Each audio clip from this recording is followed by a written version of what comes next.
Good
morning, Dr. Good morning, Dr. Dr. Luhana, sir. Good morning. This is Prashant here. I'm in charge of Hall B. Hall B starts only at 9 a.m. after the keynote lectures. Keynote lectures is happening in Hall A. You can either join Hall A link or you can view through the delegate link.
काय झालं काय झालं Hello, Rohida sir. Yes. Join Hall A, no? The keynote lectures are happening in Hall A. ये B का मैंने join किया. अभी आपने बी में ज्वाइन किया है. में क्या चल रहा है? इधर कुछ भी नहीं, 9 o'clock से होगा. ओके. हाँ, ओके. आप इधर से छोड़ के उधर ज्वाइन कर सकते हाँ, वो इसका पासवर्ड जो अभी ये SMS या ईमेल किया है ना, वो 5 डिजिट का है. हाँ. इसके बाद 068171 मैसेज भेजा है 68171. मैं हॉल ए का लिंक फिर भी आपको भेज दूंगा. हाँ, सिर्फ हॉल ए का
यहाँ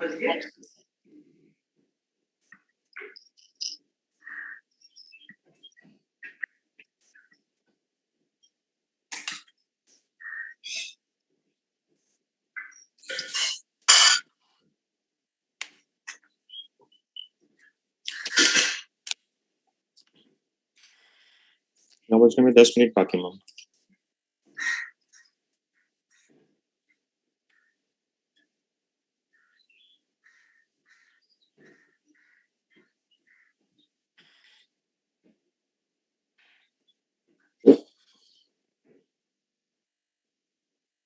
Hello, hello.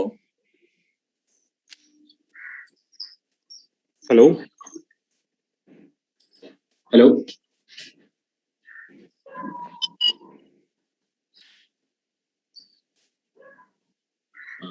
ನೋಡ್ಕೊಳ್ಳೋ ನೀನೆ ಕಾಣಿಸ್ತಿರೋ ನಿಮಗೆ ಜೂಮ್ ಲಾಗಿನ್ ಆಗಿ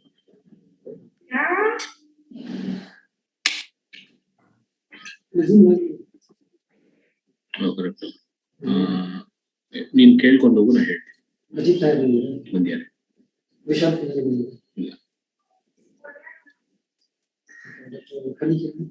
ಇಲ್ಲ ಪಡಿಕರೇನಿದ್ದಾರೆ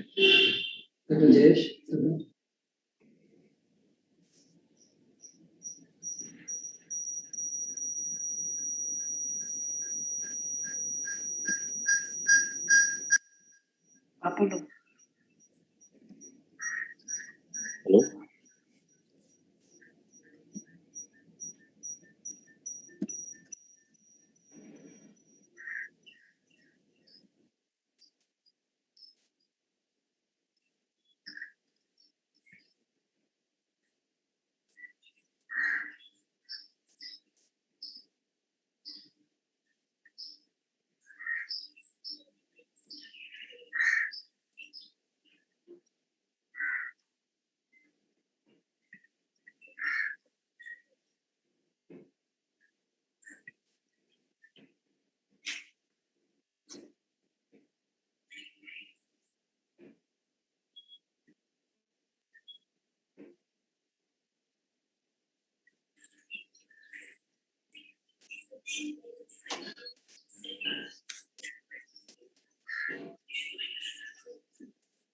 hello Hello. Yeah. Yeah, I'm Ajit. Dr. Ajit. Hi Ajit, I myself is Dhruvin. Yeah, it's my probably the first talk is mine. So Okay. I'm just waiting. Yes, sir. We will start at 9 p.m. 9 a.m. Okay. Sure. So actually, this session was supposed to be moderated by Dr. Ketan sir, but Yeah. he is actually traveling back to Pune, and he had told me yesterday that Dr. Malcolm Pistonji will be moderating this session Okay. on behalf. Okay. So we'll just wait. We are actually calling.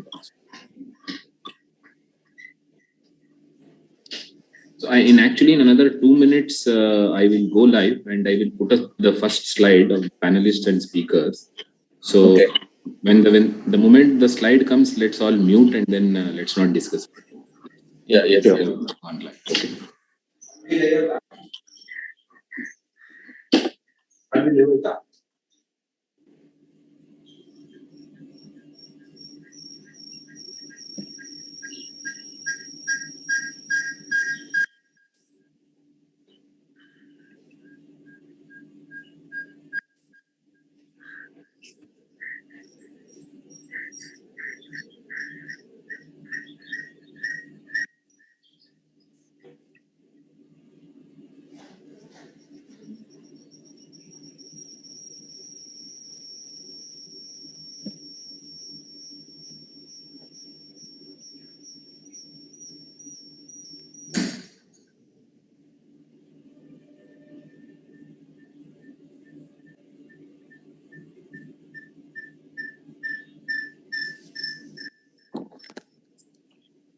We are live now.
Screen shares.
Hi all, I think we are waiting for the keynote lectures to get over. It will get over in another 2 to 3 minutes and then we can start here.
रख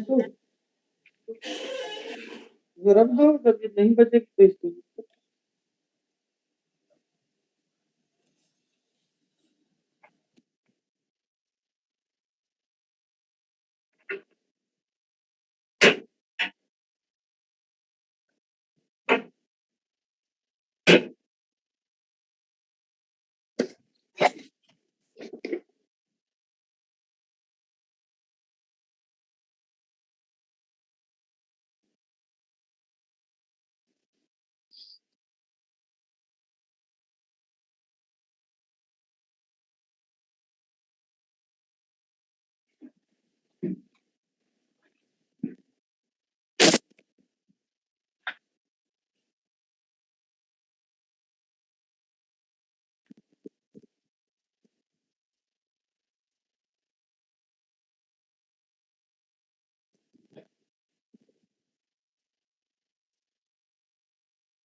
I told where is faculty login?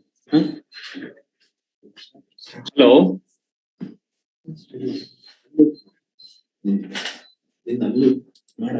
Good morning, everyone. Hall B.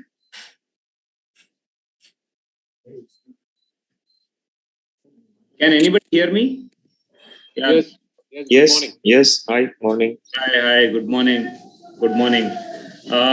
So unfortunately, Dr. Ketan is traveling because he had traveled to Bangalore for a life surgery, and he's on his flight as of now, so he couldn't be there.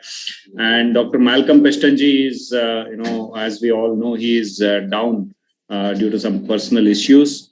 So, Dr. Sandeep, are you around? Dr. Pramod? Yeah, hi, I'm there. Sandeep, can you, I request you to kindly take over and moderate the particular session. Is it okay for you? Yeah, that's fine. That's fine. Yeah, thank you very much, Sandeep. So I think I'll hand over the mic to Sandeep. Sandeep is going to start the session in Hall B, and today is going to be an exciting session in Hall B. Lot of case discussions, lots of important debates that is coming out throughout the day, along with a lunch symposium in the middle. As well as a quick bit session on minimizing complications and how to perform a safe surgery. So please remain logged in Hall B. So Dr. Sandeep, the session is all yours. Kindly take over and you can start the process. Thank you, Umesh. So after a very exciting session in Hall A on didactic lectures, we'll now move on to this session. We are slightly running behind schedule. So this is a session on surgical videos of application of MIS in various settings. So may I invite the first speaker, Dr. Ajit Nayak, to give his talk on MIS relief in a case of prior laminectomy. So I assume we have the pre-recorded videos with us, the AV team.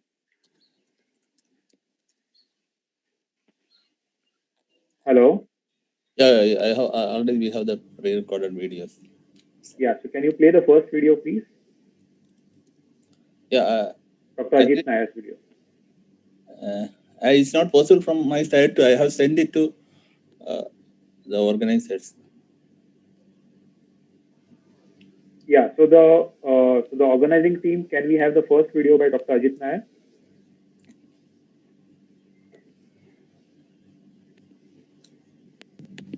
Hi friends, I am Dr. Ajit from Toronto. Today I am going to demonstrate MISSAB relief in a patient who underwent laminectomy and discectomy previously.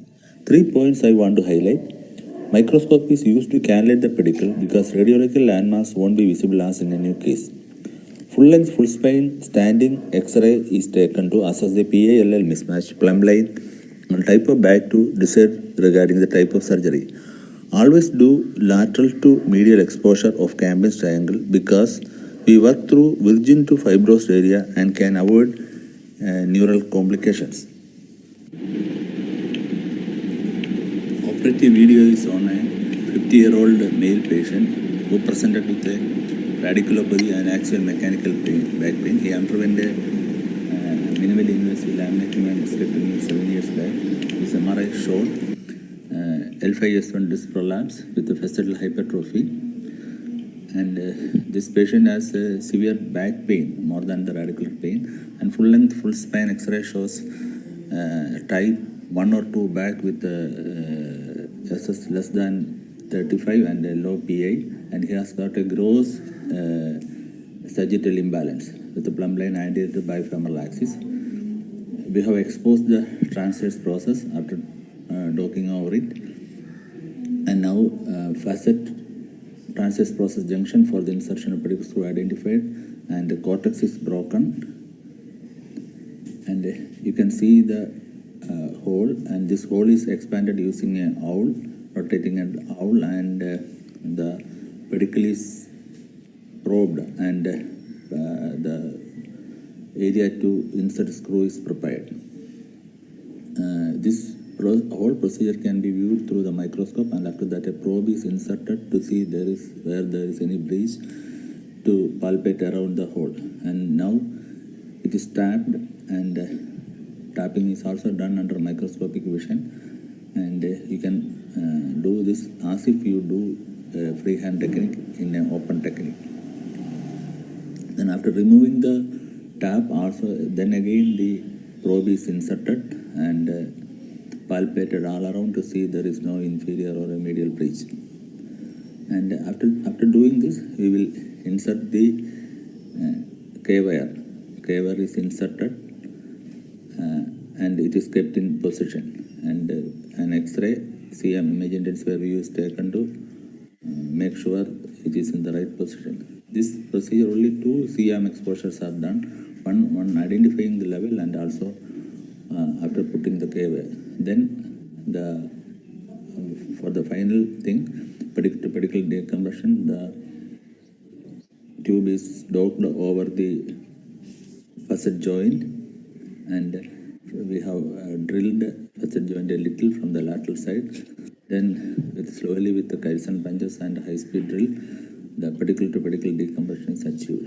And after doing, you will come across the ligament of flavum, which is intact ligament of flavum, and it's a virgin plane also, easy to remove without any problems. You can see very well the ligament of flavum is exposed between the pedicles, and as you go medially, you can see the fibrous area and the traversing route.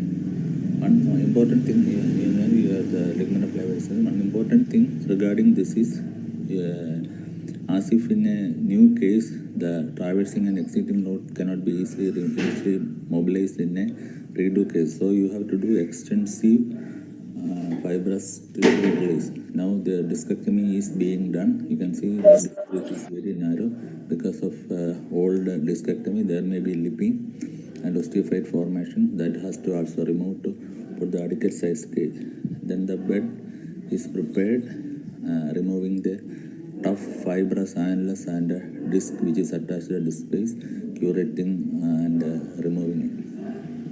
Now I am inserting a expansile trial which is almost 11 centimeter in height, 11 millimeter in height, and it can be expanded up to 15 to 17 millimeter. This procedure is being done by the time before we have put screws on the rods on the other side, and they are loose, and after inserting it and checking its position on the C-arm, we slowly expand the trial, and the trial will be expanded to between 15 and 16 millimeter. After expanding it, the screws and rods on the opposite sides are tightened, and after this the trial is removed. You can see the expanded position is expanded to 15 millimeter. Then after preparing the bed and putting the graphene of graft on the other side, the definite expansile cage is inserted, and cage also filled with graft, lot of graft. a lot of graft can be put on the rear side of the cage also. This cage is inserted, the position is checked with the image intensifier, and it is slowly expanded to the required 15 millimeter. It is a lordotic cage which can correct little of the plumb line, because the lordotic cage after compression it will give a angulation there. About 8 to 10 degree correction can be obtained. You can see the previous and after expansion of the cages. Now the cage is in the AP view. This is the procedure, and thank you. So thank you, Dr. Ajit. So till we have the next talk loaded on the screen, I'll just check whether we have any questions. So may I ask a question, Dr. Ajit? What is the difference between sort of a virgin case and a case which has got a prior laminectomy? How different do you approach it in the planning, and what is the care that you additionally take? So do we have Dr. Ajit Nair here?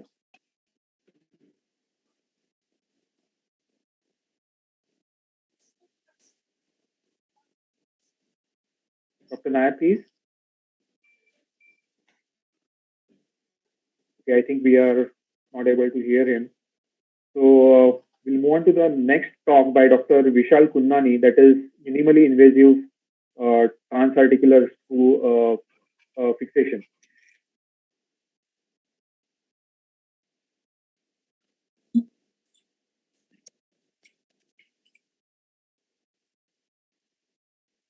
Dr. Vishal, talk please. Yeah, hi Sandeep. Very good morning, everyone. The talk is already sent, but in case if they have any technical glitch, I can play from here as well. So the AV team, are we having the Yes, talk over here? sir. Yeah. 1 second. I'm playing his talk. Yeah. Thank you.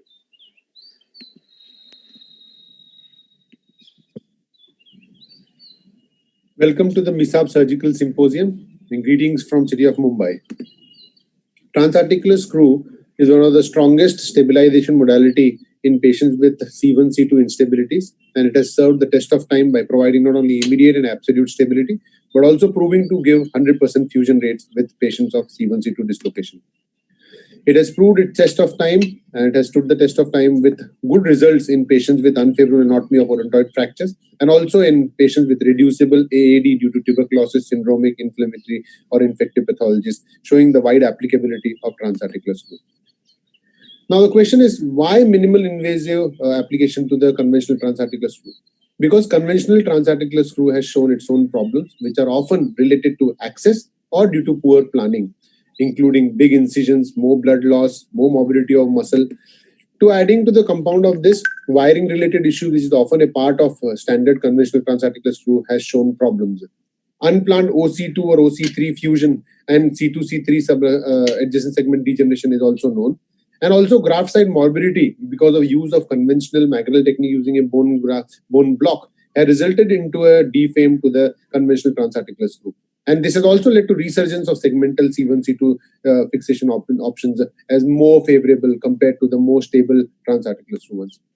So the answer why MISSAB is because minimal invasive standalone transarticular screw is not only more precise, giving more stability, the same advantage of transarticular screw, but also reducing the minimal access reducing the access related morbidity in patients with conventional transarticular screw. So you get the same advantages of TAS with less morbidity and more precision, and also with the advantages of more stability, immediate stability with 100% fusion rate without the disadvantage of conventional transarticular. Yes, this preserves more soft tissue, and that's why it is minimal invasive transarticular screw. The emphasis of preoperative planning cannot be overemphasized, but in this particular case, where 90% of success of MISS task relies completely on the preoperative planning. And of course, meticulous surgical technique is also something that is very, very important. However, 90% success still lies on preoperative planning, which can be broken down into simpler steps. Ascertain the feasibility, plan the trajectory, position the patient well, reduce it well so that you get a better hold of C1, C2 screw, and keep your implant ready. And then comes your surgery, which actually is, of course, a meticulous requirement is important. However, it still takes a second precedence over the pre-op planning. Coming to feasibility, always rule out all the contraindications. Just because it's a minimal invasive technique doesn't increases its applicability in patients with conventional contraindications, and that's why the most important thing is rule out if you have a irreducible AAD or a bony chunk. Having said that, let me bring to you that almost all AADs which do not have a bony black to make it irreducible are reducible by various techniques of reduction that I'm going to just highlight in a small while. Once you have ascertained the feasibility, now comes the surgical planning. When you know that this patient you're going to do a surgical transarticular screw, in those patients, ascertain that your transarticular screw, which is minimum 3 millimeter, should be able to have a bony purchase all around. And for that, the minimum requirement is the minimum pars diameter should be 3 millimeter or more. Anything less can result into a dorsal burst out of the screw, resulting in poor purchase. And that's why preoperative CT scan is absolutely worth it and should be done in all cases to ascertain that the minimum pars diameter is more than 3 millimeters. Now, we differ from the conventional McGill's technique where the entry point is fixed. In our technique, what I recommend is that during preoperative planning, always get your exit point. So make a fixed exit point. That is one thing that is first thing that you should see on CM after a patient is positioned. That your screw tip should go and lie in zone 1 and zone 2. And that's when intraoperatively you expose the dorsal and medial surface of the pars, which should be intact, making your retrograde trajectory. And wherever the exit point and the retrograde trajectory falls on lamina becomes your entry point, which is never fixed. In fact, it is the most tailor-made and variable point, and giving a lateral deviation of 10 degrees to get a good exit point through the trajectory as you have planned. And this is something that is different from the conventional technique. And if you follow this, believe me, in last 400 cases, we have not had a single vertebral artery injury just by following these basic principles in there, making it far more reproducible than C1, C2 techniques. Planning is extremely important. Always have a military tuck position where you allow the neck to fall back, allowing the C1 to translate over C2 to get a reducible C1, C2 dislocation. But as I mentioned, if it seems that it is irreducible, try all these maneuvers. Push C2 ahead, pull C1 back, go and do distraction in the C1, C2, do arthrolysis, and you will be surprised that 99% of those which look to be irreducible will actually get reduced. And I have tried all these, and all these really work wonders. In irreducible AADs, they are never reducible. All of them can be reduced unless there is a bony block to prevent reduction there. Always drape wide, keep the T1 to T2 to T3 spinous process open, because that's where your percutaneous implants will come in, because your surgical incision is only 2 centimeters where you actually going to see the pars visualizing in front of you to get the good trajectory, but the actual implants come far distant from T1, T2 area, and that's why wide draping is important. Now keep your implants ready. The implants available in market are not more than not less than 3.5 millimeters. So keeping Herbert's screw, we have got a specially designed screw which is 3 millimeters in diameter. It's very, very important to keep it ready with you on table. The surgical technique involves a midline incision centered over C2 spinous process. That's as you can see here. There's the head side, the foot side, the right and left. You continue your Hawaii to get dissection in the C1, C2 area. Expose the whole of C1, C2 area. However, do not disturb the C2-3 capsule and do not disturb the soft tissue on the superior aspect of posterior C1 arch, because unplanned C1, C2 fusions and OC fusions can happen. Dissect it with the help of your Hawaii cautery and bipolar, and blunt dissection with patties will help you to dissect right inside the pars, giving you entry into the C1, C2 joint. That's very, very important. Once you've dissected the whole parts, that's where your retrograde trajectory comes into picture. You portray and draw a line all the way from the joint on the dorsal surface of the parts, falling back on the lamina, giving you a right entry point. So you have exactly seen the exit point on C-arm. You have seen the whole trajectory in front of you, and where it falls gives you the entry point, which is tailor-made in all cases. Like in this case, where you burr it, and that's where your guide wire drops in. And under C-arm guidance, you can exactly see where your guide wire is heading, as you can see on the C-arm pictures here. You burr the entry point with the help of your guide wires going in. You can exactly follow it up, and that's when it continues happening around there. And then once your guide wire is in, that's when your screws just walk in there, and all this is seen under C-arm guidance, as we just saw. Once your screw is in, comes the time for fusion. What we use is the allograft. No wiring is used in our cases, reducing the wire and graft related morbidity. We use allograft, morselized one, and lay down there, giving a solid fusion in almost 100% cases. None of our cases we have ever had any pseudoarthrosis chances there. Some case examples: reverse oblique odontoid fracture, failed odontoid screw, treated with the transarticular screw minimal invasive, less than 2 centimeter incision. Less than 50 ml blood loss in a patient with transverse ligament injury, again an unfavorable anatomy of odontoid. Very small fragment of odontoid unavailable to odontoid anterior screw. Solid fusion achieved, less than 2 centimeter incision, patient walks home the next day. Odontoid fracture, again in a comminuted fracture, a C1C2, see a solid fusion there with the help of morselized graft without use of any wires there. In pediatric and inflammatory arthropathies, the exposure is kept minimal because of MISSAB, and that prevents any inadvertent OC2 fusion. In pediatric cases, far better precision use of smaller implants comes very, very handy, preventing any unplanned OC fusion in these patients, giving a precise trajectory with no misplacement. Even in syndromic AAD with HRVA, with the help of navigation, we have been able to get the same results as in conventional transarticular screws. So to summarize, MISSAB is the gold standard of posterior C1C2 fixation. And as I mentioned, preoperative planning takes the precedence over the surgical technique. However, meticulous soft tissue dissection with percutaneous implants definitely reduces the morbidity and enhances precision. Thank you so much. So, thank you, Vishal. Thank you very much. And I would request the AV team to load the next talk by Dr. Panikiran on balloon kyphoplasty. In the meanwhile, we'll take questions for Dr. Vishal Kundani, if any. So let me ask you, Vishal, one of the concerns, obviously, you have a very huge series of MIS transarticular screws. One of the concerns is which doesn't convince us is the fusion rate. So because you don't formally graft it like we do in an open transarticular screw, or you don't put a tricortical graft there. So what is your take on that, and what are your results on that? Very interesting question, Sandeep. In fact, a couple of times the same question has earlier also arisen, that what happens to fusion with the morselized graft? Is it as good as the conventional Magrenil technique? So we have analyzed this in many of our papers earlier also, that use of morselized grafts gives you as good a fusion as a tricortical graft. And sans, I mean, you can minus the problems of graft migration, the K-wire migration, and the mobile sublaminar wires that you put in from the morselized graft, because we never use a supplemental wiring into this. Now, it is interesting to note that in many of our cases, we also got worried at the end of 6 months, 9 months follow-up X-rays that the posterior onlay graft between C1 and C2 spinous process was not seen. In those patients, we went ahead and did a CT scan, and to our surprise, what we saw was that despite not having a solid bony bar formation between C1 and C2 spinous process, intra-articular fusion in at least one of the joint was always seen. So not a single case we have seen where intra-articular fusion between C1 lateral mass and C2 joint has not happened. So it's 100% cases where C1, C2 joint will always use.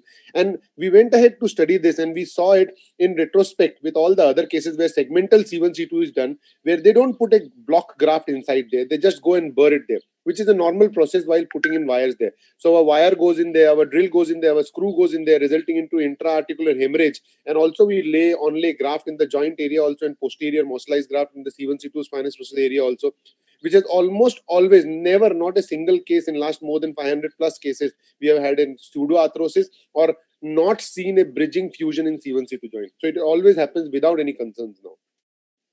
Okay, thank you, Vishal. Thank you very much. We now move on to the next talk by Dr. Panikiran on balloon kyphoplasty for osteoporotic vertebral compression fracture. Hello all. Good morning. I am here to present the technique of balloon kyphoplasty for osteoporotic vertebral compression fractures. It is a cement augmentation technique for vertebral compression fractures, where a balloon tamp is passed into the vertebral body and inflated to restore the height of the vertebral body, correct the kyphosis, and create a cavity so that the cement can go in easily. It can be done either through the transpedicular approach or extrapedicular approach, depending on the level that is being done. Usually the dorsal spine needs an extrapedicular approach. One must plan the trajectory of the needle so that, based on the fracture pattern, so that it is not very close to the end plate. And the first and foremost step is to have an end-on view of the index vertebra that is being injected. One must have a proper view with the spinous process well-centered and pedicles equidistant from the midline, and end-on view of the end plate. And most of these procedures are performed under local anesthesia and a proper good infiltration at the the entry point on the skin as well as on the bone is done, and a small stab incision is required to enable the Jamshidi needle to pass in easily through the fascia, and the Jamshidi needle is inserted again under C-arm control. One must keep seeing the AP and lateral view as required, and here it is very important to know that as the needle approaches the posterior border of the body on the lateral view, the tip of the needle should be lateral to the medial border of the pedicle on the AP view. This will ensure that the needle is not going to enter into the spinal canal. And once the Jamshidi needle is into the posterior part of the body, a guide wire is passed further ahead into the vertebral body, and the Jamshidi needle is removed, and then a thicker working channel is passed over the same guide wire, is inserted gently again with gentle tapping or rotation into the posterior part of the vertebral body, making sure that the guide wire is not advancing further ahead, which can happen in osteoporotic bone.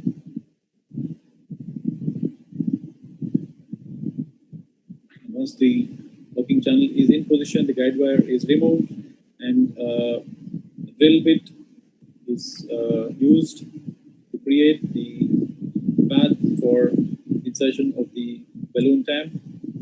The guide wire has markings on it, and when it is at 0, the tip of the guide wire is at the tip of the working channel, and the usual length of the balloon that is used is either 15 or 20 millimeters. So that is the length of the track that needs to be created by advancing the drill bit up to that length, checking on the C-arm.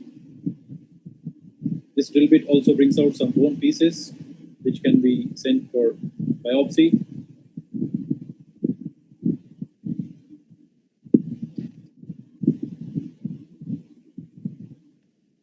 That's how the track is created in the vertebral body for adequate length.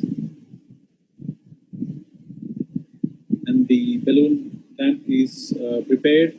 The device has a pressure monitor. Contrast is filled in it.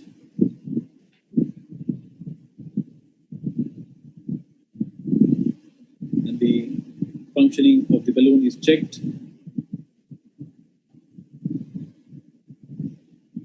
And it is inserted in so that both the markings on the balloon are outside the working channel into the vertebral body. And then the inflation is performed so that the end points of the inflation are if the vertebral body height is restored, or the pressure is reaching the maximum, or there is no further increase in the balloon size with dilatation, or the balloon is reaching too close to the end plates. And then the once the cavity is created, cement is prepared, and the cement filling devices are filled with the cement. There are 4 of them in the set, and once the cement reaches appropriate viscosity, the filling devices are passed into the cavity under C-arm, and the cement is injected. One must make sure, keep checking that the cement is not leaking outside the vertebral body or too posterior, closer to the canal. And once the cement is set, the needles are removed, and this is how it looks. So that's it. Thank you. So thank you, Dr. Panikiran. So till we load the next talk by Dr. Jayesh Sardara on posterior cervical decompression with the Descent technique, let me ask you a question. The literature currently is in a gray zone as far as the results between vertebroplasty and a kyphoplasty is concerned. So what is your aim of using a balloon in this case? Is it only to sort of compact the surrounding cancellous bone and create a gap, or do you really try to restore the height to the normal? Where do you achieve the balance between the two? Yes, that's always a question that is there for each case when it's a gray zone. And I actually do more of vertebroplasties than balloon kyphoplasty. So this is a balloon kyphoplasty is I do it selectively where there has been an acute rapid collapse and kyphosis, segmental kyphosis. But even in those, many times I see that once the patient is put prone, it does open up, and we may feel that even a vertebroplasty would suffice. So if there is a significant segmental kyphosis, in localized kyphosis in that vertebral body itself, that's where it is not the fracture is not very close to the end plate. That's when I would try and do a balloon kyphoplasty, so that there is some. It is not basically. I don't feel there is difference in the amount of the chances of leakage if it is done with proper care between a balloon kyphoplasty and vertebroplasty. So it's mainly to address the local kyphosis. And what is the time duration? When do you prefer a kyphoplasty vis-a-vis a vertebroplasty? Any time difference between the two, particular time? I don't think there is any difference in the time between the two. The decision to go ahead with the procedure, that itself depends on how long it's been, and usually we wait for initial 3-4 weeks, or if the patient is completely bedridden even in those initial few weeks and not able to get out of bed, that's when I decide to go ahead with either one of these procedures. But whether it is balloon kyphoplasty or vertebroplasty, I don't think there's any difference in timing. But if it's an older fracture where there is some sort of healing, but still there is a pain, persistent pain, then probably balloon kyphoplasty is preferable. Thank you very much. So we will move ahead and go on to the next talk. That is the posterior cervical decompression by the Descanso technique. Can we have the talk, please?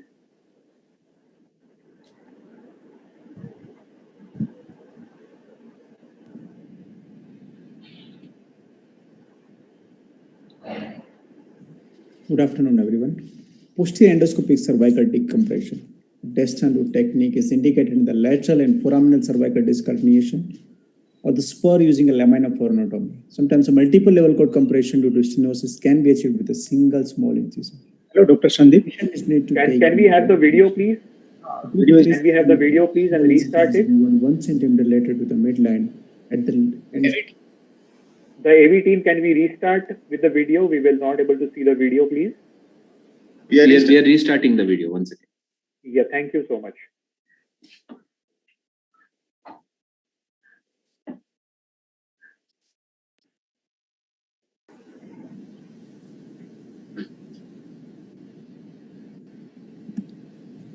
Good afternoon, everyone. Posterior endoscopic cervical decompression. Descanso technique is indicated in the lateral and foraminal cervical disc. I don't think we have the video. At least I'm not able to see on the screen. Sometimes a multiple level cord compression due to stenosis can be achieved with a single small incision. Hello. Is there any issue with the video, or Dr. Jayesh, do you have the video on your side where we can play it? So we are just... No, 1 second, sir. We have the video. Okay. We start, please. I have the video, Dr. Sandeep, but it's better that... Fine. Let's wait. You have the visuals now? No, we don't have it. I would like to request the AV team that start from pre-recorded there. Yes. Right. Thank you. Should I start, sir? Yes, please.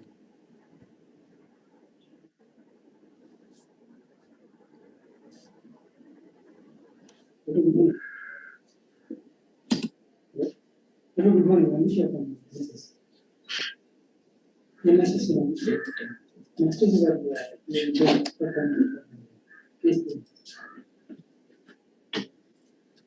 Posterior endoscopic cervical decompression. Descanso technique is indicated in the lateral and foraminal cervical disc herniation or the spur using a laminophonotomy. Sometimes a multiple level cord compression due to stenosis can be achieved with a single small incision.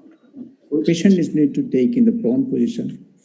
2 to 3 centimeter small incision is given 1 centimeter later to the midline and it should be centered at the maximum level of compression for 3 level.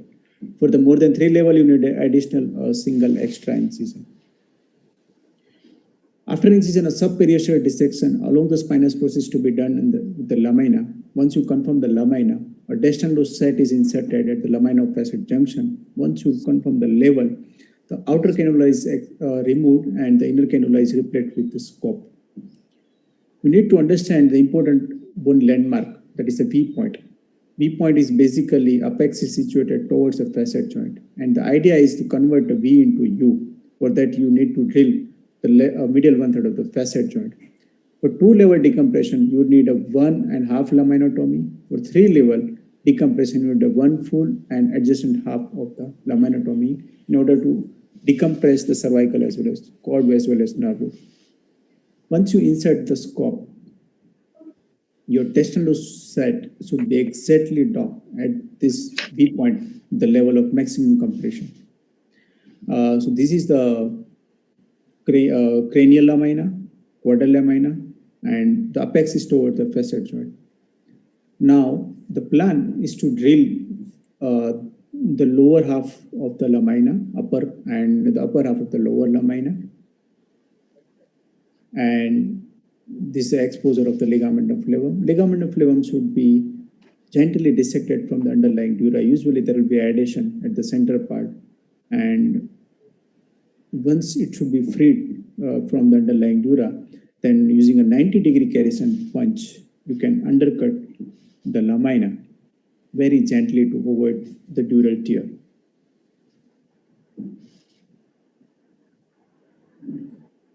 So we can see the very pearly shaped dura using a bipolar to control the ligament of flavum bleeding. In order to do a foraminotomy, you have to drill medial 1/3 of the facet joint, not more than that. And that will expose you to this cervical nerve root. And always remember that in compared to lumbar one, in which a root is lying vertically, in cervical root, it's always lying horizontally. And all the soft tissue or the osteophytes will be found just beneath the nerve root. It should be excised without retraction of the cord or any nerve root. That is the main difference. Finally, we can see the freely pulsatile thecal sac and this nerve root for the single level of foraminotomy. For the 2-level, this is another patient with a 2-level compression which anteriorly already fused came with the adjacent segment disease. The difference in the procedure is that the descendant set is docked over the lamina, not on the V point. And the idea is to drill the complete half of lamina and adjacent half of the superior lamina. Drilling should be started at the base of the spinous process and the lamina junction, and it should be thin adequately. Once a ligament of flavum is exposed, it should be preserved till the end. We see the mobility of the descendant set, and this will allow us, this free mobility allow us a 3-level of decompression from the single incision. Once you make your lamina very thin, with the help of 90-degree Carrison punch, it should be gently excised. How you control the venous plexus bleeding, and it will be a big issues. For that, you just put a small gel foam, piece of gel foam between the facet joint and the thecal sac, and 90% of case it will be enough. Never try to coagulate it. Still it bleed, you can use a flow cell or you can remove the outer cannula, and with a microscope you can continue the hemostasis, and then after that you reset your further endoscopic procedure. Now once ipsilateral decompression is clear, the contralateral decompression you need to drill base of the part of the base of spinous process. For that, with the help of dissector, the dura should be separate from the base of the spinous process. There must be some adhesion there, and the part of the base of spinous process to be excised with the help of thin Carrison punch. Always use number 1 or number 2 upcut, not more than that. And see the degree of bony decompression and the well pulsatile thecal sac and this nerve root of the 2-level decompression.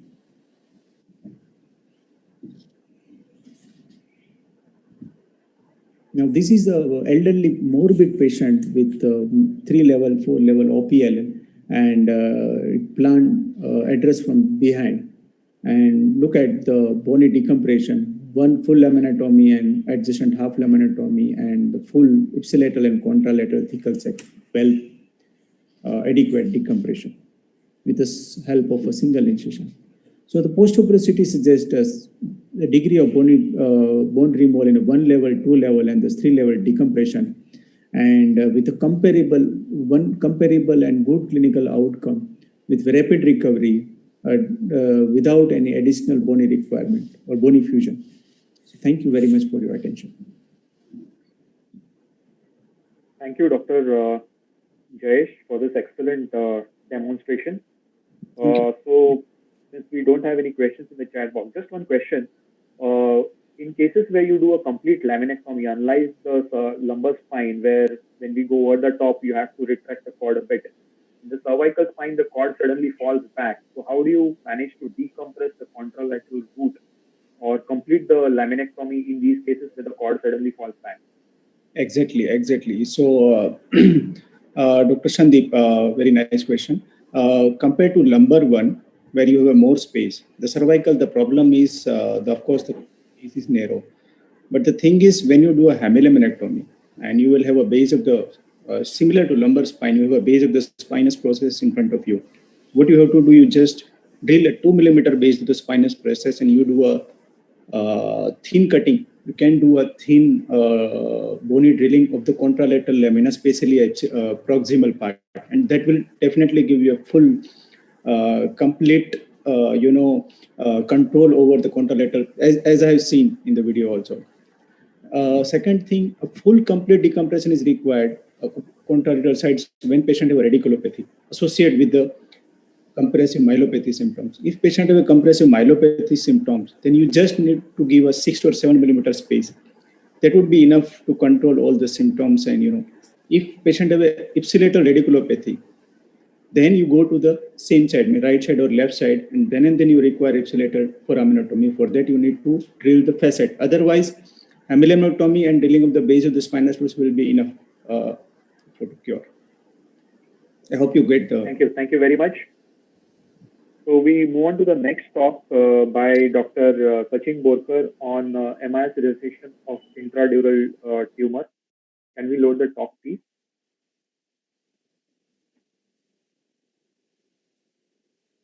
Okay, I think there's some issue, so we can have that talk later on. Is it okay, the AV team?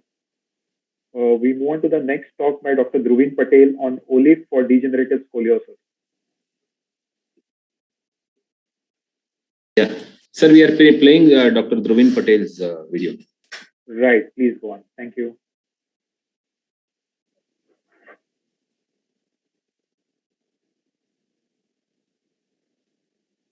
My surgical video is on only for degenerative spondylolisthesis as per case availability. Patient is a 45-year-old female with bilateral belly pain. Claudication pain is significant, not improved conservative management. The preoperative action shows.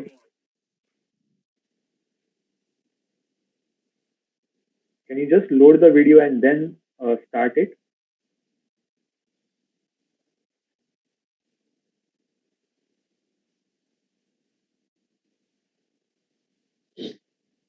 Can I start now? Yeah, please. No, but we can't see the video screen.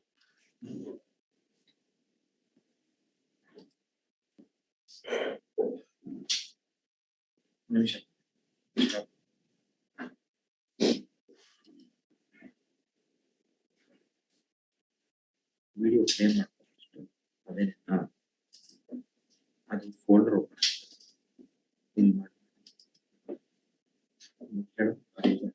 My surgical video.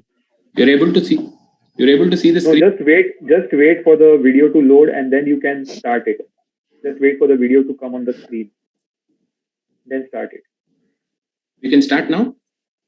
No, we are not able to see it. Give us a second, sir.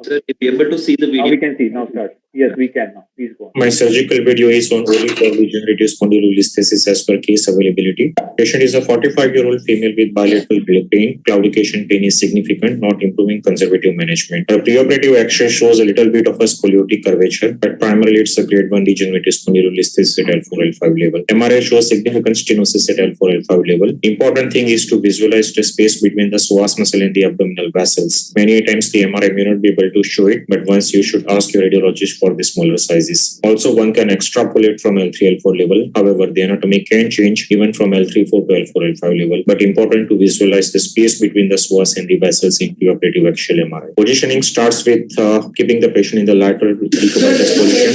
It is important to secure the patient adequately with weights. Pad the pressure points adequately. Keep the table straight. There is no need to take the table as an X-ray for a daily procedure. Keep a pillow between the two legs. One can keep the upper leg a little bit flat or even straight also. Level marking. The disc space should be marked on the skin adequately. I draw a line along the anterior and the inferior end plate of the disc space and along the middle of the disc space also. Marking the disc space on the disc gives the idea regarding the trajectory of the disc space so that you can work in the line of the disc space. The usual site of incision is approximately 5 to 6 centimeters from the middle of the disc space. The length of incision can be approximately 5 centimeters. More of a mini open kind of technique.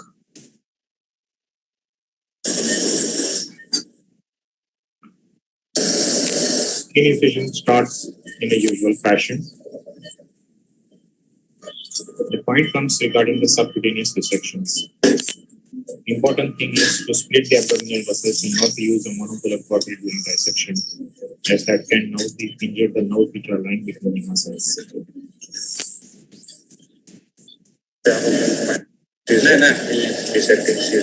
Important thing is just to split the muscles.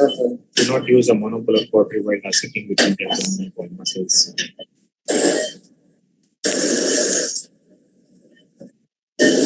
Here one can see the splitting of the internal object muscles.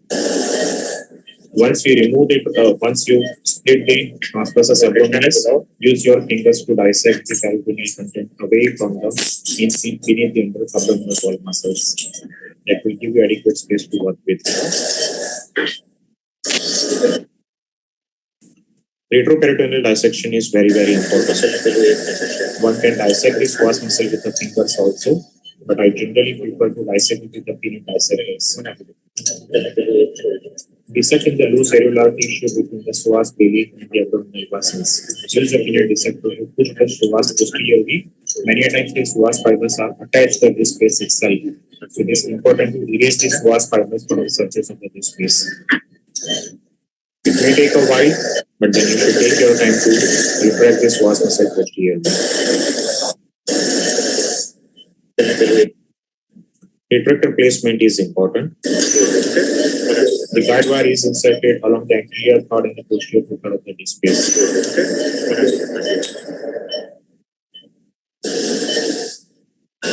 Once we are satisfied with the guide wire placement, dilators are inserted over the guide wire and the retractor is placed accordingly.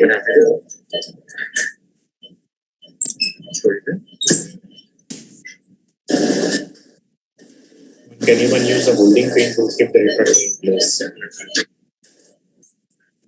Once you expand your retractor a little bit, there will be some encroachment of the psoas fibers within the retractor space. You can either use a bipolar quadrille to remove those fibers, but the important thing is basically to know the posterior margin of your incision cut for the reverse one.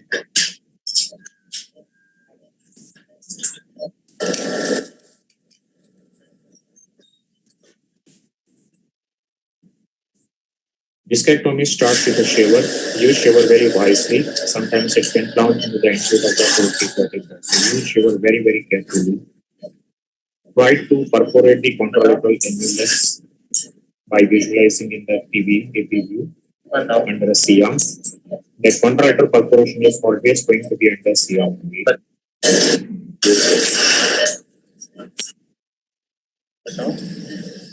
Discectomy starts with various curates, angled and a cob elevator and the rasp. Be careful when you use curettes and rasp. Important thing is to preserve the end plate.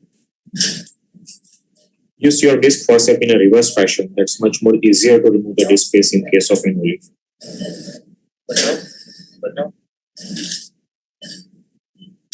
Once the adequate discectomy is done,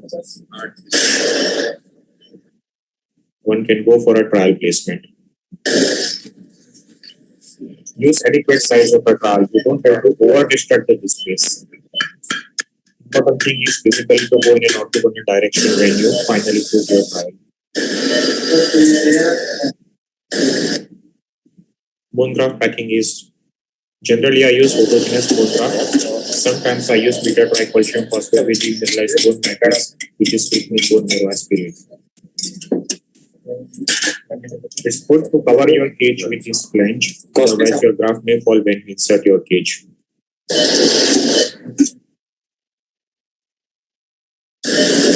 One needs to use a dissector when you put your cage because sometimes this psoas pellic can obstruct your view. Thing is basically to go as orthogonal as possible when you insert your cage. One way is to hold them, insert them equally by pushing it backward so that it will remain in orthogonal direction. Very, very important not to damage the contralateral nerve opening ganglion. Once you can see that both the end plates are engaged in an AP view, one can stop it. There is an endoscopic view of the final cage placement. One can see the psoas belly on one corner.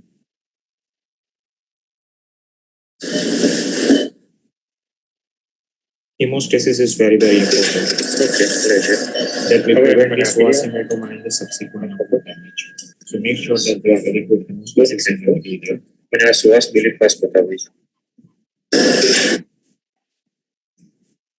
Close your muscles layer by layer, closing all three muscles.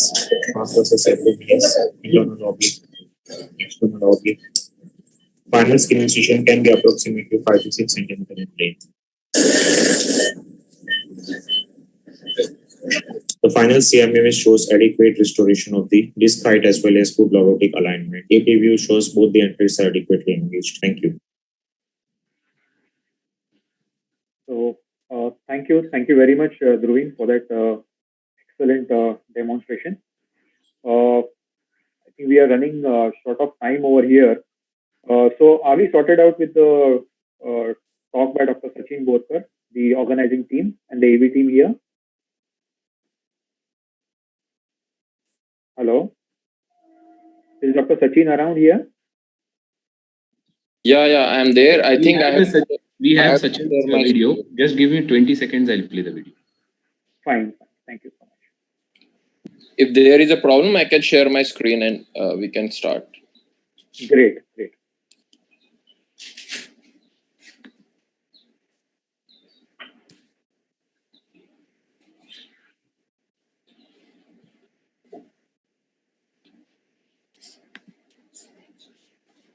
Is it visible? Yes, it is. Yes.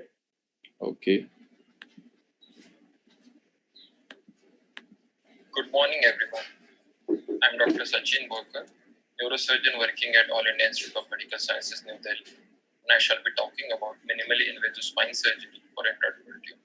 What are the good cases for minimally invasive IDM excision? The tumor should preferably be located posteriorly or posterolaterally, preferably a neurofibroma. But ortholumbar spine is the preferred location. The vertical extent of the tumor should not be more than 1.5 vertebral levels. Though with experience you can attempt bigger tumors, but to start with it may be advisable to start with smaller cases which do not span more than 1.5 vertebral levels. Also, there should not be much lateral extension of the tumor in the foramen or in the extraforaminal compartment. She is a 56-year-old female diagnosed with L1, L2 neurofibroma. After the standard dilators and the tubes, we can now see that the cranial and the caudal lamina with an eminent attachment of the metacerex slit, we are thinning out the lamina. by gradual drilling. As the lamina is getting thin, ligamentum flavum starts appearing. We may also remove a part of the lamina on the opposite side, like an over-the-top decompression to make more space. Once the ligamentum flavum is in picture, using a small dissector, we are making space between the dura and the ligamentum flavum. Gradually, ligamentum flavum. This will be the exposure after removal of the ligamentum flavum. Now, using the number 15 blade, we are opening the dura. The next step is taking the dural tackums to sutures with either silk or 4O PDS.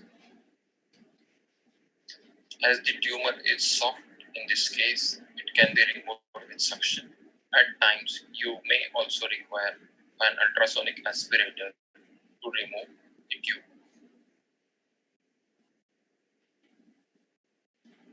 As you can see, the tumor, the lower pole of the tumor is being delivered out by gradual debulking.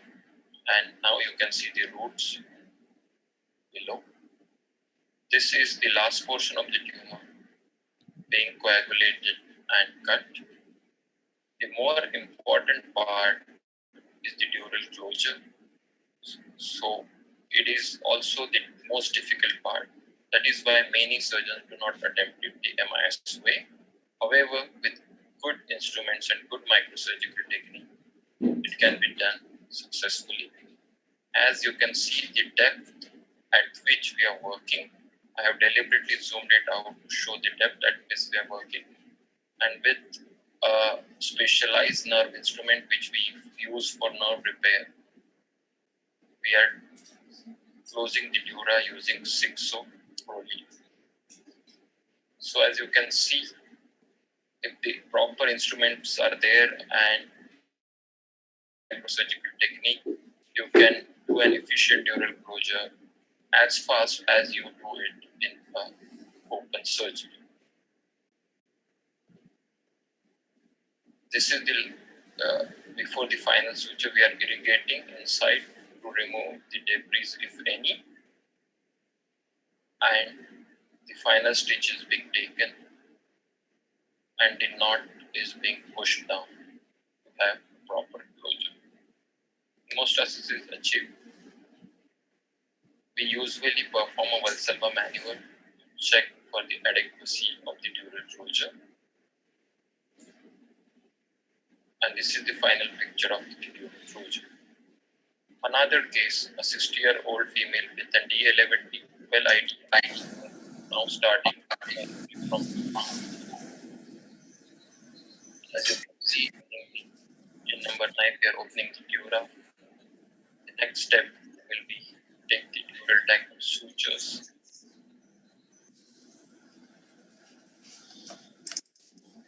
I am gradually dissecting the roots of the tumor, and this is the neurofibromine picture with gentle coagulation of the capsule of the tumor. Tumor is opened, and this tumor is not as soft as the first case. This is being debulked using an ultrasonic aspirator. Though it's very tempting to pull this tumor in single piece, we should not attempt it because it is damaging the already compromised cord. So gradually debulk it so that it will fall off from the surface of the cord. As you can see, the cord is in the picture and it is sufficiently removed to be rolled out. The closure proceeds in similar fashion. So to conclude, minimally invasive tumor excision using tubular retractors is another less invasive way of dealing with tumors, carefully selected patients. The advantages definitely are small incision, patient comfort, and early return to work. In places with a long waiting list like ours, some of these cases can be done as a daycare or an extended daycare surgery, saving crucial hospital bed occupancy. It does not replace conventional open surgical approach. It is another good way of dealing with the same pathology. I thank you for your kind attention. Thank you. Thank you, Dr. Sachin. Thank you very much for that excellent demonstration of a very difficult procedure. I think we are way past the time. So, Dr. Luana, you wanted to say something? Sachin, excellent talk. Just wanted to know some tips about dural closure. That is the most difficult part. Yeah. So obviously, the dural closure, I usually use the nerve instruments which for the brachial plexus repair. So these are pretty handy and very low profile. So it can go through the tooth, and as you have seen in the video, it has a curved tip. So that helps in grabbing the needle very well. And the isoprolene needle is such that it perfectly suits the space available. So this has been done after many trials and error, and finally this is the best I thought is the way of doing the dural closure, and it is working pretty well in my hands doing this. And you can do a really fast closure. Thank you very much, Sachin. And I think we need to conclude this session. I thank all my speakers over here, Dr. Ajit Nair, Vishal Kundnani, Dr. Pani Kiran, Dr. Jay Sadara, Dr. Sachin Borkar, and Dr. Dhruvin Patel. Thanks a lot. It was quite a learning experience, learning from the experts. And we hand over the proceedings to the hall in charge for the next day. Thank you all. Thank you, Dr. Sandeep Sone. Thank you, speakers and moderators. Thank you for an exciting session. We'll be moving on to the next session now. Thank you.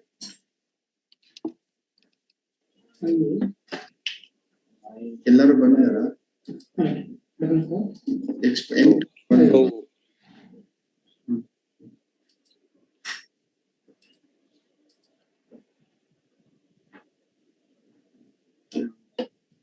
Dr. Jacob Matthew, sir, over to you. Right.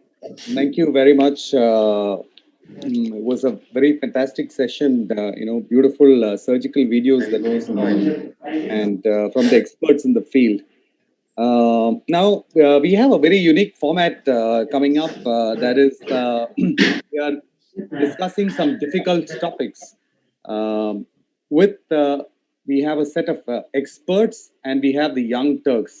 I don't see the young Turks here. I hope they have joined in. But we have our faculty here, Dr. Shekhar Kurupa, Dr. Bai, Dr. Anand Naik, and Dr. Ajay Krishnan. They're all here. And I hope that Dr. Yadu and the other young Turks will join in. So our topic right now, what we have is about discogenic pain, and it's a very controversial topic. When we see a patient with a black disc with unremitting back pain, our first instinct is not to sharpen our knives and go ahead and do the surgery. And I try to stay as far away from it as possible until and unless I am forced to do something. And it's a very tough thing to diagnose, first of all, and also to decide on the correct treatment available, because there are so much of alternative treatments available. And we are surgeons, and when do we come to the surgical part, and what surgery do we use even if we come to the surgery? So first of all, let me just start with a small case which I've had, and we can take it from there. So I hope you can see my screen. I hope people can see my screen. Yeah. Anand? Okay. All right. So this is a patient who presented to me. It's a 35-year-old young man who had back pain for 5 years. and he could not sit in his office. He was really in distress. All pain was exacerbated by any kind of movement, even lying down and changing position in the bed was difficult. Examination was within normal limits. He had tried everything from back school, weight reduction, physio, and this is over a period of 4 or 5 years. He had some temporary relief with foraminal injections, and so this is some kind of a typical presentation. And I would like to ask one of the young Turks, how would you go about it before I on to the expert panel? Dr. Yadu, is she there? Are you there? Yeah. Hi, Dr. Yadu. Yes. So basically, with whatever case history Dr. Jacob has presented,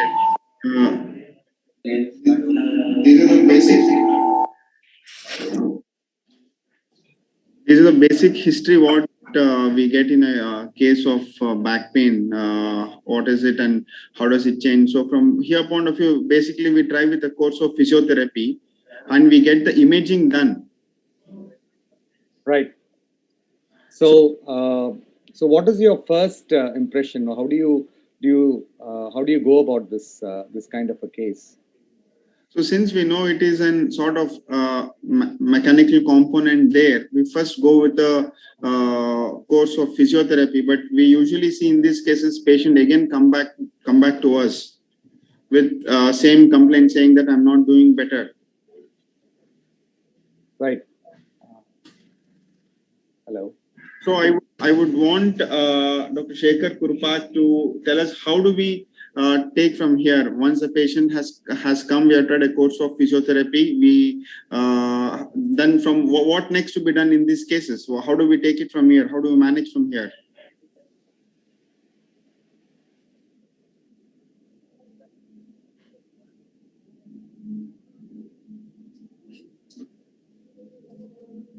Dr. Shekhar Kurupat, please. I think you're not able to. Dr. Bai, are you there? Dr. Bai?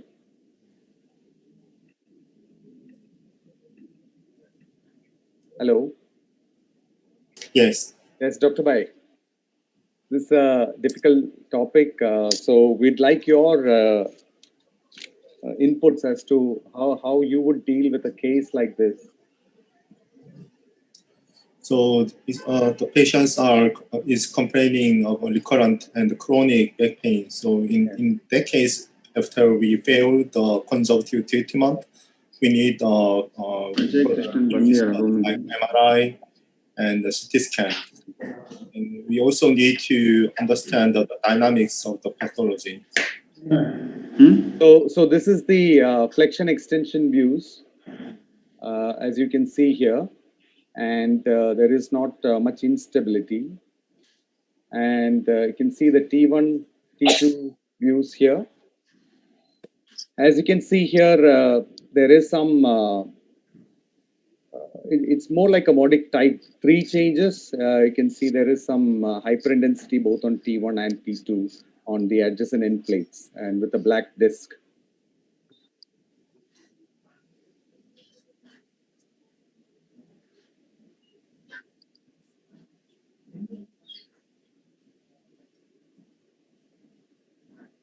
Dr. Bay, I think he can't, maybe he can't hear. Dr. Anand, are you there? Dr. Anand? Yeah, before giving any comments, where are our young Turks? Dr. Yadu, Dr. Bharat Patel, Dr. Amandeep Gujral, Dr. Kamlesh Rangari, where are all of them? So Dr. Yadu is here. Yeah, and where are rest of the 3 guys? So nobody is participating. Okay, fine. Dr. Yadu. Sir, Doctor. I am Dr.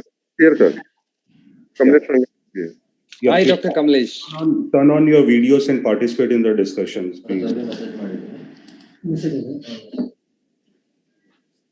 Yes, we are waiting to hear from you, the young Turks, as your experience with these kind of cases, especially the investigations. Would you like to comment on these, the MRIs and the CTs? You can see there's some sclerosis on the adjacent end plate sclerosis is there. So would you let us know your views, because we would like to hear from you, the young Turks, our future heroes.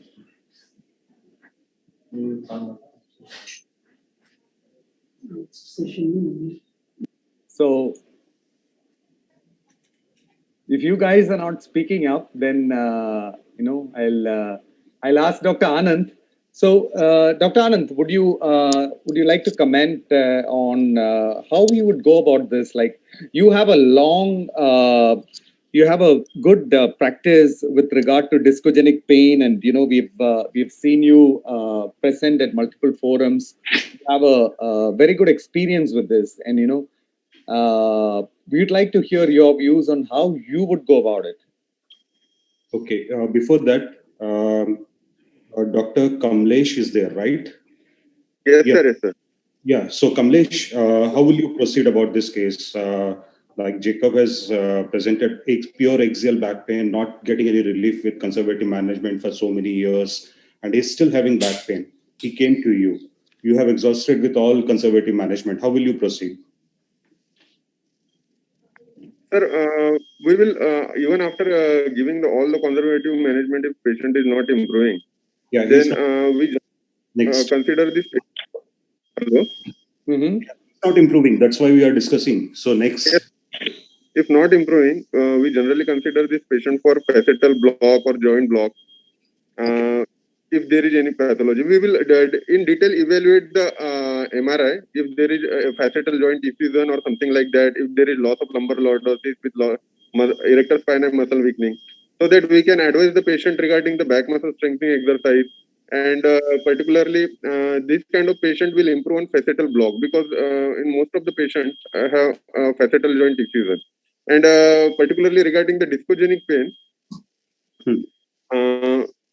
mostly we can collaborate with the pain clinic, our team member, and after detailed evaluation, we generally consider this patient for joint block. Yeah. So, Dr. Kamlesh, you said that you will directly go ahead with the blocks. But do you consider any investigations in between before ending up with a block? And how do you decide that you are going to do a block for this patient? Okay, before we go discuss that, I just want to say that, Dr. Kamlesh, one of the history which I said was like he has got more pain on bending forward, and so would you consider a facetal block in this case when you have like a increased problem with the flexion and no.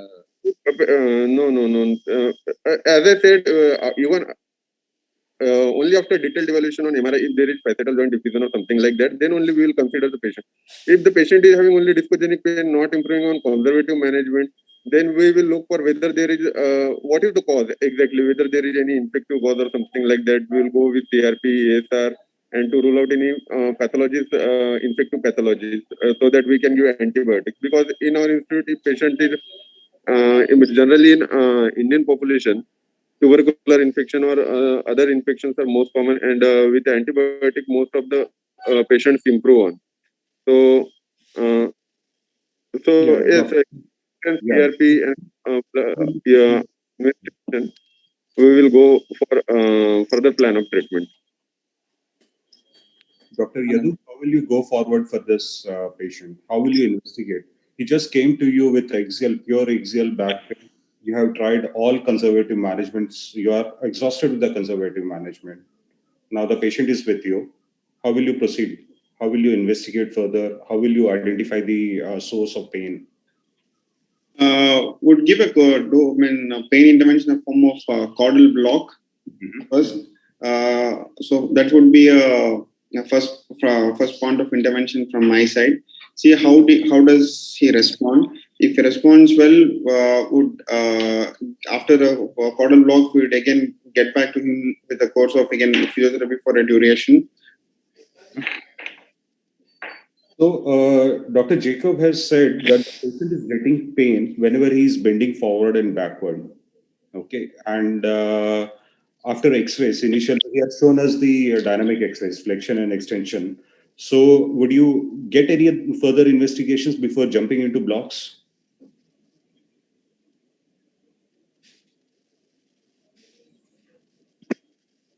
after seeing patients, getting an X-ray, dynamic flexion extension, and then you will straight away forward with the blocks, right? Yeah, you don't want any MRI scans or anything? Yeah, of course. Before going for a epidural, whatever pain intervention, MRI is necessary for one of the investigation of choice before proceeding. So we have Dr. Junsuk Bey as well. So how will you proceed about these kind of patients in your country? So I think for this patient, our next choice will be the epidural injections, because I'm seeing the patients need physiotherapy and intensive exercise. So in clinic, my usual routine is 2 or 3 times injection, and we further exercise. Then we have to see how it's going on, because he's still a relatively young patient. Okay, Jacob, how will you? So I think Anand, so all this patient particularly has had all these interventions. That is multiple epidural injections, and he's had a good course of physiotherapy back school. All that he has gone through that, and he's been doing that for the last 4 or 5 years. Still, there is no benefit. Now, how would you go about this particular case? Because it is, I realize it is always a problem when it is in our own clinical practice. You don't want to go and jump ahead and do something which may or may not be useful, because it can be a painful disc can be a pain for your practice your entire life. So in this particular case, Anand, what is your take? Like, how do you go about it? You're like probably one of the person with a lot of experience in this field. So can you enlighten us on your your way of handling this? Yeah. So what I do, apart from all these conservative managements, clinical examination, and you have the dynamic access with you, I would not go ahead with the facet block or epidural block in first go, but I would further investigate. I would get an MRI scan done. We'll see whether what all levels are involved. Like you have shown that L5S1 is badly involved, and patient is having a purely discogenic back pain. Most of the times, we don't see a neurocompressive lesion. The incidence of getting a neurocompressive lesion and a radiculopathy is around 15%. 85% of the people, they have either a white disc or a badly degenerated black disc. So the next step for me would be to get further investigations like electrodiagnostic test, EMGs and NCV studies. We'll do the EMGs are much better, and we'll do the paraspinal sampling as well. And then second set of investigation is a CT discogram. I need to identify the pain generator. So I do a discogram under local anesthesia, obviously, and do the scoring system accordingly, and do a fine cut CT when I inject the dye, so that I get an orientation about the facet joints as well. If the disc is a pain generator, you will get your answers, and then you can treat accordingly. If you still don't get any answer, then probably, like Dr. Kamlesh has said, go for the facet blocks. And Dr. Yadu and Dr. Jinsek had said, I'll go for the epidural blocks. So we need to try and test multiple blocks if I don't get any answers with CT discogram. Another block is sacroiliac joint, because sacroiliac joint block and L5S1, the bottom level, they almost present same.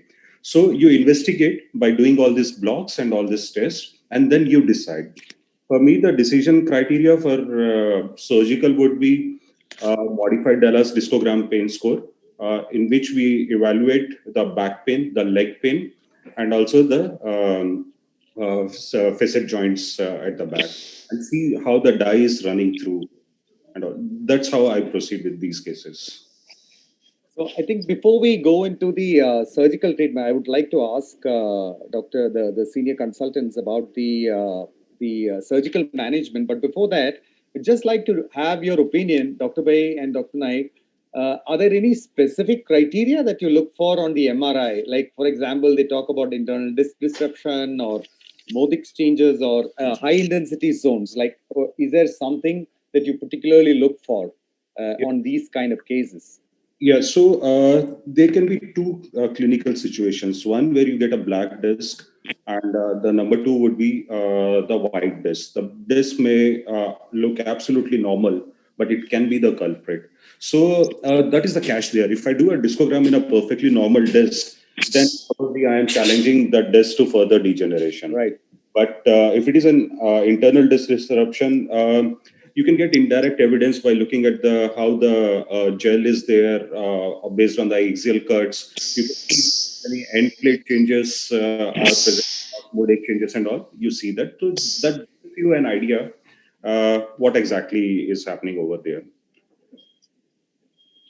Right. So, so MRI does give some idea about what is happening here, and so you're talking about discogram. So before we go into the surgical treatment, may I ask you about the discogram? Do you always do a control injection? So you have a black disc. Do you always do a control injection to see that there is no pain at the adjacent disc? For me, the indications is if it is a normal, perfectly looking disc on MRI, and if there are no changes in L3, for example, adjacent segment, we do an EMG. If there are no changes in the paraspinal muscles, then probably I will not intervene. I will not take a control. Those discs which are grossly degenerated, you don't have to do a discogram because it's already obvious that is one of the pain generators. So I don't do a test level. I don't do a test. It's just to identify because all these modalities, they have to match with the pathology. So you need to really identify where exactly that pain generator is. So Dr. Bey, I would like to ask your opinion on how do you select these very select cases for a surgical procedure? For example, you want to move into a surgical procedure, and how would you select those kind of cases?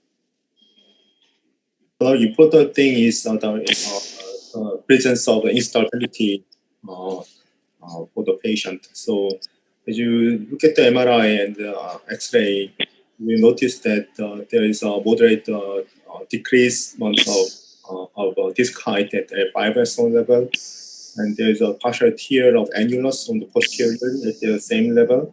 So I think we have to suspect that F5S1 has significant degenerations.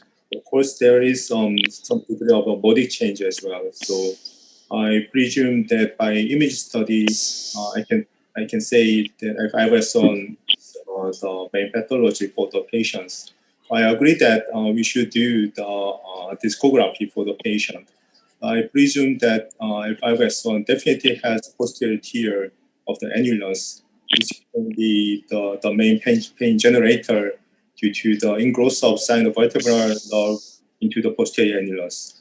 So our next choice should be some injection after, and if we find the F5S1 is the main pathology, we should think about the IDT or the annuloplasty for the patient.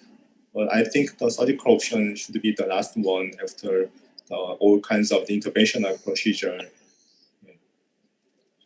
So Dr. Ajay has joined us. Thank you, Dr. Ajay. He had a session in the hall, the other hall before he came in here. So we were talking about this particular patient who's basically presented for a 5-year history of mainly axial back pain, which is worse on bending. And none of the interventions have worked for him. And, as you can see, the MRI shows evidence of a black disc with high intensity zone mode exchanges. So what is your take on this, Dr. Ajay? How would you decide if this case requires a fusion or not? Let's say he's exhausted everything else. See, first of all, we need to prove that it is matching with the symptoms. As you said that there is a bending pain, so there is some mechanical nature to that pain. Second is that it is old custom and our training also, don't treat the backache. For patients of backache, you should not make an intervention on the first go until and unless you have ruled out all means that this is really pathological. So that is the second thing. Now, image does not guide in all cases of a backache. But the case what you are discussing, I have not seen the MRI. Still, I would be suggesting that we have to pinpoint that this is a source of pain. And for a case with no other features which is suggestive of a guidance towards this pathology, I would go in for a disco block. Even if I'm not able to do a discography proper, I would do a disco block, and the patient reports to me that he has got relieved, and I'll definitely go in for fusion with a history of 5 years. That's what, for this case, what you have just shared me. I'm not seeing the images, but this is what I would do. But it would be I would try to definitely avoid the surgery in good number. If he is sticking to me and if he has understood me, then only I will take up this case, because even Rashikran sir, don't operate backache. This has to be remembered. So we have to have good evidence on clinical presentation, on your examination, a very good history, and you have to have some intervention. Needling is the only thing which can definitely prove that this is the reason of the pain. Right. Dr. Ajay, you have a good experience with endoscopy. So what there is this school of thought which actually treats these kind of patients with transforaminal endoscopy, removing the centralized high intensity zone, and then giving a platelet plug there. Like, so what is your take on that? Would you be? I have not used any platelet plug ever. I have done good number of cases wherein a backache is there, the patient is not fitting into the category of fusion, and you want to grade the treatment. Say you are offering an endoscopy, you are not doing any damage to the patient, you are still not burning the bridge. So you can definitely go in and offer surgeries to this group of patients. And here also, I am successful only in 50% of cases. So I may give them a TEM fusion again. So it is not the complete solution as to doing a, say, annuloplasty and getting out of the plane completely. So the lifestyle modification always comes into play in all these group of patients, and those females, those laborers who are not ready to accept this, don't try to go in with an intervention like endoscopy, wherein you know that this is the source of pain and you want an intermediate procedure, because they will not modify the lifestyle. So they have to accept that this is an intermediate procedure before we take up the fusion. So I think all the faculty is kind of the same impression that they would be very loath to go in for a direct surgical intervention, in spite of, let's say, a good clinical diagnostic criteria, that is a centralized pain and the MRI criteria plus a positive discography. Then they might consider surgical intervention. So I would like your opinion, Dr. Ajay, Dr. Naik, Dr. Bey, on what kind of surgical intervention do you do? Because there is a mechanical pain. Would you like go for a fusion? Would you go for a disc replacement or some other surgical technique? Because there is still a very controversial topic, and the results are difficult. For me, if we are considering fusion, so it would be a posterior fusion or an OLIF. This is what I am trained for, or I can do it. I would like to explore the possibilities of a disc replacement, which I am still very.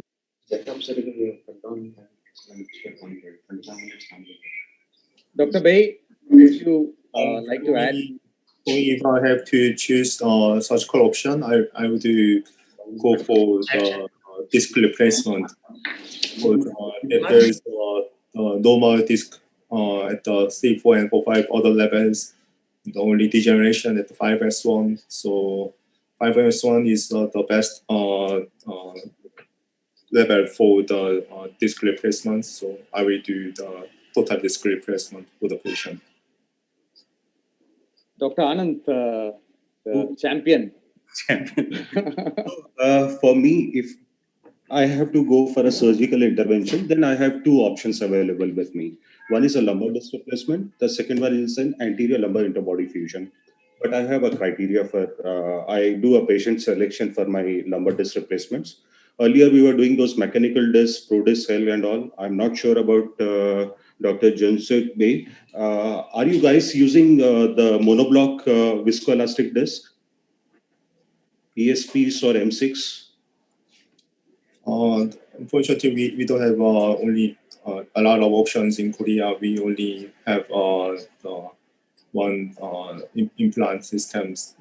I don't have M6.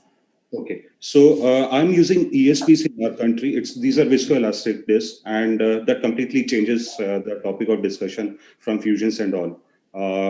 So I have two options: either the viscoelastic disc replacement device or an anterior lumbar interbody fusion.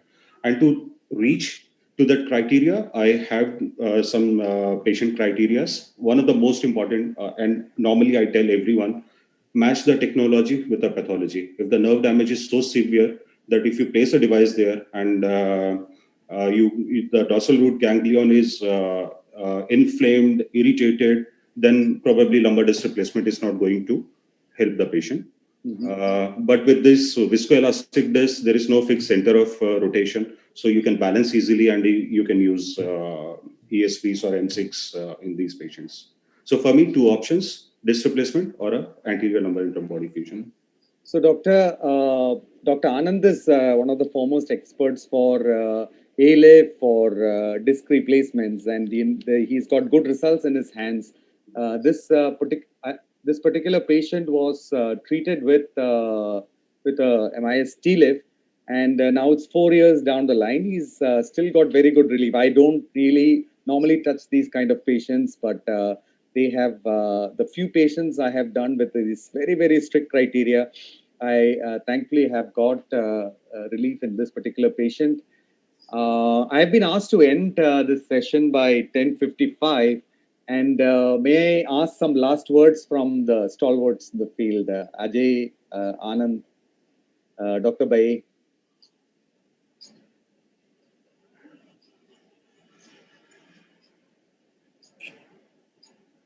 So I would like to be with Anand. So can I speak? Yes, doctor. Yeah. So for me, we have a treatment option available for the purely axial back pain, and they're really awesome, and you will get results. So those are old school thoughts. Don't touch the patient. Don't do anything for purely axial back pains. That is an old school of thought. There is no scientific evidence beyond that. In fact, there is a lot of evidence-based medicine which is coming on particularly for axial back pain treatment. It's there in our scientific journals and it's there in our textbooks. So somebody teaching someone, don't touch a patient with a back pain, just go ahead with the conservative management. There are criteria. So you just follow those simple criteria. If they fall into this conservative management or the surgical management, you will get the results.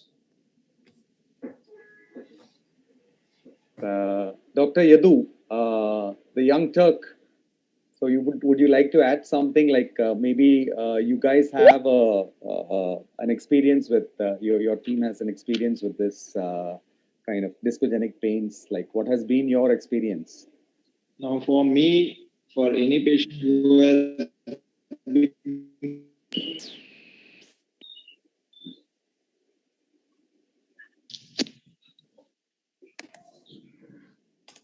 I think I can't. I'm not able to hear. So shall I speak? Yes, Jacob. Yes, Ajay, can hear you. Yeah. So for me, a correctly identified cause of discogenic back pain is an indication for fusion, and I would like to mature to the level of what Anand has matured. I would like to go in for an anterior fusion or anterior replacement, but definitely I will try and not give a fusion disease associated backache which is new to the patient. So whenever you are handling this group of patients, because if you are handling this group of patients, there is in all probability there can be something which ends up with fusion and relieve his complete backache and give a new type of symptoms. It is worrisome. So I would go by Anand. Yep. Thank you very much, everyone. It was a very interesting but difficult topic, and it's still controversial, and there's a lot of work ahead for us. So I end this session right now. Thank you, everyone. Thank you for the experts, and thank you for the young Turks who joined in. Thank you. And may I hand the floor over to the hall in charge. Thank you. Thank you, Dr. Jacob, Dr. Anand Naik, Dr. Ajay Krishnan, Dr. Jensen Bay. of your expert comments on managing discogenic back pain. Thank you, Young Turks also.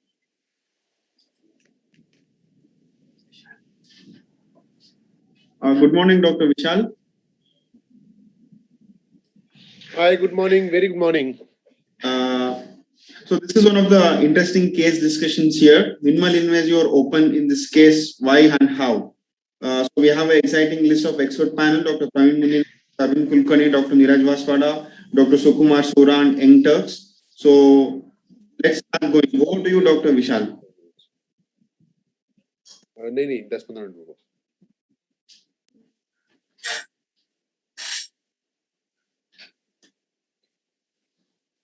Hi everyone, welcome. So I have prepared some cases for this particular session where the session theme in itself is so appropriate to talk about whether to miss it or to do a miss in it. And I'm going to just bring out some cases. Since yesterday we have all seen cases where most of us would have understood that the gold standard for single level PIVD, single level LCS, and single level listhesis, MIS is the way to go.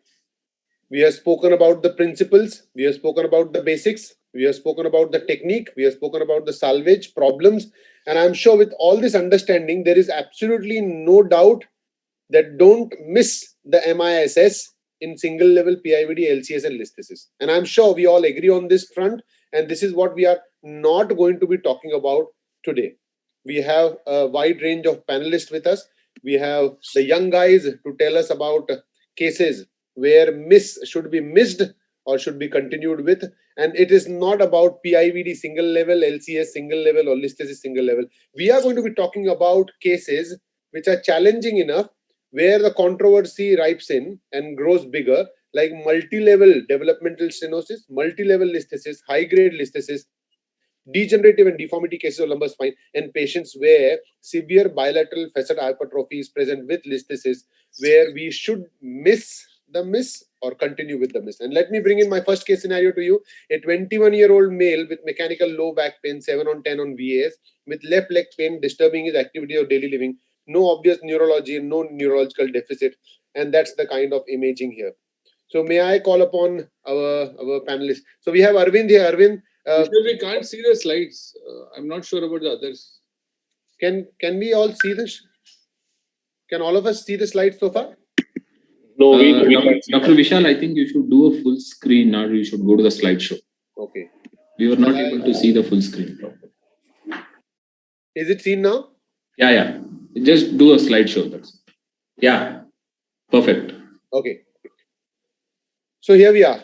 Here we are with the first case scenario, a young guy with a dysplastic high-grade listhesis. Arvind, since you are here and I'm sure you have done so many of these cases, let me hear from you what this case is to you like, and then how would you proceed with such cases in future? So in such a case, I wouldn't do an open surgery, because I have several factors to support MIS here. One is this is a high-grade listhesis, and even if you reduce it with difficulty or reduce it easily, there's going to be a high stress on the segment, on the implants. So with MIS, I can get my screws in the right position because the entry point would be far lateral, unlike an open exposure wherein we really need to pull the paraspinal muscles far apart, strip them apart at L5, S1 region to get your trajectory. Right. So that is one. Second is I would depend on navigation here. So, the pedicles at L5, see, when you do open L5, S1, the most difficult part of the entire surgery for me is putting the L5 screw, because the entry point is quite deep down in the hole there, and you might get wrong. So here it is generally, you can do open image guided, but that is not the tendency. So you have an open, you have a navigated approach to get into the small pedicle. So you should, as you marked out, you are hinting that these pedicles are atrophic. They are small in diameter. So within the confines of that small diameter, you want to put as big a screw as possible. So that is possible with navigation, which can be taken, assistance of. And here probably you'll need to do some degree of dome osteotomy at S1. Again, that can be guided very well with the navigation. So these are all the factors. And the trajectory of the tube you always know where the trajectory of the tube is to land in your cage as central as possible. So these are few of the reasons why I would do minimal axis. And secondly is when you do a open, I usually don't use a microscope. Here, since it comes with the package, the minimal axis, the MIS relief procedure, I'll be able to see the exiting route, not damage it, etc. Right. So I think Arvind has highlighted all the problems that one can come across in MISS, and he's already given some tips and tricks to it, to how to get the right implant into place, how to get the obliquity of the tube, and how much exposure. So Neeraj, any difference in opinion you would have? Would you miss the MISS here and do open, or you would take up the challenge of MISS surgery in this? No, I guess for me, this still can be managed minimal invasively.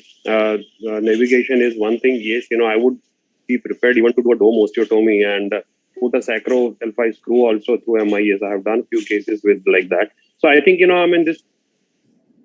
Yes, I think I would not think of open for this case right away. Right. We also have Vishal Peshetiwar. Is Vishal here? Vishal Peshetiwar. You have a high series of high-grade Degen listhesis patients here. Vishal, are you around to take up the question? Yeah, I'm around. Yeah. So would you please highlight the challenges that one can come across? Like we have young Turks here. I'm going to soon move on to the young Turks with their challenges on what they face across. But can you please highlight about the challenges that you have faced while dealing with high-grade listhesis in MIS way? So typically, if it's a long-standing high-grade listhesis with osteoporotic situation, getting a reduction becomes a problem. In this case, that to get, like Arvind said, you need to do a dome osteotomy. Navigation really helps. I mean, we have done a few without navigation, but majority have been with the OAM on. So that in that situation, it makes it safer. If you haven't done enough, I don't think this is a case to be tried MIS. However, it's going to be equally difficult if you do it open. So MIS in my hands is an easier option than an open surgery for this. For the simple reason, the screws have to go through other incisions. So I can focus my T-lift part of it to a different, more medial to the screw fixation. The screws, actually in this case, we would put very, very lateral. And the S1 screw, the entry would be way,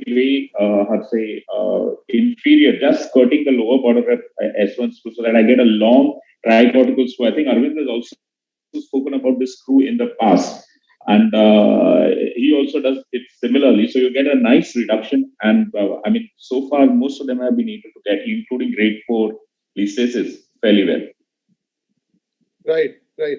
So how do you reduce these, Vishal? I mean, you've been reducing all of them. So, very stepwise reduction, I had a lecture yesterday about it. So I'll just enumerate the points to it. The reduction has to be by a release and not on screws. Majority of reductions which last on, which people use screws for, are very perilous. They are going to fail if the unit doesn't happen in time. You have to do a complete disc release. If not, then you have to go down, go over the top, do a medial facetal release. If that does not reduce, dock a tube on the other side, remove the facet, again do a discectomy from that side, put your paddle shifters from there, and then get the disc in. This reduces. If this does not reduce, then this is not going to reduce, come what may you do, open or whatever you want. Then the only way to probably release is to go anterior, release it, flip the patient in and do it from behind.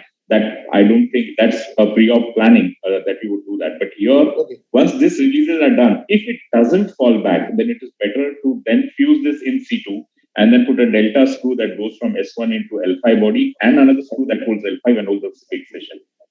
Right. Now, Mihir, are you around? Let me catch you also. Mihir, we'll quickly have a word from Mihir Bapat, who's here, who's had a big series of high-grade spondylolisthesis, and he's also a pioneer of doing the MIS in a hybrid way. Dr. Mihir, there are instances where we have to use a L4 screw to get our L5 back, where the reduction is implant guided rather than release guided.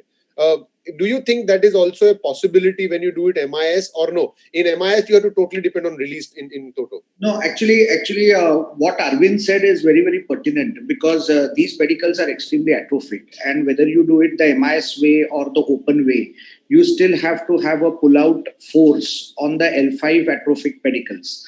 And you need to study these very well on a preoperative CT scan, because some of them are really not capable of holding anything more than 4.5 or, precariously 5.5. So the thing is that these screws tend to migrate when you start pulling them out. And it is quite sort of wise to take an additional hold on the L4 if required. So there is nothing wrong in taking a hold on the L4. Right. And what challenges do you think a young guy like me would have while dealing with this in a MIS way? Well, you should have given some other example than you. But anyway, so I think most of them have been highlighted. See, the greatest challenge is to protect your L5 root here, because as the vertebrae topples over, it's really overhanging your disc. And as you start negotiating your kyphosis, you have to be very, very worried that your intradiscal shavers do not hit your L5. So your decompression of the L5 has to be far lateral. That is one, to protect it. And second is to reduce the stress when you are pulling it out. Second is negotiating the kyphosis. So if you do not negotiate, that means if you do not complete your sacral dome osteotomy really well, then you are likely to perforate the end plate of L5, because your intradiscal shaver tends to angle superiorly. So that is the second point. And the third point is that whenever you reduce these, do not use an unilateral implant. Try to use sequential tighteners and use, if probably, bilateral implants to get a uniform pull-out force. Otherwise, the L5 screw may pull out. And when you lose the L5, then it's, if you are in an MIS situation, it's like a terrible problem to have. Okay, thank you, Mihir. I think now I have another guy, Dr. Sukumar Sura, who will probably deal with this in a little more different manner. Sukumar, your word on that. How would you deal with such cases? Miss it or not to miss it? Sukumar. Yeah. Good morning, Vishal. Hi. So I do more endoscopically for grade 1, grade 2, but in this case, it is very difficult to reduce without dealing the facets. So I will do more MIS way rather than endoscopically. I would not rather do open in this case. So I would go in MIS way, as Dr. Anand has already told in detail. So I think I'll go in MIS bilaterally rather than open or endoscopically in this case. Right. Venkat, now let me just go on to the young guys. I'm sure you all have heard the challenges of MIS where this case has come to you today in your clinic. You have already attended a MISSAB surgical symposium. You have heard the masters. Tomorrow you have to do this case. Would you do it in an open manner or you would miss it? Venkat. I am still more skeptical about MIS in this case. Probably I will try open first, do few cases of open, then I may shift to, because I have done only one case of this, and that was open, and it was very difficult to reduce also. So I may consider in future, maybe after 5 or 10 cases of open. Right. Venkat, I really acknowledge your concerns and really appreciate openly sharing your concerns on this. And this is the key that we all must take home from here, that please don't get overridden by your ego that you have to do it MIS unless you really can challenge it by your surgical skills, which takes a certain amount of learning curve and time to it. All these masters who are speaking here about MIS, they are all guys who have done at least thousands of open surgeries and more than thousands of surgeries in MIS way on the simpler cases, rather than taking up this as the primary challenge. And we as young guys, Akash, Venkat, we all must understand the concept whether we can really tackle the challenges and achieve the principles of surgery in this in MIS way or not, because the end game is to achieve the basic principles done instead of the basic of open and MIS. Akash, so how would you deal with it? Venkat has already mentioned his concerns about going it MIS way. You have heard the tips of the leaders here. What is your take on it tomorrow if this case comes to you? So similarly, I think as Dr. Venkat said that I've not done many cases. So MIS would be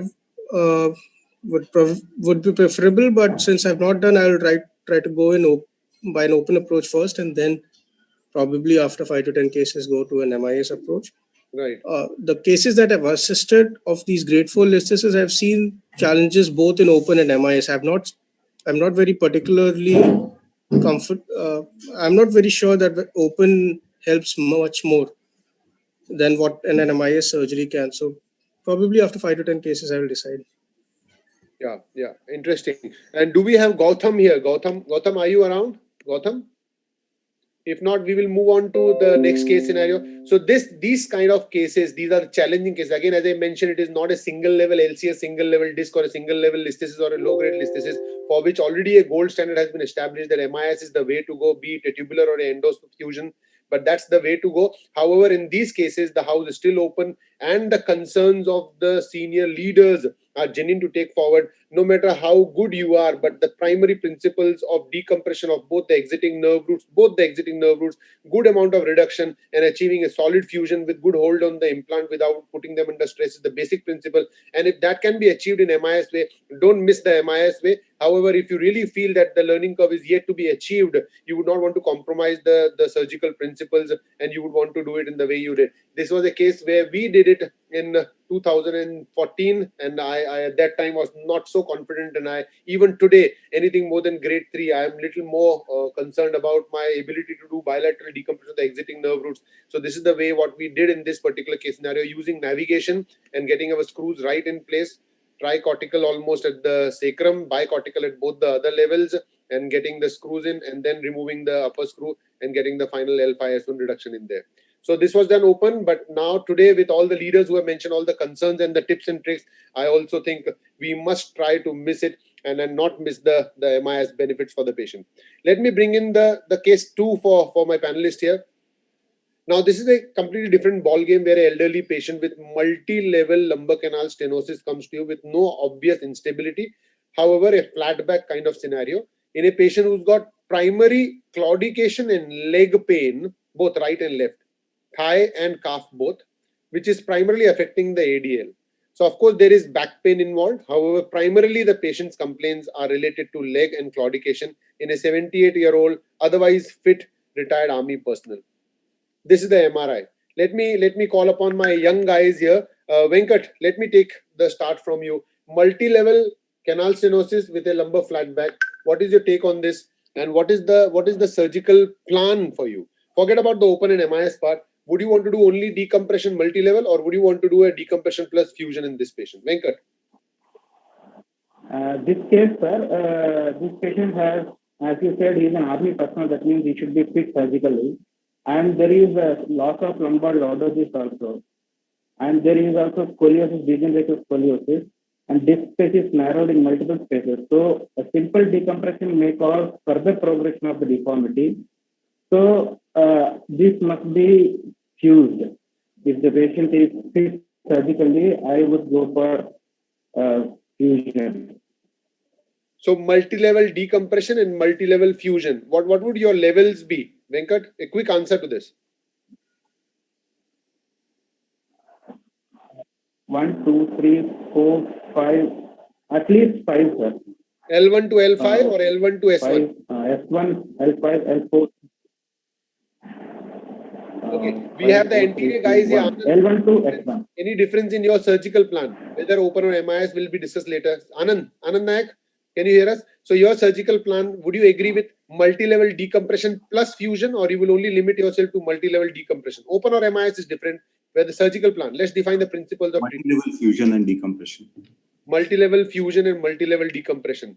Let me have Dr. Neeraj. Neeraj, your plan, surgical plan in this patient who's got leg pain and claudication is primary thing. And what's your surgical? Vishal, I will be the black sheep here. 78-year-old gentleman, primarily, as you're stressing repeatedly, that primarily complaint is claudication and radiating pain. Back pain is there, but see, these are the cases which we can carry to discuss in detail with patient that what entails about multi-level fusion and what entails about multi-level decompression only. MIS open, that's probably the next discussion. So I guess, I'll talk in detail with the patient that, even if whatever I do, some amount of back pain is likely to remain. So I think, my focus would be to convince patient for only decompression. Deformity is not so much collapsing here. So do a foraminotomy, multi-level, minimal invasive decompression would be my choice, and explaining the patient that, your back pain may improve to an extent, but may not go completely. I would not want to, venture into multi-level decompression, fixation, correcting of deformity. However tempting it looks to me, I would want to restrain myself from that. Okay, I think I have someone who's now even more wiser than what he was a couple of years earlier, who's chosen the middle path between the MIS and the open way, and also he's not the very aggressive anterior guy. Arvind, I'm referring to you, the wisest of all the MIS guys here. How would you plan surgery in your case? What is your surgical plan and your approach, open or MIS? So that makes me another black sheep with regards to this particular case. I come what may, I'm not going to able to fix this patient's back pain. The thing is, there are two issues about back pain. One is usually it is the buttock pain many a times that they gets interpreted as back pain, and that is a root pain. So that should be taken care of by decompression alone. And if it is still genuine back pain, even if you do a multi-level OLIF, whatever you do, give his good sagittal balance, etc., it is so rocky, the whole spine. I don't think he'll get, he can be assured with regards to his back pain. So I would go with Neeraj do multi-level decompression. That will be, I think, 3, 4, and 4, 5. I have not seen the Excel set 2, 3, but not at 5, 1. 3, 4, 4, 5, 5S1. Yeah. Not much impressed by a 5, 1. So 4, 5, and 3, 4. So 2-level decompression. Yeah. Dr. Mihir, what's your way of dealing with it? Is it tubular? Is it interlaminar or a frank laminectomy in this particular patient with a almost stable spine? Dr. Mihir. I seriously feel that a simple laminectomy for this patient is going to work the same way as a minimally invasive surgery. So if you are really confident of doing a multi-level surgery in a relatively lesser period of time, he's 78-year-old. You have to consider him as a whole with all his medical problems and his age and his anesthesia risks and everything put together. Give him a good surgery which offers good bilateral decompression, whether it's a laminectomy or minimally invasive, doesn't matter in this particular patient. Right. Let me take upon the endoscopy team here. Sukumar, can you help us about your surgical plan? Is MIS endoscopic technique good for these patients with stable spine, almost fusing discs there, multi-level canal stenosis? Your take on that. Yeah, these patients are the very good patients for endoscopic decompression. I fully agree with Dr. Arvind. I would go for 3, 4, 4, 5 and 5, 1 on the right side with a stenotic decompression and over the top doing bilaterally. So with such a 70 plus individual, I think I'll 78 with already nature has fused and it's a stiff spine. So I'll just go with a multi-level decompression endoscopically. And these patients do very well. We do regularly now.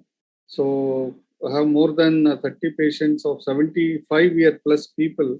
So they are doing very well, and the back pain eventually also comes down. Most of the time it is because of right rather than the discogenic pain.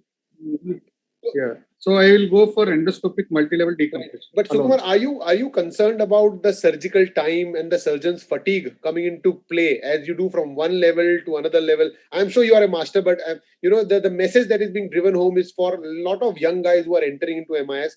So for these particular cases, I'm sure you would do it endoscopically. But say 10 years ago, when you were starting your endoscopy in MIS, would you still be the one to choose these cases for endoscopy, or you would worry about certain concerns in your MIS technique? Yeah, here when you do interlaminar, radiation is not a problem because hardly you take 3 or 4 shots for each level. But as you said, the fatigue on your shoulders and the forearms is a big concern initially for any beginner. So, for example, if you start a endoscopic single level stenotic decompression, a beginner might take 2.5 hours, though in bilateral decompression. So as your learning curve decreases and you learn and you do, let's say 30-40 cases, so you can do 2 levels in 2 hours time.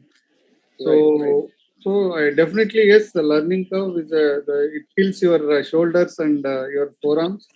But as you progress, so this is a very good case for endoscopic stenotic decompression. Right. Do we have Sai Krishna Gade here? Sai Krishna with us? Dr. Sai Krishna? Sai Krishna? Okay, I think Sai is missing here. Akash, now you have heard the mentors with their concerns and experience. Akash, how would you take up this challenge, if you are doing this case tomorrow? So I could not hear the question. Background noise. Vishal, I just want to add one more point. So regarding this fatigue of surgery, so there are a few patients where I have done under epidural anesthesia catheter, two levels at a time, and and do the other 2 levels. I've done 4 levels like in 2 days like that with epidural catheter.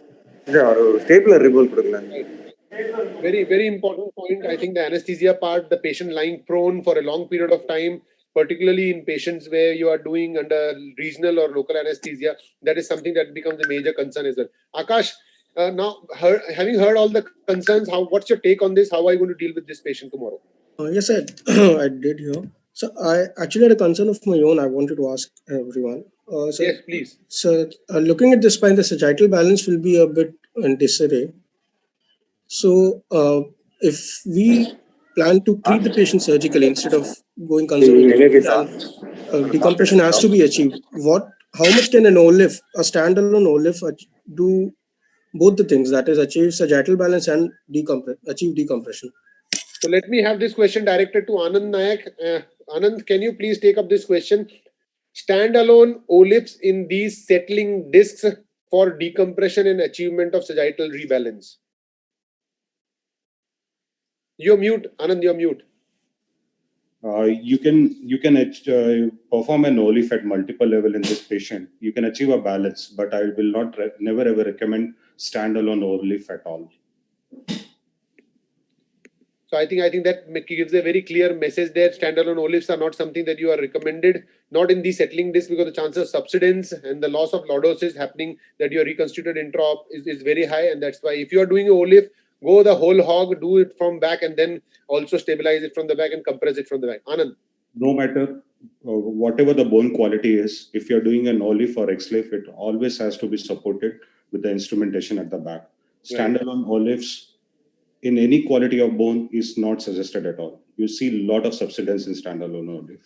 Right. I think the house still remains divided. Open is also a word. Dr. Mihir just mentioned about it. The concerns among young guys are very true, that dealing with them can have their own problems in a multiple level way. And tubular surgeries can have their own challenges, like surgeons fatigue, surgical time. And this is something that we all must keep in mind before we venture into these cases. As MIS is said, that patient selection becomes even more stringent when you are doing MIS as compared to open, and your surgical skills come into play, and you have to really rely upon a lot of things like surgical time, surgical factor, and of course the patient positioning also has also matters. So Arvind, one last quick liner about your concerns whenever you're doing a multi-level decompression for such cases. What are your surgical tips and what are your surgical concerns for these patients? Blood loss, positioning, tube positioning, mattering them, and in rotation of the spine. Can you please highlight some of them? Yeah, few things. See, L5, S1 and L4-5, the trajectory is one line if you draw the disc space backwards. So there you can do 2 levels with 1 incision, but if the disc space are parallel, it is difficult unless the patient is extremely obese and you can rotate your tubes up and down. Second is the patient has some degree of convex scoliosis. So if you put the tube on the concave side for that particular segment, the concave lamina, the concave pars, the concave facet, they will have all undergone attrition over a period of time. They'll be smaller in morphometry compared to the convex side, while the convex side is wide and large. So, and then I would go from the convex side. So because that gives a bigger platform, bigger playground to play with. And you should also make sure that there is no exiting level stenosis, and clinically that should correlate well. If there is an exiting level decompression, compression, and if it is that is symptomatic, especially at alpha S1, etc., I'm not sure whether you can do a decompression there. You probably will end up doing a TLIF at that particular level. Right. And surgeon fatigue, surgeon. Yeah. So that is there. So I think you have to, if you do if you have to do more than 2 levels, I think you should take a coffee break in between. Yeah. Very interesting. I think these are all points. These are very, very pertinent points. Choosing the right side of getting your tube docking, taking attention, the facet atrophy and retrieval subluxation, and all these things will come into play while you are doing a MIS way into these. Fusion has its own challenges. The open surgery would give some results. However, you have to be really, really very well counseled in yourself, and your patient should be extremely well counseled about the failing degeneration which may set in tomorrow, if not today, and these patients can actually be coming back to you again and again, no matter what you do. And that is why choosing the right technique, choosing the right patient and counseling them the way you really feel is the key to these surgeries, and the challenges of open and MIS lie in there. My last case scenario before we end up this session, and this time it is about multi-level fusion in patients with multi-level listhesis. Let's not question the credential or the indications of surgery, because this patient has worsening claudication, mechanical low back pain, and I'm going to present 2 case scenarios: L4-5 5S1 listhesis, and another case scenario very similar, L4-5 5S1 listhesis with more than 2 level canal stenosis. So these are 2 different case scenarios. Arvind, let me catch you again on this. What's your plan on these patients? A middle-aged 64 female osteoporotic. Would you do only decompression in stable spines, or you would go and do fusions? And if yes, other than all the other concerns of multi-level decompression, multi-level fusion is now a challenge. So these patients should be very careful. One is you to in detail evaluate these patients, do the axial, see the axial films, see for the facets, the alignment of the facets. If there is if they are very well placed coronally and there is no much movement in flexion extension, if the disc height is not very tall, there is an option of doing a decompression alone. Okay. But I think 9 out of 10 times in such cases I would do a TLIF at 2 levels. 2 levels. So Dr. Vishal Peshetiwar, Dr. Vishal, are you around? Or maybe Neeraj. Neeraj, what are your technical concerns when you're dealing with doing multi-level MIS TLIFs? What are the surgical tips and concerns that you face? You can Neeraj. Unmute, please. Okay, I'm sorry. Yeah. So, I think, this is pretty straightforward MIS TLIF, the first case. Second case is little, we really need to think about slightly more, because, it's a collapsing lumbar spine. If you look at 4-5-5, and there is significant lower doses. So I would be little concerned about, the overall sagittal balance of this patient, because PI is quite high. And if sometimes you just do 4-5-5 TLIF, lumbar spine starts collapsing above that, So I think, this would be a challenging case to restore proper sagittal alignment. Second case. First case, I think I don't foresee that, there would be many challenges. Here, I think I would want a full-length X-ray, whole spine X-ray, and then take from there that what I would want to do, how many levels, whether I would want to fuse or not. What many levels we want to fuse. Let me catch Venkat, Akash. What's your take on these cases? Venkat and Akash. As Sir has rightly mentioned, I think the first case can easily be dealt with MIS TLIF. Second case, I don't know. And of course, whole spine X-rays are important. Right. Unfortunately, I have not kept full spine X-rays, but yeah. So it's important to see full spine X-rays. But let me tell you, this is very, very high PI, 2-level listhesis. They are very minimal instability or mobility on dynamic X-rays, and they are not moving on dynamic X-rays. However, the facets are very sagittally oriented. So I think fusion is surely on the cards here. So Anand, what's your take on these cases? I'm sure you are thinking going anterior or Olif way. Considering the high iliac crest there, what's your take on such cases? So anterior is preferable. If you remember, Vishal, we tried one anterior approach in one of the spine surgery meetings in Mumbai. And unfortunately, I didn't have those angled instruments and the pelvic ring was causing trouble. So we had to abandon the live surgery. We had to abandon that and had to do the posterior MIS stuff with Ranjit. So now I have got all my angled curettes and instruments available with me. I can go ahead with the anterior surgery. But if those kind of specialized instruments are not there, then go from behind and do an MIS relief at both levels. Right. Rakesh is here sitting and watching like a lion out there. Rakesh Luhana, can I have your opinion on this? You are master of OLIF, MIS, TLIF and both. What's your take on such case scenarios where two-level listhesis, multi-level fusion has to be added to these patients? Rakesh. Yes. Okay. So here I would also like to see DEXA scan and see whether osteoporotic component is there or not. Minus 2.5 DEXA. I have got it done. I would see clinically how much component of back pain is there as well as how much mobile on dynamics. Otherwise, we may... Significant component of back pain, but dynamic mobility doesn't show too much mobility. It is just moving by few millimeters. Not even like from grade 1 to grade 2 it is not, but it is slightly mobile. And if you have foraminal views, if there is no foraminal stenosis, then we can just do MIS decompression and avoid fixation fusion. So this is case 1 where the disc is tall, facets are sagittally oriented, and there is foraminal compression also. Yeah. Case 2 where there is in the pelvis. Right. So the first case, two-level MIS TLIF, just MIS decompression. Okay. And second case, only MIS decompression. MIS decompression, yes. Wonderful. And Dr. Mihir, what's your take on such cases? Would you do something different than what has been spoken so far? No, I just love doing MIS in these because you know me. I like to instrument long using percutaneous screws, and the way the hybrid technique works nowadays, we do over the top using a microdiscectomy approach on one side, and you decompress the roots on the other side. So these things come out very, very well with MIS, and I think this whole assessment of stability goes for a toss when you put this patient under anesthesia and in the prone position, and you feel that the discs are opening up with a lot of vacuum.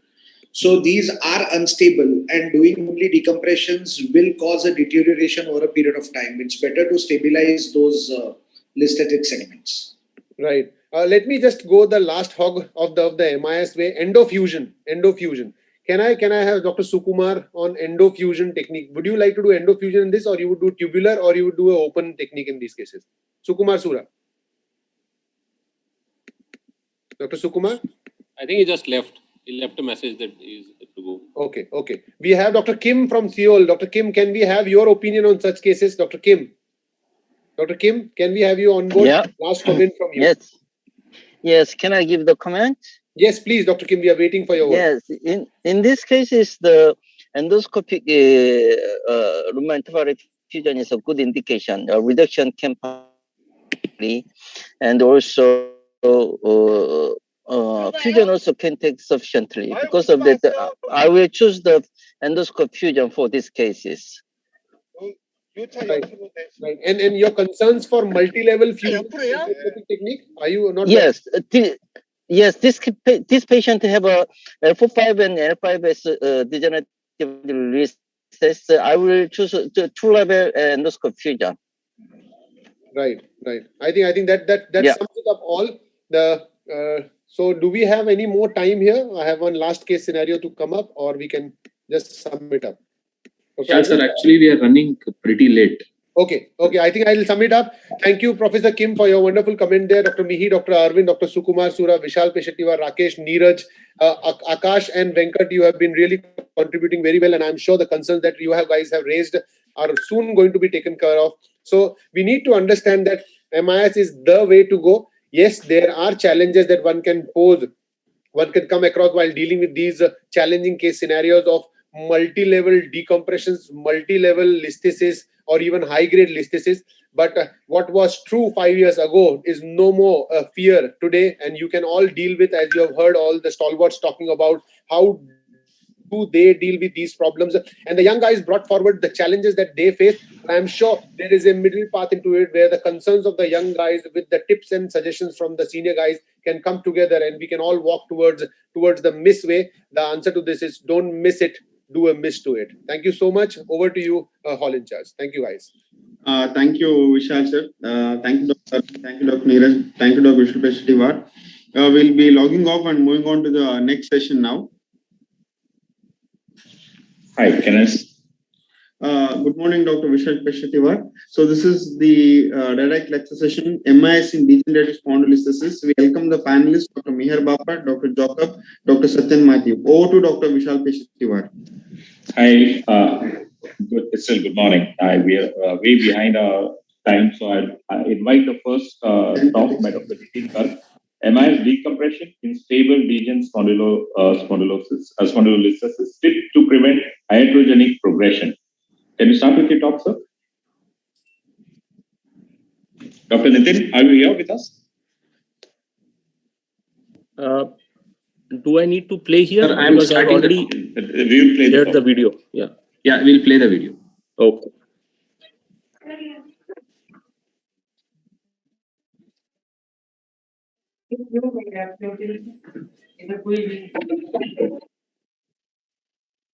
I shall be presenting on MIS decompression in stable degen spondylolisthesis, tips to prevent iatrogenic progression. As we know that stable degenerative spondylolisthesis is a distinct subgroup in the spectrum of degen spondylolisthesis, and these patients behave more like lumbar canal stenosis, wherein they have predominant lower limb symptoms, no mechanical back pain, and dynamic X-rays showing no significant instability. Identifying this subgroup of patients, especially in the elderly patients with osteoporotic spine, is important because it helps to avoid fixations in these patients, as it is now well established that simple decompression is adequate to relieve the symptoms. So how to reduce the post-operative instability? The most important way is by adopting minimal invasive methods to decompress the spinal canal. It has now been proven biomechanically as also by clinical studies that MIS laminotomy significantly results in less post-operative instability compared to open laminectomy. This can be done by a midline approach, or it can be done by a unilateral laminotomy and a bilateral decompression, also more commonly known as over-the-top decompression. And these can be used for single-level or multi-level stenosis. In addition, it is important to preserve the posterior tension band or the osteoligamentous structures which comprise the lamina, the spinous process, the interspinous ligaments, and paraspinal muscles, of which multifidus is one of the important muscles. Important adjuncts to use during the surgery is the use of high-speed drills, and secondly, to undercut the facets, thereby preserving the integrity of the remaining facet. So I shall be describing about the tubular unilateral laminotomy and bilateral decompression. Once the tube is docked, this is the amount of bony decompression which is done, part of the lamina, the medial facet, and the spinolaminar junction. The tube is docked on the right side, and the ipsilateral and the contralateral bones are exposed. And once the bony work is done, the ligamentum flavum is exposed. Now, it is important to angulate the tube so as to get access to the opposite side. Some surgeons angulate the patient rather than the tube. Once adequate bony work is done, the ligamentum flavum is removed, and the thecal sac and the opposite lateral recess conduits are decompressed. A brief mention about multifidus muscle, which is an important paraspinal muscle, and it is a key stabilizer of the spine, responsible for short and powerful movements. It is saved by splitting the muscles as in tubular discectomy rather than by stripping the muscle as in the midline method. As Lee has shown in 2005 that there is significant preservation of the trunk extension strength when using paramedian approaches compared to standard midline approach. A small video presentation. This is a patient with L4-5,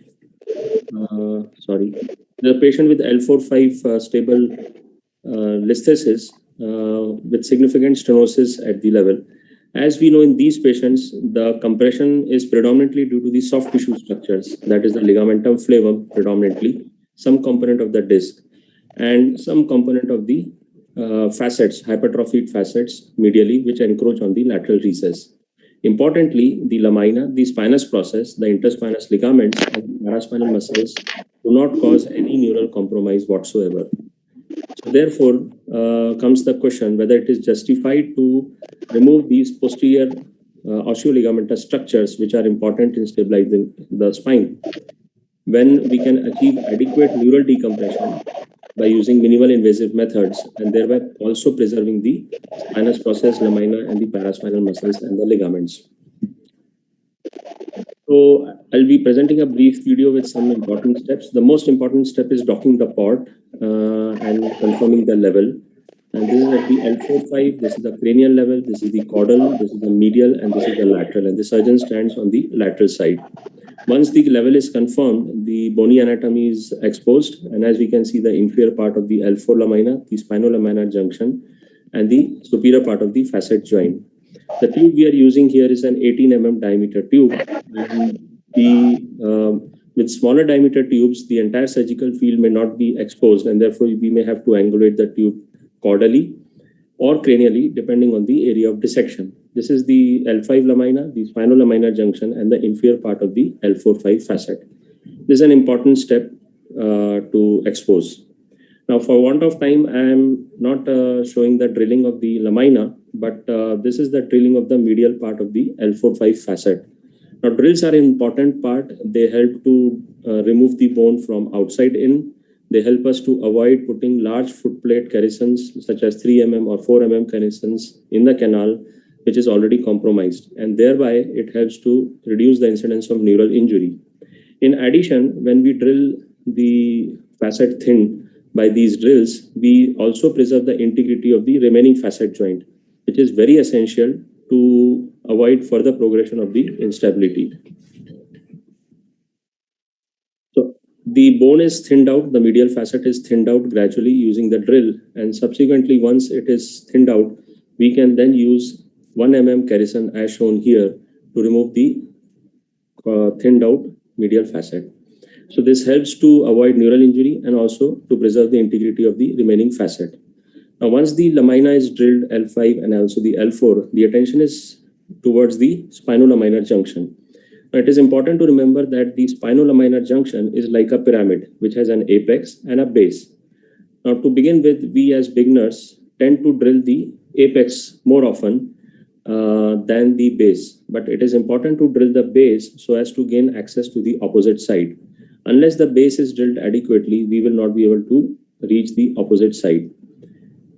So here we are drilling the apex of the L4 spinolaminar junction, and the bone is drilled out, thinned out till the cortical bone is reached. And now we are drilling on the opposite side. This is the ipsilateral ligamentum flavum exposed. This is the midline, and the spinolaminar junction has been drilled. And now we have entered the contralateral lamina. We are entering the lamina and drilling it inside out. So the thin cortical layer will be remaining, and that will then be removed by using a caisson ronger. The same step is repeated at the L5 spinolaminar junction. And again, as we know, this is like a pyramid, and we have to drill the base as also the apex of the pyramid. Adequate bony removal is very essential so as to gain access to the opposite side. It is also important to keep the ligamentum flavum preserved till the entire bony work is done, because the flavum acts as a safeguard to the dura while the drilling is being done. Once the bony work is done, the flavum is removed piecemeal, and then we go to the contralateral side. Now, contralateral side, the flavum is being removed, and gradually the lateral end of the thecal sac will be visible. And as we see here, the probe is onto the opposite side using from the ipsilateral side.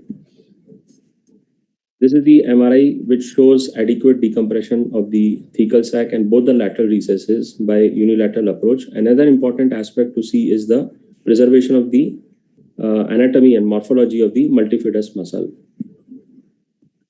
The similar procedure can also be done using midline retractors. The entire procedure remains the same. The amount of bony work is also the same. It is just the axis and the retractor which we use separate in this case. And again, the same steps, and we can see the opposite end of the thecal sac adequately. The thecal sac is retracted gently by a suction, which also keeps the field dry. And all this ligament is removed piecemeal. Now, again, a postoperative MRI, which shows adequate decompression of the canal as also the lateral recess. Now, this midline approach can be used for 2-level and also for 3-level decompressions, wherein we use a midline approach and then expose respective levels and do the decompression separately at each level from one side. It preserves the intervening lamina and also the spinous process and the interspinous ligaments. So to summarize, iatrogenic instability following conventional laminectomy is significantly higher compared to using MIS decompression methods. And the main ways of reducing instability is by using MIS decompression methods, preferring a tubular approach, and preserving the posterior osteoligamentous structures. In addition, high-speed drills are very important, and opposite facets can be undercut by this approach, thereby preserving the integrity of the remaining facet. Thank you. Thank you, Dr. Garg, for that excellent talk. Can we now call the second speaker, Dr. Mahesh K? Can we put up his talk now? Sir, we are putting up his talk. Yeah, Dr. K. Mahesha will speak on can full endoscopic lateral recess decompression make incidence of listhesis progression less. I mean, in a lot of cases, we see lateral recess stenosis as the primary symptom generator. And I think this is a very useful procedure in that, though I'm not an expert in endoscopy. Dr. Mahesha's talk, can we have it up? While the talk is coming up, can I ask the panel, so Jacob, do you do endoscopy? Oh, the talk is up. We'll have the question later then. Okay, can we start with the talk? Yes, sir, I'm starting the talk. Can full endoscopic lateral recess decompression reduce the incidence of listhesis progression? We all know the definition of spine stability and spine instability. Kirkcaldy-Willis in 1982 classified disc degeneration into 3 stages: stage of degeneration, stage of instability, stage of stabilization. Spinal stabilizing system consists of spinal muscles, spinal column, and control unit. Unfortunately, many of our colleagues are focused only on spinal column. What does the literature say? Laminectomy versus fusion. Fusion gives better results. This is because laminectomy is a destabilizing procedure. It destroys the spinous process, the ligaments, the paraspinal muscles, and sometimes even facet joints. However, fusion comes with its own baggage. Perioperative complications of multiple level fusion in patients above 60 years is as high as 62%. And also there are neurologic complications, blood loss, hardware complication, and adjacent segment degeneration. Graham and Hall in 49 patients of fusion at 5 years reported adjacent segment degeneration of 35%. Another paper by Gary Giselli in 215 patients, 27.4 patients required additional procedures for adjacent segment degeneration. For a long time, adjacent segment degeneration was buried as part of natural degeneration. This is wrong. Just to show you one case, this is a patient, a 71-year-old patient with the degenerative listhesis L45, treated by me with the fusion L45. You see what happens at 3 years. Patient develops instability and severe canal stenosis at L3-4 level, which was absolutely normal before, except for little bit degeneration. Why fusion is bad? Jiang and Lee have reported a very good paper. They demonstrated range of movement, nucleus pressure, annulus fibrosis pressure increased at L3-4 level after a fusion at L4-5 level. Fusion is unphysiologic, and discs are there for a purpose, and they are not there for you to fuse. Another paper by Enos, who did a randomized control study between decompression and fusion, and decompression and dynamic stabilization in 85 patients. And results were same at the end of 1 and 5 years, but fusion group had more complication and increased hospital stay. Another paper by Hayashi, who reported same clinical outcomes between minimal invasive decompression and fusion in 64 patients. Another paper by Koenig et al. Who did a meta-analysis of decompression and fusion, and there was no difference in outcome, but fusion group had more blood loss, more complications. Another paper by Minamide et al. Who did the tubular endoscopic decompression in 242 patients, and they reported that 35% patients with instability showed re-stabilization of the spine. Just to show you one example, 50-year-old patient with left L5 radiculopathy, no back pain. This patient had degenerative listhesis, degenerative scoliosis, canal stenosis at L4-5 level. So this requires only a decompression at L4-5 level and no fusion is required. This patient was treated with stenoscopic decompression, L4-5, extruded fragments are removed, central canal was decompressed, and patient had complete relief from pain. Another patient, 74-year-old patient with right S1 radiculopathy, there is degenerative listhesis at L4-5, L5S1 level, disc extrusion at L5S1 level, canal stenosis, central canal stenosis at L4-5 level. And this was treated with transferon endoscopic surgery. Decompression was done at both levels. You can see the video here. This is a post-operative MRI scan. Patient had complete relief of pain. And at 3-year follow-up, there is no sciatica. Patient had come with episode of back pain twice. There is no worsening of listhesis. There is no adjacent segment degeneration. And patient did not require any further additional procedures for any level. Another patient, 76-year-old patient with bilateral claudication, no neurologic deficit. Patient was advised fusion. MRI shows severe canal stenosis at L4-5 level. This required only a stenoscopic decompression. No fusion was done. You can see the post-operative MRI shows good decompression and facets are well preserved. And patient was very happy with the outcome. Coming to take-home message, ligaments, spinal process, muscles, facet joints are all important factors in spinal stability. Minimally invasive decompression avoids collateral damage and instability, and there is no evidence that fusion is better, and endoscopic decompression is the way forward. Thank you. Dr. Mahesha, a question to you. Would you still do a transforaminal or an interlaminar decompression in an obviously dynamic listhesis? And not in a case where the listhesis is stable, but in an unstable listhesis?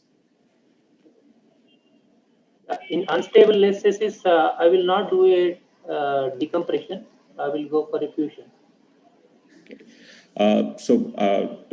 My question to the panel, Dr. Mihir, a very experienced spine surgeon. In our first talk, there were interestingly both tubular as well as midline access was shown. Mihir is a proponent of the contained midline decompression with percutaneous screws fixation. So Mihir, do you fix all your listhesis, or do you selectively fix them in unstable listhesis, just decompress them?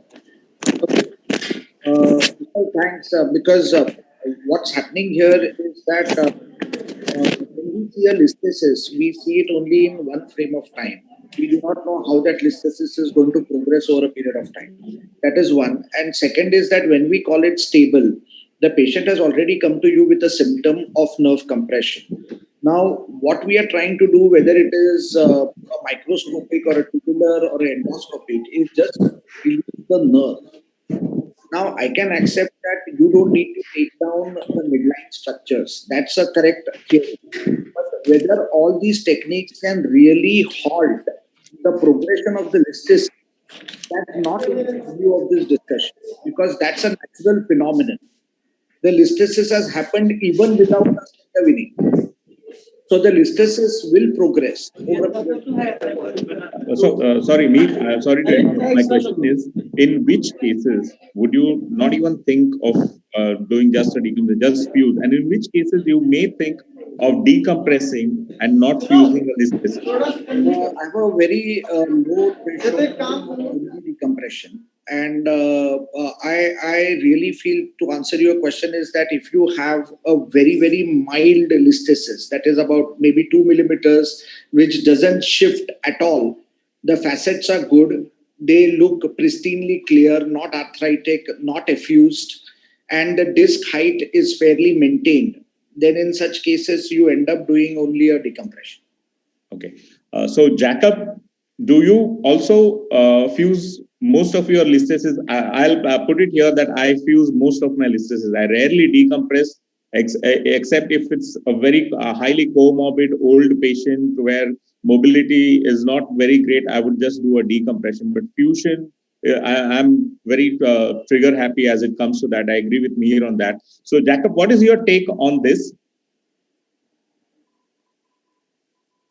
Do we have Jacob with us?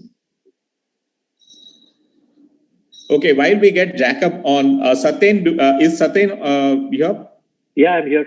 Yeah, Satyen, your take on this. Do you fuse all your listhesis or do you conserve some of them? If you do, what is your criteria of just decompressing? What are the cases you select where you would just decompress rather than fuse a patient? Yeah, so I understand that this is a gray area in many cases. The safest option obviously would be to fuse them to avoid the chances of progression of listhesis. So I tend more towards fusing these patients, especially in older elderly patients.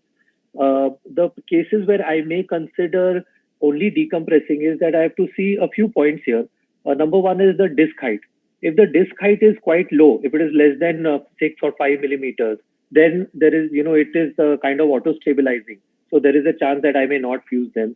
The second is the facet. If there is a lot of facet effusion, then you should not be looking at, I don't see any non-fusion technique. I operate and fuse these because they are quite unstable. The third thing is your facet orientation. So if your facet orientation is sagittally oriented by more than 60 degrees, again, that indicates that this is going to progress further. So I would tend towards fusing these patients. So, it's not just, okay, just operate on, just blindly fuse all or not fuse all. You've got to see radiological parameters and you've got to take every patient and every case separately. Other factors like maybe obesity, would also come into picture. Where a lot of low back pain also would come into picture that you would tend towards fusing these patients. Thanks, Satyen. Thanks for that. Now, what does the evidence say about this? Ranjit, can we have Dr. Ranjit's talk up and going? I'm putting his talk, sir. So Dr. Ranjit Unikrishnan, my colleague from the same medical school that I passed out from, an expert in both open as well as MIS. Let's have his talk and take on this. Very good morning to all. Thanks at the outset for this invite to MISSAB. The topic is Degen spondylolisthesis, choosing fusion levels. When we face a patient like this, which are low-grade degenerative listhesis, the most common problems we try to treat are claudication, plus or minus back pain, plus or minus neurodeficit, plus or minus a deformity, and all comprises treatment of the disability.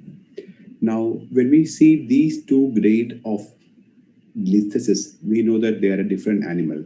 One on the right is a high-grade spondy, which is essentially a deformity surgery, not a degen surgery.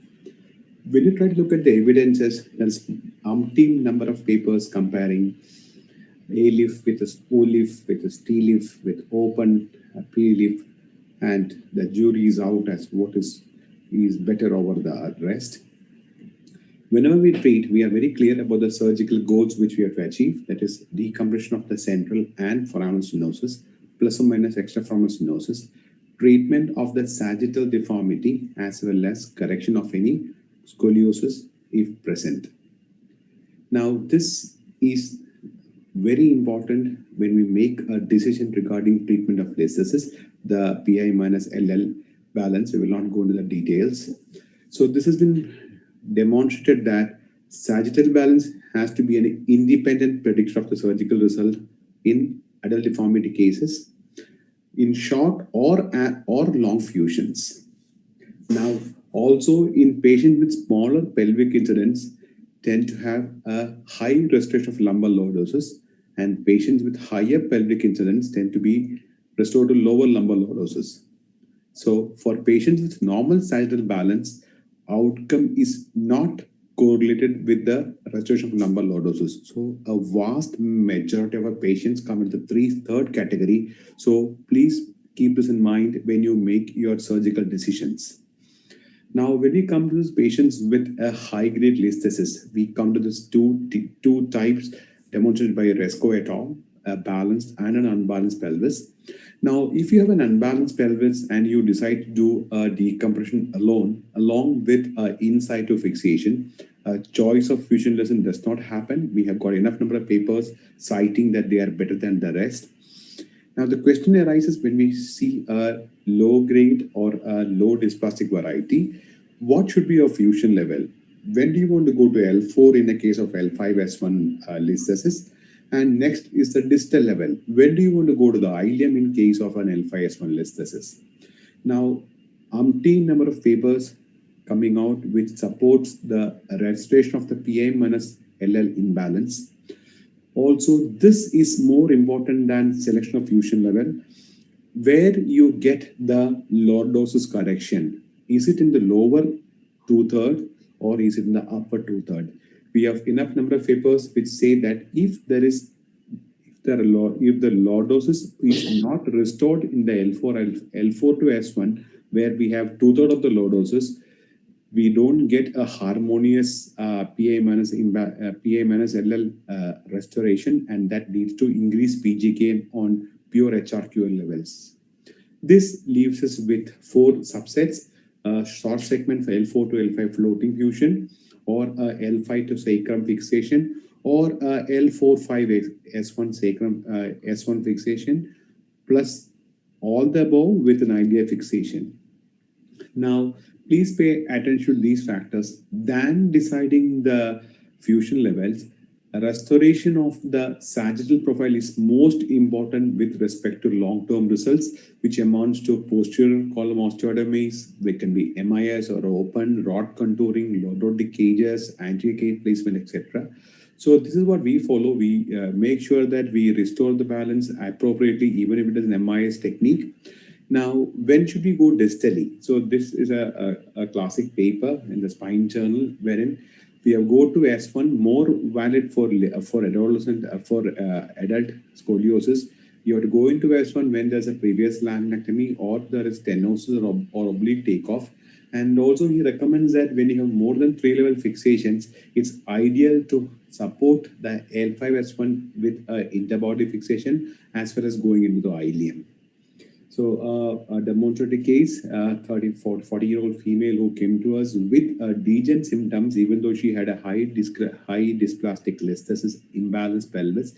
We went ahead, did a VCR or an osteotomy of the sacrum and corrected her and restored the balance. And obviously in this case, we had to have 2-level fixation. We went ahead. These are the pre and post-op images showing that we could restore the balance. The spot study outcome, which says that fusion or no fusion, the outcomes are almost the same. So the take home is that spondylolisthesis is a spinopelvic dissociation. The pelvic incident determines the sagittal profile as well as the fusion levels. Reduction is ideal in high-grade listhesis with unbalanced pelvis. Restoration of spinopelvic harmony is essential in maintaining the HRQLs, and the MIS techniques are very powerful to achieve this. Thank you for your patient listening.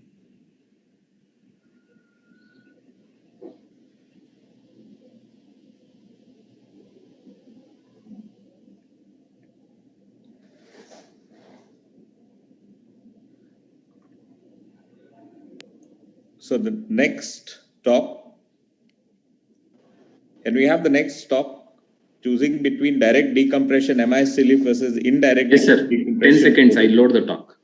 Yeah. So while the talk has been loaded, Ranjit, yes, we had a talk about endoscopic foraminotomies. So, and here the author of this, the speaker also agrees that in unstable he will fuse.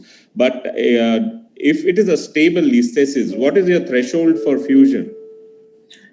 Stable listhesis, meaning there is no back pain. Patient only has got leg pain. I will not fuse. I will do minimal invasive decompression, endoscopic or open based upon the anatomy and feasibility. I will not fuse it at all. Because, and I always tell them that if you future, you become painful, we'll go and fuse. Sure, sir, the talk is ready. Yeah. Can we play the next talk, please?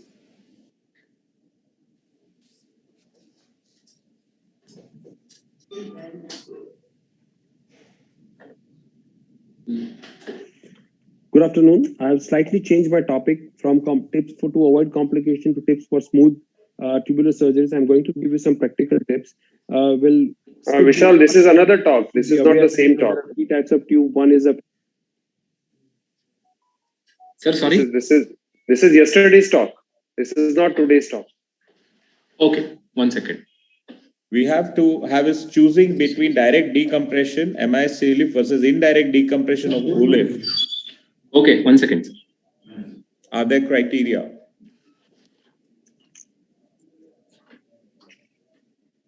They're saying. In the meantime, Dr. Vishal, can I ask a question? Sure. In your experience and Dr. Meer's experience, because both of you are suggesting that fusion, most of the times you do fusion. In your own experience, have you come across patients wherein you did only decompression to begin with, and they landed up after some years with fusion, say after 5 years or 7 years? Can Yes, you? they have. I mean, what would be the percentage of such patients?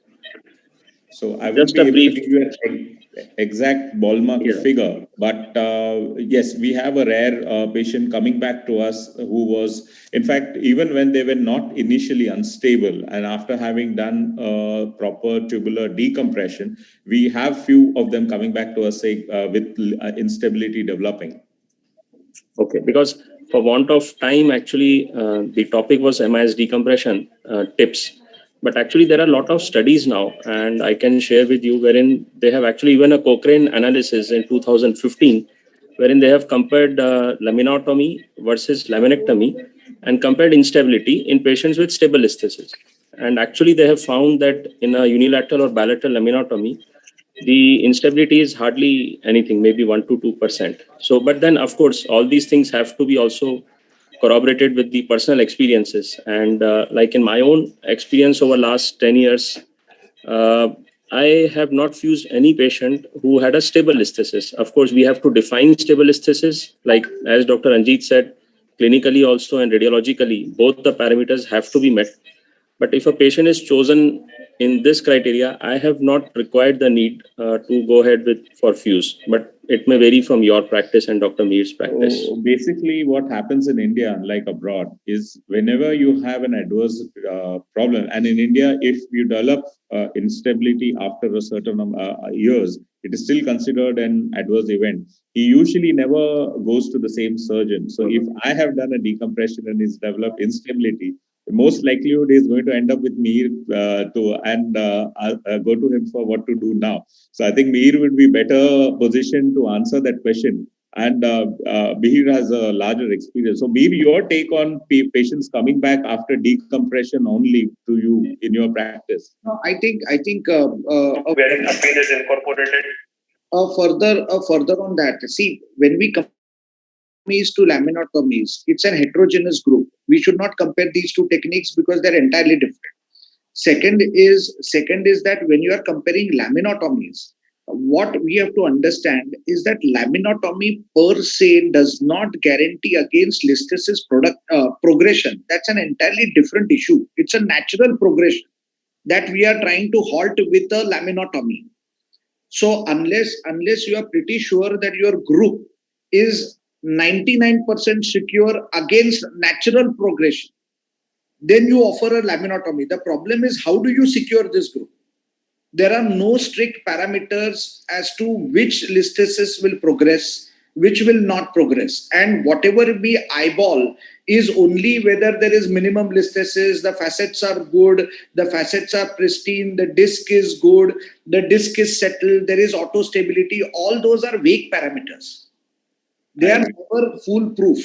And that is why there is always an element of progression in listhesis. And as Vishal pointed out, it is considered as a failure of your surgery. So it's actually natural progression of disease. I mean, when there was a normal disc, it popped out. And when there was a normal disc you're born with, but it degenerates. So it's a part of aging. So the whole idea of treatment is while you're rectifying it to do minimal damage. And that's where we evolved from open surgeons to doing it minimally invasive. Do we have the next talk of Dr. Neeraj up? Vishal? Yeah, Ranjit. Yeah, don't you think so? It is because of the question which Dr. Nitin asked. In your experience, how often do you have to go ahead and fuse your colleagues' cases of listhesis which you decompressed? Don't you think so? It is because of the difference in the way it is decompressed today that they don't end up in fusion?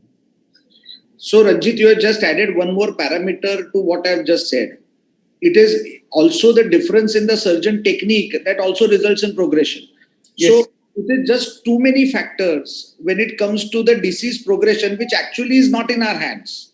Very true, sir. So like what Vishal and you mentioned, thankfully to me, most of my complications come back to me myself. And so very sorry, the talk is ready. Yeah, when I go and see why it happened, it is my so-called Vishal's barbaric surgery which did to the listhesis progression. It is not the disease only getting progress. I go knock off sort of tissues. So it is my own mistake which has led to the progression added to the natural history. Absolutely. So while we have some more time for discussion later, can we start with the doctor? Yes, sir.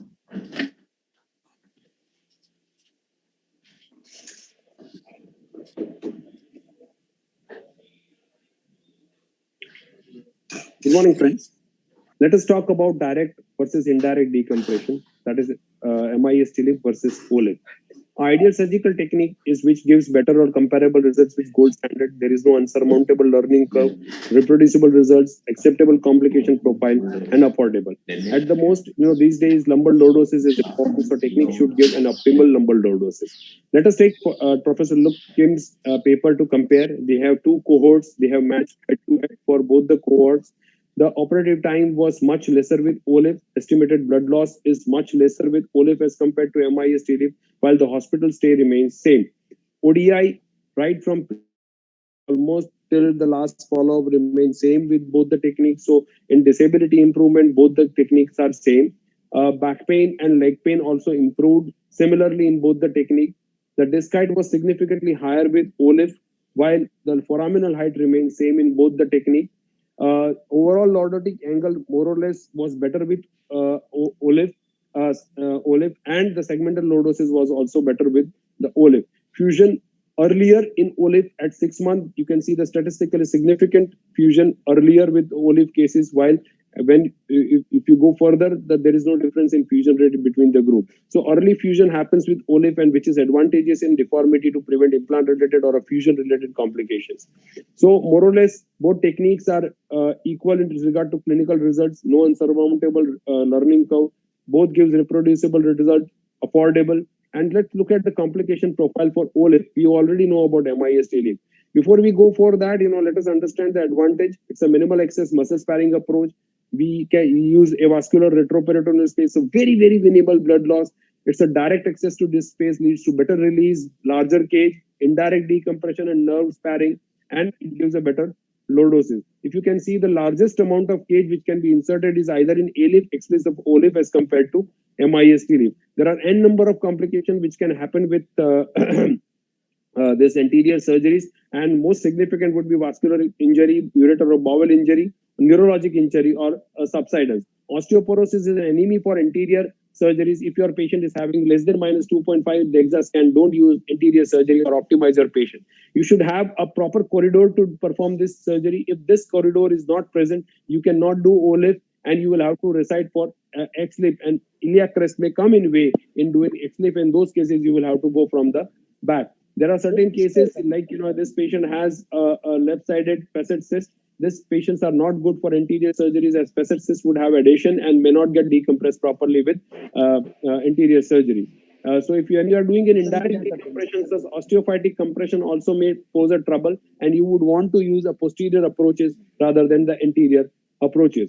There are approach-related complications with the anterior surgery. If you damage subcutaneous nerves like iliohypogastric, ilioinguinal nerve, that means if you are careless in handling this nerve, your patient may wake up with pseudo hernia. If you are doing an XLIF surgery, you should know the anatomy of lumbar plexus, use neuromonitoring to be away from the femoral nerve or any nerve stimulant, especially at L4-5 level. Otherwise, patient may wake up with femoral nerve palsy. Even in OLIF cases, when you retract psoas muscle too much, it may end up having a neuropraxia or a neuropalsy in your patient. Most of them recover eventually. So more or less, both technique head-on-head compare equally with each other. and even in complication profile are acceptable.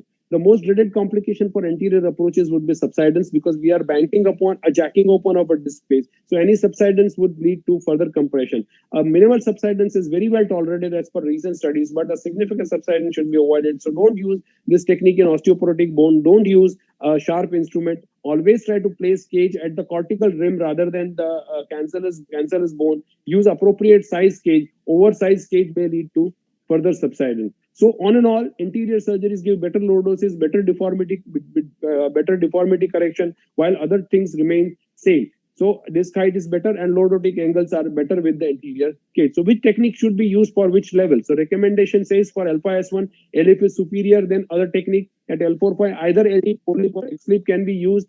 At L2, 3, 3, 4, LF is not possible because you will have to retract vascular structure too much. You will have to mobilize major vessels. So better to use either X-sleep or O-lip, or go for a posterior approach. And if you go higher than that, generally either direct X-sleep approach for L1-2, or for higher than that, generally you should prefer a posterior approach for this patient.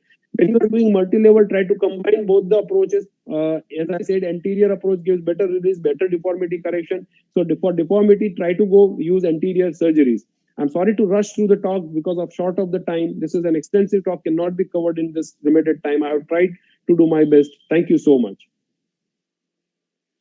Neeraj, thank you for that crisp and quick talk. Can you now enumerate what is your criteria to choose to do an OLIF? If money was not an issue and the technology was not an issue, where would you do an OLIF and where would you prefer a TLIF? Do you believe in the concept of indirect decompression? Because OLIF, usually you are able to put a 14-16 size cage. So do you think in your hands, how many times have you gone back from behind to do a decompression after having put in an OLIF cage from the front and percutaneous screws from behind? Did you ever have to revise it, or do you always do a posterior decompression after OLIF? Vishal, I guess, in my hands, I'm very selective and very choosy about doing OLIF. I'm not, left and right an OLIF guy. I still mix my surgeries with MIS TLIF. I think, when I'm dealing with deformity surgeries, adult deformity surgeries, my inclination towards anterior is slightly more because, I can do less incision and a very speed time. If I'm trying to do MIS TLIF for deformity surgeries, I think it takes a lot of time, and anterior is 2-3 cages you can put in 1 hour and just come back and you can do the things. If there is probably, I would look at the bony stenosis. If patient is having bony stenosis, patient's disc height is quite maintained, where, there is no scope of further jacking the height. In those cases, I prefer to do TLIF. Otherwise, I think, I don't remember a case where I had to go for posterior decompression once case was out of the OT. So there were cases where, the decompressions were already planned, and I showed some of the cases where there was osteophyte, trefoil shaped canal. All those cases, I prefer to do posterior decompression as well. Otherwise, in deformity cases, I do explain my patient that, I'm going to do this much. And if need be, I might, come back for decompression. But I think so far I haven't burned my hand, but I'm looking for a case where I will burn my hand soon. Okay, I hope you never get that burn your hands case. But Ranjit is also fairly active in doing OLIFs as well as MIS TLIF. So Ranjit, do you have a criteria to which to do what when? Yeah, Vishal, to answer the question in one word, if it is a single level fusion required, I still do MIS TLIF. It's more easy for me because no positioning, it's more less theater time with respect to change of position, etc. If it is up to or above, I try to do OLIF with the percut posterior because it makes less mobility. Again, apart from all the criteria mentioned by the Dr. Neeraj, wherein if you don't have an oblique window, I used to try and make a window, retract the psoas or slightly impale the psoas. But I feel that it has its own price. Patient post-op does have a bit of thigh paresthesia, etc. when you do all that. But anything about 2, I always try and do, if possible, OLIF. Again, a patient where there is a congenital stenosis, there is front-back stenosis, the short pedicle, I don't always go with an OLIF. If it is SHISA grade 6 or 7, I go do a direct decompression of the posterior canal. Single level, I seldom or rarely do a OLIF with a percut posterior. It's MIS TLIF. Thanks, Ranjit. Satyen, your views on this? Satyen? Yeah, Vishal. I've been seeing OLIF surgeries being done, and I don't do them myself. This concept of indirect decompression is something which is again, I'm really worried about. We will, as conventional surgeons, you want to see the dura and the roots being decompressed, and make sure that you take out the excessive flavum and the excessive hypertrophied facets. So I think you got to be very, very careful when you suggest this to a patient. Okay, so Mihir, we are already started behind schedule. So any winding up comments from your side, and what are your criteria for choosing this? No, I think Neeraj and Satyen have said most of the things. The problem is that when you are jacking up a disc and you have an arthritic facet, the concerns are always fractures and the concerns are always subsidence. And in fact, those are the highest complications of an OLIF.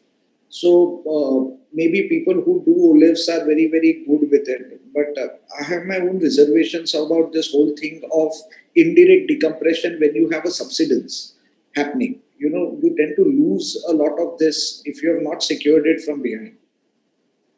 Okay. So Vishal, just a quick comment. As Mihir rightly said, probably the idea is, you have to be choosy about patient. You cannot deal every cases with one technique. So osteoporosis, where you don't try to put too longer cage, because when you are trying to do an indirect decompression with a fear back of your mind that you are not jacking up enough, you tend to put larger and larger cages, and that temptation everybody has to avoid. And secondly, the osteoporosis. I think, I'm very skeptical about doing this OLIF and osteoporotic. All your complications of OLIF will be in osteoporotic spines. Exactly. I totally agree.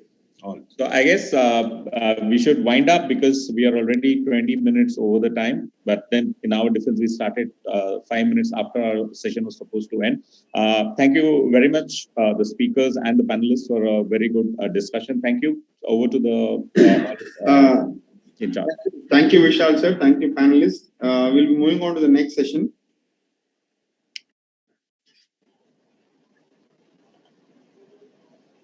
Yeah, hi. Good morning, Dr. Amritlal sir.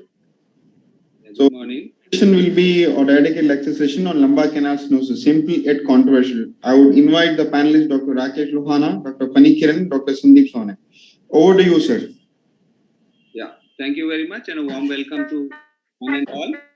Welcome the panelists, Dr. Rakesh Lohana, Dr. Pani. Want of time, let's go on dive into the session. The topic is simple yet controversial. Now that's kind of summarizes the whole discussion. Over to you, Dr. Nikhil Arbatti. Doctor, I'm putting up his talk. Dr. Nikhil, you're there? Yeah. Hi. Yeah, Amrit, I'm here. Hi.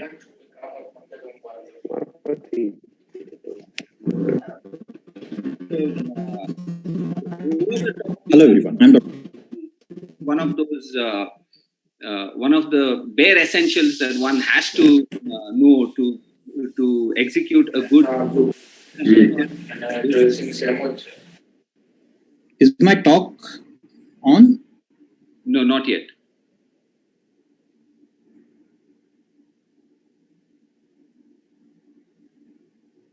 So as we are waiting for your talk,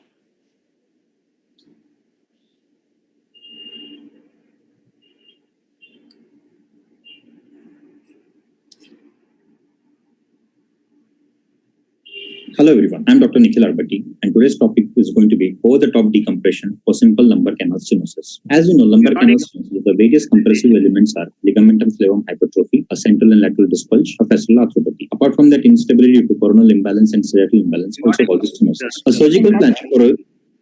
We are not seeing the video. Yes. 1 second, sir.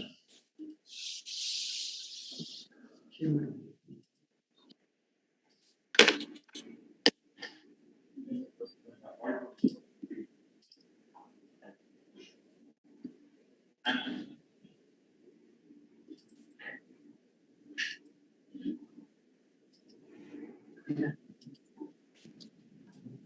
Dr. Nikhil Arbati, and today's topic is going to be over-the-top decompression for simple lumbar canal stenosis. As you know, lumbar canal stenosis, the various compressive elements are ligamentum flavum hypertrophy, a central and lateral disc bulge, a fascicular arthropathy. Apart from that, instability due to coronal imbalance and sagittal imbalance also causes stenosis. A surgical planning for a lumbar canal stenosis preferably involves decompression if there is no instability and only claudication symptoms. The decompression can be done of various types. It is an open laminectomy, microscopic decompression, endoscopic decompression, or tubular decompression. Today's talk is going to be on tubular decompression with over the top, that is a unilateral approach with bilateral decompression. It is done where there is a bilateral equal compression. The benefit of this approach is that it minimizes soft tissue damage of the opposite side. You can achieve a very good decompression of both the traversing and exiting roots of both the sides. And in the higher lumbar levels, in fact, it's much easier because there is a very small interlaminar window or very less interpedicular distance. The requirements for the procedure are: in the armatorium, we require a tubular system, a rigid tubular system inspector, require a burr system with bent handles and all sizes of cutting drill bits, table which can be tilted very easily on the opposite side, and a microscope with an adequate working length. This is the tubular system, Pitker system, which I use. Technique is,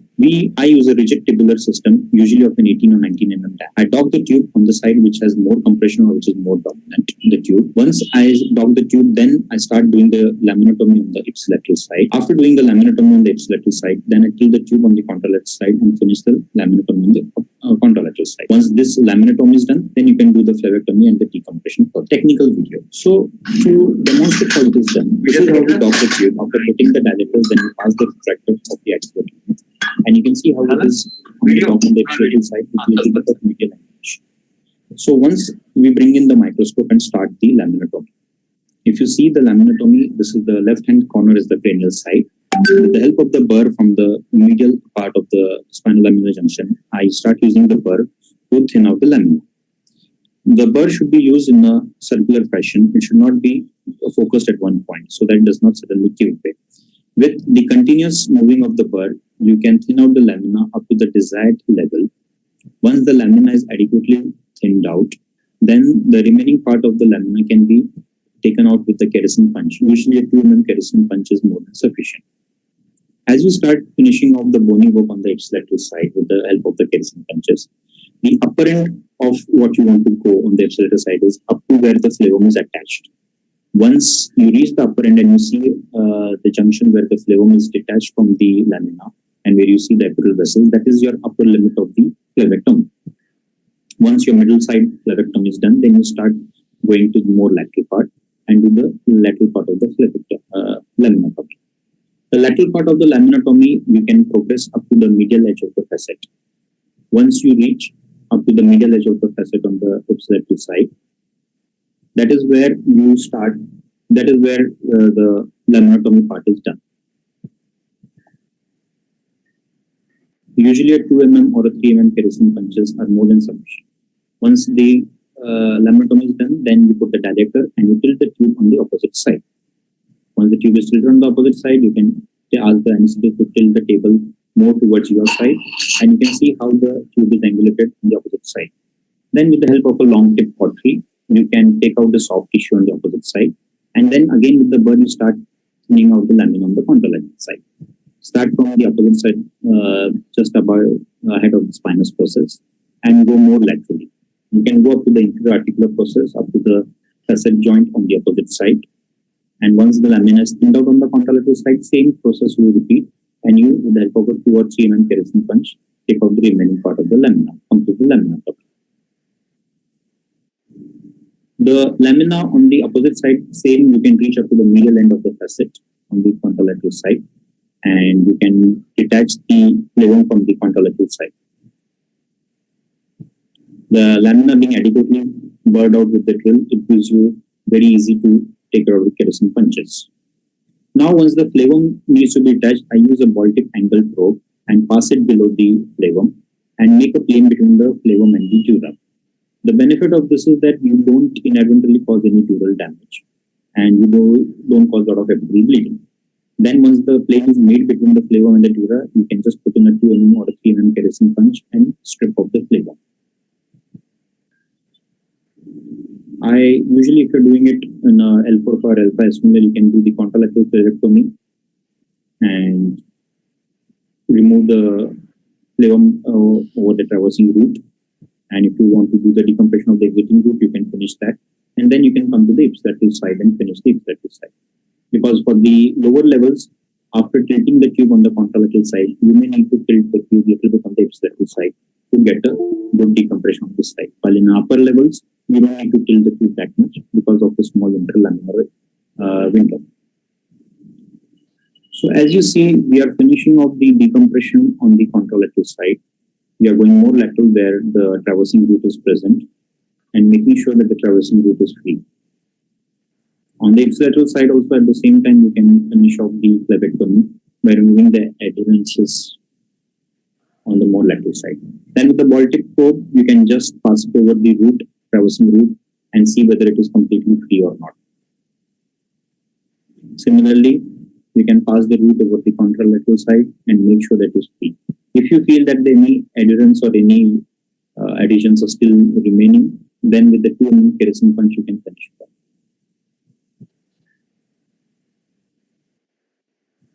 The ipsilateral nerve root is free, traversing. You can just coagulate the vessels, artery vessels, and make the nerve root free completely. And to finish off, if you feel any more tissues or any more phlegm needs to be removed, you can just put a patty over the dura, and with the help of a 2 mm kerosene punch, you can just see it on the medial edge of the facet where it is. So this is how the root is free on the ipsilateral side. You get a good full bleed when the decompression is done, and similarly on the contralateral side. So that is how we finish the decompression. When the decompression is done, you can just give a good wash, put a gel foam, and just finish off the decompression part. Thank you. Thank you for the presentation, Dr. Nikhil. Any tips on avoiding complications? Have you come across, do you have a problem of nipping the root on the opposite side, on the contralateral side, in the initial stages of your learning curve? Did you have any situation like that where? No, I haven't had, luckily till now, any such complication. See, if you have a very good microscope and you are able to see, once you tilt the table and you're able to see the far lateral part of the contralateral side, chances of you getting any inadvertent nerve root injury are very minimal. Main thing what I do is, once you start removing the phlegm after doing the complete laminotomy on the opposite side, once you have taken out the phlegm with the help of the ball tip probe, and then you start taking out with the kerosene punches, I put in a patty over that nerve root on that side, and then slowly make a plane and then take off the remaining phlegm on the far lateral side. So with a good microscope and with this kind of technique, the chances of having any inadvertent nerve root injury is very less. Actually, I haven't had any of that. Okay. The only thing I sometimes fear is that sometimes I may not have done a very thorough bony decompression on the contralateral side. Okay. The soft tissue you can do it very well, but the bony sometimes you may feel that you may need to burr out more. So that is the only thing that you may fear. But otherwise, having a nerve root injury is not there. Okay. Dr. Pani, in your experience, any difficulties that you face in the initial stages? So this procedure, I do the same with Destando endoscope. It's exactly the same with the burr, and the only difficulty I find is when you have to do a superior laminotomy of the caudal lamina on the contralateral side. Probably Dr. Nikhil can enlighten on how he does it. When you have to do a foraminotomy on the opposite side, go down a little inferior. Okay, so I find with foraminotomy. Sorry? The question is, when you want to do a contralateral extended foraminotomy, when you want to go a little more deeper than usually, there's a facet hypertrophy. So you want to ask how to do it? I didn't get the question, sorry. It's quite difficult. I mean, this one, as you go along the. So let me rephrase that. Do you, at any point, have you felt like going after doing over the top decompression? Have you thought, the contralateral side doing a direct decompression? Yeah. You mean putting the tube on the opposite side if you feel that it's on the contralateral side? Yeah. No, I haven't. I mean, I feel that once you have seen the root properly. Ideally, I do decompression when there is a lumbar canal stenosis. If it's root and it's on the other side also, then ideally I would do both sides little decompression. Do on one side, do a little bit contralateral decompression, then go to the other side of the tube and then do it. If it's a stenosis with a flavum hypertrophy and facetal, then doing over the top is sufficient, because once you the lateral part of the root and you're able to move it, then you can. Sir, actually, we are ready with the next talk. Next talk is loaded. Okay, so thank you, Doctor. We'll move on to the next speaker, and that's Dr. I request him to start in cases with severe facet hypertrophy, indications and tips. To be over to you. Good afternoon, friends. I am Dr. Subir Javeri, spine surgeon from Ahmedabad, and I would like to share my thoughts on standalone decompression in patients with severe facial hypertrophy. So, all those patients who present with significantly severe degenerative conditions tend to have facial hypertrophy, and they are the ones who we are going to be discussing today. All patients with excess bone growth, such as those presenting with dish, fluorosis, patients who undertake heavy manual labor, they all tend to have facial hypertrophy. And even patients with long-standing multi-level degenerations, they have significant facial hypertrophy, which leads to certain pathologies. So the commonest problem is the medial overgrowth of these facets, which tends to compromise the lateral and the foraminal zone of the spinal canal, leading to compression over the neural structures. The overgrowth of the superior articular process tends to be responsible for this neural compression in most of the cases. However, it is the inferior articular process which is responsible in patients of degenerative listhesis. There is usually an associated ligamentum flavum thickening, which causes further compromise in the neural space, and also patients having a constitutionally narrow canal. They already have a constricted narrow canal, and which leads to symptoms very early on. So these patients typically present with symptoms related to spinal canal stenosis, and usually there is a multi-level involvement. It is usually these patients have an inherently stable spine, and the instrumentation is commonly not required in these cases. However, one must be very careful to check the facet joint orientation, without which there can be some trouble. If you take a look at this gentleman having the significant multi-level degeneration with symptoms of claudication and stenosis, you can see that he has got the last all four lumbar levels are significantly compromised. L1, 2, L2, 3, 3, 4, and 4, 5 are having a significantly narrow canal, and there is stenosis. If we tend to do an MIS at the upper two levels, then one would definitely take out the facet inadvertently, leading to instability. The lower two lumbar levels are still amenable to an MIS decompression with spatial care. Another patient, middle-aged 58-year-old, presenting with double-level stenosis, almost similar kind of an exam, which you can see here at the last levels. These patients are taking an MIS quite challenging at the L4-5 level, especially with the overgrowth. It would be quite However, in my opinion, if you tend to consider these patients, I would probably take an open surgery where I would be able to do spinous process and Lunch Symposiums at the levels without any significant. The patient on the other hand presents with a single level compression at these L5 level, and she has especially with stenosis that can be very well managed after decompression, ligamentum flavum removal, and she would be having perfect outcome. scoliosis along with unilateral facial hypertrophy on the left side at the L5S level, leading to symptoms suggestive of the lateral canal release stenosis, which eventually would be taken care of with the tube very well. You can do a decompression and the lateral canal release along with foraminotomy, and the patient has an excellent outcome. This patient has got multi-level involvement, significant central stenosis at L4-5, requiring over-the-top decompression at lateral canal release at the L5S on the left side, and a discectomy at the L1-2 level on the left side.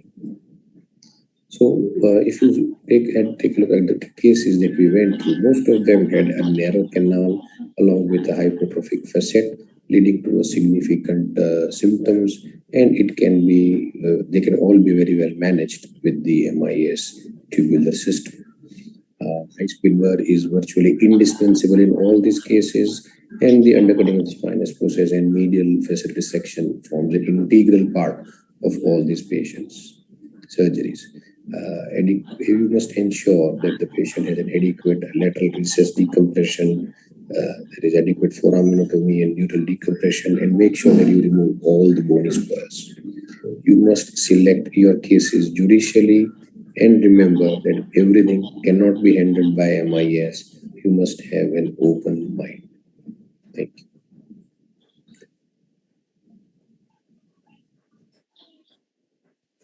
Thank you, Dr. Subir, for your excellent talk. From your lecture, it is very obvious that most of the cases can be dealt with by pure decompression only, without any fusion requirement. But what would be your absolute? What would you really watch out for? You did mention about facet orientation. Other than facet orientation, what would be your absolute indication for not doing just decompression but also fusing? You can look for osteophytes. If there are anterior osteophytes or even lateral osteophytes, that is an inherently stable spine. And if there's a stable spine, there is no need to unnecessarily go in and do fusions for a patient who is already having a stable spine. So many of them have already got ankylosing or this type of syndrome, where they just, all they need is a decompression in relief of their radicular symptoms. So MIS decompressions are able to achieve that goal very well. Rarely, when just as I showed those couple of cases where one has to have a kind of an open mind, in the sense that you may require to do open surgery in cases. So don't think that everything needs MIS. At times you may have to use the open techniques and give the best outcome to the patient. What we had a good discussion yesterday was that doing the best for your patient means having optimal endpoints. So trying to do the whole thing by MIS and giving suboptimal endpoints is not the goal of surgery. So that is what I actually wanted to show in these cases, which are very, very narrow, and we have an extreme difficulty in managing. So earlier patients whoever surgeons are embarking upon this technique in their early period, they should at least start with regular canals and then proceed on to narrow canal cases. That's my suggestion. Right, absolutely. So for want of time, let's go to the next speaker. Sure.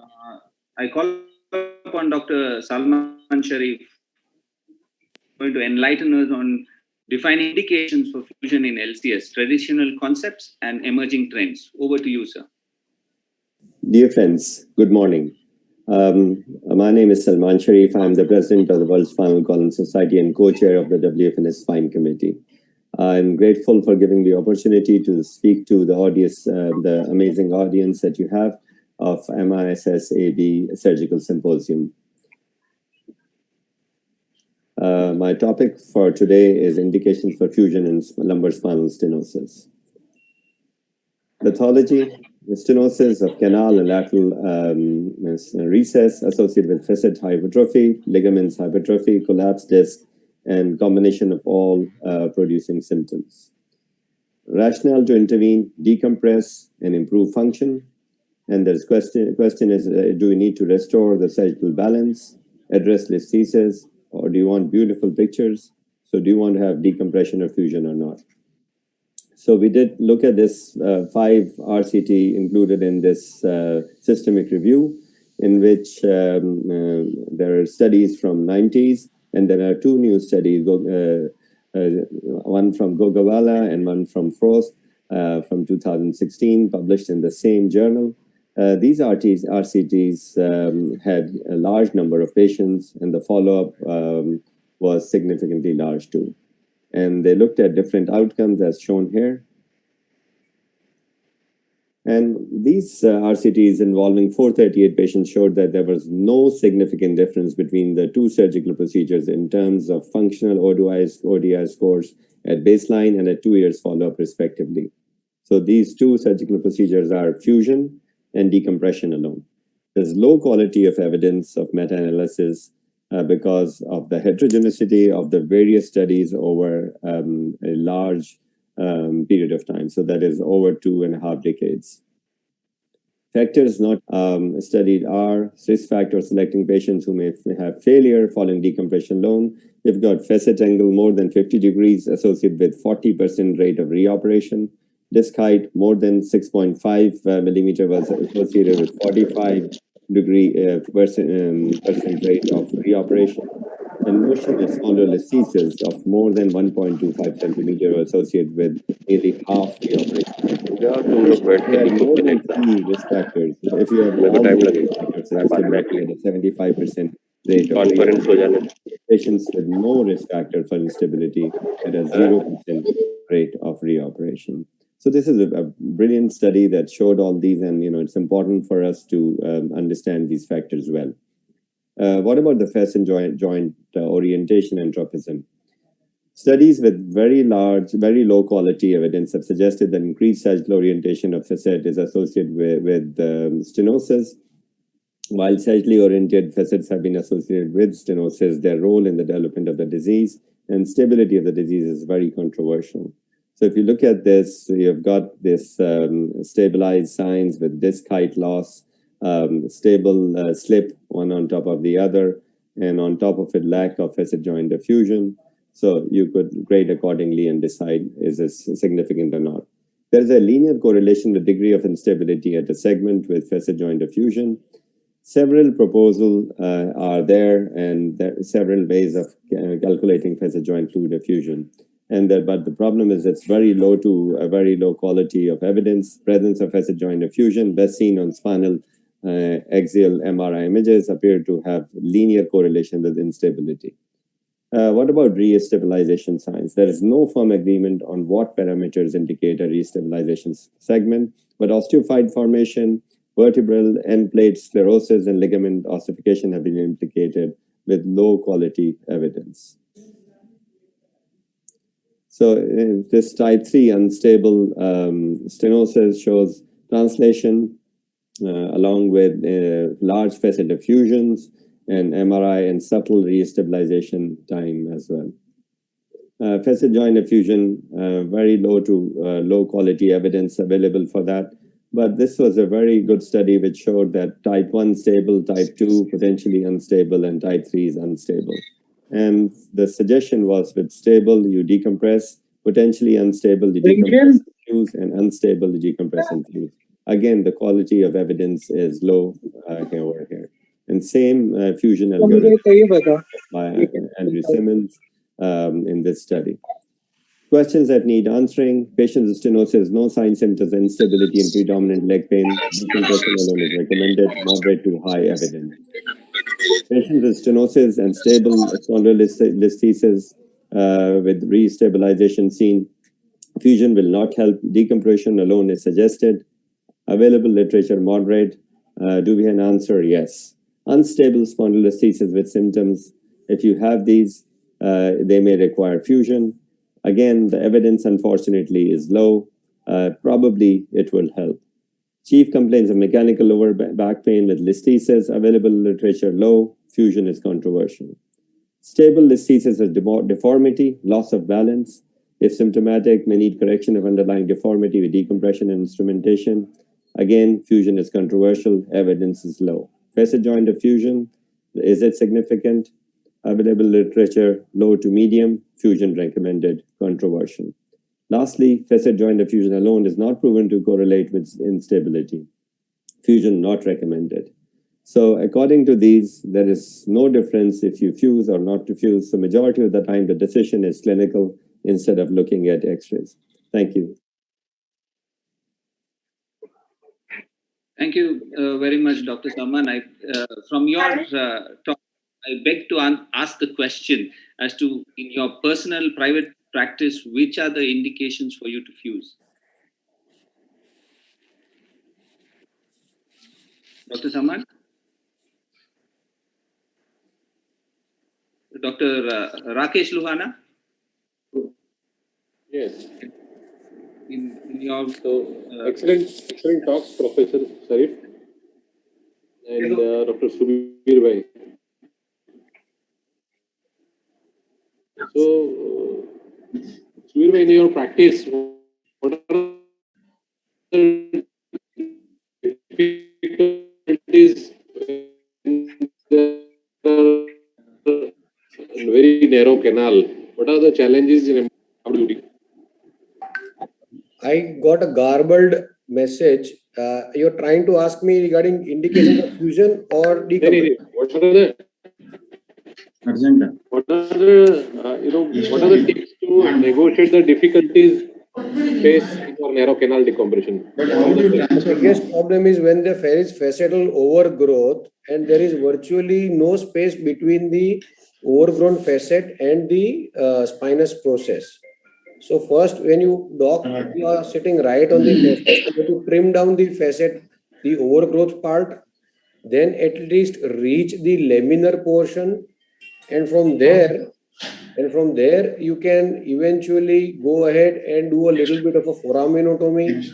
Then you can continue docking deeper. It's basically you have to do an over-the-top decompression initially. Then you can probably seat your tubular retractor in a proper position.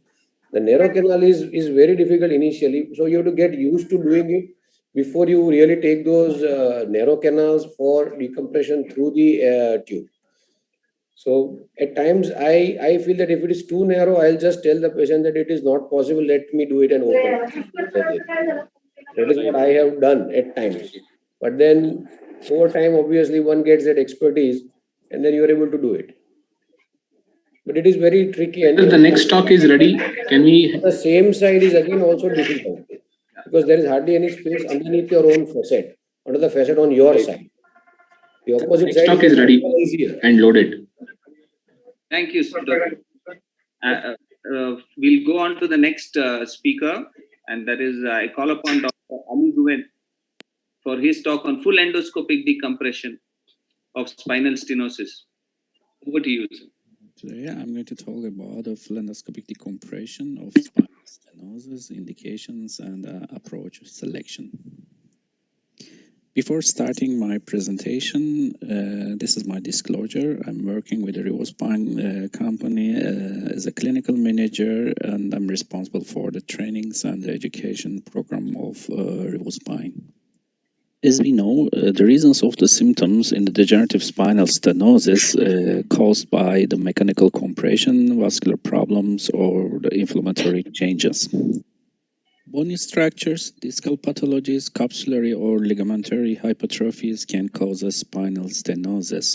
Indications for the surgery: neurogenic claudicatio, radicular symptoms which you can treat only with decompression, and also back pain due to instability, deformity that you cannot treat only with decompression. You have to add a fusion in these cases. Decompression can improve the neurogenic claudicatio and also the radicular symptoms, but at the same time, decompression can cause problems like scarring, tearing, instability, and pain after the surgery. To avoid or to reduce these problems, people are looking for solutions.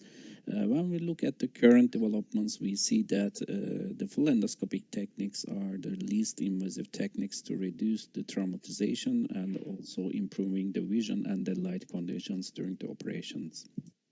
There are two types of stenosis, central stenosis and lateral stenosis, like recess stenosis or foraminal stenosis in the lateral sides of the spine. To decompress the central part of the spinal canal, there's no question we have to select the interlaminar approach. And to decompress the foramen, we choose extraforaminal transforaminal approach, and also to decompress the recess. Some surgeons prefer to do the transforaminal approach, but in my opinion, you cannot achieve a sufficient decompression with a transforaminal approach in the recess. That's why we prefer interlaminar approach to the recess decompression. A reason for this, to reach the middle portion of the facet joint or to resect the middle portion of the facet joint, you have to approach as lateral as possible. In this case, you will have some difficulties like resecting the osteophytes anteriorly will be problem for you, and also you cannot resect all the pathologic flavum which compress the nerve structures posteriorly, and it's impossible to resect all the bony structures, compress the nerve structures like the cranial part of the caudal lamina.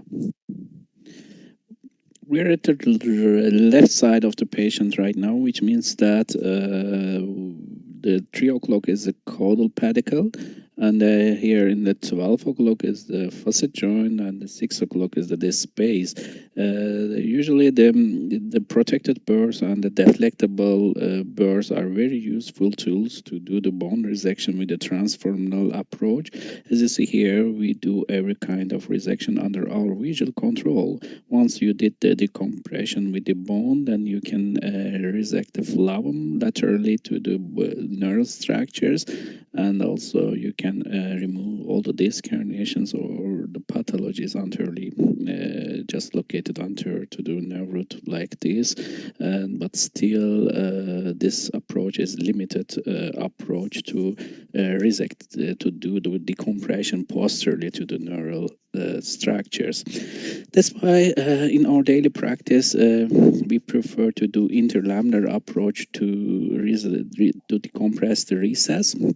And then here you see, now we are at the right side of the patient after regular entry to the level with the interlaminar technique. Then we clean all the soft tissues around the facet joint. First of all, we would like to see the tip of the descending facet, and as you see here, we found the tip of the descending facet, and at the same time you see the ascending facet, and we detach the superficial layers of the flavum ligament from the descending facet first. After detaching the flavum ligament from the facet joint, then we start resecting of the middle portion of the descending facet, and our target in the cranial side, as you see in the right side, the apex of the ascending facet. This will be enough for the decompression of the recess. And again, we use the protected burr to resect the middle portion of the descending facet first, and after that, finding the apex of the ascending facet, we can continue resecting the middle portion of the ascending facet. Once you reach the apex, then you can turn to the caudal side. Before to do that, it's better to clean the soft tissues or the superficial tissues to see the bony borders clearly. Then we start resecting the middle portion of the ascending facet under our visual control. Also in the caudal side, our target to reach is the middle of the lower pedicle. This is the reason, that part actually, the reason why we choose the interlaminar approach, because with the transforaminal approach, it's not easy to reach or impossible to reach that part. To reach that part with the transforaminal, maybe you need to do the total facetectomy. Then we cannot talk about the minimally invasive surgery in this case. Then also with the recess stenosis, most of the times the flavum ligament is a part of the pathology. That's why it's very easy to resect as much as possible flavum with the interlaminar approach. Still, with the transform, it will be really difficult. Okay, and then also with the central stenosis, you can use the bigger systems. These are available on the markets from different companies, but the steps will be the same. First of all, finding the descending facet and resecting the medial portion of the descending facet, reach the apex of the ascending facet, then resect the medial portion of the ascending facet. Once you finish the decompression in your side, then over the top you can go to the contralateral side. As you see here, there are some eccentric burrs are available on the market that you can resect between the bone and the neural structure safely. And as I said, once you finished with your side over the top of the dura, you can continue to do contralateral side. Usually the resecting the contralateral side is much easier than your ipsilateral side.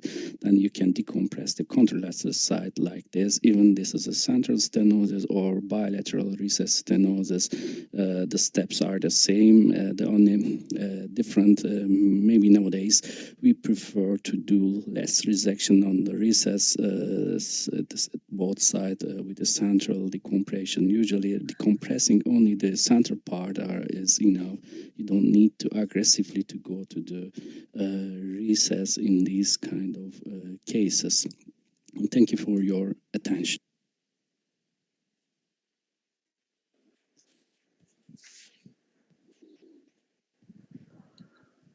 Great. Thank you very much, Dr. Ali. I have one question. If you had Dr. Ali, you're there? Yeah, I'm here. Yeah, hi. So in calcified ligamentum flavum, with regard to adhesions, which could be there in revision cases, do you come across certain challenges? Do you change your plan? Do you go tubular instead of? You mean the revision cases after open surgery or just the calcified flavum, you mean? Calcified flavum. First question.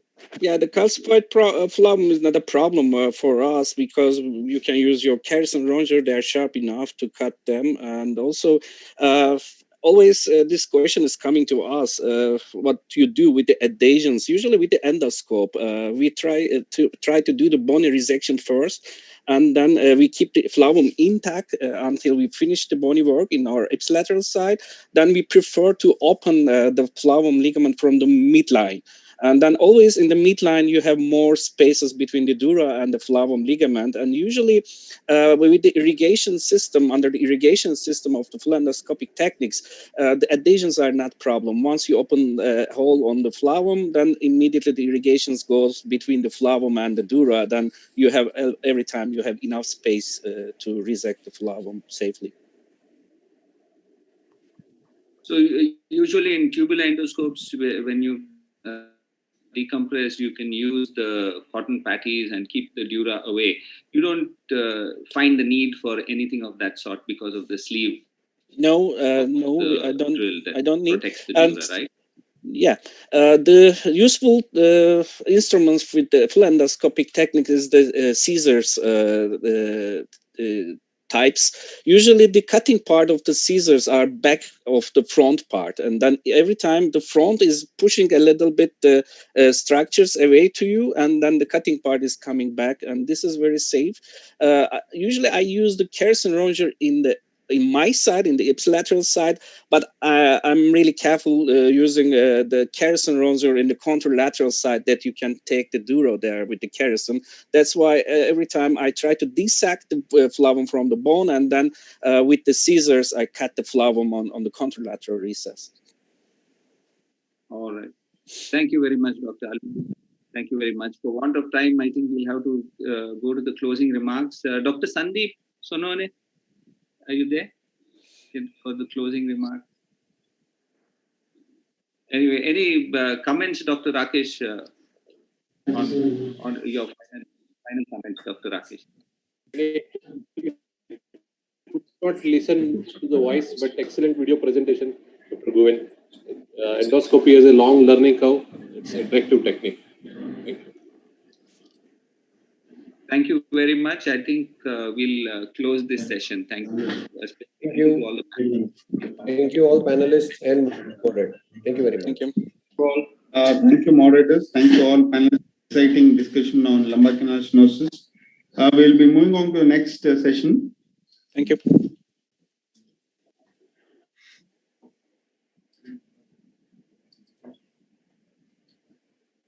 Very good afternoon, Dr. Satyan Mehta. Good afternoon. This session is a case discussion session with, exclusively with involving expert panels and young Turks. This is basically degenerative spondylosis, fusion versus non-fusion. So I'll start my screen sharing. You'll have to stop that. Yeah. Dr. Shetty, you're here. Yeah, I'm there. Thank you. Good afternoon. Good afternoon, sir. So you and Dr. Badu are the only seniors here now. That's fine. Okay. No, there are a lot of other people there. Yeah. I'm not going to ask you any questions. All to the young Turks. Yeah, sure. Can you see my screen? Not yet. Sir, we are not able to see your screen still. Yep. How about now? Yes. Okay. So we are not going to discuss cases like these. This 65-year-old female who came with back pain and lower limb radiculopathy, unresponsive to conservative treatment. Now, so this is quite a straightforward case of instability where most people would go ahead and fuse these patients. We are going to discuss cases like this one. I want to go straight to Dr. Yadu. Dr. Yadu, you're here. Yes, sir. This patient is a 66-year-old female. I keep getting only female patients who are in their 60s. She has got back pain with a lot of low limb radiculopathy. She's not getting relief with analgesics. These are her views. This is her actual view. What do you feel now? What do you think you want to do with this patient? Sir, she has complaints only on limb, if I'm right. She's got some back pain, but predominantly it is lower limb radicular pain, right more than left. Okay. MR at L4-5 with some degenerative change with flaccid fluid sign, but at L5 there is a small facet cyst on the right side. Over here. Okay. Any X-rays, dynamic flexion? Okay, great. So you always want to get an X-ray done for these patients. What are you looking for on the X-ray? First and foremost thing, signs of degenerative diseases, any reduced disc height, vacuum phenomenon, instability, osteophytes, mainly to see for any dynamic instability and vacuum sign. Okay, great. Are you seeing anything here? No, only L4-5 I feel, but it's okay, sir.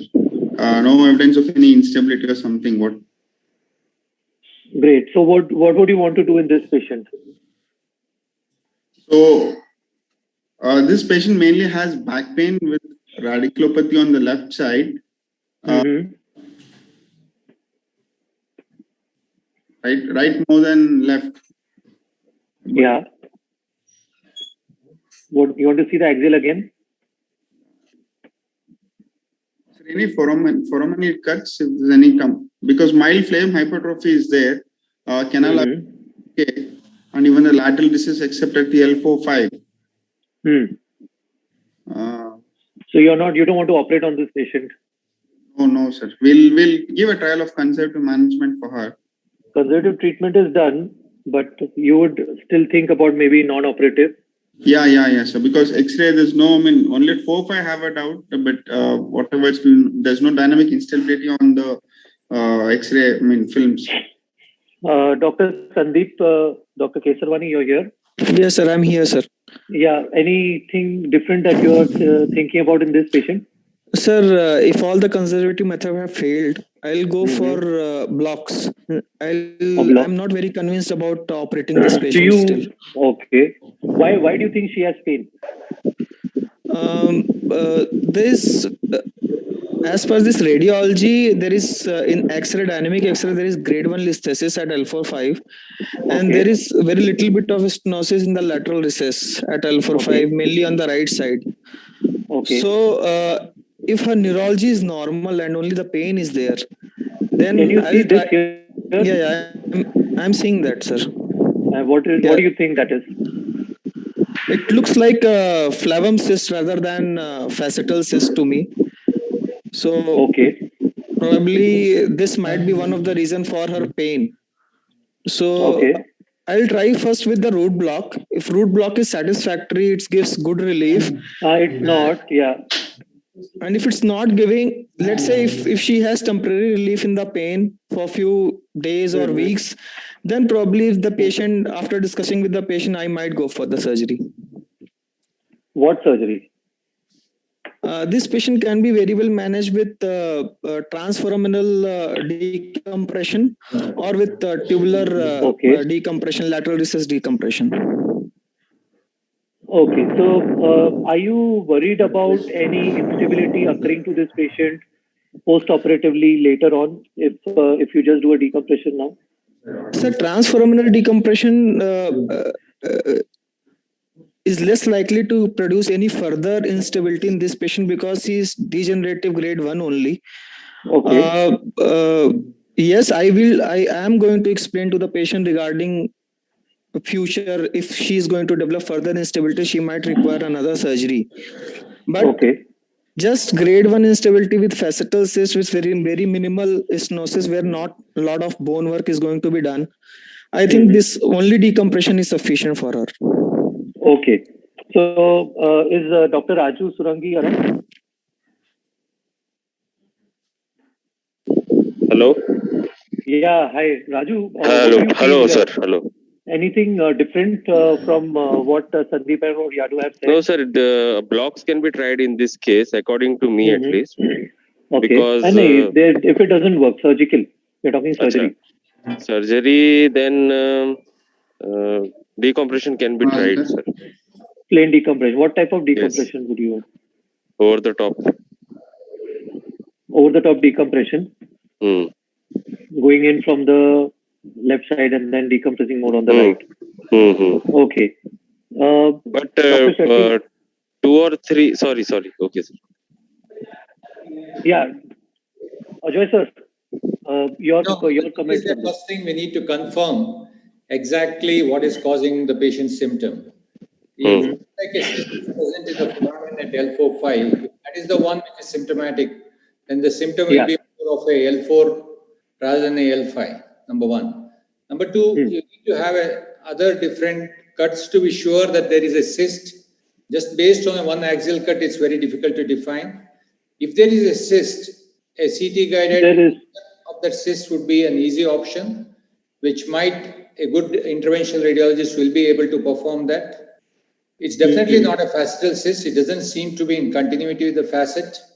Therefore, you just have to be sure that her problem is coming, the radiculopathy on the right side is coming basically from the particular area, either the cyst or from the facetal hypertrophy, which you can see at L4-5 on the right side, which is probably causing a lateral recess stenosis.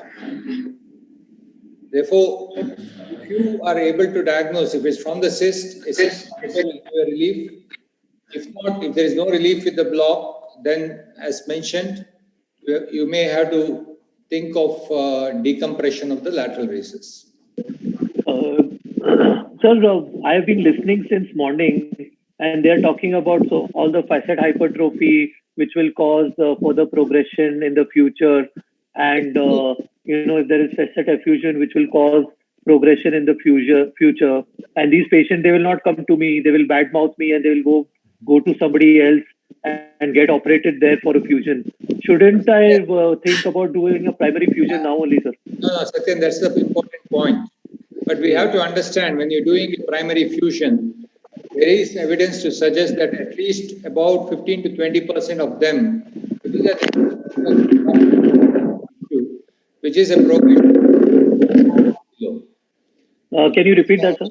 The above side. Therefore, there is nothing like a prophylactic surgery. It's not a one-time. You fuse it, it's over.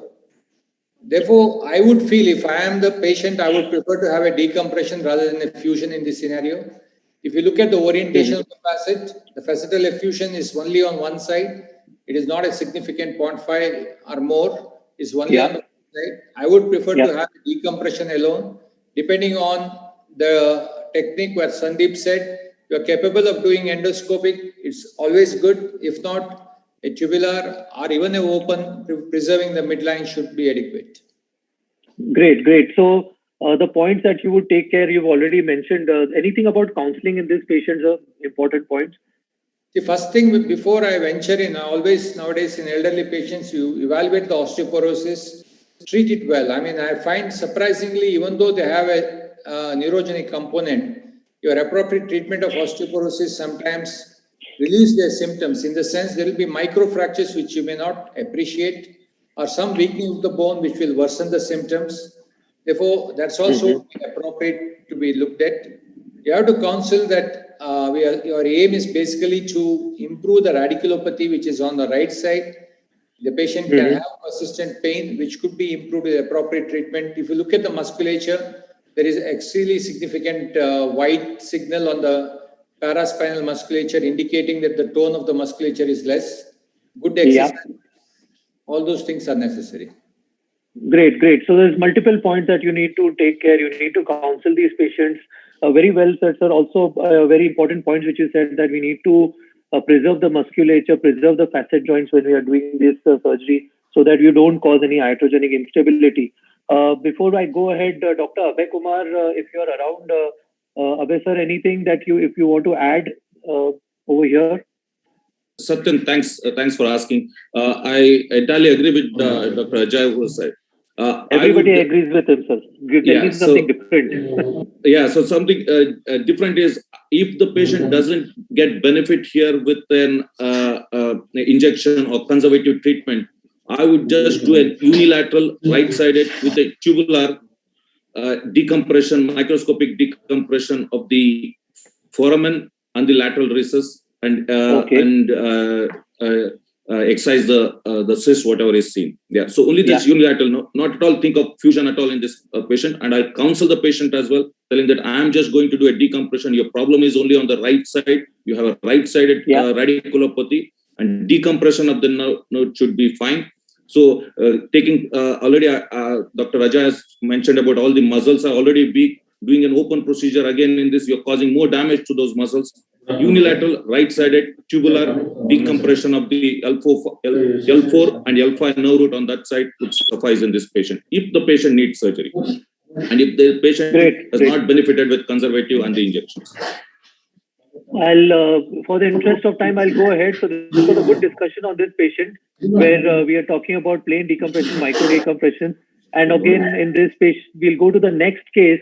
Now, this patient actually was referred to me at a later stage. I'll get Dr. Akash in now. This patient was 66-year-old guy who he actually went to a general orthopedic surgeon who occasionally does spine surgeries with the bilateral lower limb claudication. These are his pictures. Dr. Akash, are you around? And can you tell me what you're seeing here? Yes, I am there.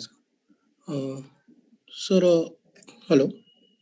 Yeah, go ahead, please. Yes, so there is a decreased disc height at L5S1 as well as L4, L5, but more in L5S1. There is a foraminal stenosis at L4, L5. The disc is also causing a foraminal stenosis. So the bilateral radicular pain can be explained by that. And I'll need to see some axial cuts as well to see. Yep, there you are.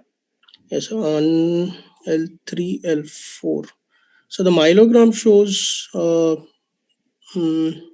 compression at around, I think, L4, L5. Yeah. And slightly at L5S1. In the axial cuts L3, L4, there is a facetal edema on the left side as well as a foraminal stenosis just above it. Similarly, in L4, L5, there is bilateral facetal edema with facetal hypertrophy causing foraminal stenosis.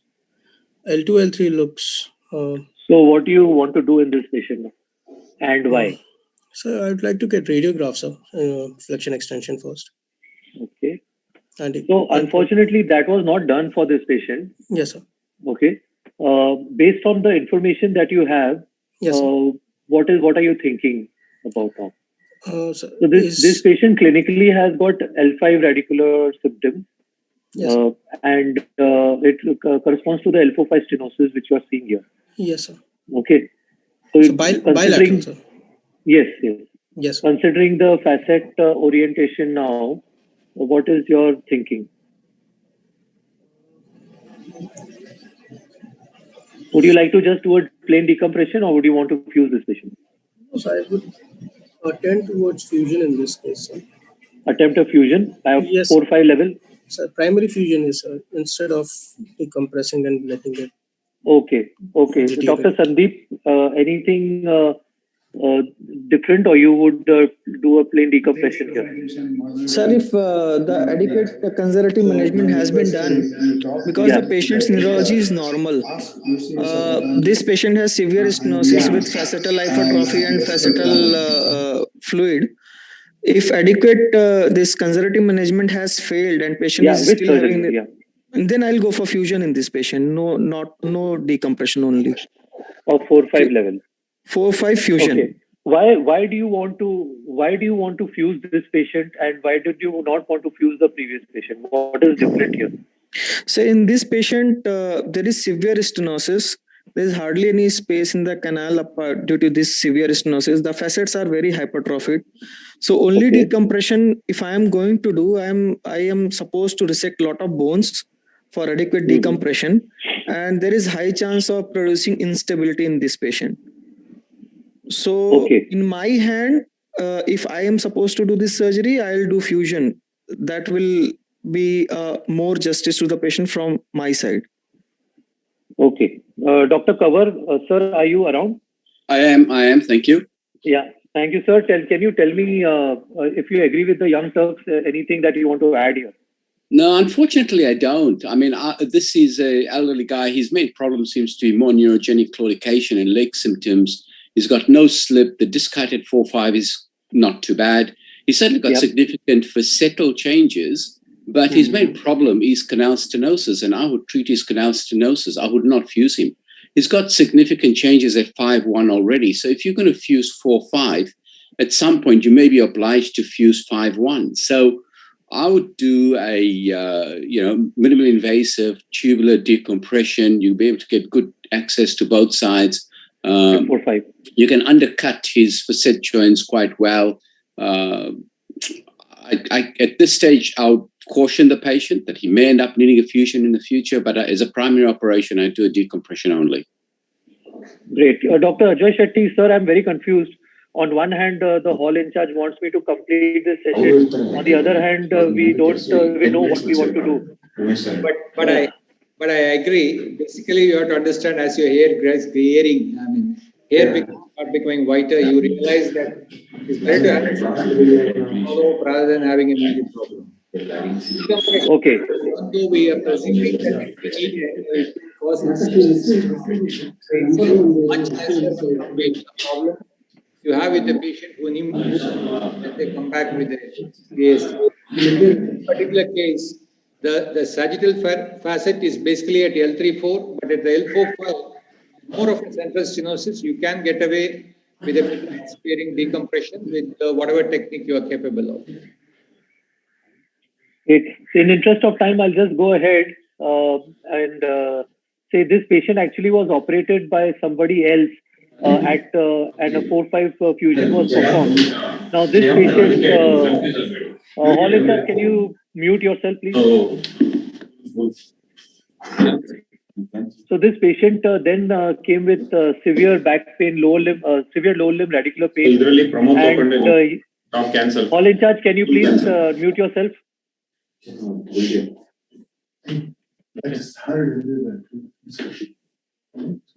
And this were his post-op MRI pictures. Dr. Abhay, what are you thinking of now? What has happened?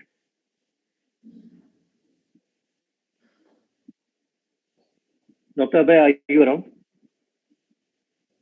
Can you hear me, Satyan? Yes. Yes, yeah. So basically, I'll go back to the history again. After the fusion, whether his symptoms had got better, and He then got better only for a couple of weeks. Only for a couple of weeks. Okay, that's Yeah, something and then interesting.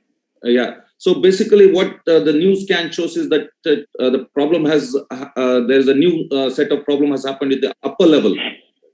So in the previous, I have not seen the axial here. In the previous scans, which had shown me pre-operative scans, there was no much canal stenosis and there was no disc bulge at L3-4 level. No, it wasn't bad.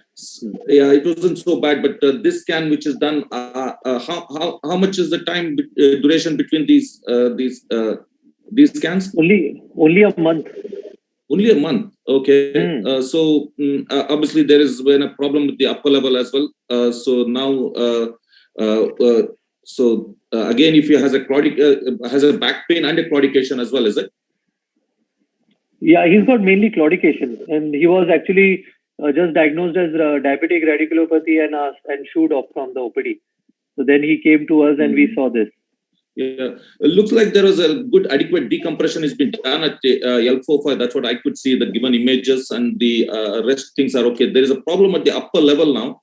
So the L3-4 level is a culprit, and again there has been a disc bulge, plus there is a foraminal stenosis at both the sides. So if the problem is just the claudication pain now, I would just, in case if he needs treatment, if there's not got benefit, again a conservative treatment, I would just quite bad. So I would just try for a decompression here again and try the best. In the even the initial, as I didn't mention, even the initial scan also, I would have planning to do just a decompression rather than the fusion. Just decompression.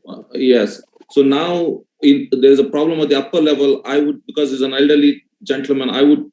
And the since he just has a claudication, I would just do a decompression again. I'll show you the X-ray also. This is X-ray. Yes, X-ray. So there is some instability at that level as well, L3-4 level. Now it's a little bit. I'll get Dr. Cover in. Dr. Cover, what do you think? Yeah, unfortunately, this is one of the things that we're worried about. Firstly, when they did 4-5, I don't see any interbody device, and it's now a flat 4-5 disc, which is increasing the instability at 3-4. So I would have, like the previous speaker, preferred to have done purely a decompression at 3-4, but considering the previous coronal orientation at 3-4 and now the instability, it's a question of extending now that decompression and fusion to 3-4 and adding it to 4-5. And whether you need to improve anything at 4-5 to stop progressive adjacent level problems. So, now, what I think may have been a fairly simple problem is becoming more complex, where you may have to undo the screws and rods at 4-5, maybe put in an interbody device from the side and do 3-4 to improve the lordosis, correct the slip, and then fuse from 3 to 5. So we are going to now complete this session. Dr. Kaur, as you're going, can you tell us why this has happened and what are the points to prevent this kind of scenario? I think it's because the lordosis at 4-5 wasn't corrected initially. So you've got a flat 4-5. You've got increased stress load on joints that are already coronal. I think that would have less likely occurred if in the first place it was purely a decompression rather than a decompression fusion. If you're going to do a fusion, then you need to pay attention to the lumbar lordosis when you're doing the 4-5. And I think if that was corrected initially, you may have avoided the stress load at the adjacent level at 3-4. Right. So I'll just conclude in the interest of time. A few mistakes which were done here was that they did not get dynamic X-rays before planning out the surgery. Also, this was an open procedure where they have damaged the facet joint probably, which is why this has gone on to getting an iatrogenic instability. You've got to make sure that you preserve your facet joint and capsule during dissection instrumentation as well, especially in even in your MIS procedures. So for grade 1 listhesis, we can do either fusions or you can just decompress them alone. it is said in literature that you get better long-term pain relief if you are fusing these patients with a lower chance of reoperation. But however, you have a higher surgical morbidity, which would be lesser in decompression alone. The rates of reoperation have been said to be almost 30% if you do only decompressions. But you've got to, temper these with individual patient basis. You can't just apply a blanket, procedure for all of these. Every patient has to be independently evaluated. So thank you very much. I thank all the young Turks, Dr. Yadu, Dr. Sandeep, Dr. Raju, Dr. Akash, for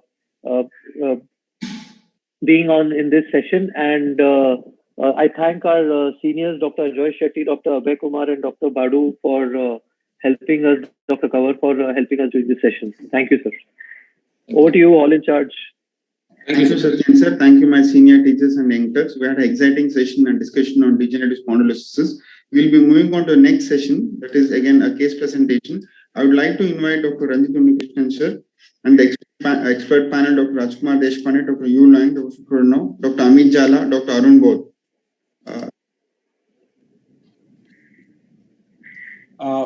Thank you very much, Yadu. Can you see me? Can I share the screen? Yes, sir. We can see. You can. Okay. Good evening. Actually, good afternoon, and very sorry that we'll have to rush through the sessions because we are extremely late as per the schedule. So I invite all the expert panel, Dr. Deshpande, Dr. Zala, Dr. Arun Banot, Professor Liang, and Professor Kotani. And along with us, we have the young smart Turks, Dr. Sambhav Shah from Mumbai, Dr. Akash from Mumbai, Dr. Srinivas Prabhu from Fortis Mumbai, and again, Dr. Vail Murugan from MISSAB Chennai. We'll straight away go to the case. This is a 78-year-old male who came with back and leg pain for a lot of years and was recently disabled by his significant leg pain and weakness of dorsiflexus of the left side with difficulty in walking and significant rest pain. These were his x-rays, which is shows what we would expect at 78, osteoporotic bones with lateral listhesis, degenerative scoliosis with lumbar kyphosis.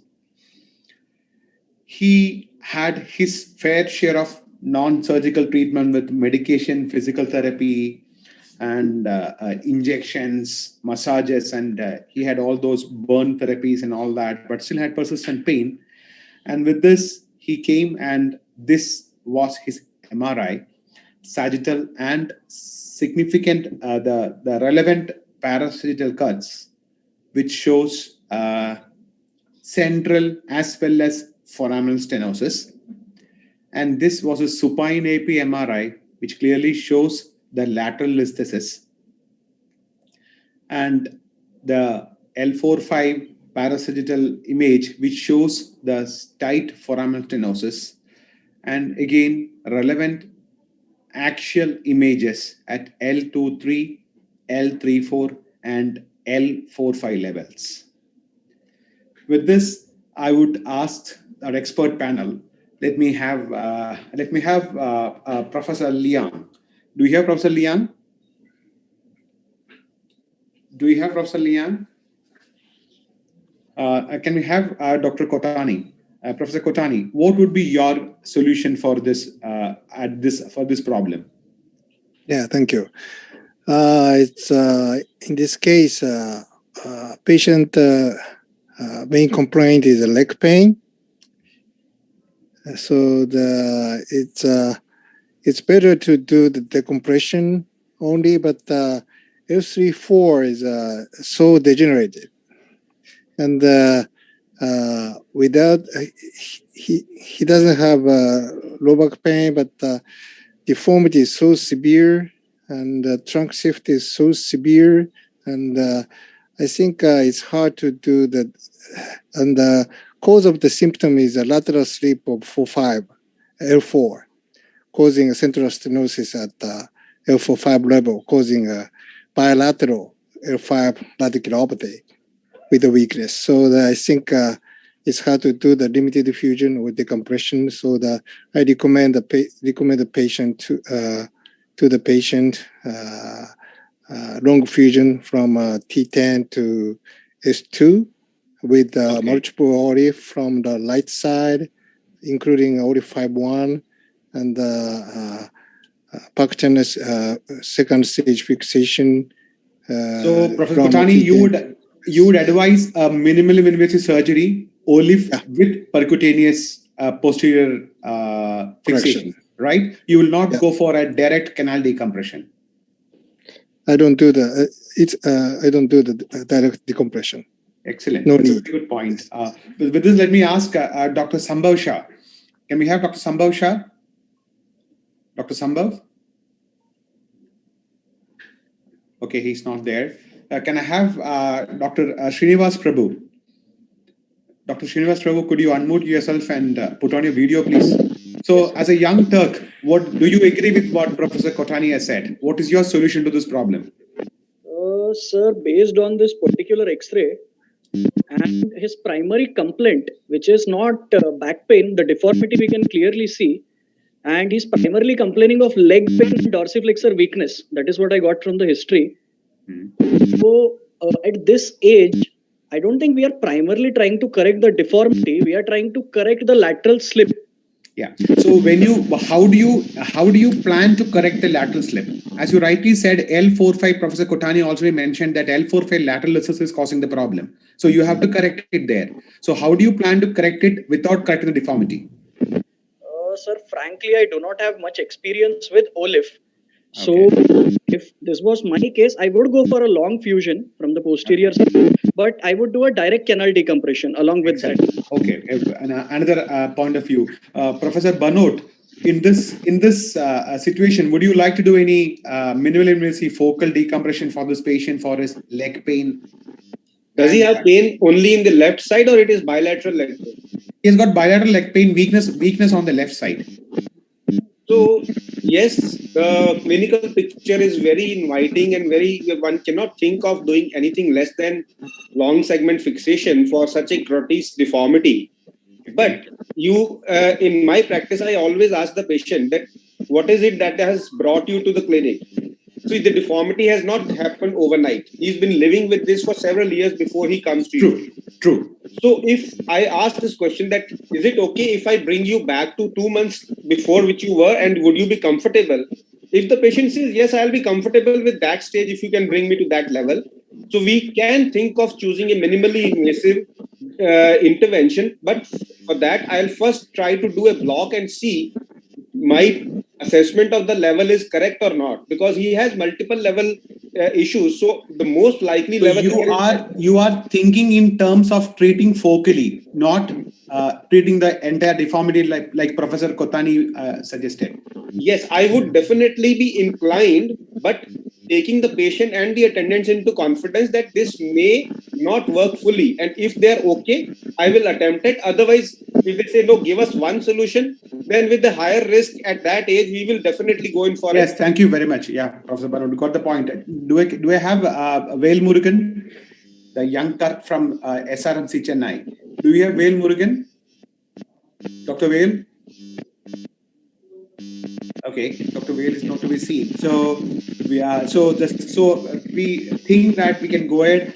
Dr. Prabhu was saying that he will do a direct canal decompression. Professor Kotani will do a long segment fixation with indirect decompression. And do we have Professor Zala, Dr. Amit Zala, our expert?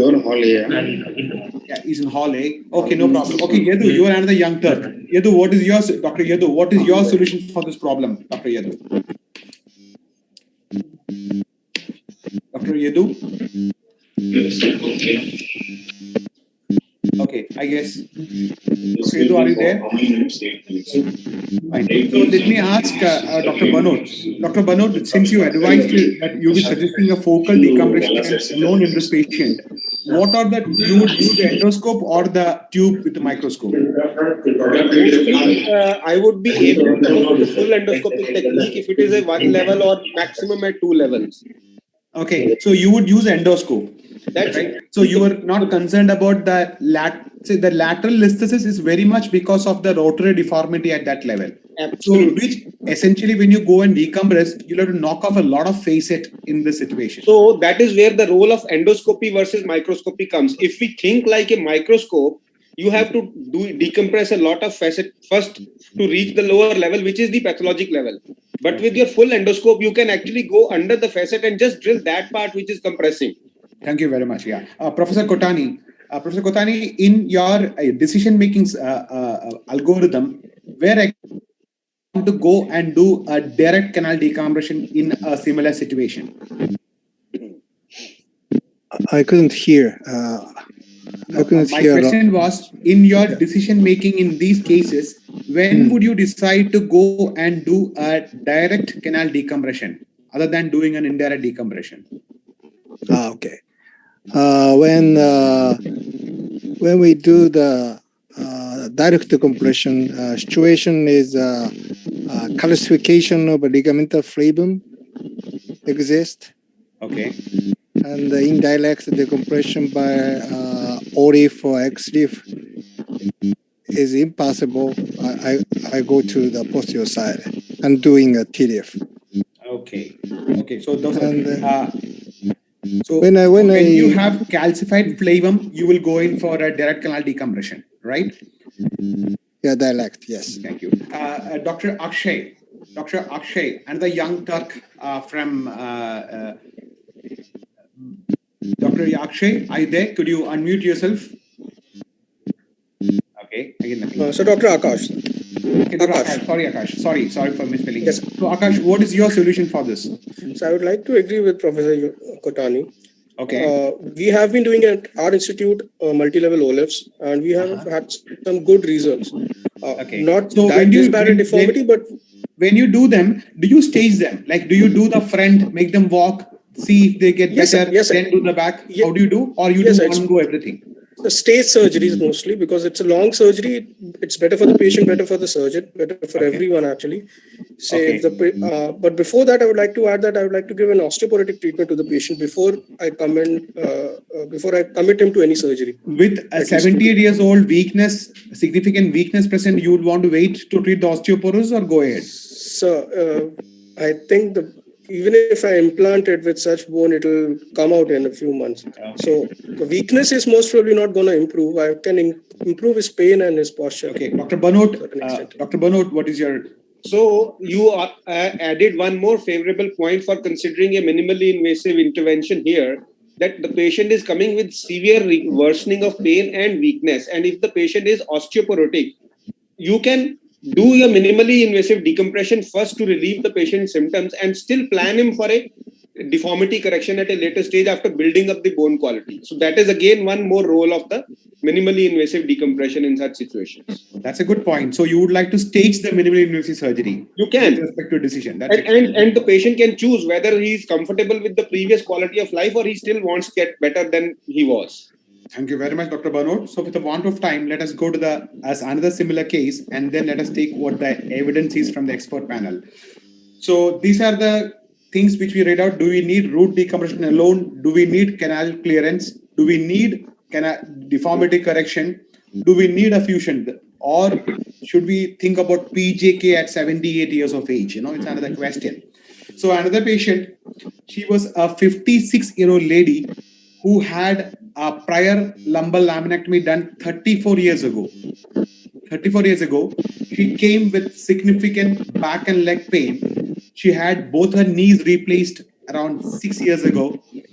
Now she got significant back and leg pain, had taken multiple root blocks, epidural injections, etc. Back pain VAS was almost 7 out of 10. Leg pain VAS was again 8 out of 10. She wanted some kind of relief for her pain that she could go at. She's only 56, 57 when she came.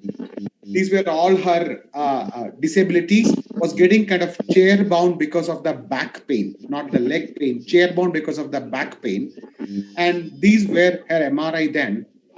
You could see post-operative changes at L4-5 and central and femoral stenosis at these levels with full facets. L3-4 and L45, it's saying post-operative changes. So at this level, let me ask Dr. Akash. Dr. Akash, what would you want to do in this patient? You want to go for a long segment fusion, short segment fusion? You want to go for a decompression alone? What will be your take on this? Dr. Akash? Okay, I think he's stopped. Dr. Srinivas. Oh, sure, can you give my voice now? Do you have Dr. Srinivas? No, Dr. Sambhav Shah here. Oh yeah, Sambhav, good, you're back. Okay, Sambhav, Yeah. what is? Could you see the Tell me case? whether she has more of leg pain or back pain? She has back and leg pain, both are equally severe. In the situation, I would definitely first, speak to the patient regarding what are we expecting. Even though I would not promise the patient anything regarding the back pain anyways, so I would definitely first start to explain the patient regarding her leg pain, where I would try and be as minimal as possible, just treat those So two she's very levels. clear. She wants her back and leg pain both to go because she is disabled. She says that my rest pain is more because of the back, and my claudican pain is because of the leg. So whatever you do, she wants to get rid of both. Even if we are trying to consider the back pain and we go for a long fusion, although still we can't promise her that her back pain is going to go anyways. Yes, it might improve, but she's not going to be expected to have zero back pain, considering a lot of factors, including osteoporosis. So what would you advise her? What is your solution? So, I would first try and vend the patient more towards try and make her understand whether if it's a leg pain, treat the osteoporosis if it's not treated before. If it's leg pain, I just see even the full facets or mild lateral. She's 56, not really osteoporotic as such. Do we have see, in that case, if she is looking for a back pain to get relieved along with leg pain, then yes, then my first option to her would be I would explain her regarding OLIF as well, L34, L45. See how it works, make her stand, see if she has any leg pain any further, and then go from the back and treat her with percutaneous fixation. Okay, so you will advise a short segment fusion. Professor Kotani. Yes. Kotani, what will be your solution for this problem? She's 52 years old. Basically, I don't do the long fusion. So first, I would do is a multiple disc block at the 2, 3 to 4, 5, 3 levels disc blocks. Maybe this patient back pain is coming from L3 lateral sleep, but I do the multiple disc blocks and make sure the back pain relieves a lot. And then when we make sure that this back pain relief, I do the short segment fusion from L2 to L5 using OLIF and the percutaneous fixation to L2 to L5. Okay, thank you, Dr. Kotani. Dr. Banot, what is your take on this? Same. In this particular patient, the patient is relatively young and she has significant amount of disability arising both out of back pain and leg pain. So in this situation, it would not be prudent to consider a minimally invasive focused decompression. It would be better to go in and do a short segment fixation for OLIF and percutaneous fixation. Oh, so your solution is that. Dr. Srinivas, do we have you? Yes, sir. I'm here. Yeah. Oh, good. Can you please put on a camera? And the young from Mumbai. So what is your solution for this, Dr. Srinivas? Sir, I'll also prefer a short segment fusion in this patient. Complaining of low backache as well as leg pain. Since you earlier said that she's looking for a solution for her back pain as well, patient expectations were cure my pain and I'll live with the back pain, which we cannot fairly expect her to do at 56 years of age.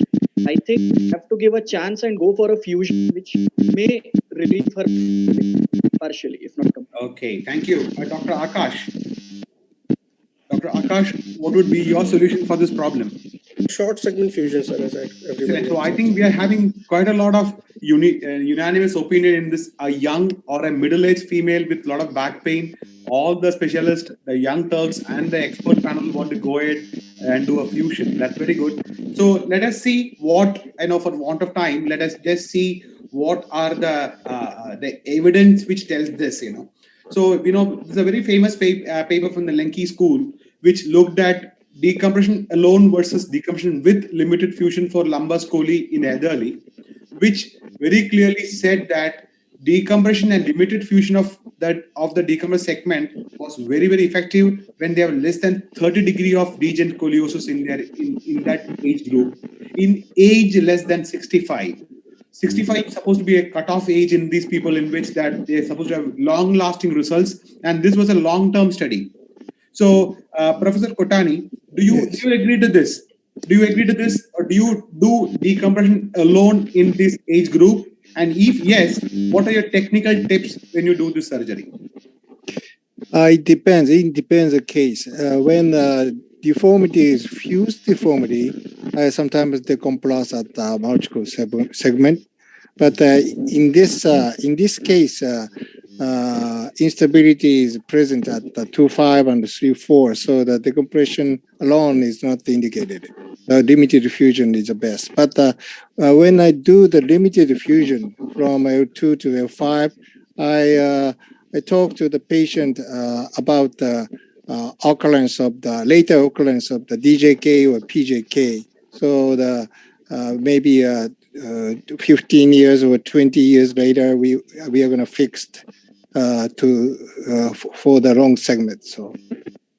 Okay, that's a good point. So I was going to ask you the question, when would you take the L5-S1 in those conditions? What is your deciding factor? When would you want to go to S1? Let me talk to the previous case. Do you remember the previous case? Yes. There's disc wedging at the L5-S1. And the left side lower extremity pain is dominant. So last case has another option of the L2 to L5 fusion for 71 years patient. There's another selection, I think, so when I talk to the patient. Okay. But there is a significant risk in this case for the DJK or no recovery of the left side leg symptoms in the first case. So we have to be very careful. Okay. So Dr. Sambhav Shah, yeah. When you decide to do a decompression alone in this subset of patients with less than 30 degree of deformity and less than 65 years of age as per the literature backup, what are the things you would decide surgically, or what tips you would take care when you decompress, when you use endoscope or the tube, that you don't add to the instability? See, basically, I do endoscopic and tube both. So I myself have a criteria where I know which, like for an example, if a patient has right-sided leg pain because of significant foraminal stenosis and where the foramen is completely down, if that's the apex level, etc., then I would not go transforaminally in that. Number one. Number two, if I know that I'm going to, then if from the back, if I'm going to remove a lot of facet again, then again, decompression becomes a thought for me whether I want to just do that or even just go for a short segment fusion. But per se, if I'm just decompressing a patient, number one, the patient's symptoms, what levels are involved, where is the pathology? Is it lateral recess? Is it central? Or is it a foraminal? And this is, I'm purely talking about patients more with leg pain, where I'm going to be considering a short decompression with minimally invasive. Okay, yeah, Dr. Shambhav. Thank you very much. I got the point. It's very clear. So you would look in the actual MRI for great detail. Apologies, we'll have to wind up because Dr. Deshpande has come on screen. So we're really late in time. So let me wind up with the current evidence. So this is the only thing which you have to make care that, as we all discussed, the young Turks as well as the masters gave up their opinion that when it has to be an a la carte approach. There's no one size fits all. You have the clear subsets where you would do decompress alone, less than 30 degrees, 65 years of age, where you would do decompression with short segment fusion, and where you would do a large, long segment correction, where you got lateral listhesis, large amount of the Cobb angle. So just to sum, we did exactly what the Professor Yoshita and Dr. Banot and Sambhav mentioned. The first patient we went ahead, did a long segment fusion D10 to S1. Those days, this was nearly 7 years ago. We are not trained in NoLIF and it was not available then. So I have a 10-year follow-up on this patient, living well, still alive. And this was it. And the second patient, we went ahead as the expert panel and the young Turk suggested, did a multi-staged surgery, did an OLIF first at 3 levels, made her walk. She reported complete back pain relief and went ahead and did a posterior fixation. Thank you very much. And sorry to have to run through this. Thanks, MISSAB, and thanks, Professor Deshpande and team. Hand over to the hall in charge. Thank you very much. Thank you, Ranjit sir. Thank you to our senior teachers, and thank you, Intux, for the exciting discussion on the topic of degenerative scoliosis, what to do when a case is indicated. Thank you. We'll be moving on to the next session. So we'll have lunch symposium. Now there will be 2 talks. One will be foraminal full endoscopic spine surgery, possibilities and limitations. Second will be an cadaver demonstration, is full endoscopic spinal stenosis demonstration, live demonstration on cadaver from Prima Vista, Germany. So can we have Dr. Arun Banod?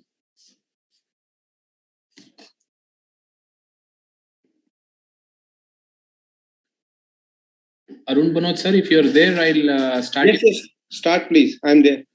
Done, sir.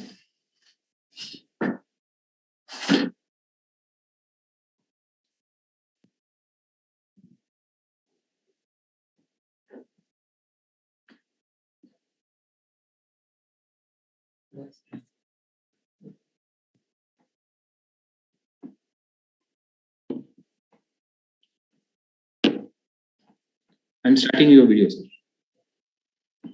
Good afternoon, everyone. My name is Arun Bhanot, and I'll be talking about the possibilities and limitations of the transforaminal endoscopic surgery in the context of various spinal pathologies. Transforaminal endoscopic surgery, as the name implies, that we access the spinal canal through the intervertebral foramen, which is a natural opening of the spinal canal.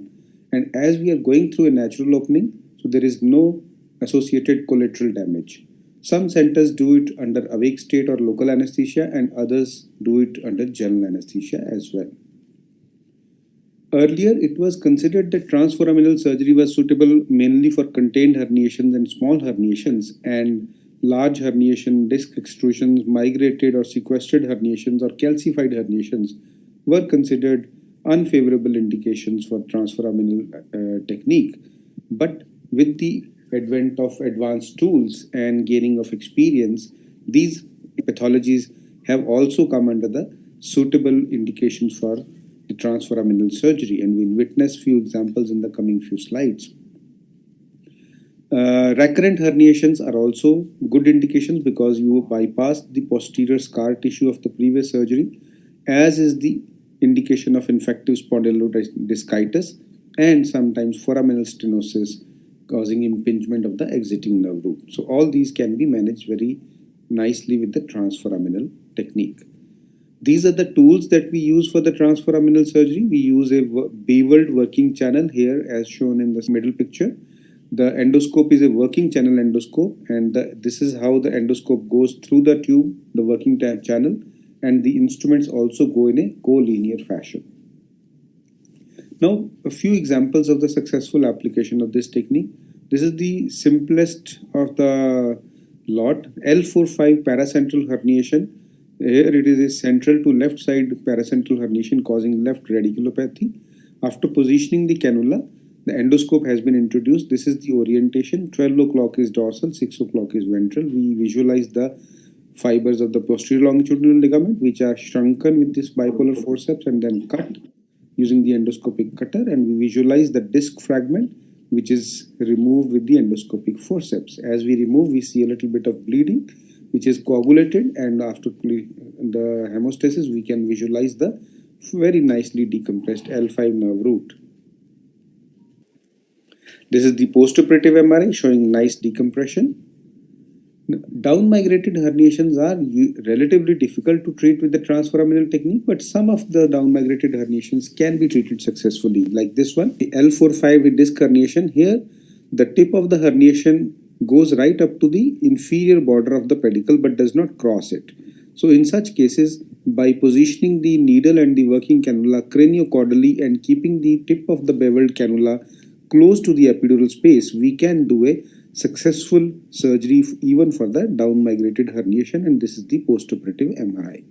Large central herniations are otherwise very difficult to treat with all techniques, and there is a high chance of a residual disc.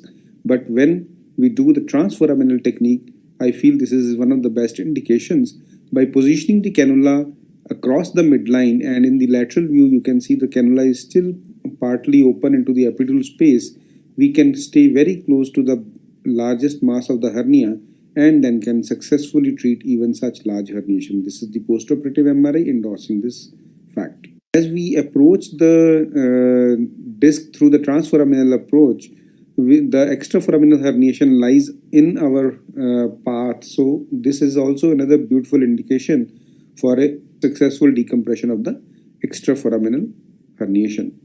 Up-migrated herniations can also be treated. Now in this case we see a L3-4 up-migrated herniation lying within the axilla of the L3 root. Here we can see the herniation is going up, but just below the L3 pedicle and lying besides the exiting root, but in the space between the traversing and exiting root. Here we position the cannula in the epidural space like a floating cannula technique, and now after the cannula has been placed, we can visualize that we are close to the epidural space. We shrink the PLL fibers and we palpate along the exiting root here, and the herniated fragment lies there in the axilla, which is opened up with this right angled hook, and once the fragment is visualized, we start removing it with the endoscopic forceps. Again do a coagulation, and this was an old lady, so we expect multi-fragmented herniation, and as per expectation we find another couple of fragments which are removed, and then we check for the adequacy of decompression again. And this is the freely pulsatile nerve root with the overlying fat, and one can visualize the traversing nerve root. Earlier we saw the exiting. This is the postoperative MRI showing a nicely decompressed state. Infective spondylodiscitis is another good indication for endoscopic decompression. We also get the opportunity to decompress, get a good sample for gram staining and culture, and we can also do a lavage. So by doing the transforaminal technique, one can avoid doing a laminectomy and further avoid adding to the instability that has already been caused by the infective process. This is a case of the L5 left side radiculopathy arising out of this large osteophyte in the L5S1 extraforaminal zone. So in this case, we dock the cannula onto the lateral surface of the facet and drill the lateral surface of the facet first, and as we reach the intertransverse membrane, we resect a part of the intertransverse membrane to expose the exiting nerve root.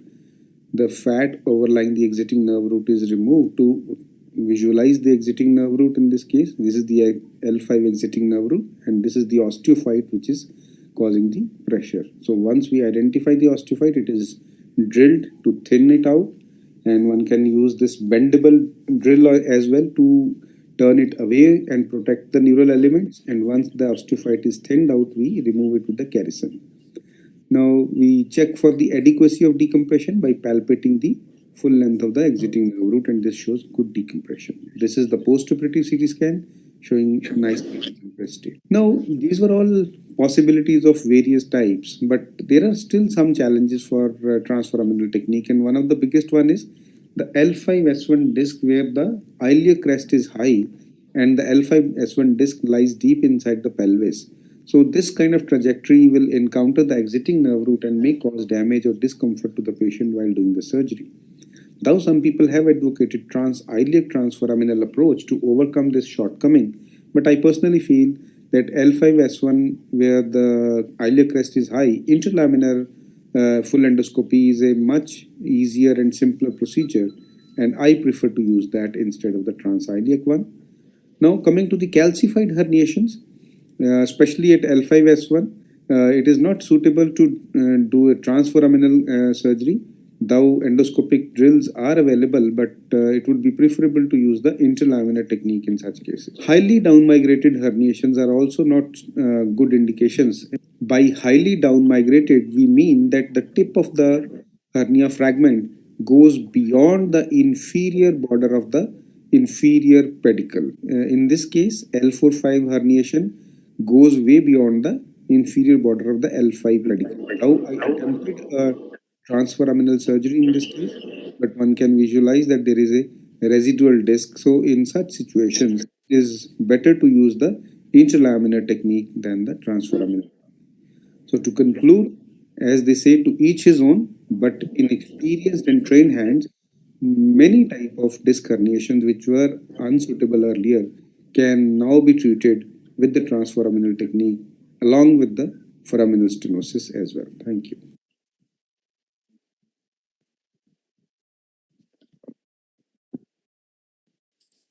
Thank you, Dr.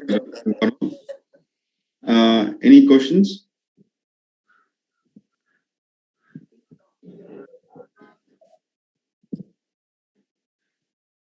So if there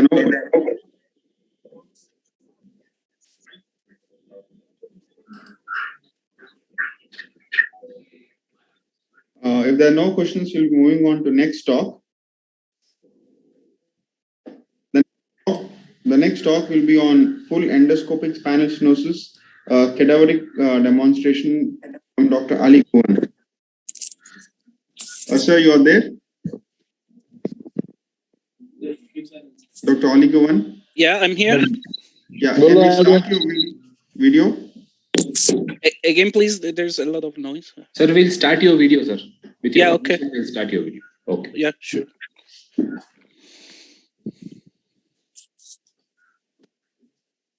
Ladies and gentlemen, it's a great pleasure to have you here today in the RevoSpine web lab, where Dr. Yorukoglu, our clinical manager, is going to demonstrate live to you on a cadaver full endoscopic lateral decompression with our vertebrous stenosis system.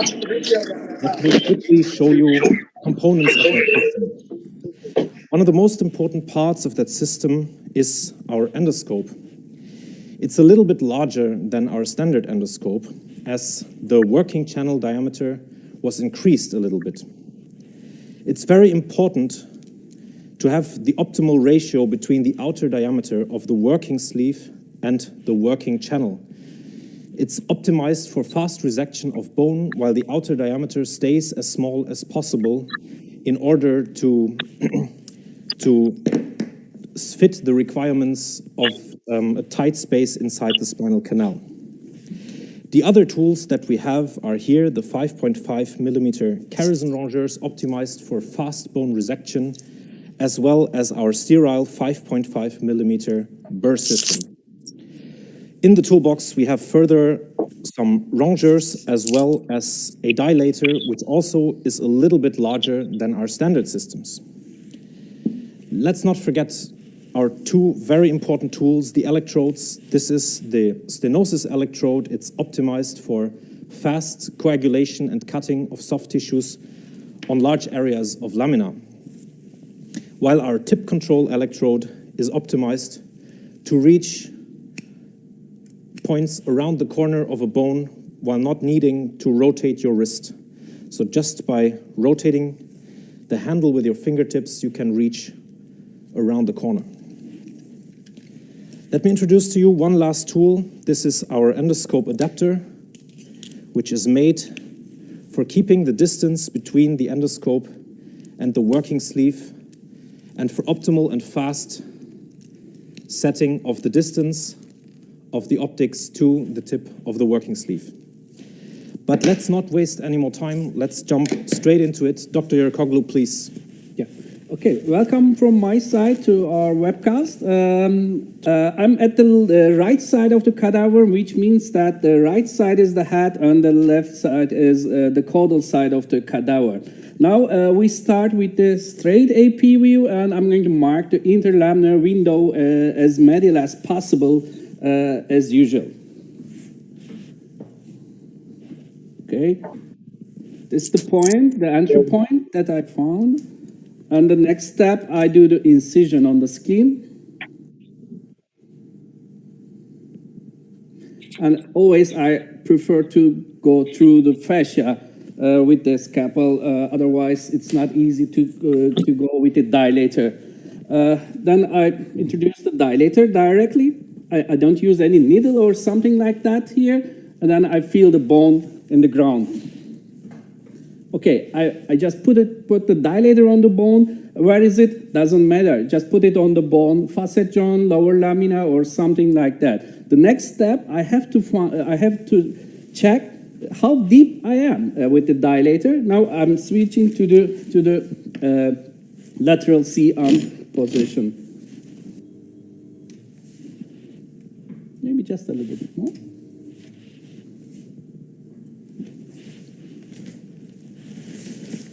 Okay, that's okay. Just a little bit more further.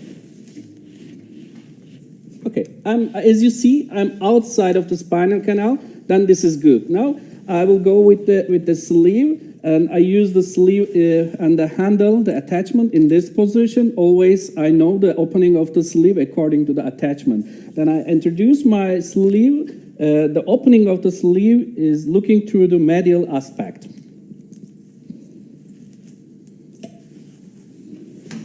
Then the approach is done. The next step is with the endoscope. Okay, now run short. Now for the orientation, 3 o'clock is the cranial side, and the 9 o'clock is caudal side, 12 o'clock is medial side, and 6 o'clock is the lateral side, the facet joint. The first step, I would like to prepare the soft tissues to see the bony structures. Then what I do, I feel the bone in the ground and I clean all the tissues around the bone, and I try to find the tip of the descending facet first. I'm going to explain it later, details of this. I can feel and I can see something in the ground. I can feel the bone. Well, this is the boring part of the surgery, but we have to spend the time here. After starting with the bony resection, if you don't remove all these tissues, it's not good to your visualization. Yeah?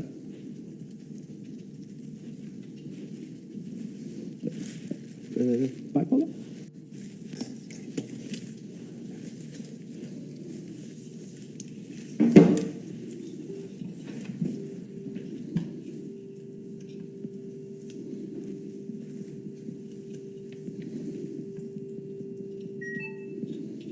Okay, I follow the bone, I can feel the bone, and I try to find the medial and the caudal border, yeah? Can I have the scissor?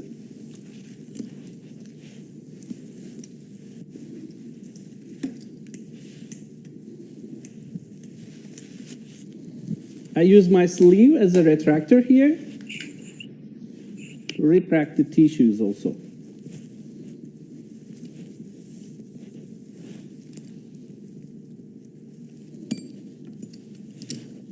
Please.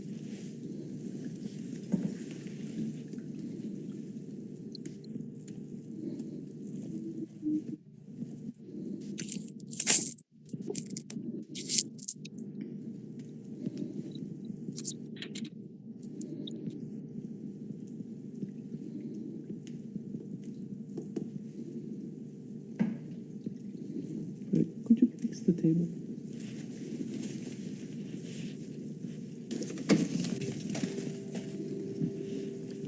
Okay, now I'm searching the caudal tip of the descending facet, which is exactly here.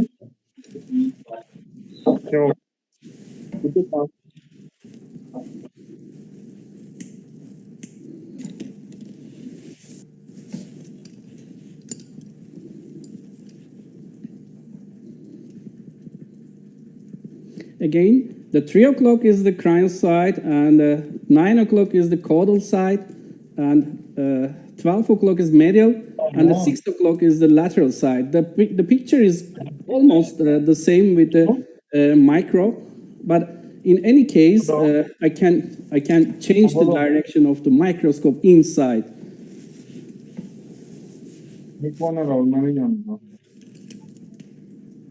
Then I can feel the descending facet, and I prefer to clean all these tissues around the facet joint and the junction to the upper lamina, because my aim is to start drilling the descending facet from the tip of the caudal tip of the descending facet, the smaller one, yes, this one, and then drill the medial portion of the descending facet until I reach the apex of the ascending facet.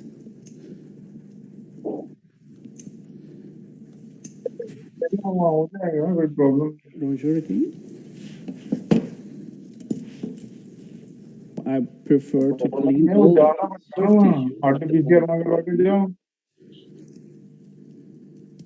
this. I can feel the caudal lamina. भैया वहां ले जा, वहां urgent हो जाता है,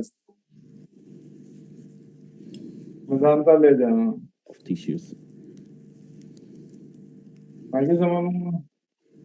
Okay.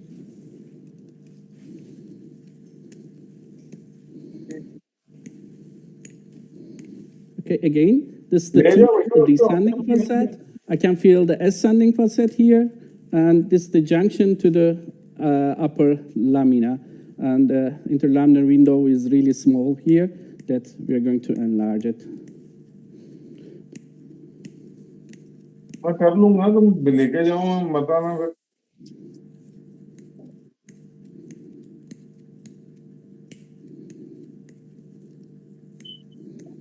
Okay. Caudal tip. The caudal tip and the medial part of the caudal tip of the descending facet. There's the bone here. This is the caudal lamina. If I rotate my endoscope to the cranial side, then immediately I can see the joint here. And this is the gap between the superficial layer of the flavum ligament and the deep layer of the flavum ligament. Now I would like to explain on the model to have a better overview. I prepared this part and this part, and all this part, the soft tissue. And I found the caudal tip of the descending facet, and I'm going to start drilling the medial portion of the descending facet and a little bit from the cranial lamina. And the target point of the drilling of descending facet is to reach the apex of the ascending facet. Then, when I reach the apex of the ascending facet, I'm going to drill the medial portion of the ascending facet and the cranial part of the lower lamina.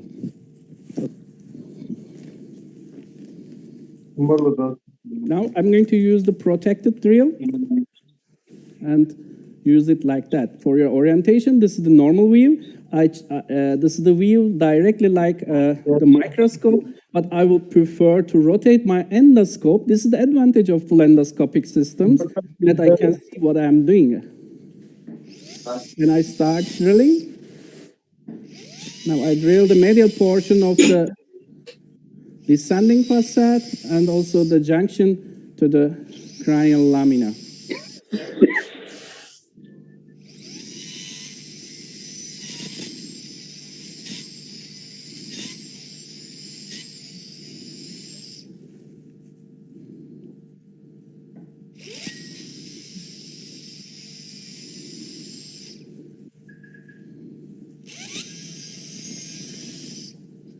As I said, our target point in the upper part is the apex of the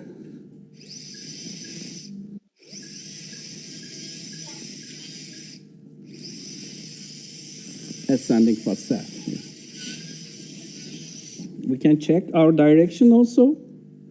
Now it's really through the apex. We are very close to the apex, as you see in the C-arm. There, could you show the C-arm also? I checked once.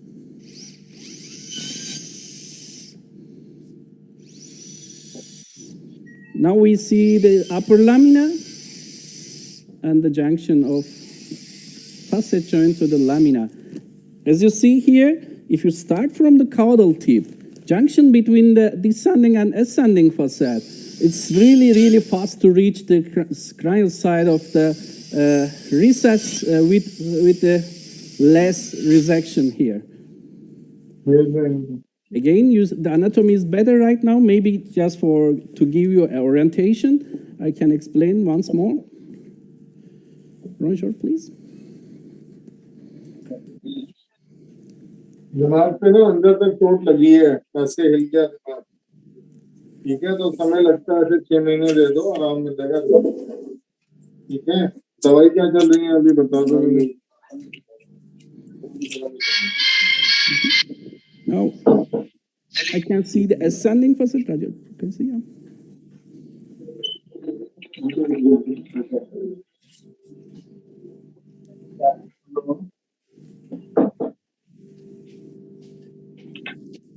Okay, this is the ascending facet. As you see here, we already removed the medial portion of the descending facet.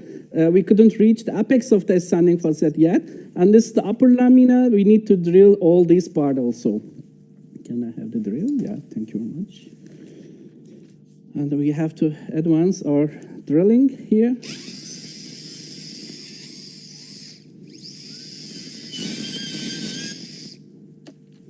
If you stay on the ascending facet, it's really safe not to stimulate something, yeah.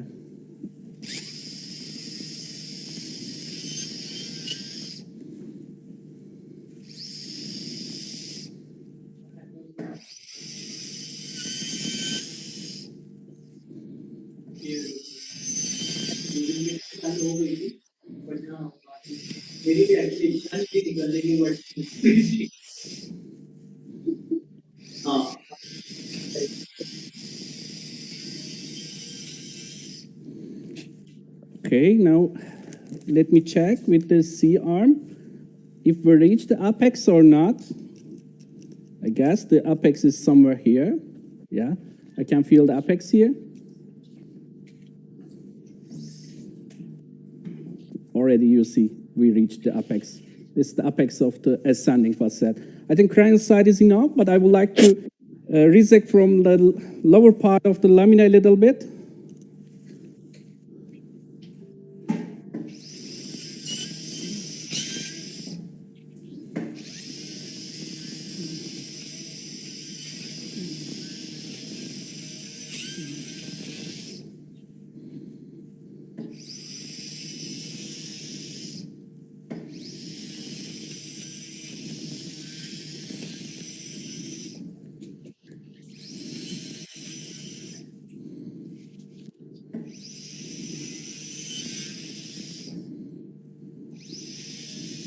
Okay, I think in the cranial side it's enough. Now we already, can I have it?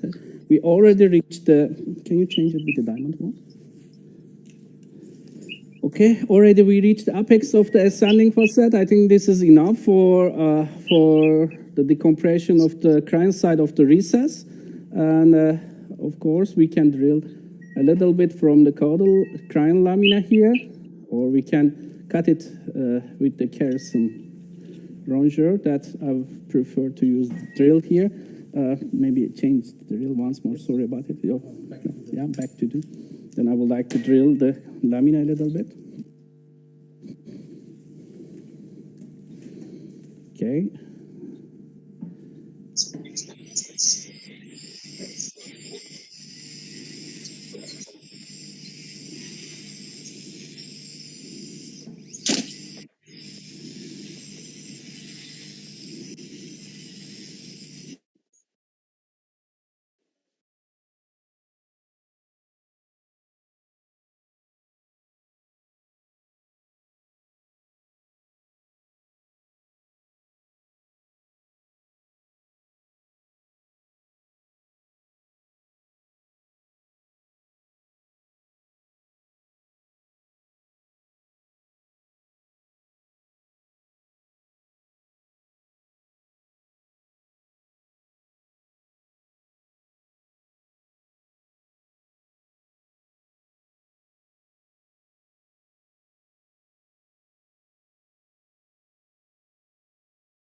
Part of the upper lamina. Now I'm really close to the insertion of the flavum to the upper lamina. I can feel that here, but I would like to keep it intact. Okay, now we switch to the diamond burr to drill the medial portion of the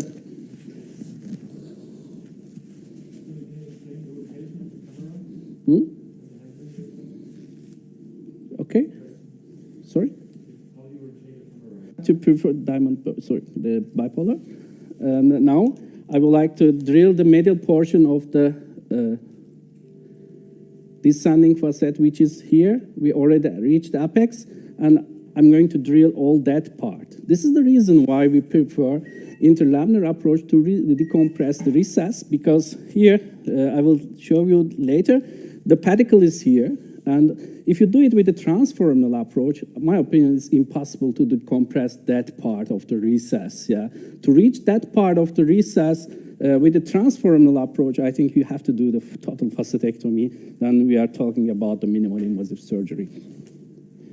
Okay, the next step, I start the drilling from the apex of the ascending facet like that with the diamond burr.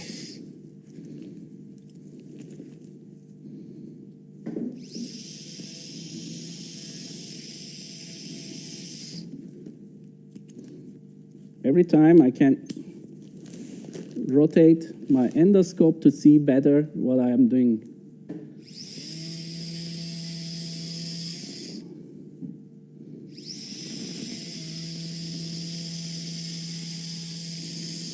Now I'm drilling the medial portion of the ascending facet with the diamond drill. And in this stage, I would like to keep the flavum intact as possible as before finishing the bony work. I don't want to open it. That's a good protection for me. Now I'm drilling the lower lamina, the crown part of the lower lamina.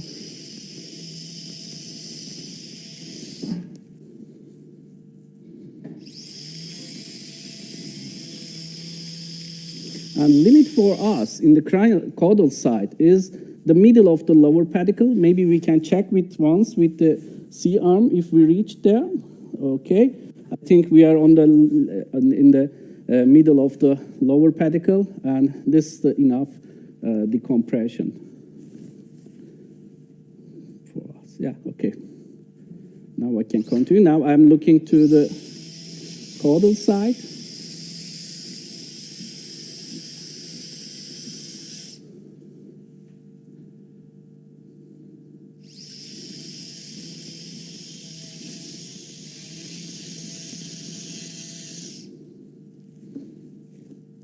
Every time I can change the direction of the endoscope to see better. Here you can see.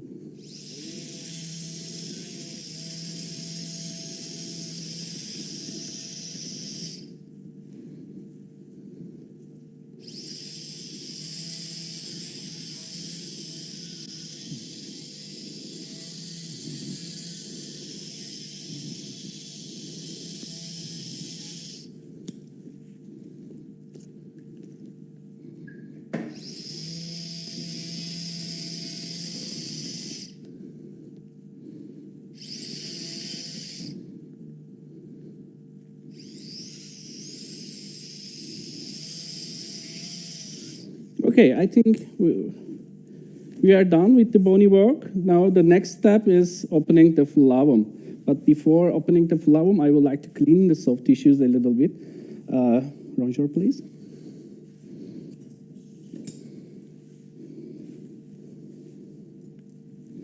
And give you again the orientation.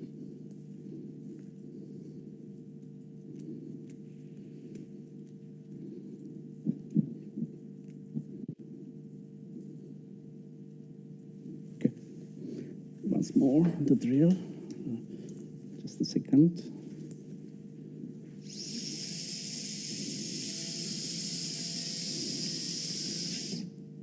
This is the lower lamina, the crown part of the lower lamina. I would like to make it as thin as possible before opening the flavum, and then the rest I can cut it with the kerosene ronger.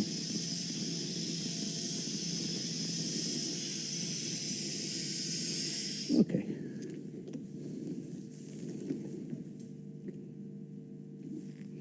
Now the Caesar, smaller Caesar.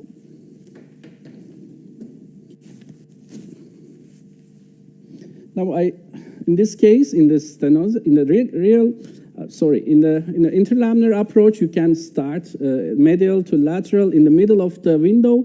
But in this case, if for the stenosis case, I prefer to do the flavectomy. Then what I do, usually I start from the medial part and I just try to open from the medial and the caudal part. And you see the midline here, directly this is the midline. Then I would like to open it because, as you know, for the stenosis case, usually the flavum is the part of pathology. Then once I open it here, okay, you see the epidural fat tissue. Once I open it, then I can go to the cranial side from the midline. You can follow it. And cut it to the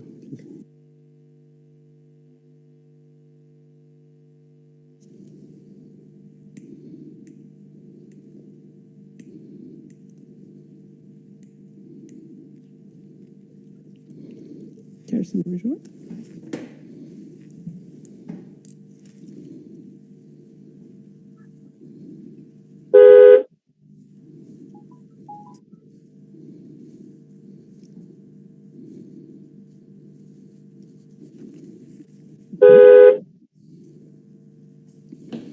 Can I have the smaller one? Still, this is the flavum. I try to reach the ascending facet.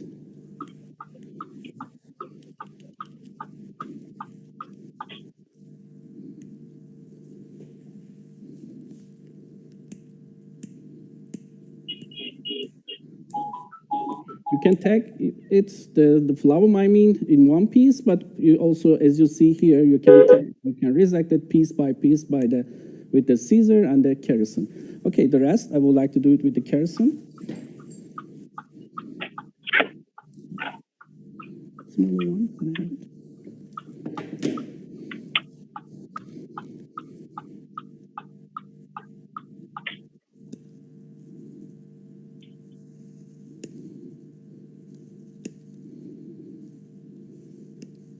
This is the cranial side of the lower lamina, which every time I prefer to decompress it.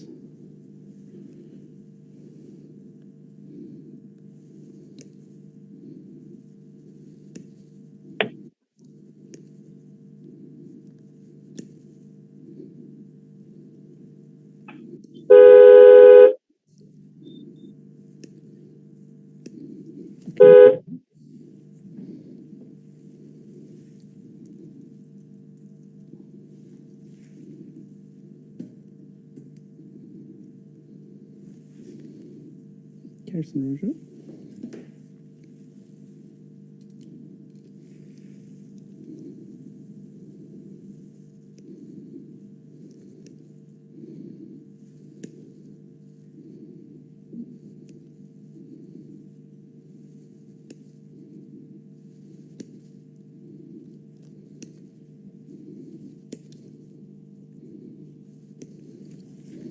Okay, as you see, in the lower part, you see the root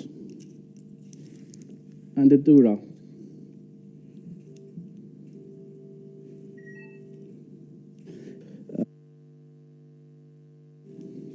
As you see here, already we reached the apex of the ascending facet. Maybe once I can show you where we are in the recess. Could you show the X-ray, please? Here already, we reached the superior part of the recess, and by this way, and if I rotate my endoscope, already I decompress the caudal side of the recess, which I can see the pedicle here, and already one X-ray. You see, I think we need to go a little bit more. And in this case, the smaller burr, too. Of course, we are already down, but I just want to show you one thing. It's a little bit dangerous, but this is possible also with this drill. It's a little bit, it's protected, but it's smaller than the other protected one that you can drill that part also, the caudal side, I mean. You need experience to do that. I don't recommend at the beginning to use these kind of things inside the spinal canal. Please, can you give me the kerosene? The smaller one, please.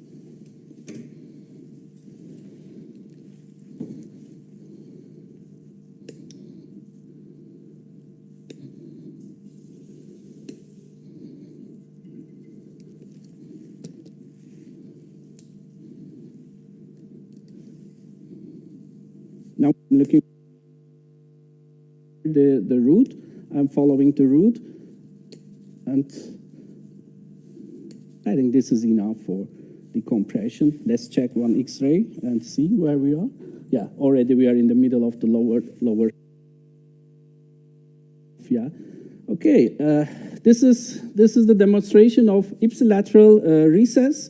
Of course, you can clean a little bit more these tissues.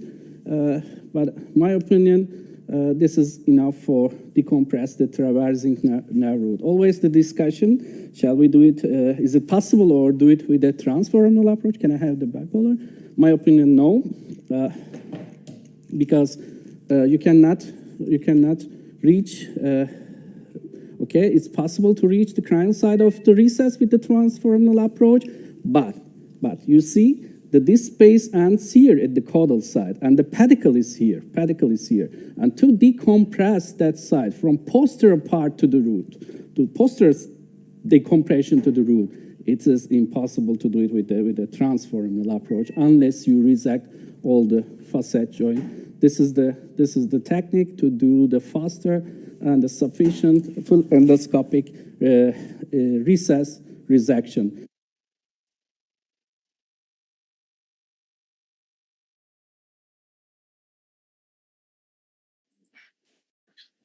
Thank you, Dr. Ali Gowan, for excellent demonstration, step-by-step demonstration of full endoscopic spinal stenosis decompression. Any questions from the house?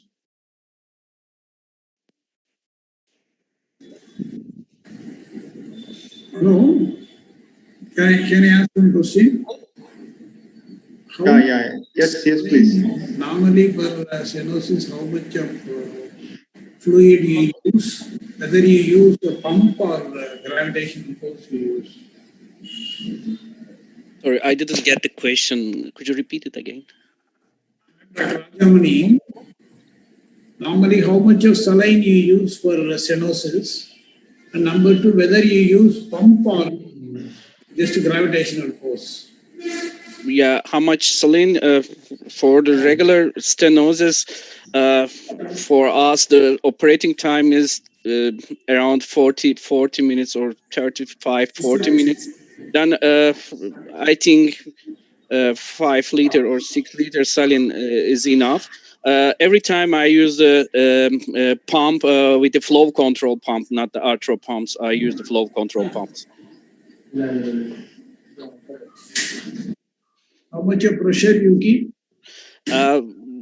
With the flow control pumps, we don't set up the pressures. Yeah, the flow control pumps has a special spine mode, which regulates the spinal pressure inside the spinal canal. Then we just set up the flow rate, which around usually we use 60%. But if you want a little bit more flow, you can increase the flow rate. But we don't set up the pressure.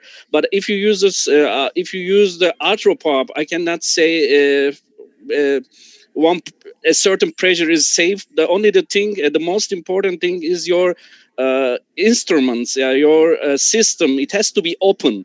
if you use a closed system like a round sleeve with a round optic, then you will be in danger in any pressure. This is the most important thing, not the pressure. I think the system is much important. Do you have seen over years any difference of pressure, BP of the patient, and then your flow? Again, interrupted. No. Again? According to the blood pressure of the patient on the table. Blood pressure of the usually the anesthetist likes to have it around 100, 120 or something like that, but they don't let it increase there. Okay. But we don't deal a lot with the blood pressure. Yeah, it's routine operation for the anesthetist. Yeah, we don't care about it too much. Okay. How do you, the last question, how do you identify is there any dural leak in case? Yeah, dural leak.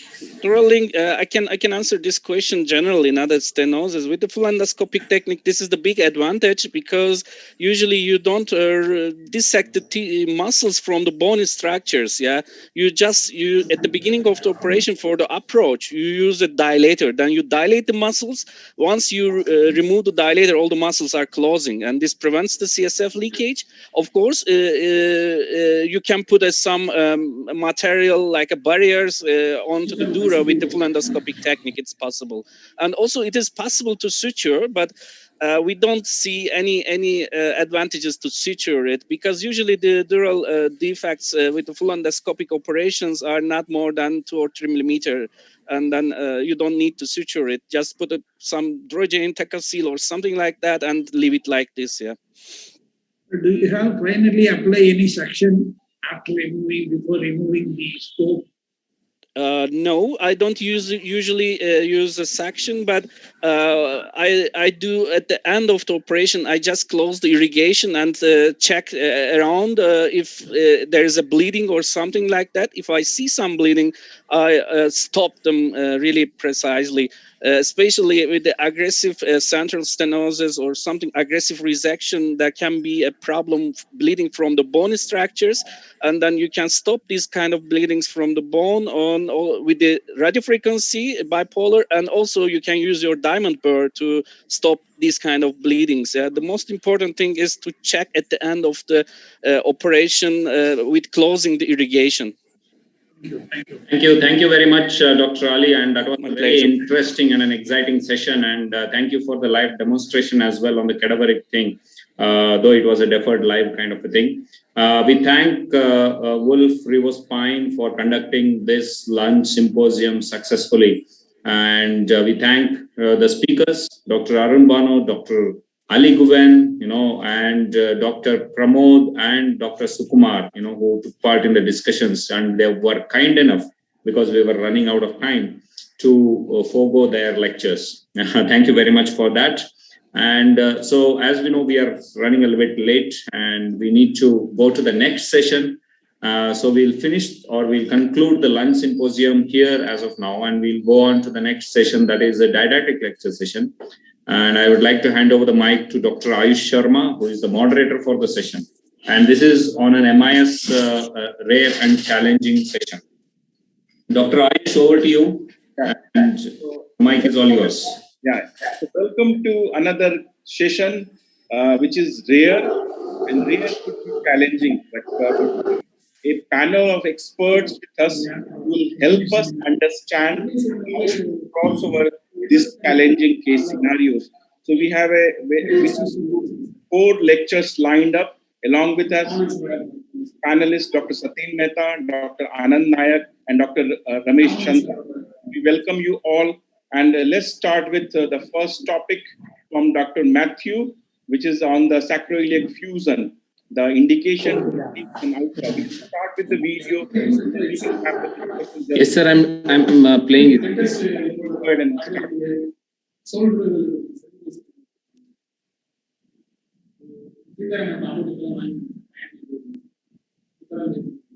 I'd like to thank the Indian Orthopaedic Association for the opportunity to talk. This particular talk is on percutaneous sacroiliac joint fusion. As you're aware, recently published literature reports that sacroiliac joint dysfunction can occur in as much as 15 to 30% of patients presenting with low back pain. Additionally, up to 75% of people who have had lumbar fusion can develop degeneration in the sacroiliac joint within 5 years, and there's amply supporting data for that. When we consider this joint, it is the largest axial joint in the body. Synovially inferior 25%, and it's together by very strong ligaments, especially posteriorly. Posterior sacroiliac ligament runs from the posterior line down onto the back of the sacral lamina. It's reinforced by the sacrospinous ligament as well as sacrotuberous ligament. Anteriorly, it's supported by a very thin capsule. It's important to understand that the L5 ventral ramus and lumbosacral trunk run anterior to the joint, innervated from the front, and of course the S1 nerve root also runs over the inferior aspect of the sacroiliac joint as a joint to number 5 before passing out the sciatic knot. In regards to the anatomy, there are a lot of muscles around the pelvis, the glute max, the erector spinae, latissimus dorsi, the biceps femoris, psoas piriformis, and other oblique and transverse muscles. So one aspect of conservative management is to perform exercises that enhance those muscles to help support the joint. Once again, the innervation of the joint is by the anteriorly by L5, S1 predominantly, but S2 can give some ventral branches, and posteriorly from the dorsal rami from S1 down to L4. In relation to biomechanics, it's a very strong joint taking the weight of the spine, and there's an equal weight back up to the hip joint. So it's a triplanar shock absorber, and it transmits and dissipates the forces of the upper trunk. It's a very complex motion there, and there's not a lot. It's mainly gliding, rotation, a little bit of translation, and studies that would look at motion to make decisions about pathology are a little unreliable. In relation to the pathophysiology of joint pain, obviously there's many different causes. Idiopathic is the main one that we've found, but you can have infection, which is usually obvious, osteoarthritis, which is often asymptomatic.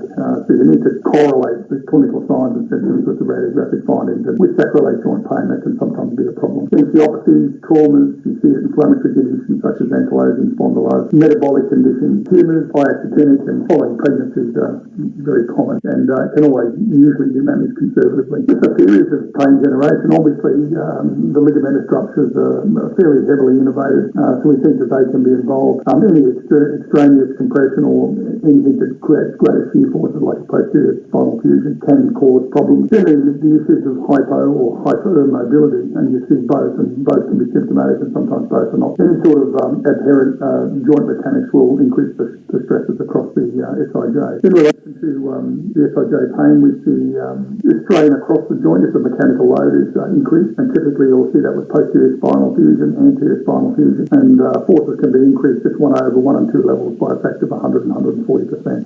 You can see it up at the traditional posterolateral bone grafting techniques. If you're taking a subfascial intramural graft path, it's important not to get your osteotome to breach the SIJ because it contributes to pain.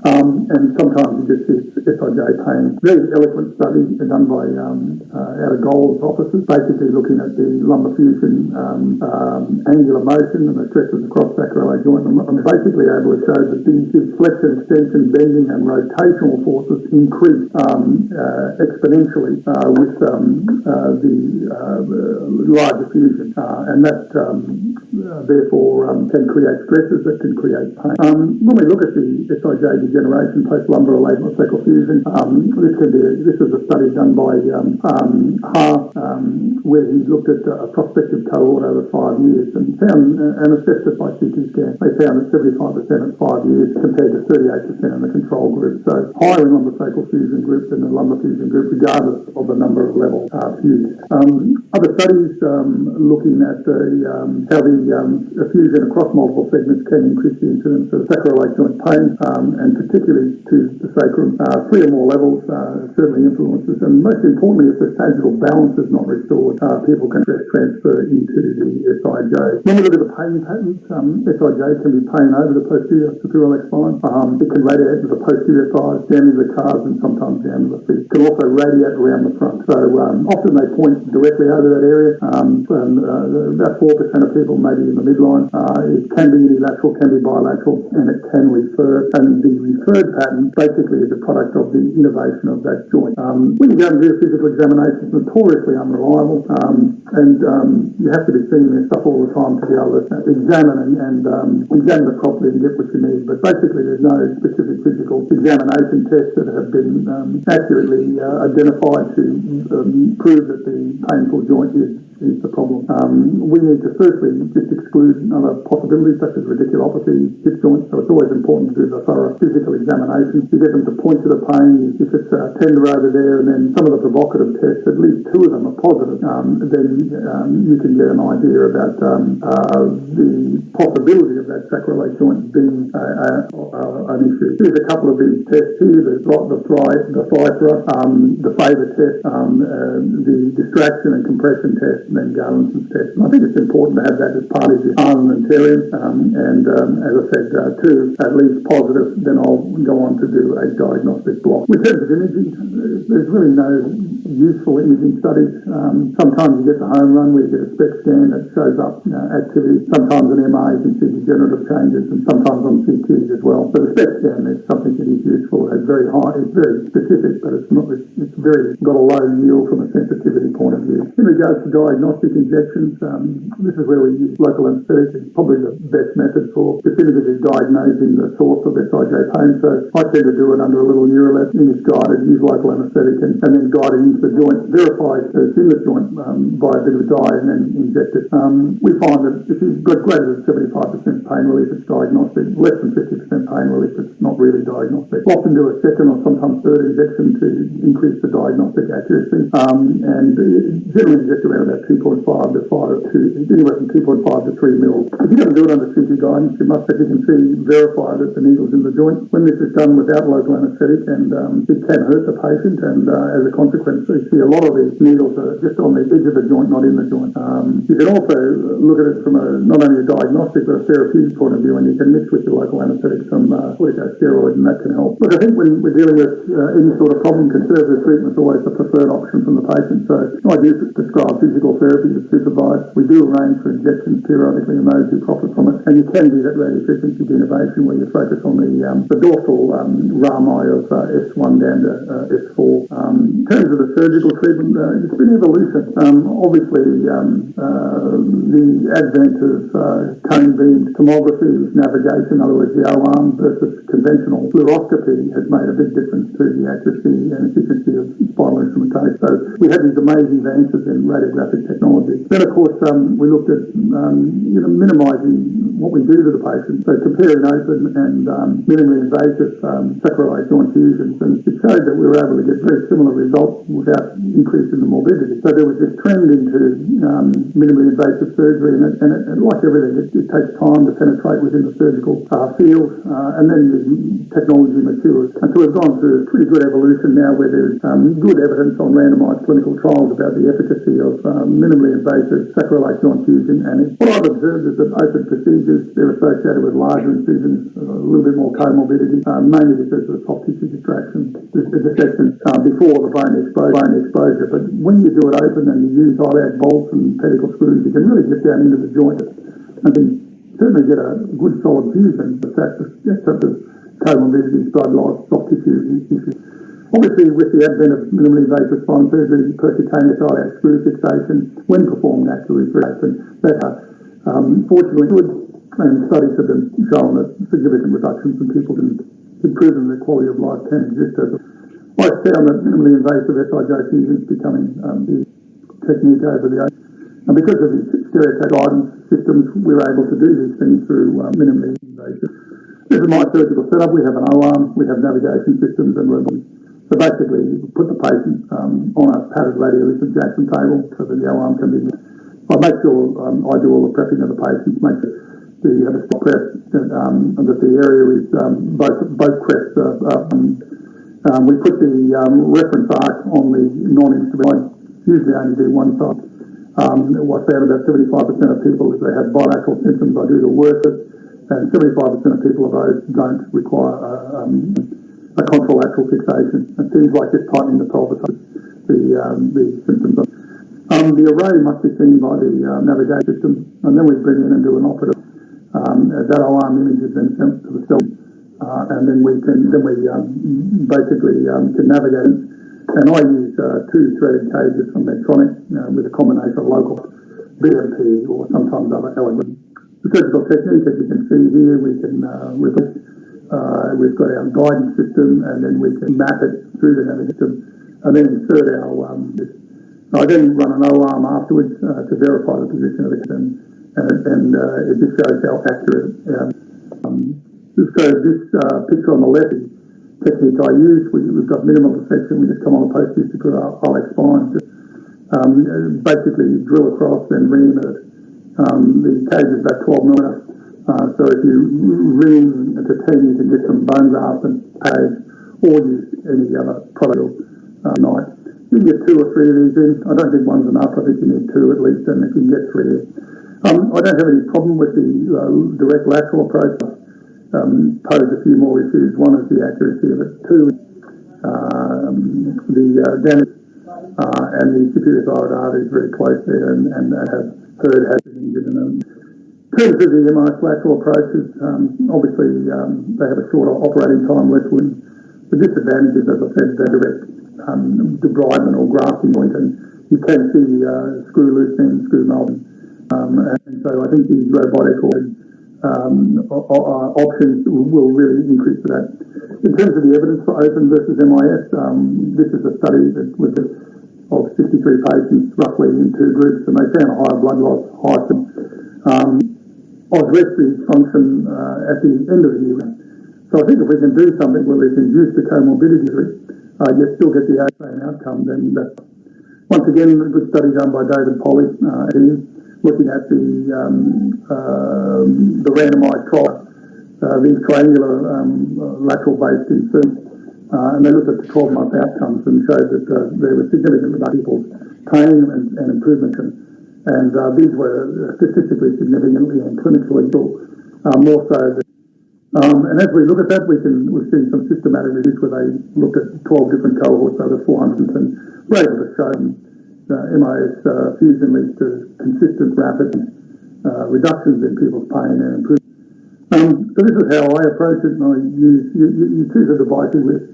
Obviously, we're very fortunate in Australia. We've got the alarm and navigation, and we're able to do this through minimally invasive. You always got to be cognizant of post-operative complications. I think if you're aware of them, you can minimise it by following the proper precedent. As you can see, it's not a trivial operation. You can get a complication rate that's fairly substantial. So I think the added advantage of in verifying the placement is good. Here's an example of a patient who presented to me.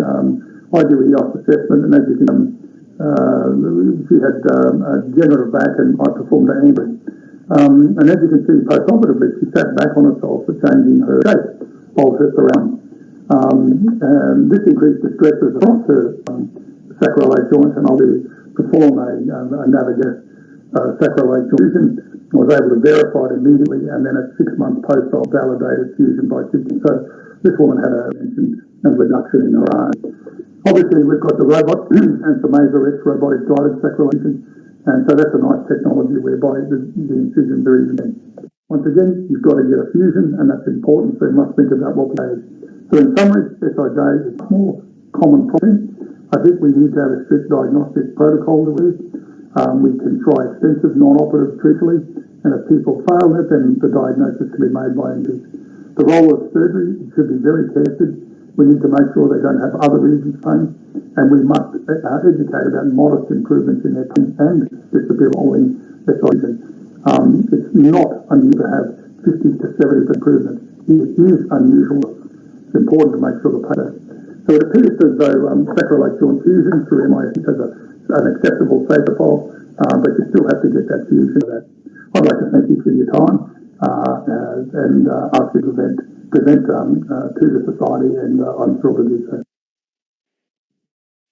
So that was from Dr. Matthew. So we don't have him online. So a quick question, Dr. Anand, what is your thought on SI joint fusions when it comes to our Indian scenario? Your experience, just a quick thought. So, if we sit and diagnose about the cause of pain and all, this SIJ pain is like a tip of an iceberg. If you sit down and diagnose, try to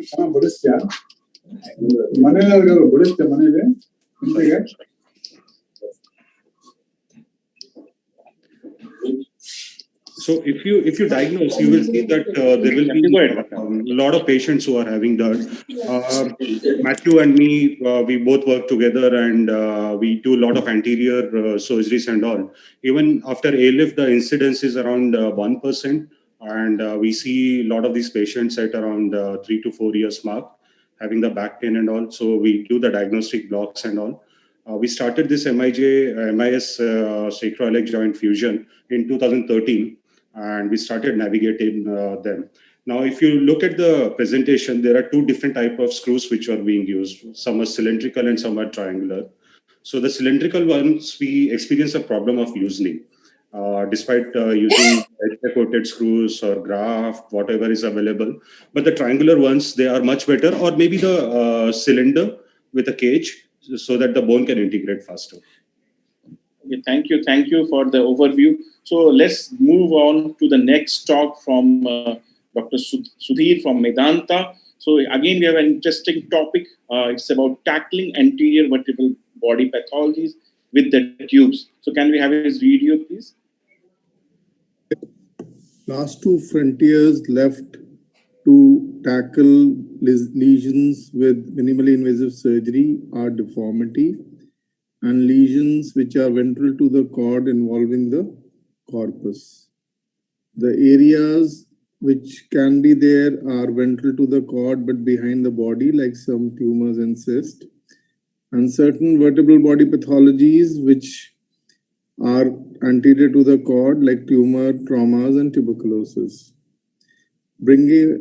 Sharing an experience of cervical lesions which are between the body and the cord, we use a minimally invasive approach through a syringe port and doing an oblique corpectomy.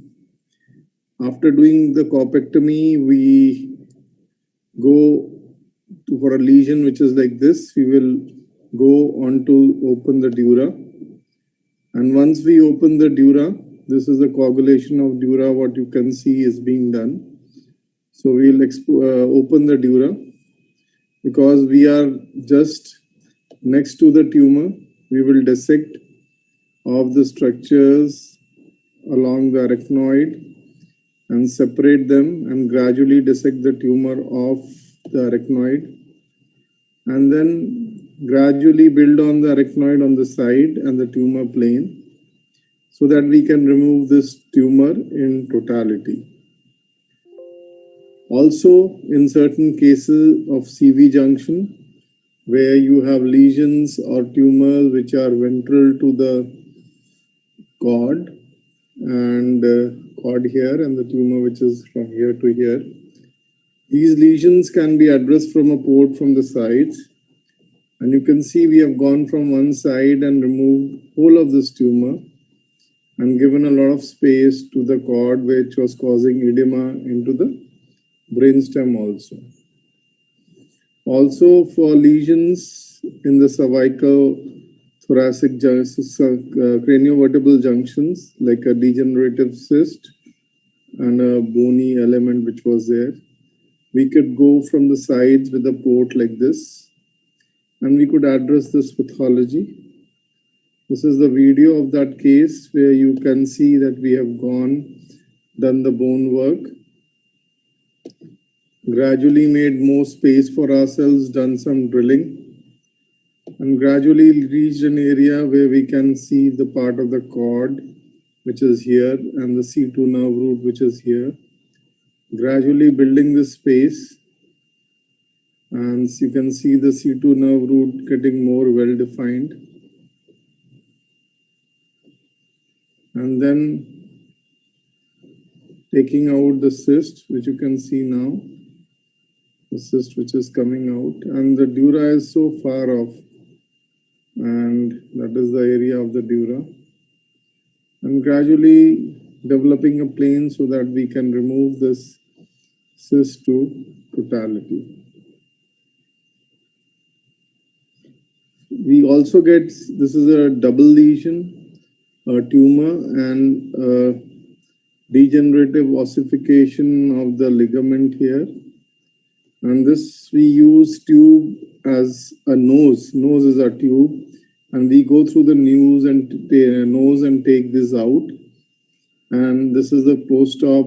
There's a Fogati here, and this is the corridor which we have used to tackle such a complicated disease. Thoracic spine is challenging, and we can go from the sides in a tailored approach. The amount of bone work we do depends on the pathology.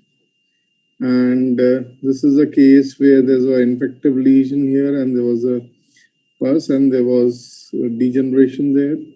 So what we did was we went through the scope, and after going through the port, we also took a 30-degree endoscope. So it gave us a vision which was more than 180. So we could see on the opposite side also, and we could do certain more maneuvers like drilling, taking out of this fragment at total level. So you can see we could dissect it off, take out that fragment, push it down, and finally remove it also.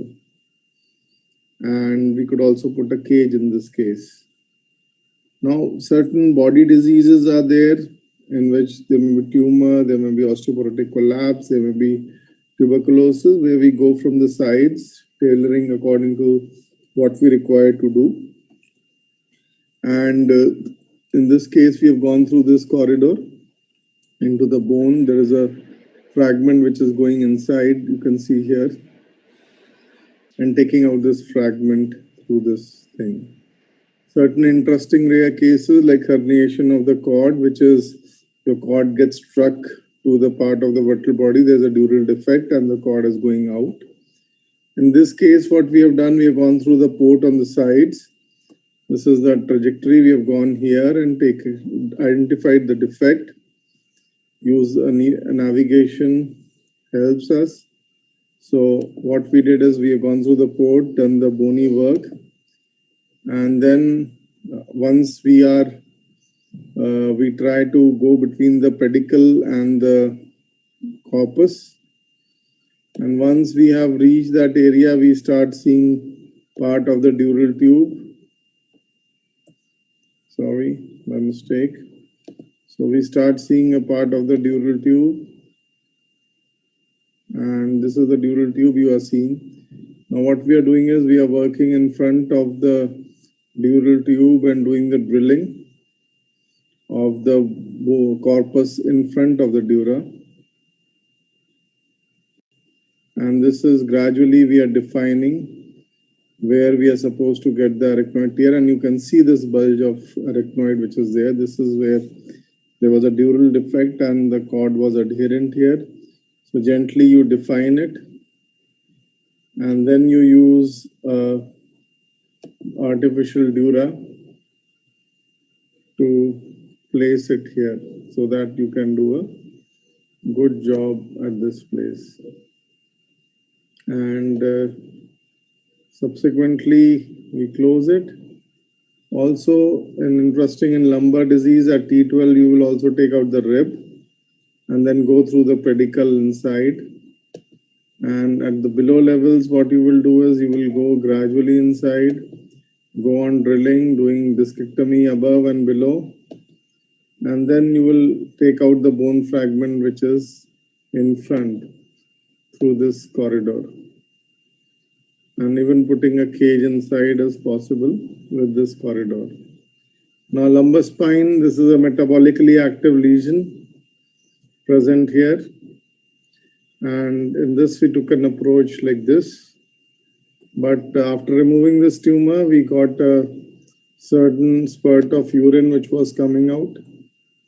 So we called the urologist, they couldn't close it. So Using our minimally invasive techniques, we only put a stitch and we're able to repair the ureter.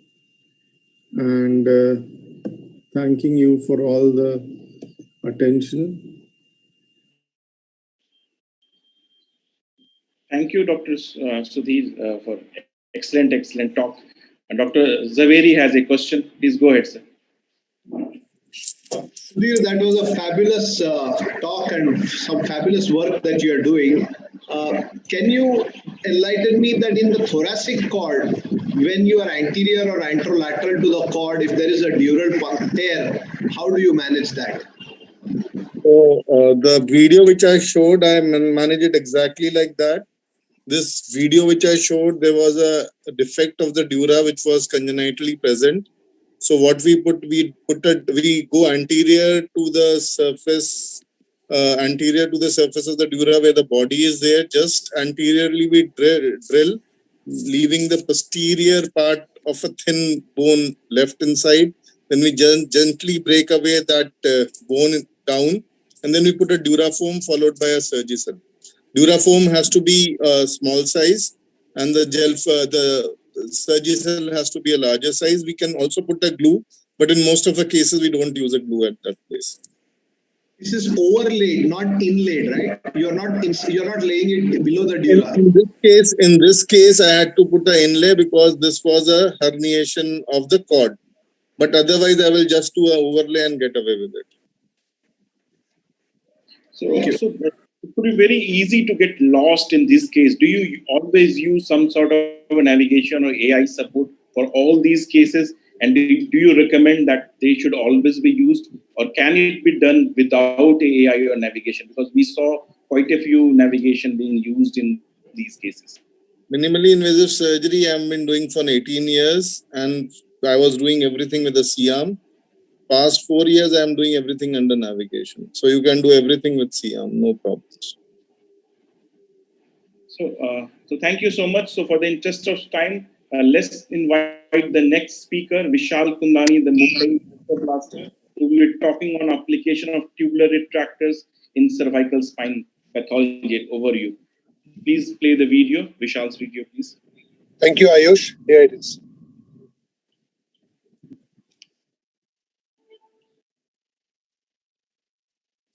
Give me a minute, sir. I'm playing.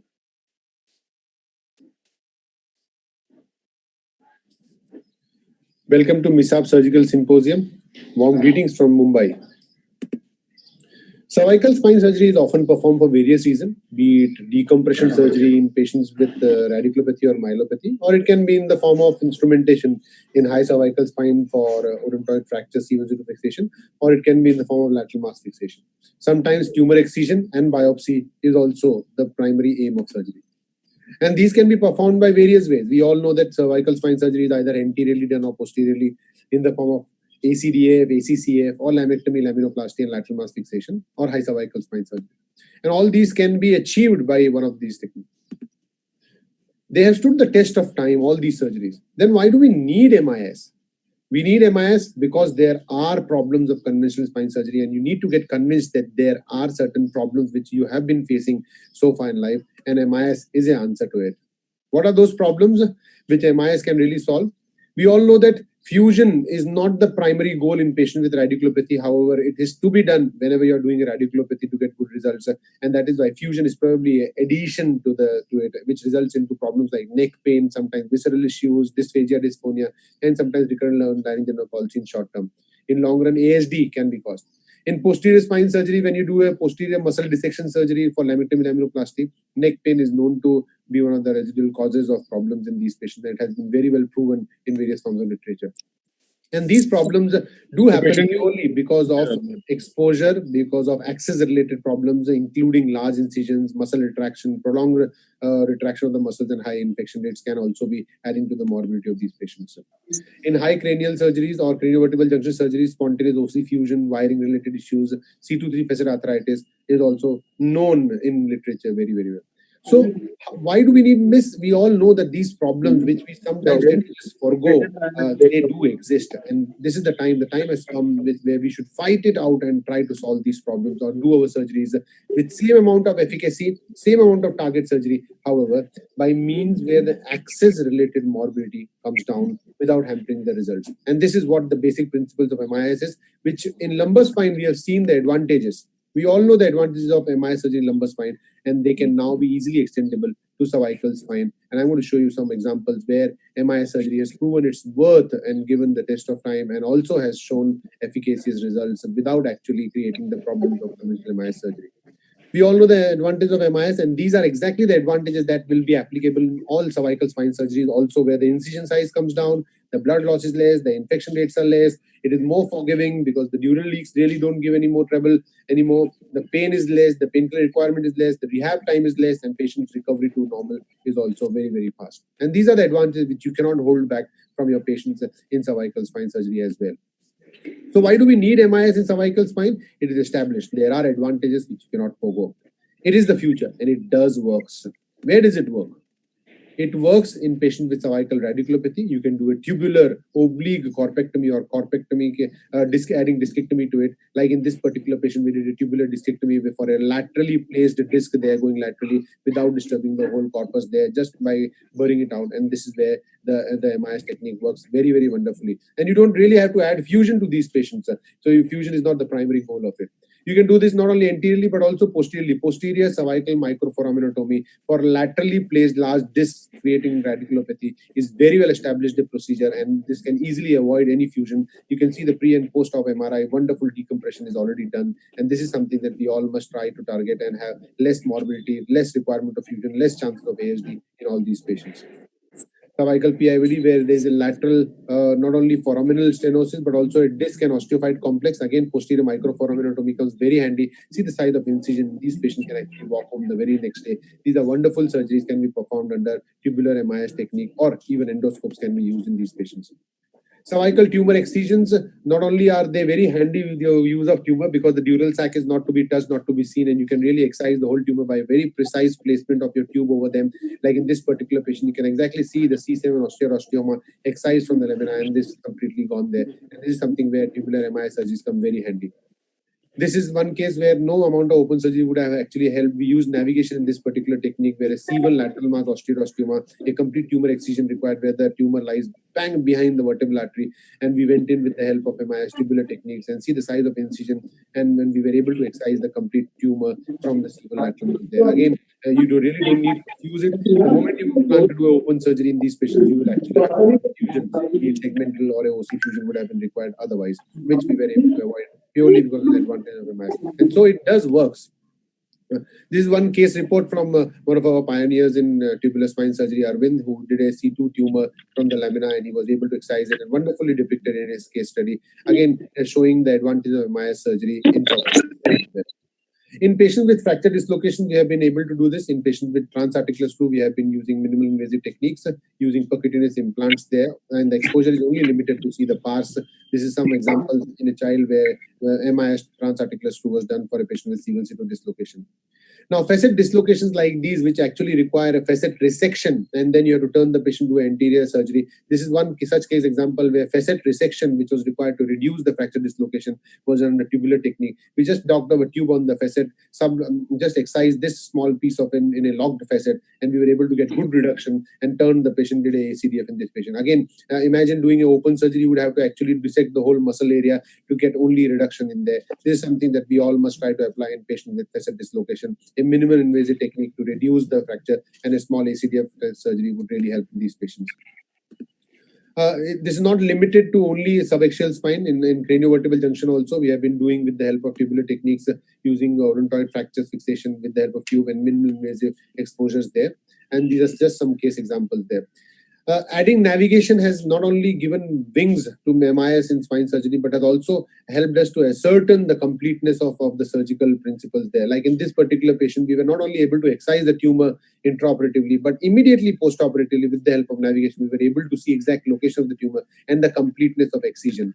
Another case scenario where we just showed you with the help of now navigated drill burrs, we can not only localize the tumors, excise them completely, but also check immediately whether the completeness of the surgery is ascertained or not. And this is purely available because we have been able to establish 3D navigation in our surgeries with MIS techniques also.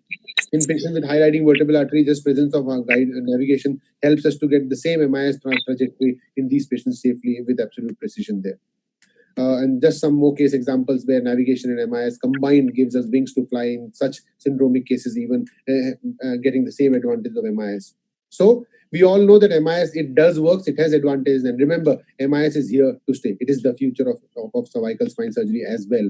And it is not new. There are papers loaded with it, which involves not only in cervical spine, subaxial cervical spine, but also in craniovertebral junction. Whether it be decompression, you can really achieve a good amount of decompression using tubular retractor, be it for cervical disc, be it for myelopathies. Even endoscopic techniques are available now to do wide decompressions, even in patients with discectomy and myelopathies, as we have been seeing our endoscopic colleagues as well. Be it in decompression or be it instrumentation, where placement of lateral mass and medical screws are also available now with the help of MIS techniques. So we all know that it is going to stay here. However, we also must acknowledge the fact that cervical spine surgery with MIS is still in infantile stages because the indications are limited. We cannot really expose everything to MIS. However, it is still amenable, though the learning curve is still steep and resource intensive. However, still it is possible. And unless you start doing the simpler cases with MIS, you cannot imagine doing complex cases in future with MIS technique. Yes, it requires special tools, but the learning with these tools is very, very important. And I'm sure these courses and symposiums are going to get you acquainted. I've just shown you some indications where cervical spine, we have been using MIS technique to do. So, to summarize, cervical spine surgery with minimal invasive spine surgery is the future. It is needed not only because I have to be in the race, but also because the benefits of MIS surgery in cervical spine are plenty, which you cannot neglect, and it is only going to grow bigger. Don't just wait and watch. Try to adapt minimal invasive spine surgery in simpler cases, cervical spine. Start with ACDF, start with cervical foraminotomies, and probably that's how you'll probably grow. Though it is infantile, but it is extremely growing fast, and I'm sure despite the steep learning curve, we all can achieve the advantage of MIS in cervical spine surgery. Thank you so much. Excellent cases, Vishal. Any questions we have for Vishal from any of the panelists? Thank you. Vishal, yeah, so really great cases, but you know, these cases require some amount of learning curve. So what stage do you recommend people to take something like this? What has been your experience and learning curve? Because, you know, someone can get influenced looking at you and start doing this, but we know MIS is not simply just about doing cases, but about selecting cases and being in the right zone to do these cases. I think very interesting question, Ayush. Not only is selecting cases, but I would portray something that Dr. Gautam Zaveri, who is here on the platform, he also speaks this very often, that it is not only the use of tubes or special portals which makes a surgery minimal invasive. The minimal invasive word means reducing the invasion away from conventional spine surgeries, which can easily be not using a Riles tube, not requiring a catheter, or reducing the amount of muscle retraction. And as you rightly mentioned, the learning curve has a ladder to follow. So anyone who has done 50 discs should go on to do a tubular LCS. Somebody who's been doing 25 LCS should do one T-lift. Somebody who's done 20 T-lift should do a thoracic or a thoracolumbar MIS fixation. And that's how the first cervical microforaminotomy should be chosen if you're doing a tubular. And the simplest way is, I recommend is that when you're doing your first cervical microforaminotomy, might as well just do a midline incision, midline exposure, though limited, and then get your tube docked right in front of your vision, because it is not only the use of tubes, but also playing with your radiology. I mean, getting the tube docked at the right place in the right angulation also makes a big difference. And that is why this is the ladder that we have followed so far. And I'm sure we all can really achieve and reduce the invasion in toto rather than only depending totally on the tube. Start using microscopes in the simplest most cases. Start using tubes in the lumbar spine. Start using for the most simplest cases. And even in cervical spine, start trying to use all these combination of things in the simplest cases. And gradually you'll be able to climb the ladder up like any of all our seniors have done so far. Thank you, Vishal. Thank you. You're joining from your car, so we really appreciate I'm sorry for this, Yeah, and let's move to the next speaker, the man of the moment, Dr. Umesh Srikanta from Bangalore. Can we have his talk, please? Hi, my name is Umesh, and in this video, I'm going to talk about utilizing minimal invasive techniques for treating primary spinal tumors, intradural, extradural, as well as extraspinal in nature. Let me start off by telling that microsurgical excision of spinal tumors is well tolerated with good outcomes, even by an open technique. And we have been traditionally taught to do a laminectomy often beyond the boundaries of the tumor and resect the tumor completely. And this primary objective has been perfectly fulfilled by an open surgery. But what happens is a concomitant or a unwanted muscle damage that happens due to, especially when there is a long segment laminectomy or a long segment exposure in such cases. And this is what we aim to prevent by doing a minimal access techniques, and the efficacy of minimally invasive techniques have been proven beyond doubt as of now. So we started off our journey with small tumors like this, or single segment lesions, and which we can, put in a tube, do a decent hemilaminectomy, as well as, open the dura, remove the tumor either with internal decompression or an en bloc complete resection, identify the nerve root going in and going out, and resect the nerve root or preserve it depending upon the need of the hour, and then remove the tumor. So this is these were one of the earlier cases, and the dural closure can be achieved by intermittent tag sutures and all. So these were the post-operative MRI, and there is very little muscle damage that we can see in such cases.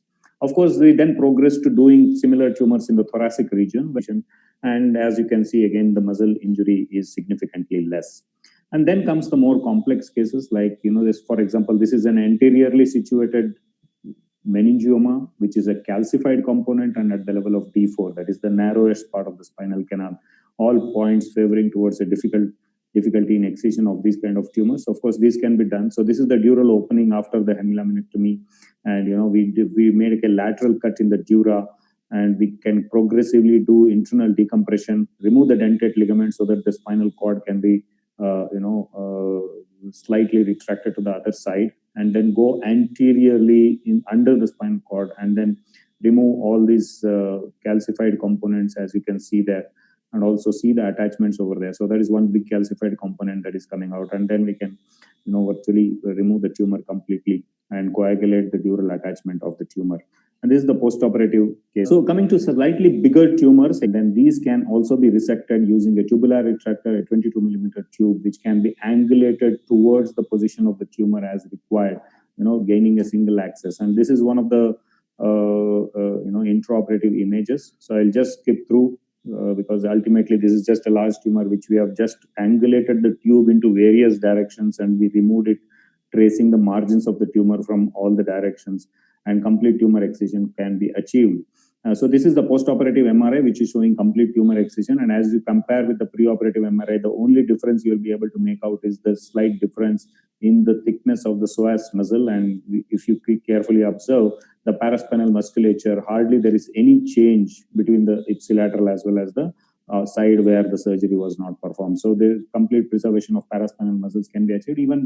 Even bony tumors like this is a case of osteoblastoma, can also be resected using a tubular retractor. So in fact, the excision can also be monitored sequentially of the CV junction. So in this particular case, even large tumors arising at the CV junction can also be resected by placing a tube over the C2 lamina and then angulating the tube upwards between the C1 and C2. So that is the posterior atlantoaxial membrane that was resected, and then the tumor can be progressively resected, again changing the direction of the tube. So that is the area where the nerve root has been cut off.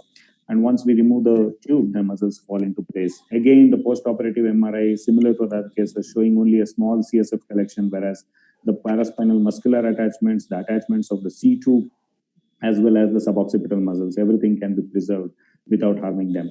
Of course, then come the slightly, not so big tumors, but which require a slightly lateral thinking. For example, this is a junctional tumor, which is straddling the thoracolumbar junction, as well as straddling the facet joint medially and laterally. And in these cases, in order to resect these tumors, we need to either resect the facet joint and stabilize that segment because it's in the D12L1 region. Otherwise, this is what we planned, in the sense like we put a tube first with one incision into the intraspinal area, resected the tumor up to the level of the foramen, and then coming from the far lateral area, extraforaminal approach, and resected the remaining part of the tumor. So this is the intraspinal approach, and this is how the tube has been positioned. and that is the tumor that is being resected. For us, it was a completely extradural tumor. So the extradural portion, the intraspinal portion, has been completely resected. It is just cut off at the level of the foramen, and then we position the tube into the far lateral area, extraforaminal approach, and we come from there, and the entire tumor can be dissected from there as well. And this is the postoperative MRI at 1 year, which just shows an intact facet joint, just a small hemilaminectomy defect. Again, the paraspinal musculatures are very much intact. However, similar dumbbell-shaped tumors that are there in the cervical region, we do not have to go extensively and resect the facet joint, because we know that the cervical facets are wide apart as compared to the dorsolumbar junction, and the facets are more narrower anteroposteriorly and more broader mediolaterally. And that is why we can look actually under the facet, and then angulating the tube under the facet, we can look under the facet and resect the tumor that is going into the extraforaminal area more anteriorly towards the vertebral foramen and all. So this is again a small video. This is the intraspinal portion that is being resected. This is the dural sleeve that is being opened. Once the dural sleeve is opened, the intradural portion of the tumor is being dissected from the spinal cord. You know, the vascular pedicle is being identified. The vascular pedicle can be coagulated and cut, and the intraspinal portion of the tumor can be completely dissected. Then the tube is angulated laterally under the facet joint, so we can, you know, decompress the tumor internally as well as remove the tumor from the extraforaminal portion as well. So as we are removing more and more tumor, as you can see there, that is the vertebral artery that is there. That at the anterior margin of the tumor. So then the root sleeve is reconstructed, and the gap that is there left behind where the tumor was coming out, and that can be layered with a dural substitute, and that closure can be achieved. This entire tumor can be removed with an incision that is less than 2.5 centimeters. And this is again a similar example, multi-segmental, multi-compartmental tumor that is extending both intraspinally all the way from the lower border of C3 till C5, as well as going anteriorly. A similar approach, a single incision, again, we can actually resect the tumor completely by wanding the tube both superiorly, inferiorly, as well as going laterally onto the, as was discussed earlier. I just skipped this because of want of time of the tumor. So similarly, a large-sized paraspinal extension can also be planned via a double incision technique. So this is an intraspinal portion at the level of C3, as well as an extraspinal portion that is going all the way down till C4-5. And these things can also be removed by making two separate incisions, a paraspinal approach, a second incision on the posterior border of sternocleidomastoid, around 7 to 8 centimeters lateral to the midline. And these tumors can also be completely resected. Again, if required, again, this is a dorsal tumor which is extending both intraspinally as well as extraspinally all the way to the level of the pleura there. And, you know, with the near total facetal destruction that we can see there. So in these cases also, we can actually remove the tumor by wanding the tube, as we have discussed earlier, and then we can, through the same 22 millimeter tube, we can put in 2 screws to stabilize and achieve a unilateral stabilization. So this is our experience as of now. I'm not going into the details due to want of time, and there are several concerns and cautions as we are talking about in minimal access spinal tumor resection. So there is a limited visual field. We are not visualizing the margins of the tumor or the borders of the tumor initially. And we have to be accustomed very well to the parallel working channel, especially thoracic level and cervical level tumor manipulation. We have to be very careful. Any upward or inward pressure as the contralateral lamina is intact, any pressure on the tumor can get transmitted to the spinal cord and cause a pinching effect. So just to summarize, minimal access resection is feasible for the majority of extramedullary tumors.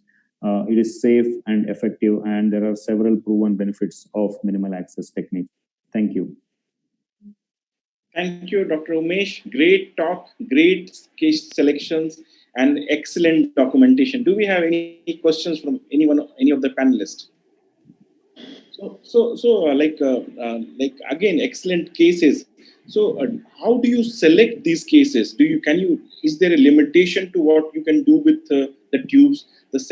The second part of it is, did you ever plan a case with the tubes and later on you do something, you have to convert it to an open case? Yeah.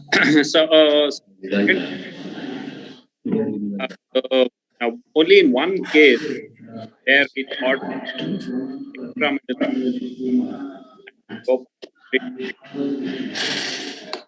predominantly intramedullary component, and that was actually very early, during my, when we were doing tumor cases. So that time we were not so confident. So that is one case where we have converted it into an open case, but apart from that, nowadays, what I feel is that majority of these extramedullary tumors, by either a double incision technique or by using, by changing the angulation of the tube, you'll be able to access most of the tumors. And as I have showed examples, even one example that I have not shown is a longitudinally longer segment tumor, where we can tackle the upper part of the one incision, then again tackle the lower part of the tumor with the second incision, ultimately ensure that both the complete tumor excision is ensured. Of course, the time, that is one disadvantage as far as I feel that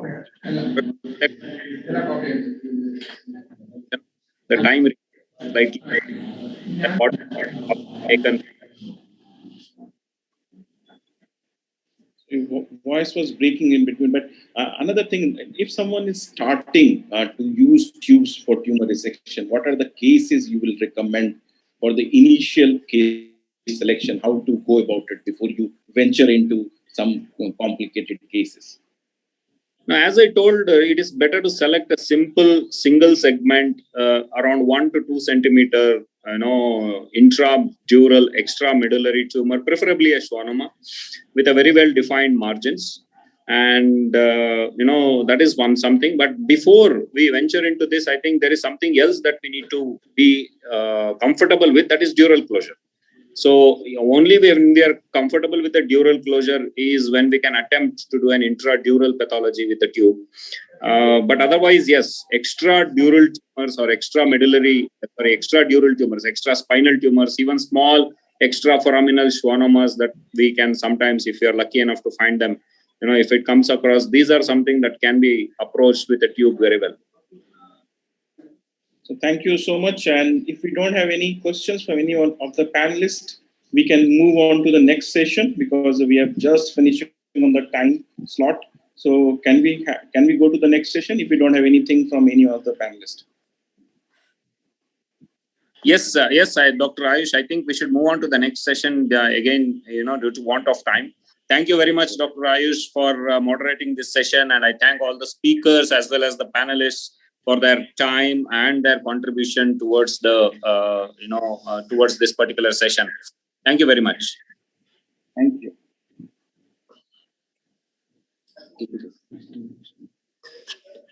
I think next session, moderator, Dr. Ajay Krishna.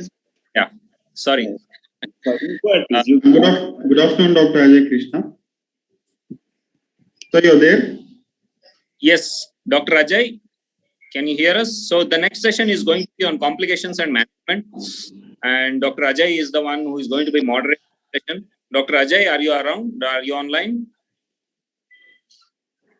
So I think he's not online. So I would like to welcome the panelist, Dr. Alok. Here. Yes, yeah. Ajay, I would like to hand over this session to you. It's a session on complications and management. Over to you, Ajay. Yeah, so much so has been talked about, and it has been so good here now. Now we need to go into handle certain complication and salvages which you may encounter, especially during the initial series of cases you have. So let's handle a few complications and their management. I would ask Ayush to come and guide us to salvage options after misplacement of percutaneous screws. Ayush. We are playing Ayush sir's video. Yeah, and the panelists Alok Ranjan, Subir Javeri, Lakesh Rohana, and Karnakaran. They are welcome. So today I will be talking on salvage option in cases of misplaced percutaneous pedicle screw. So misplaced percutaneous screw is more common than we think. It could be as high as 12% with a C-arm, and it could be as high as 7% even with a 3D navigation. What is the best salvage option? The best salvage option is to get it right, get the guide wire right. If your guide wire is right, your screw will be perfect. There's no doubt about that. So, most important thing to understand, even before you start placing your percutaneous pedicle screw, is to get this owl's eye view. What it means that the nose of the owl should be perfectly balanced between its two eyes, and this owl's eye view is specific for each and every level. So you need to turn the C-arm, you tilt your table to get that perfect view. One of the challenges of getting this perfect AP before you start your putting your Jamshedis is scoliosis. How to go about it? One other trick we use is we put a cage first. And once you put the cage, it can really derotate the spine. And from here, from this, you can come to this, and then it becomes a cakewalk. And not so much so that we can even do this in a single position lateral. Another challenge could be a high grade listhesis, because especially here, the L5 pedicles are very short and they could be dysmorphic. Again, the trick is, even before you start putting your screws, to get the disc height back. Once you get the height back, it becomes a very, very easy screw compared to if you have started at this position. Another important aspect is to understand the 3D anatomy in each and every level. So if you see here, this is from D10 to L2. And if you see, as I'm going up, the direction of my Jamshedi is really changing. So the convergence is less. So understand the level and the anatomy of that level will really help you put a perfect screw and one perfect guide wire. And once you have a perfect guide wire, that is the end of the game. What if you suspect that you have misplaced a guide wire? So if you see this guide wire appears to be more convergent, do you really need to remove it? So this is the small trick which we use. What we do is, while tapping, once I have reached the medial border of this pedicle, I'll take a lateral shoot, and as you can see here, as it has already crossed the pedicle here, so this is definitely a good guide wire. What if you realize that there's a mismatch when you already put a screw?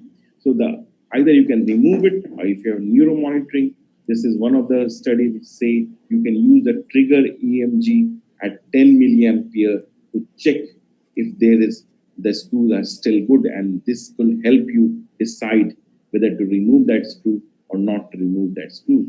What are my salvage tricks?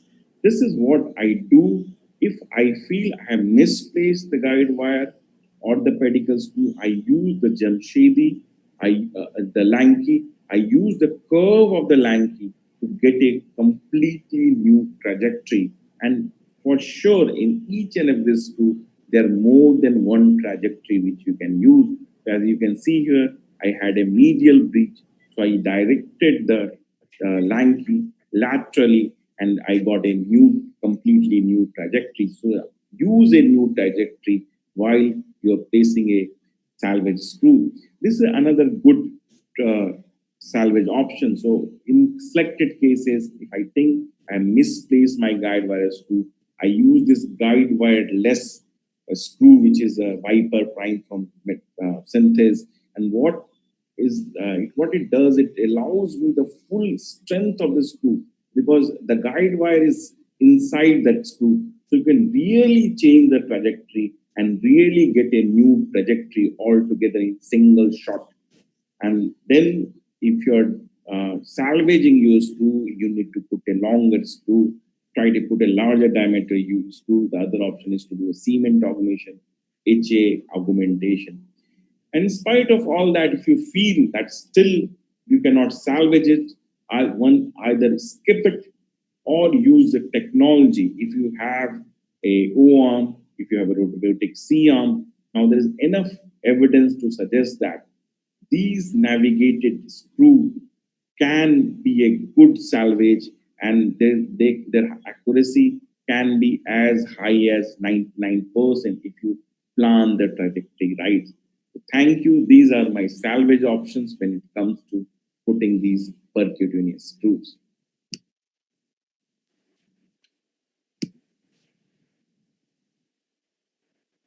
Good one, Ayush. Can we have a few questions from the panelists?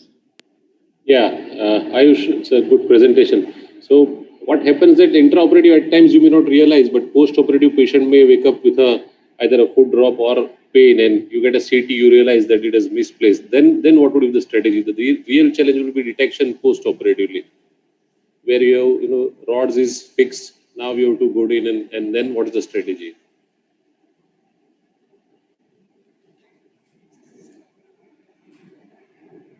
About it. Hello. Yeah. Something like that.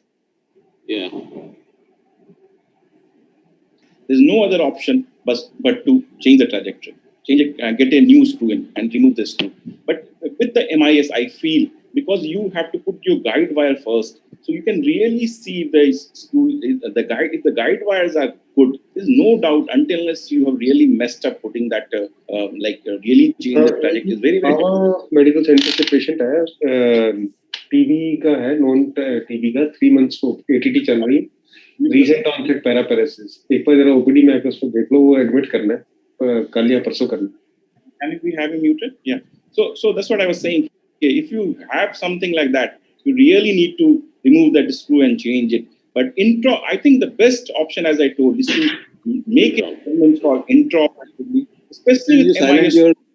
Yeah. Yeah, please go ahead. Yeah, that's right.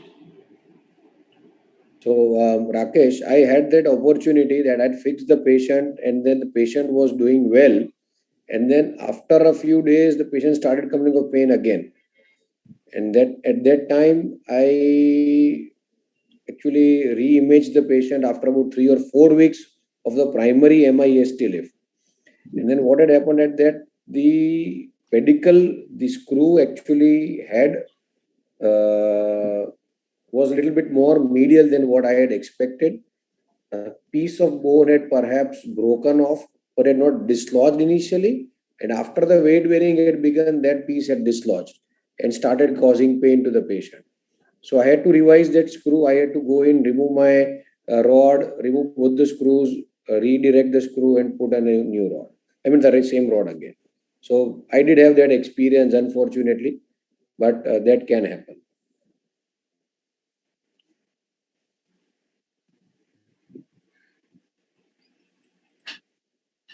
Can we move on to the next presentation?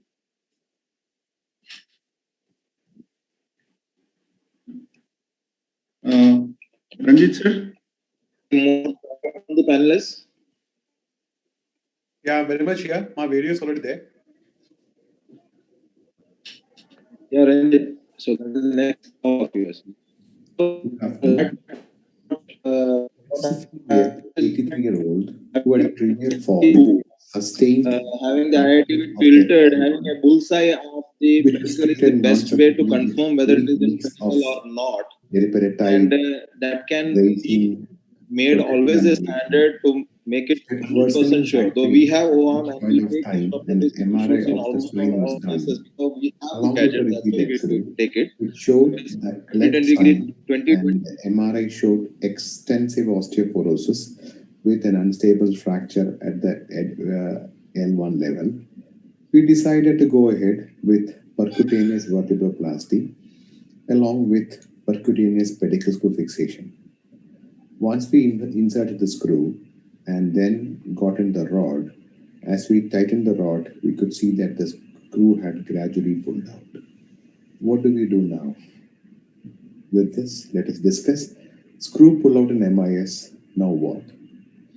Screw pull out should not lead you to pull out your scrubs because that will worsen the situation, lose your temper, people around you get pulled out and lead to an unhappy outcome. So what do you do in these situations? Do you stop the surgery? Do you remove the screws, go ahead with a standalone vertebroplasty alone, or do you convert it to an open procedure, or do you use open cement screws, or other option could be percutaneous cement screws? Now, how to get out of this situation? Number one is to avoid it. We should anticipate it. We should know that in osteoporotic patients, when we go ahead and treat the deformity or treat the fractures, we have to primarily build the bone. Today it's accepted to have at least 3 months of teriparatide to improve the bone density. We should avoid attempting large deformity corrections or large sagittal plane corrections in these osteoporotic bones. Try to use multiple anchor points to spread out your forces. Use fenestrated screws. In the situation that they pull out, you can put them back in. Inject bone cement. Today we have them percutaneous systems available, even indigenously made. Use large diameter screws. You should try and contour the rod more so that you don't have to pull the screw to the rod. You may have to remove the rod to do all this in an MIS situation. Pay attention to the bone mineral content on your DEXA scan. They're divided into 3 grades by Associate et al. So in which grade 3 is the one, 0.3 to gram centimeter square is the one which you try and avoid using pedicle screws alone. Always try to use them with some kind of augmentation, cement or bands.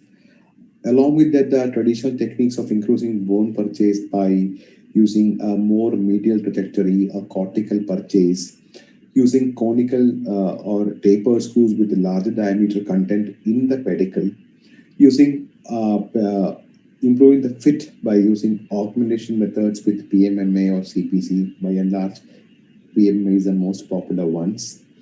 This particular patient, we tried to salvage the situation by using PMMA fenestration into the fenestration screws, and we could bail out ourselves, thankfully, for this particular patient because we had it ready. Initially, this was a live surgery. Everything goes wrong in a live surgery. So second condition is anticipate this pull-out in case of semi-rigid deformities.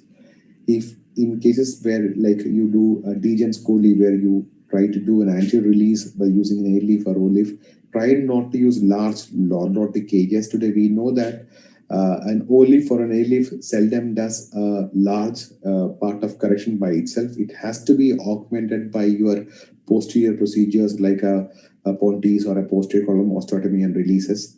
Try and spread out multiple anchors. Use large diameter screws. Try and contour the rod more. Try to bank on your releases more than your instruments to get your correction. And at times you may have to resort to open procedure if this fails. A similar patient where we had a degen listhesis post-laminectomy, we went ahead, did a 3-level O-leaf, and as was a practice then for us, we try and made her walk to see that if the leg symptoms disappeared, her leg symptoms totally disappeared. So we planned a stage 2 posterior percutaneous alone correction with not attempting any releases. Went ahead, put in the pedicle screws, and as I started correcting, my screw pulled out from here. Now what?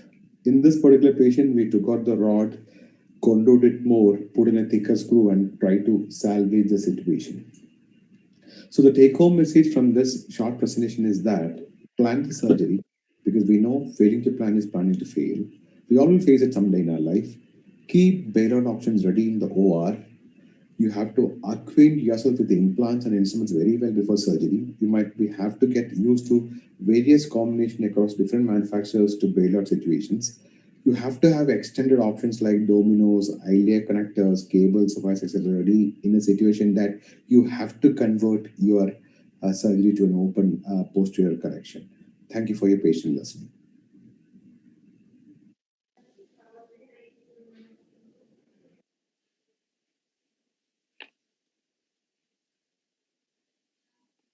Any questions, panelists? So I would put a question across to Ranjit. Ranjit, if you are doing an MI, once to put more incision. Ajay, I cannot hear you. Is it my network or your network? He is. I also can't hear him. Yeah, so it's your end. Yeah, Ajay, are you there? Yeah, I'm there. Am I audible? Yeah, tell me. Yeah. Now, yes. For a single level fixation, if you are losing the screw hold, would you still continue with your MIS way of doing, or you will try to make it a little bit more open, make it will say, and put a more planned, bigger screw, a better trajectory? So, Ajay, You will that still go depends to on- achieve the reduction or not? Yeah, generally in a one-level procedure, if it is say you're doing a chili for something, I would have done a good release. Very unlikely in a non-osteoporotic patient that my screw will pull out.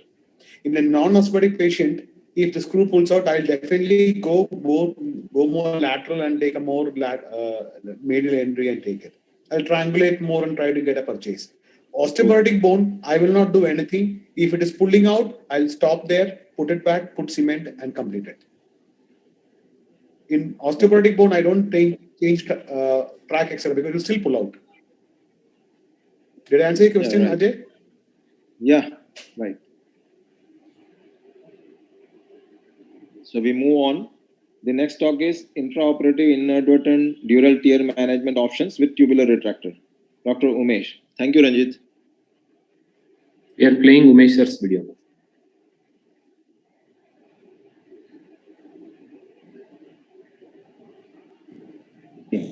My name is Umesh, and in this video, I'm going to be talking about how to manage dural tears when it happens while operating with a tube in MIS procedures.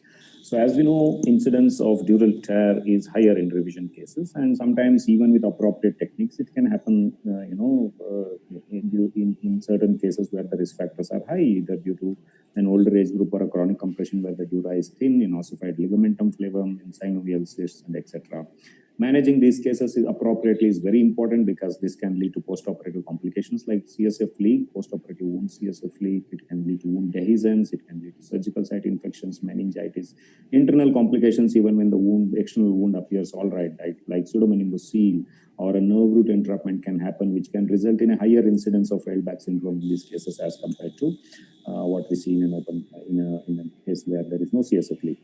So a simpler way to classify these dural tears is to classify them based on their location. The easily accessible, the posterior ones are called type A tears. The lateral located ones in the lateral recess or those around the nerve root sleeve are called type B. And the ones that are located ventrally, which are difficult to access, are called type C tears. Now, there are several techniques that are available when we are doing an open surgery for repairing these dural tears. Direct suturing, of course, is the best. Watertight closure is, of course, the best. But many times it may not be possible. In such cases, we have to use adjuncts, like even place minor tack sutures and use adjunct synthetic or tissue in order to augment our primary repair. Now, let us assess how much of this is actually possible with the tube. Watertight closure may not be actually possible in many cases while operating through the tube. Because running stitches cannot be put. Intermittent stitches, definitely. Tack sutures can always be put with an MIS tubular retractor, even with an 18mm tube, as we are going to show some examples. And these are preferable for dorsal dural tears. Tissue adjuncts, synthetic adjuncts, on all these cases, these techniques can also be used in the tube as effectively as we do in an open surgery, as we are going to see some examples. Of course, this can be done only if we have some special instruments and special techniques that are there. Most of the times we need a bayoneted needle holder, a straight tip as well as a curved tip, which will help us to actually see that needle. When we are operating at the depth of the tube, the needle will come forward and it will help us to take the stitch where our hand is not going to come in the way of this. A curved bayoneted needle holder, a knot pusher, a suture cutter, which is a bayoneted knife, and as well as a suture, we often use a 6-0 Prolene or a silk with 10mm, 3/8 circle needle. So coming to certain examples, so this is a case where, there is a thick ossified ligamentum flavum. Of course, while dissecting the ligamentum flavum from the dura, there were dural tears at multiple levels.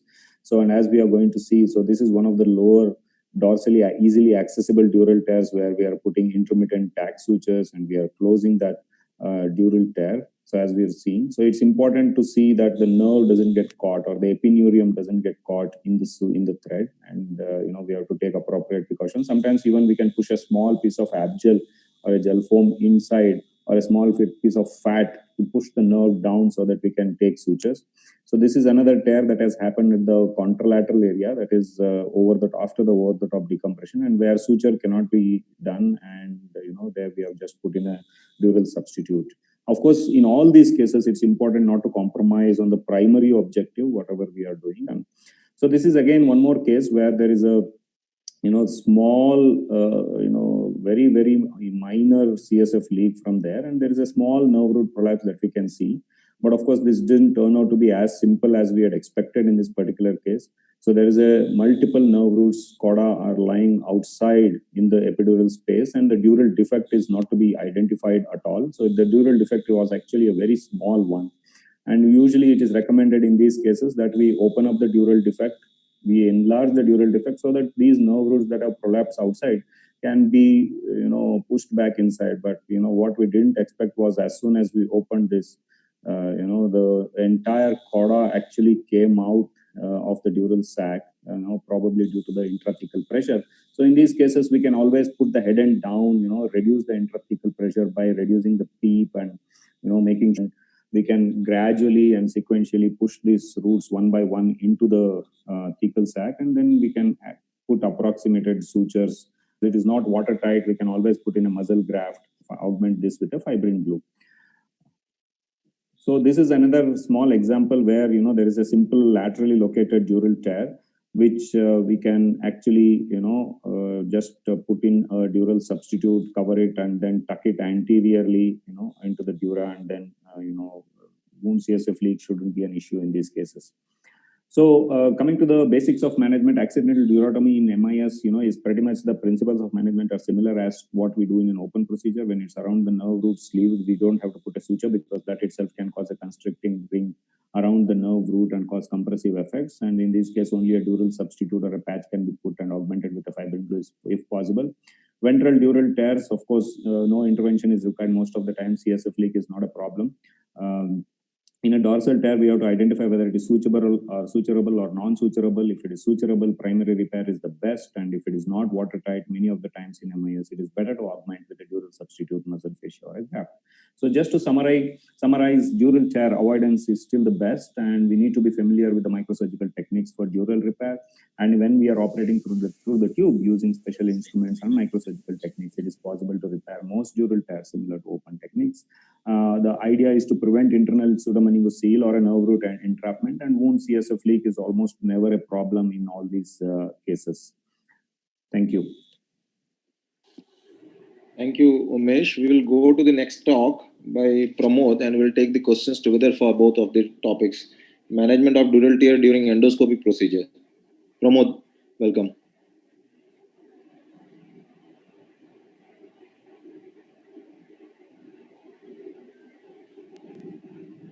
My talk is on management of dural tears occurring during endoscopic spine surgery. Let me start with a case example. L4-5 right-sided up-migrated foraminal disc. Transforaminal approach was performed. And see what happened. During the initial dissection, the forceps caught and pulled some nerve rootlets. The more I tried to free the forceps from the rootlets, the more they got pulled. And I had really had a very hard time in separating the forceps from the nerve roots and detaching the nerve roots. Some nerve root was cut with a cutter. The surgery continued later on. Luckily for me, the patient did not develop any motor or sensory deficit post-operatively. So management of dural tear intraoperatively during endoscopy can really be a big nightmare for a surgeon. Even though dural tears are rare in endoscopic spine surgery, they do occur. Their incidence is between 1.7 to 4.3%, which is much less as compared to open surgeries. And the common causes are long-standing lumbar disc herniations, which are calcified during the decompression of the contralateral side in lumbar canal stenosis, revision surgeries, and a synovial cyst resection where the incidence is highest. The reason for low incidence of this dural tear is because of the presence of irrigation fluid channel. Endoscopy always offers a trifold benefit of magnification, illumination, and a clear field of vision due to the presence of irrigation fluid, which washes out all the blood clots and the debris and maintains a very clear field of vision. Another reason is microscope offers a bird's eye view where the surgeon's eye is placed at a distance from the pathology. Whereas in an endoscope, the surgeon's eye is always placed at the tip of the endoscope, which is very close to the actual pathology. And this offers remarkable benefits especially in deep-seated areas like thoracic disc herniations. The mobility of the endoscope is superior as compared to the microscope. So contralateral decompression in lumbar canal stenosis is much better with the endoscope as compared to the microscope. The symptoms of dural tear in endoscopic surgery can be very unconventional. Many of the times the dural tear cannot be recognized during surgery due to the presence of irrigation fluid. Unlike in open surgeries where we have got CSF leak, wound dehiscence, headache, vomiting, nausea, etc. In endoscopy, the dural tears usually present with intractable radicular pain, which can be dermatomal or non-dermatable, causing electric shock-like sensations. The pain is aggravated on movement or standing, and if there is a nerve root herniation through the tear, the patient may have significant neurological deficits. Dural tears are more common during the initial part of the learning curve, and the main causes are improper surgical technique, wrong choice of technique, improper handling of the instruments, and lack of experience. This is a case of one of my colleagues who has recently started performing endoscopic spine surgeries, L4-5 extruded disc herniation transformal approach, good post-operative MRI pictures. But see what has happened. The patient developed a monoparesis in the left leg with the power of grade 2/5 from hip onwards down to the leg, and the sensations were decreased. So if you look at the intraoperative video, there was a big dural tear with herniation of the nerve roots, and the surgeon has failed to recognize this dural tear, and there was mishandling of the nerve roots with the instrument probe. So if you look back again at the post-operative MRI picture, you can see CSF leak, and there is an unintentional damage to the superior articular process. So the surgeon must get familiar with the anatomy and also learn proper handling of the instruments. So whenever we are using sharp instruments like the drill or Garrison punch, we always use it under very high magnification. The tip of the instrument has to be seen at all times, and whenever we are drilling, see that the drill is moved sideways to avoid damage to the underlying vital structures. Similarly, when we are using the Garrison plate, the foot plate of the Garrison should always be visualized so that it doesn't catch the dural sac. So these are the tips: cutting and drilling always under high magnification. Place the drill in a position before it is actually started. Sideways movement of the drill is advisable, not vertical, and the tip of the instrument should always be visible. And intermittent drilling is advisable as it allows some time for the muddy field to settle down. And don't use sharp instruments whenever the visual field is poor. Majority of the dural tears are very small, and they usually can be neglected intraoperatively, and we can continue performing the entire decompression. If you look at the post-operative MRI pictures in such patients, you may see a small pseudomeningocele inside. And these are the patients which are usually conserved without any need for patching or repair. Sometimes the dural tear are moderate in size, and usually in such cases, I complete the decompression in the other areas first, and then lastly come to the area which is affected. And after the decompression is completed, I perform a Valsalva maneuver. If there is no nerve root herniation through the dural tear, usually it can be managed by conservative treatment, either with a dural patch or a abgel which is placed on top. Sometimes we have a large dural defect with multiple root herniations. These are the patients where you have to stop endoscopic surgery immediately and convert the patient into open surgery. Take home message: dural tears can occur in endoscopic surgeries even though they are rare. Small tears are usually difficult to recognize intraoperatively due to the presence of irrigation fluid. So a high index of suspicion is needed if the patient has got complaints post-operatively. Majority of the dural tears can be conserved without the need to convert to open surgery. Surgical repair is needed only when there is herniation of the rootlets or entrapment of the nerve root, or there is a presence of large defect. Thank you. Thank you. It was quite comprehensive.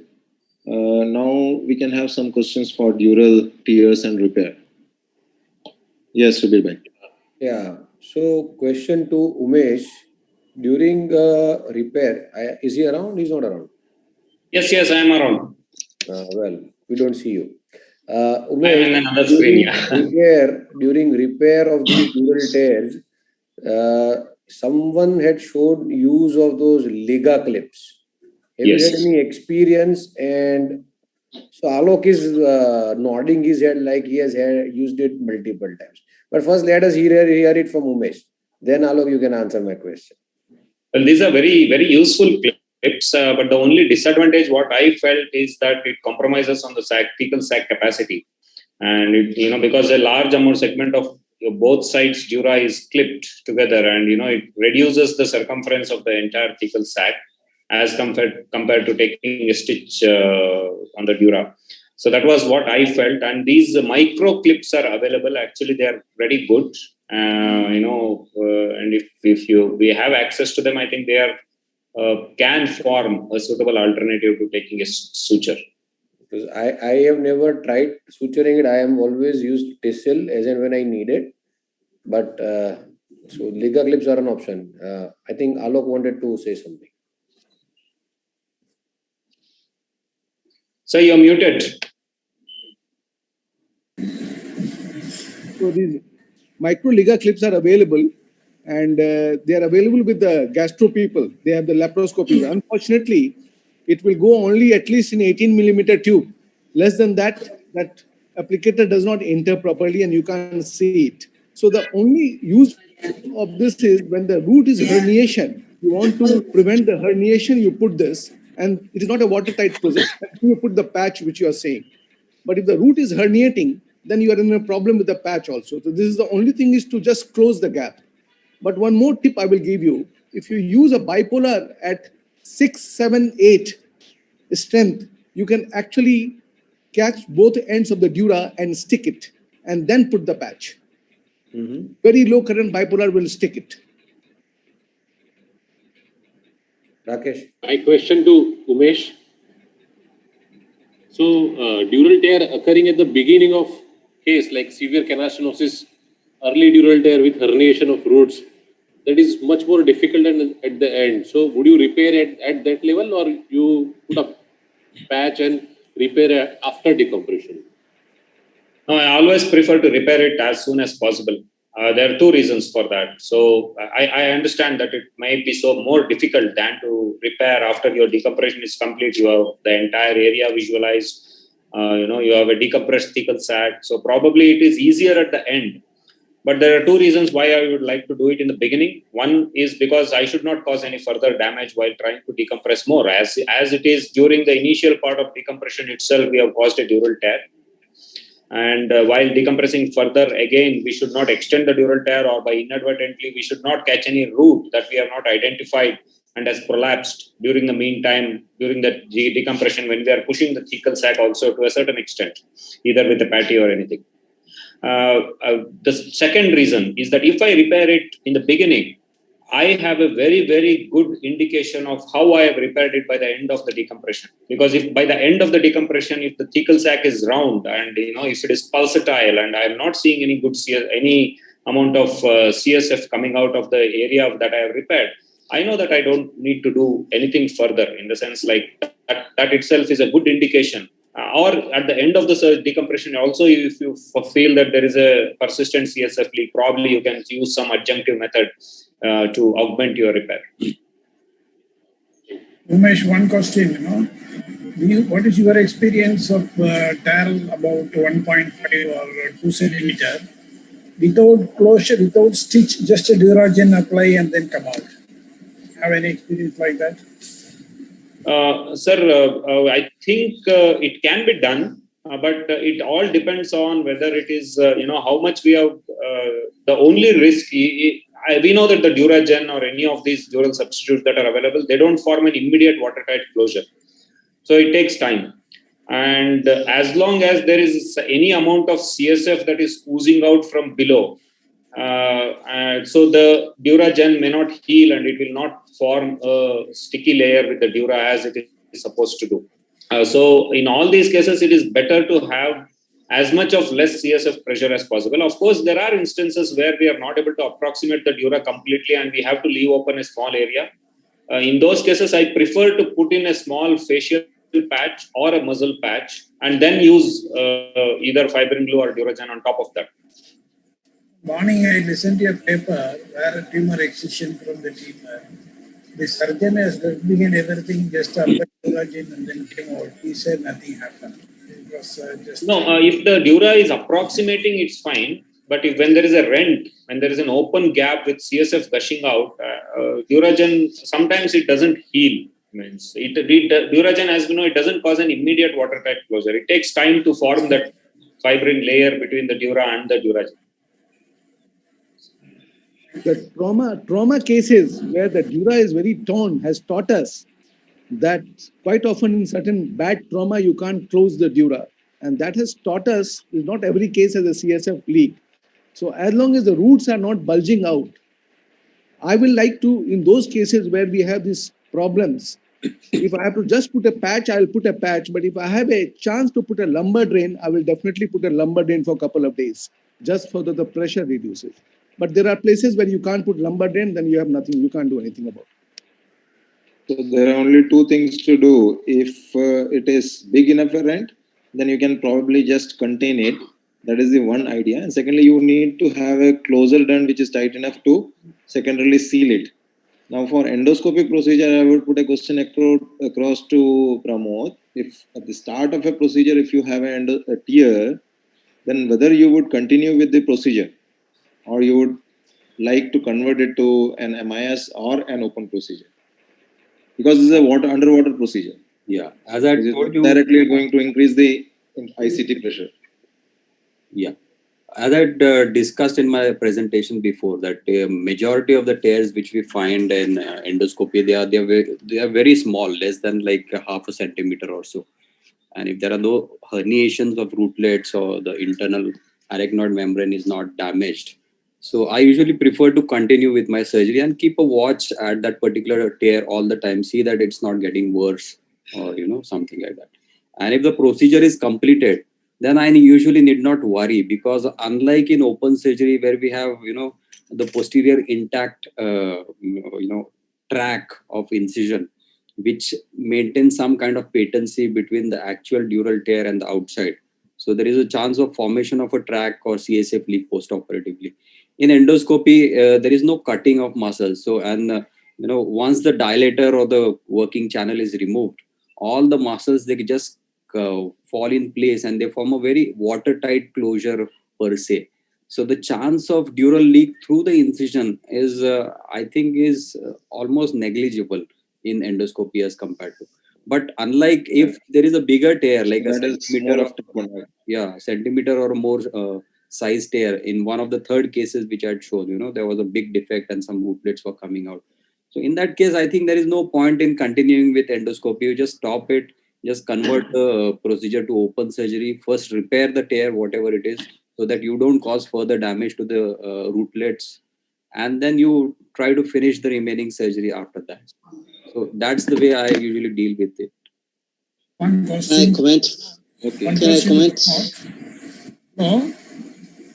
Yeah, Dr. Professor Kim. Yeah, In those cases where probably in your earlier stage, not recognized, patient has intractable pain post-op. Yeah. Manage it. So usually that's what I told, that these are not something which are routine cases, but you always need to have this high degree of suspicion in your mind that maybe there is a tear somewhere, and and the patient has got radicular pain which is probably worsened or something, which is not relieved, and you try to manage it conservatively for a couple of days and the pain is not getting relieved. In such cases, I would prefer to go in and do an MRI in those cases.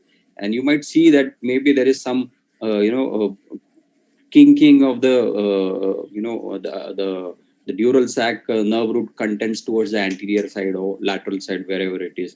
And if that is the case, there is no point in waiting. You just go inside, open up, explore the problem, and if there is a tear inside, you just relocate or reposition the nerve roots and repair the tear properly. Can I comment? Yeah, yes. Professor Kim, your last comment. Yes, as commented, Dr. Pramod, Dr. Prama's comment very good. In the endoscopic spine surgery, we made so many cases of dural tear because of that. Nowadays, we can perform so many endoscopic decompression surgery. But as Dr. Prama comment that the dural tear is not major problem in the endoscopic spine surgery. But a more important point is that detecting the dural tear is more important. It means that if we cannot detecting the dural tear during the processes, that sometimes post-operatively it make us some root prolapse and make us some problems. But if we detect and try the patchy, taco-shield patchy or some blocking point, dural tear is not major issue in the endoscopic spine surgery because, as commented by Dr. Pramod, the more important point is that checking the final point of the dural tear. Because of that, if we suggest some suspicion or some worry about the dural tear, we should, in spite of the not dural tear, we should try some patch or some blocking point there. Okay. Yeah, I agree. Yeah, thank you very much. We will just move forward, and I would invite Dr. Mihir Bagpat for his talk, Calcified Disc Detected Intraoperatively, Reconsidering the Options and How to Choose. I thank the organizers of MISSAB 21 for giving me this pertinent topic. Calcified disc can be calcified pulposus. However, what we are worried about during surgery is the calcified annulus. This is seen in morbidly obese. It is seen in elderly patients due to age-related degeneration. It is seen in young adolescent discs due to chronicity of more than 6 months or 12 months of duration. The overall prevalence is about 5 to 6% in adult patients. Calcified annulus on X-rays or on a CT scan can be incomplete or complete with a focal protrusion or extrusion of the soft disc. Or it can be a complete ossification of the annulus with cortical definition. The MRI is often not very specific. There is a uniform hypointensity on T1 and T2 weighted images, and you may see only the disc extrusion or sequestration, or more ominously, you may have an intradural disc herniation in these patients. So a CT scan becomes mandatory. Now in this patient, a multi-level stenosis was seen, but as you can obviously see, the more severe L4-5 did not have a calcification, whereas the less significant L2-3 showed a calcified disc on the CT scan. So the CT scan may show a focal protrusion in the foramen, or it may show a unilateral protrusion which is slightly more broad-based, or it may show a uniformly broad-based calcification from one pedicle to the other. In this particular morbidly obese patient, a 34-year-old male had chronic symptoms of claudications for about 12 months and a cauda equina syndrome with leg neurological weakness since 4 weeks. As you can see different discs in different stages of calcification. L3-4 had a broad-based annular calcification. L4-5 was completely ossified, and L5-S1 showed a unilateral focal protrusion.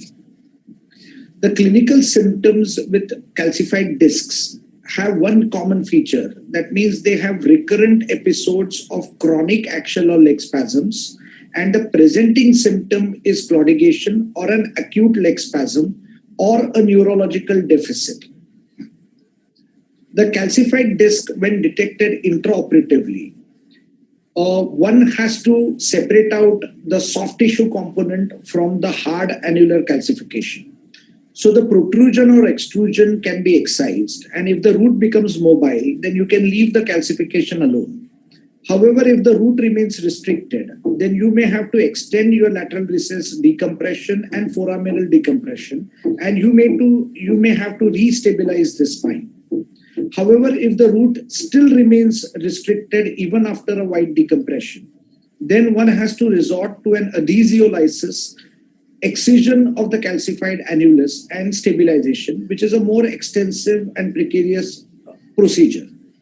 So in this particular patient, we did an L2-3 decompression with posterior lateral fusion, L3-4 discectomy with a fusion, L4-5 again a posterior decompression with a fusion, and L5-S1 again a discectomy with a foraminotomy.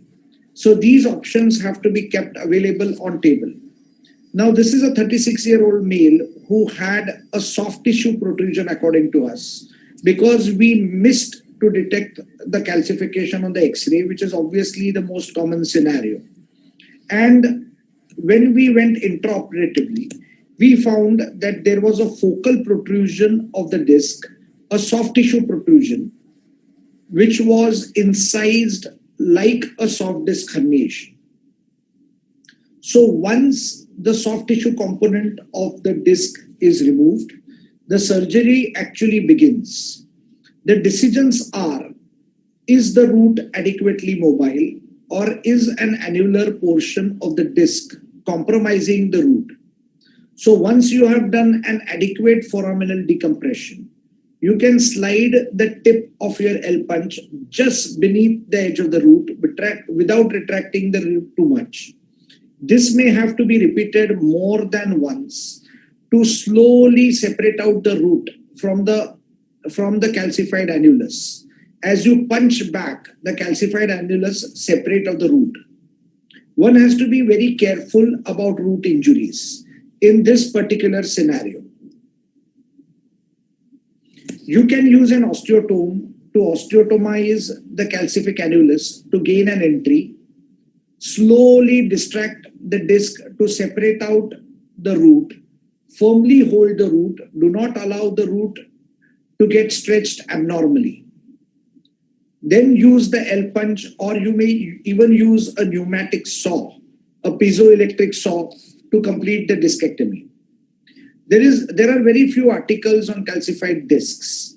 And in this particular article, they have shown that doing a wide decompression and stabilization is probably equal to doing a discectomy and stabilization in these patients. You can actually avoid the complications of a discectomy, that is dysesthesia, root injury, and CSF leaks. Thank you.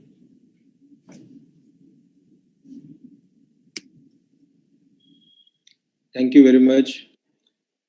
We will take two questions, please. Dr. Rajamani. What is your, for a central calcified disc, what is your long-term follow-up after decompression? Whether the calcification stays back, or you try to remove initially, or you leave it? What is the long-term follow-up? Actually, central discs, if you decompress them wide, do not have long-term consequences. We have had follow-ups up to 8 years now. And these patients, in fact, the last patient that I showed had a follow-up of 5 years, multi-level calcified discs in various stages. These patients do extremely well if you have decompressed the roots far laterally and stabilized. The central protrusions usually do not cause a problem. Any reason, in any one of the cases, you found out the reason, something like a parathyroidism or something like that? Sorry, I didn't get the question. In any of your cases, could you find out some reason for the calcification, like parathyroidism? Yeah, so like I said, there are two different scenarios. One is a calcified pulposus. Now, calcified pulposus commonly seen, we have seen cases of uchronosis, we have seen cases of hyperparathyroidisms. In rare cases of some connective tissue disorders, I really do not recollect their names, but these are calcified discs which are very, very obvious on your X-rays. What we really worry about is that the disc that we see soft on the X-ray turns out to be a calcified annulus, and these patients usually do not have a metabolic disorder.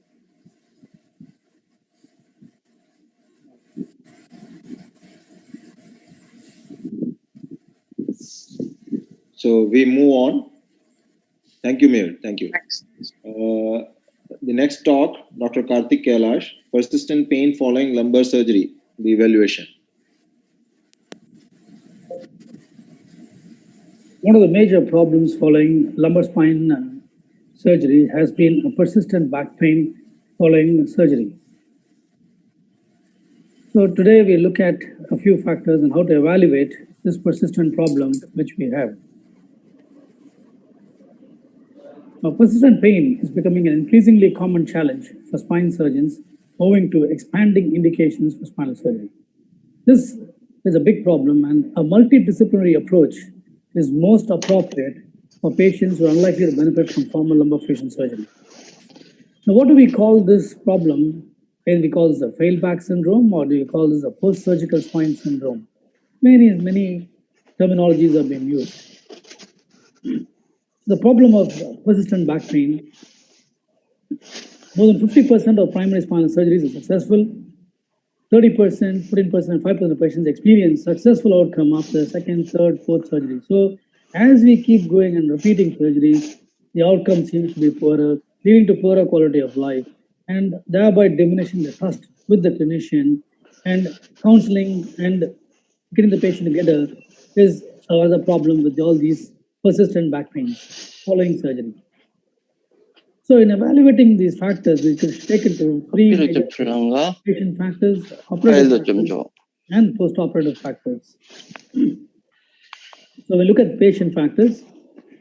We have to look at what kind of treatment options were discussed to the patient, the freedom of choice given to the patient, psychosocial health, because this can create other issues, comorbidities like obesity, metabolic diseases, musculoskeletal conditions, substance abuse, etc., can be varying factors to cause persistent back pain even after a very well done surgery. Now, operatively, many factors are there. Inappropriate surgical choice, choosing a wrong type of surgery for the patient. Prior lumbar surgeries, going back and doing a revision may not necessarily yield the satisfactory result which you want. Single level decompressive laminectomy in the presence of multi-level spinal involvement can also lead to problems. Approach-related problems, whether it's a posterior surgery, whether it's a TLIF, whether it's a lateral lumbar interbody fusion, or whether it's an ALF surgery. Approach-related problems can also lead to persistent back pain, other problems related to it. Errors, wrong level of approach, wrong level of surgery can also be there. And implant-related complications can also lead to persistent low back pain in all these patients who have undergone the so-called successful lumbar spine surgery. So intraoperative errors during lumbar fusion may not only cause ongoing pain in the same period of distribution, but can also trigger new pain sources, and these have to be evaluated carefully.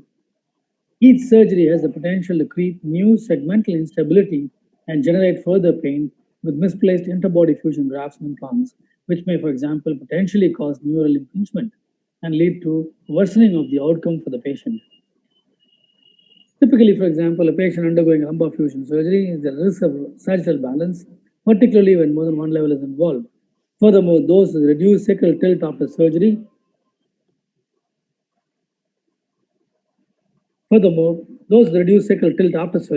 have been found to exhibit loss of natural lumbar lordosis that result in increase in stress transfer to the sacroiliac joints, and this can lead to an additional back pain for these patients. The postoperative factors, be early or late.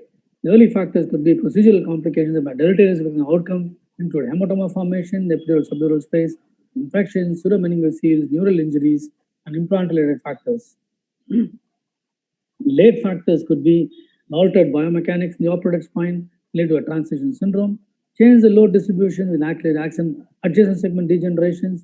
And in fact, the study by Baklanov et al. Has shown that transition syndromes are known to happen even 5 years after lumbar fusion surgery. So in evaluating all this, one should be very careful in taking a good history, a physical examination, appropriate investigations have to be organized to assess these persistent problems. So in the history, seek for any psychiatric comorbidity, workers' compensation claims or personal disability claims should be noted, as these could lead to persistent low back pain. Accurate detailed pain history is crucial in delineating the likely source of the patient's pain, and a difference between predominantly axial pain and neuropathic pain, the presence of both, should be very clearly understood and analyzed. Eliminate any red flags in the history, any bowel or bladder disturbance, any new or progressive neurological deficit, signs of possible infection, weight loss, other symptoms may cause indicate underlying undiagnosed malignancy. This has been missed sometimes where patients have been operated for the low back and then found later on that they have a tumor or a metastatic lesion higher level, and this has to be corrected at that point of time. So a thorough documentation of previous treatment should be included during history taking, and similarities in the distribution of prior and current pain are also highly relevant, given that new source of pain may be an indication of unrelated pathologies.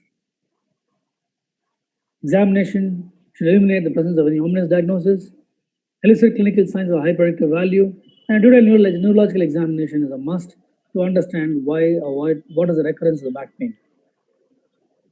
Investigative modalities can be an X-ray, can be MRI scan or a CT scan, and it's important that the appropriate and appropriate investigation is done to make sure that we have correct treatment. Plain radiographs are used for alignment and extent of previous surgical intervention, as well as in detecting substantial and clinically significant degenerative changes. Lateral dynamic radiographs have been shown to be superior to MRIs in detecting spondylolisthesis or in sagittal imbalance. MRI remains the gold standard owing to a superior contrast enhancement sensitivity compared to CT. An MRI with the gadolinium has the capacity to distinguish between epidural fibrosis, perineal scarring, recurrent disc herniations of the pain, while being the best modality for detecting spondylolisthesis. CT scan is used when MRI is contraindicated owing to the presence of metal wear or non-cardiac pacemakers, where in old-fashioned motor sonography may be used. CT may be also useful in identifying facet or pedicle breaches, pseudarthrosis, owing to its fine slice superiority and osseous imaging. So briefly on management, conservative management is always tried. NSAIDs are useful. Repeat surgery depends on predominantly axial mechanical pain. Consider repeat surgery, disabling problems are there. Removal of implants depending on what is related to. It's also important to consider the presence of significant adjacent segment disease, periprosthetic loosening, osteoporosis requiring appropriate medical management, etc. Neuromodulation can also be tried. And to summarize, some of the causes to keep in mind: long level of surgery, inadequate surgery, hematoma, fibrosis, etc., infection, pseudarthrosis, implant-related problems, and psychosocial issues have to be kept in mind when evaluating persistent or recurrent low back pain following number of surgery. In conclusion, a multidisciplinary approach is needed. Proper identification of etiology is to be identified, and think many times before repeat surgery is offered to the patient. Thank you very much. Thank you. Thank you very much for a brief update of the things. 2 questions we can take. We are short of time. So, Dr. Ajay, I think Dr. Karthik is not online. Sir? Yeah, okay, yeah, sure. Sorry, I couldn't. Yeah, please.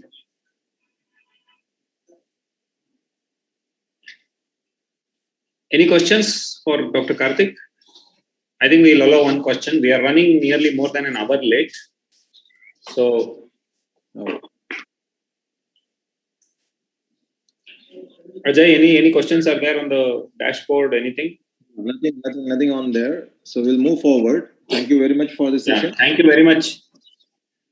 Thank you. Thank you, the organizers. Karthik gave an excellent overview about the entire post-operative pain scenario. So no more questions for him, I guess. Thank you all. Thank you all for having us here on the panel. And Umesh, great show. Thank you very much. Great. Thank you. Bye-bye. Thank you very much, sir. Thank you very much for an interesting session. And now we move on to the next session. And this session was actually a brainchild of our Honorary Secretary, Dr. Arvind Kulkarni, who gave us the idea that we should have a quick bit session. So on safe spine surgery, tips and tricks for how to do a safe spine surgery. And as you can see, all these talks are about minimizing certain issues or certain complications that we can commonly encounter while doing any kind of a spine surgery. So Dr. Ankur Nanda is the moderator for this session. So Dr. Ankur, I would like to hand over the session without any further ado. Thanks, Umesh. So I think we'll quickly go on to the session. So I think it's a very, very important session. And the first talk is on minimizing perioperative pain after spine surgery. And incidentally, I happen to be the speaker. Can I please have my presentation there?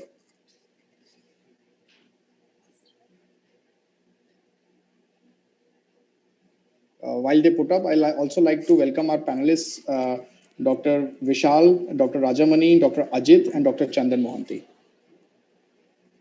Good afternoon, everybody. So I'm going to be speaking on minimizing perioperative pain after spine surgery. Now, it's a little bit of a dry topic for a surgeon, but it's very, very important to dwell into this, because if you've done a fantastic surgery and the patient is writhing with pain post-op, all your effort is going to be a zero.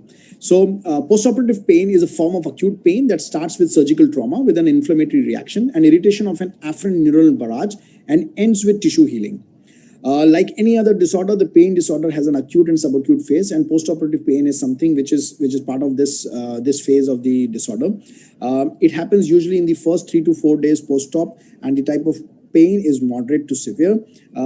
Post-op pain is something which is the most frightening aspect of undergoing a surgical procedure for many of these patients, and so it becomes very important to take control of this aspect.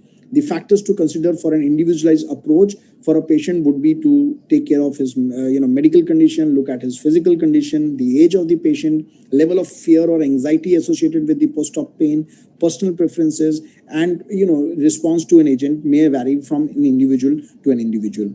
If we fail to adequately manage post-op pain, it can lead to severe, unpleasant sensory, emotional, and behavioral experiences like depression, helplessness, and anxiety. Not only that, it can also cause autonomic hyperreactivity with increase in heart rate, blood pressure, decrease in gastrointestinal mobility, decreased in your physical mobility, and interfere with your rehab program post-operatively.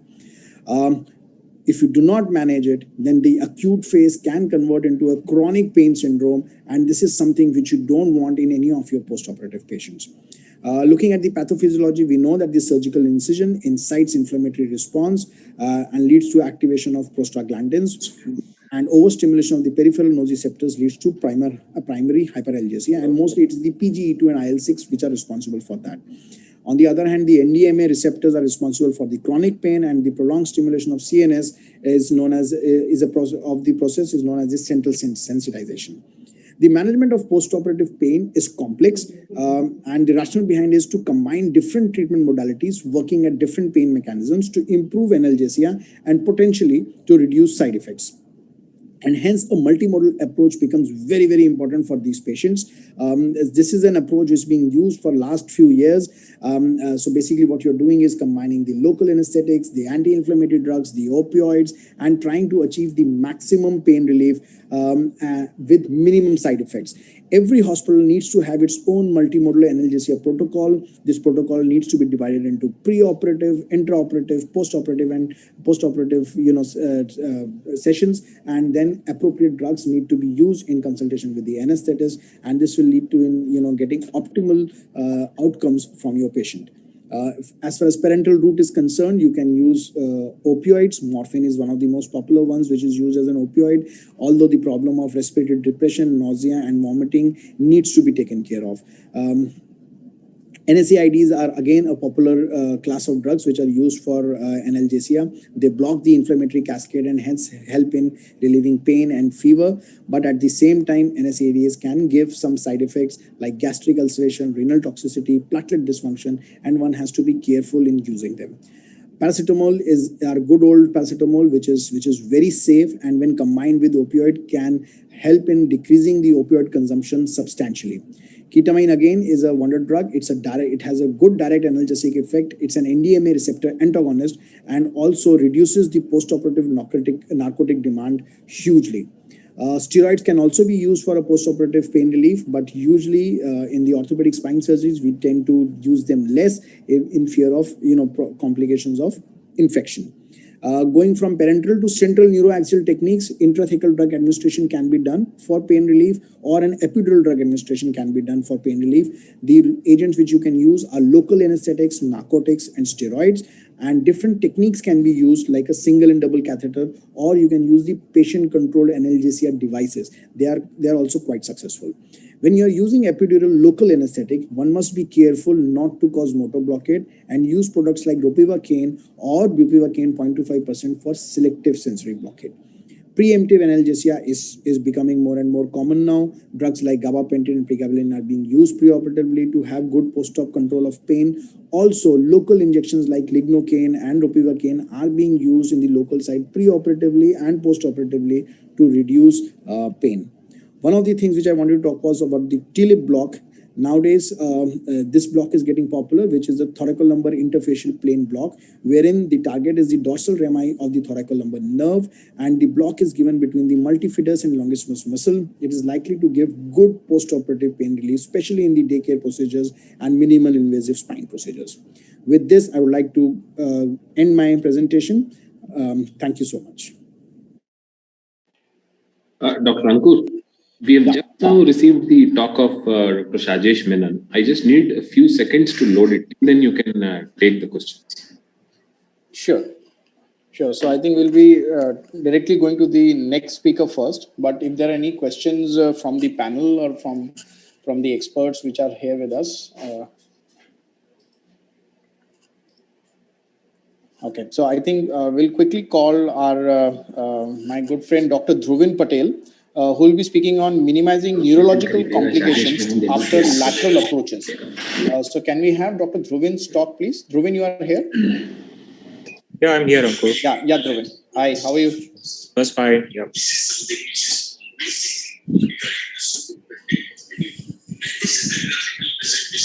Can we have Dr. Dhruvin's talk, please? No, sir, it's ready. Just give me a second. You mean to say Dr. Sajesh's talk is ready? Yes, sir. Okay. So we can have this. Then Dr. Sajesh's topic is minimizing infections after spine surgery. Can we have his talk up on the screen, please?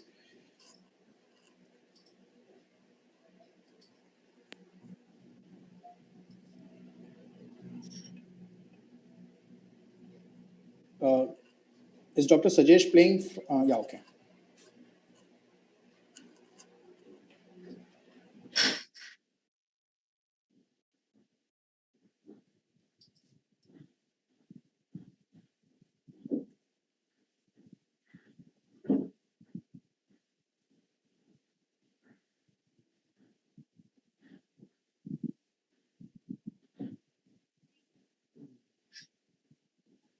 Good afternoon. Let us discuss how to minimize infection after MISS surgery. As you all know, that surgical site infection are dreaded complication and it's a nightmare for spinal surgeons, which can worsen the clinical outcome, increase the healthcare cost, and harm the reputation and confidence of the surgeon. However, fortunately, the infection rate reported in MIS is much less, maybe 1/10 of that seems to be with the open spine surgery, and which is the beauty of minimally invasive surgeries. Reasons for reduced infection rate, as you all know, that we use a small surgical corridor, reduction in the exposed surface area, reduction in the dead space. Less muscle retraction means less ischemia, less necrosis, and better wound healing potential. Surgical field guarded by the tubes lead to less exposure to pathogens, and shorter hospital stay, and with the MIS and the early mobilization is also contributing to this.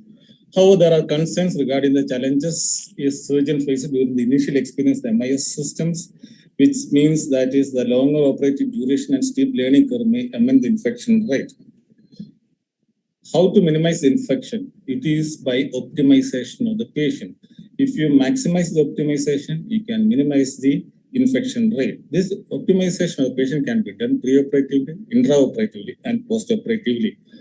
All the modifiable preoperative related risk factors should be controlled before taking up the patient into the OR, like diabetic mellitus, chronic liver disease, steroid use, smoking, anemia, obesity, low serum albumin, and neuromuscular disorders. Revision surgery is especially more important that infection rate are double with the revision surgery than a fresh patient. Of the infective agents, Staphylococcus aureus is the most commonly encountered microorganism, which contribute about 40 up to 49% of infection rate. The current evidence suggests that routine preoperative Staphylococcus aureus screening with nasal swabs as well as eradication or using mucopyroxene ointment is an important step in preventing infection. This is especially true for a redo procedures or procedures. The preoperative antibiotic shower seems to be effective way, and University of California Health recommended 3 showers, 2 in the nights before surgery and 1 in the morning of the admission and surgery can go a long way with controlling the infection. And next is the prophylactic intravenous antibiotics. Administration of broad-spectrum antibiotic covering Staphylococcus aureus, such as cefazolin, 30 minutes before the skin incision with the redosing every 4 hours during longer surgery seems to be more effective. There is controversy regarding the choice of the antibiotic, but cefazolin seems to be a good alternative. And the recent evidence suggests that skeletal muscle concentration of cefazolin peaks with 30 to 60 minutes after the first IV dose. So initiating a parenteral prophylaxis with a cefazolin within an hour before skin incision is more desirable than a 30-minute injection. Patients who are allergic to penicillin or the cefazolin, clindamycin is a safe alternative. Of course, the theater sizing should be is important. One should have a clear over. The laminar airflow system is also helps in reduction of infection. Less personnel and less traffic in the over can also reduce the infection rate. Skin preparation, the 2 commonly used agents are pyridinidine alcohol and chlorhexidine gluconate alcohol. And studies show that there is significant low viable bacteria after skin infection with a sequential application of both these agents, pyridinidine and chlorhexidine, compared with the application of only one, and it should be a good practice to prevent infection. Surgical gloves is an important source, is an important barrier against infection. Conclusion from a Cochrane review shows that double gloving significantly decreases the glove perforation and resultant infection. And indicator gloves of different color allow early detection of the perforation. And again, they shown that a significant reduction in SSI was noted with the removal of the surgeon's outer pair of gloves prior to handling the instrumentation, compared to wearing the same pair of double gloves on the entire time. Image intensifier is an integral part of any MIS surgeries, and it can be a potential source of infection too. The lower portion of the image intensifier is undergoes constant changes in position that can be a source of infection. So a freshly draped the lower portion of CM each time the image intensifier is positioned for a lateral exposure is very desirable to prevent infection rates. Another potential source is a microscope. So microscope draping should be meticulous, and one has to use aseptic precaution while handling the eyepiece, which can help in reduce the contamination. Changes the gloves every time after manipulating the optical eyepiece and avoid contact with the portion of the drape above the optical eyepiece should also be observed throughout the procedure. Wound irrigation irrigation is an important step. Many agents are used. The infection rate was significantly lower, and it seems that infection rate was significantly lower with the pyridinidine solution. However, despite this encouraging result, concerns exist regarding the potential negative effect of pyridinidine on tissue at the cellular level. Intra-wound vancomycin powder application is a commonly done procedure now. Routine, there is high-level evidence show that routine application of vancomycin powder, both in adult about 1 gram and a pediatric 0.5 gram, patient undergoing instrumented posterior spine procedures to decrease the risk of SSIs. Another important factor is intraoperative oxygenation and body temperature regulation during surgery. Based on the current evidence, it would be most reasonable to suggest keeping the FiO2 at 50% and body temperature between 36.5 and 37.5 degrees throughout the spinal procedure for optimum results. So postoperative optimization is also important. Antibiotic impregnated or silver impregnated dressings are useful in preventing superficial skin infection. One should observe meticulous wound care. Close suction and drainage is if indicator should be used. Good glycemic control is essential. Early mobilization and redosing of the antibiotics if indicated can also prevent the post-op infections. So conclude, observing the correct surgical practice in minimally invasive technique markedly reduce the risk of post-op infection when compared with the open spine surgery.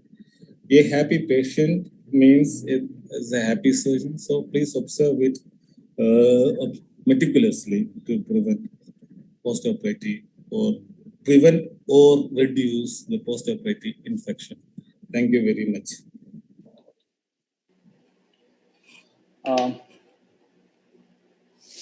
Thank you, Dr. Sajesh, for the very informative talk. So, Dr. Sajesh, just are there any tips to be for all of us for intraoperative reduction in how we can reduce the infection, like the amount of retraction of the tissue or timing of repeating of antibiotics? Do you have any fixed protocol for that?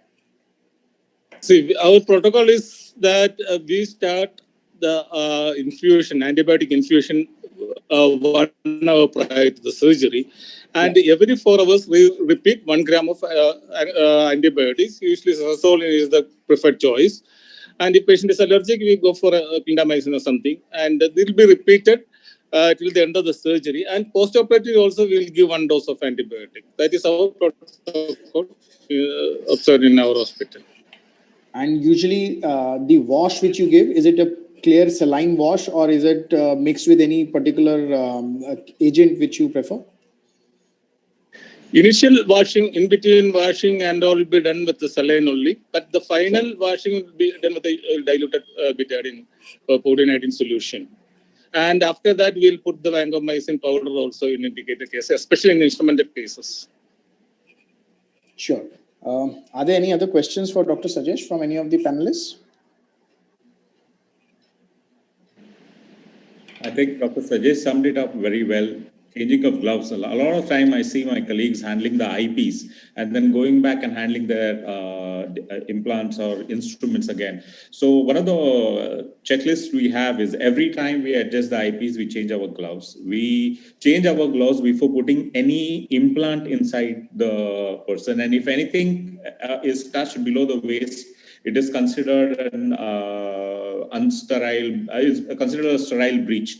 Other thing is a lot of people, the antibiotic has to be, there might be a gap between the antibiotic and the induction. It has, the incision has to be ideally between half an hour to 45 minutes of administration of the particular antibiotic.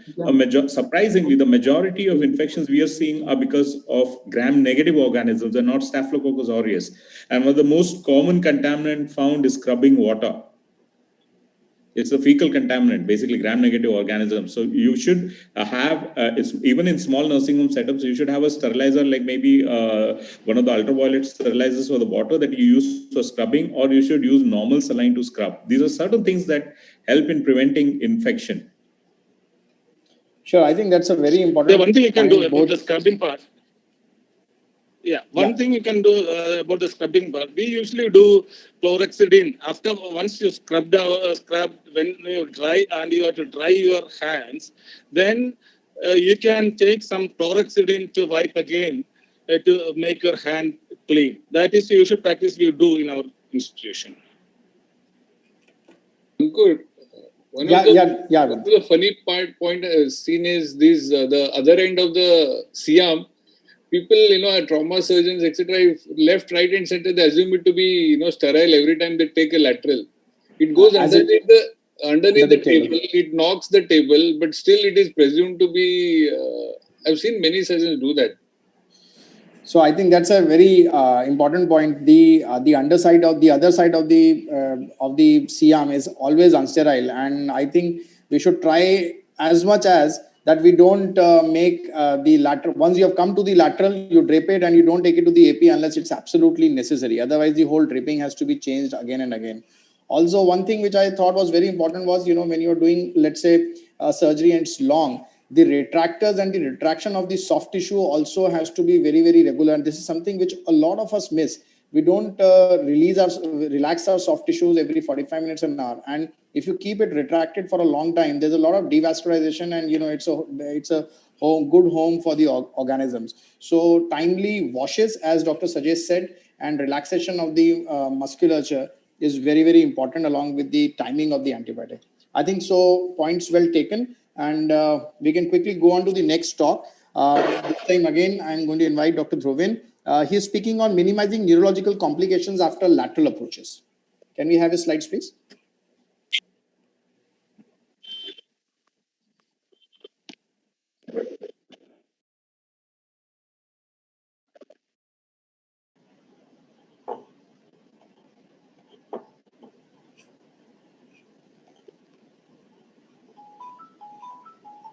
Can we have the next talk? Can we have Shall I Dr. start Dr. Dhruvin's- Dhruvin Patel's Yes, video? please. Yeah. Please start his talk.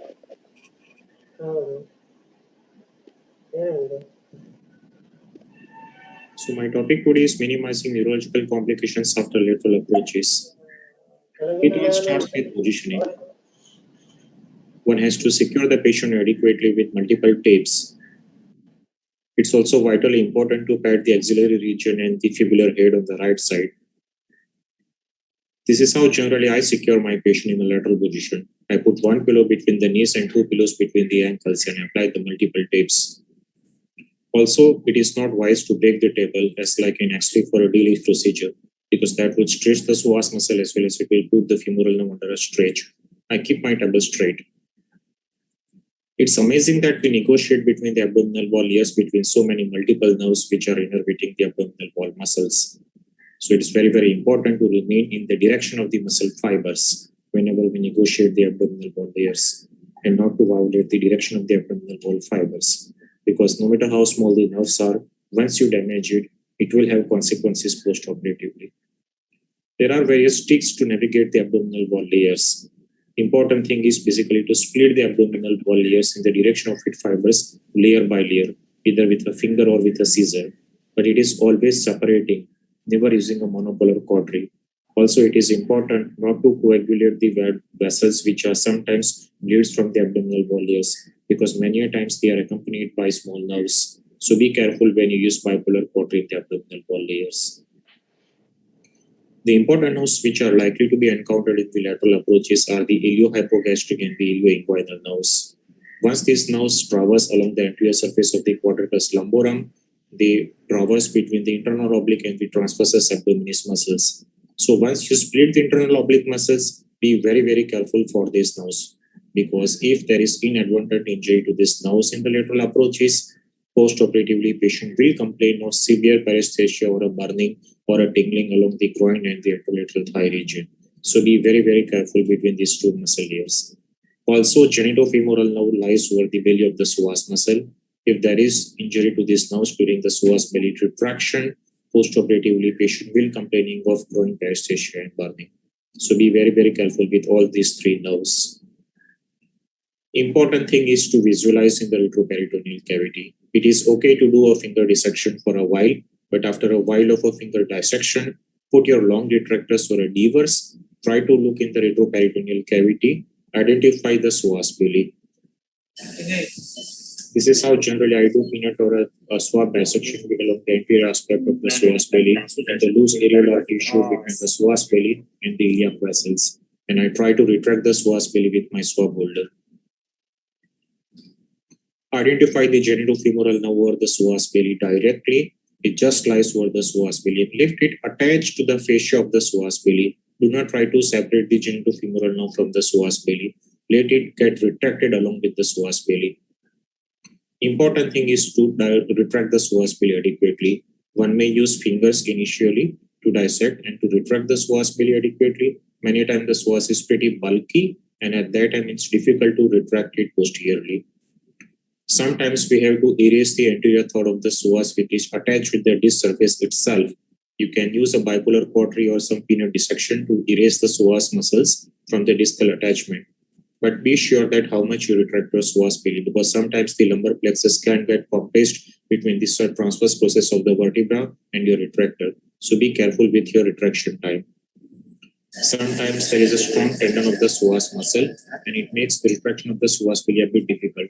But take your time, use a peanut dissection multiple times, but do retract the psoas belly adequately if you want to prevent any lumbar plexus nerve root injury during this oblique or lateral approaches.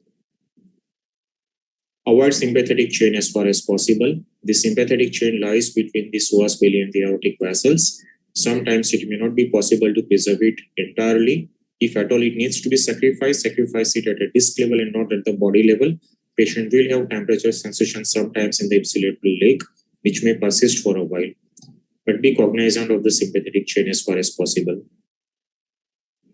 Be cognizant of the contralateral foramen also, because although it's an oblique approach, it's essentially when you implant it, it's a direct lateral approach. Because if you are not orthogonal to the plane of the patient or the disc surface, it's easy to target the contralateral foramen and damage the ganglion in the contralateral foramen. So be very, very careful, because when you insert your trial or a cage, you may be oblique, but once you finish it, you should be perpendicular to the patient. And this is very, very important in case of a degenerative scoliosis, especially left convex one, when the bodies are rotated towards your side. And it may be a bit difficult, it may be time consuming to remain orthogonal in that direction, but it's very, very vital. Avoid the psoas hematoma post-operatively also, and be sure that you have a meticulous hemostasis once you close it, because any psoas hematoma, retroperitoneal hematoma, can compress the lumbar plexus nerve roots which is lying within the substance of the psoas muscle. Also be careful during the closure of the abdominal wall layers. There are small nerves which are within the substance of these layers or along the surface of these layers. So when you bite your sutures, be very, very careful not to entangle any nerves layer by layer. Be very, very meticulous with your closure. Thank you very much.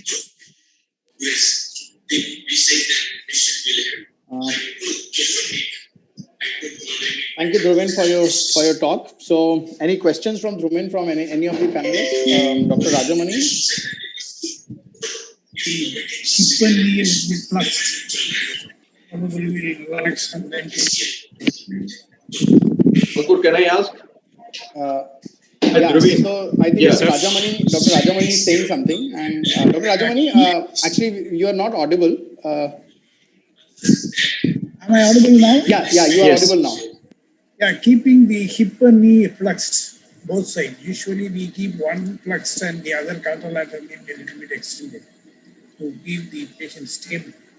But keeping the both hips and knees a little bit flexed 30 degrees probably will help to keep the anterior group of muscles.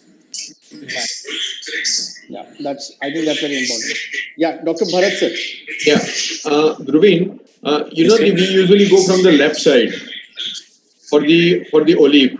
Now, if the scoliosis is other way around, any tips?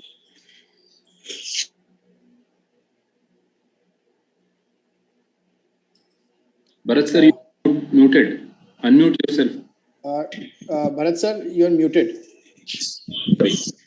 Dhruven, yes, sir. We usually go from the left side, and that is what the approach is.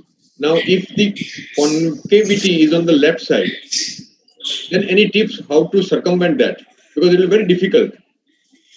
I agree, sir. It would be very difficult. And on the concave side, when the left side is concave, there will be very huge osteophytes along the concavity. So that might make taking entry operative pretty difficult. But still, I have done a few cases from the left side only. The big good part is that even if it's a single incision, you can target 2, 3, 3, 4, 4, 5. But at the same time, there would be crowding of the muscles. And generally, in that case, I have to knock off the osteophyte with osteotome before I can get entry into the disc space. So whatever cases I've done is only from the left side. I've never approached it from the right side. But yes, left concave would be a bit challenging to operate upon. I agree. Okay, are there any further questions from anybody? If no, then we would move on to our next speaker. Dr. Shailesh Hargaonkar will be speaking on minimizing cement leaks after vertebroplasty or balloon kyphoplasty. Yeah, you can start the talk, please. Hello. We'll be talking about the minimizing cement leak in vertebroplasty or kyphoplasty in this MISSAB surgical symposium. When we talk about vertebroplasty, it's one important procedure for osteoporotic or metastatic compression fracture for pain relief. And sometimes there can be problems of cement leakage, and we need to understand these factors.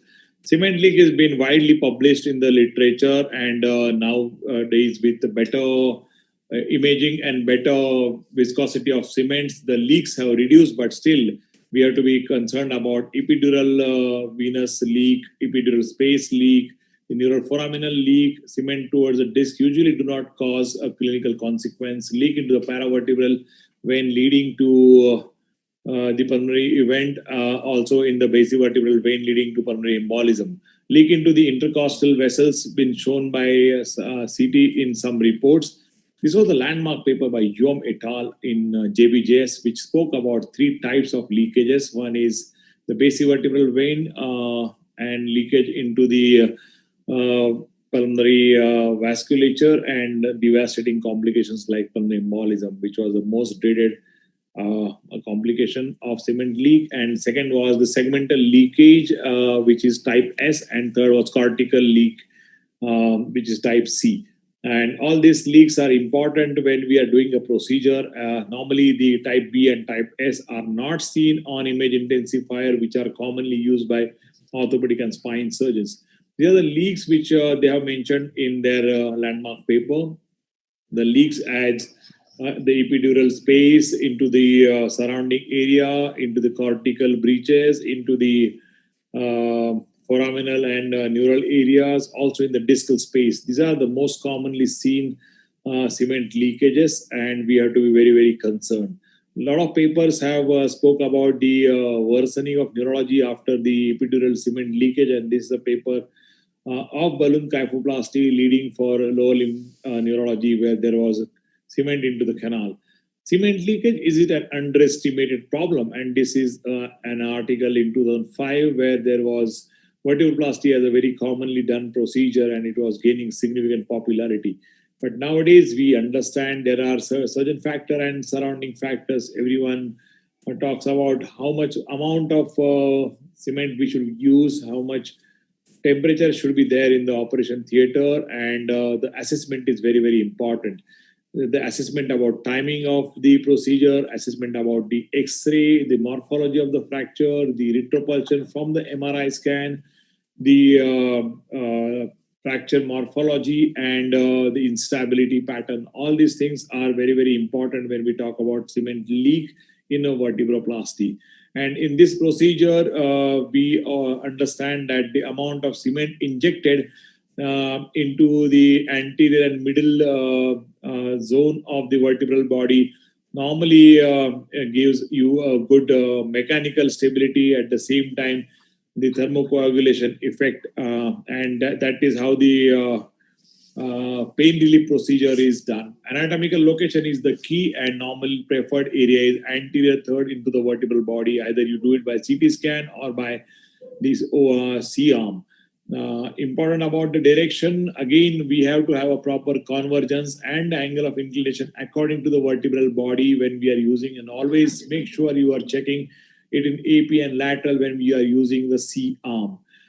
In upper thoracic, normally prefer a smaller pedicle, therefore smaller gauge needle should be used. Volume, does it matter? Nowadays, most of the surgeons prefer 2 to 3 mils or cc of cement for thermocoagulation effect or for the burning of the nerve endings and giving stability also. We don't need to inject a larger volume as it was propagated in earlier times. Also the viscosity, the high viscosity was considered as a better cement for preventing leaks a decade ago, and there were a lot of papers also about the kyphoplasty and high viscosity cement. This was becoming almost the standard, but nowadays there are papers coming which are talking about even low viscosity cement giving a better vertebral stability and less leakages. The delivery system, again, they are important. If you use a proper delivery system with guarded or hydraulic systems for injecting the cement under the image intensifier, these are very, very important things which really can help us giving a graded and guarded cement injection into the vertebral body, preventing problems of leakages. And even there are papers which have talked about various different techniques like making zones 1 to 5 and injecting 1 mil in each zone. We have our own experience of gel foam embolization in vertebroplasty by injecting the mixture of saline and gel foam around 4 to 7 cc, and we have very good outcomes as we check it into the dye before and after the gel foam, and this technique we have published in JOR. Again, important is to understand the cement, and opacity of the cement is going to tell us how much cement and where exactly we are injecting the cement. We need to understand the working time, the setting time, the dovey and paste-like consistency for injecting the cement. Mind it that most important things are the inadequate cement opacification leading to cement leakage, and hurry to inject even before the cement hardens. These are the two things which have led to problems and cement leakage. Thank you very much for patient hearing. Thank you. Thanks, Shailesh. It's always a pleasure to hear you. Shailesh, any experience between the cement leakage rates, vertebroplasty versus kyphoplasty? Do you think there is any difference, or do you think it's the same for both? You're muted, Shailesh. Just unmute yourself. Yeah, outcome-wise, there is not much of a difference. See, basically, the concept of vertebroplasty or kyphoplasty, how it works. The most important thing is thermocoagulation. It is not about the amount of cement, or it is basically the nerve endings and the fracture pattern which is causing the instability, and that pain we need to stop. First is that we need to burn that nerve endings. Second is to give some amount of stability to the vertebral body. These two things are important. It's in a very, very subtle population where we restore the sagittal balance. Yes, kyphoplasty has the advantage of slightly better sagittal balance, but not. Shailesh, sorry to cut you there. So I'm not talking about the result part of it. I'm talking about the cement leakage rate of it. Do you feel there is any difference? The literature is biased. It is showing the outcomes are better with kyphoplasty in most of the cases, but there are papers which are talking about the leakage in even kyphoplasty. So I don't think it is significantly different. Sure. Dr. Rajamani wanted to say something. Sir, you are muted as well, sir. Can you please unmute yourself? See, the incidence is more in vertebroplasty than kyphoplasty. Dr. Gautam? I'm Gautam. Sorry to put in butt in here, but what is important is not leakage. What is important is symptomatic leakage, which is what Shailesh has been trying to emphasize. And the symptomatic leakage rate is absolutely the same between vertebroplasty and kyphoplasty. You may say that because vertebroplasty is a high pressure injection and kyphoplasty is a low pressure injection, the leakage rates are better, lower in the kyphoplasty rate, but symptomatic leakage, as Shailesh mentioned, is not really any different. And in over 20 years of experience with vertebroplasty, and with having done more than about 600-700 cases of vertebroplasty, I can assure you that over these years I've had just one single complication when I was really stupid and had a really serious problem, but that was at the very beginning of my career. After that, we've not had a single problem of leakage, symptomatic leakage. Yes, sir. I would like to add up one thing, Ankur, is that a lot of people do vertebroplasty and there are indications. Normally, we prefer to wait for 3 to 6 weeks before we inject in most of the time. But there are people who are doing vertebroplasty even whenever they see the fracture. And I've had a conversation with these guys, and there is a lot of leakages. And then when we talk about vertebroplasty versus kyphoplasty, it is the indication is important. When you are doing the procedure is important. And at what stage you are doing, it's also important. So I think the literature is biased. It's going to be biased, but it's a comparable result from my practice and the latest I think that's the important point which you have brought out when you are doing it and the indication. Just one last question to Shailesh. Shailesh, any tips for the youngsters when you are doing a vertebroplasty, when you see a posterior cortical breach in the vertebra, which may be either because of an osteoporotic fracture or maybe because of a metastatic? Any special tips which you do to make sure that I think stop the cement injection the moment you see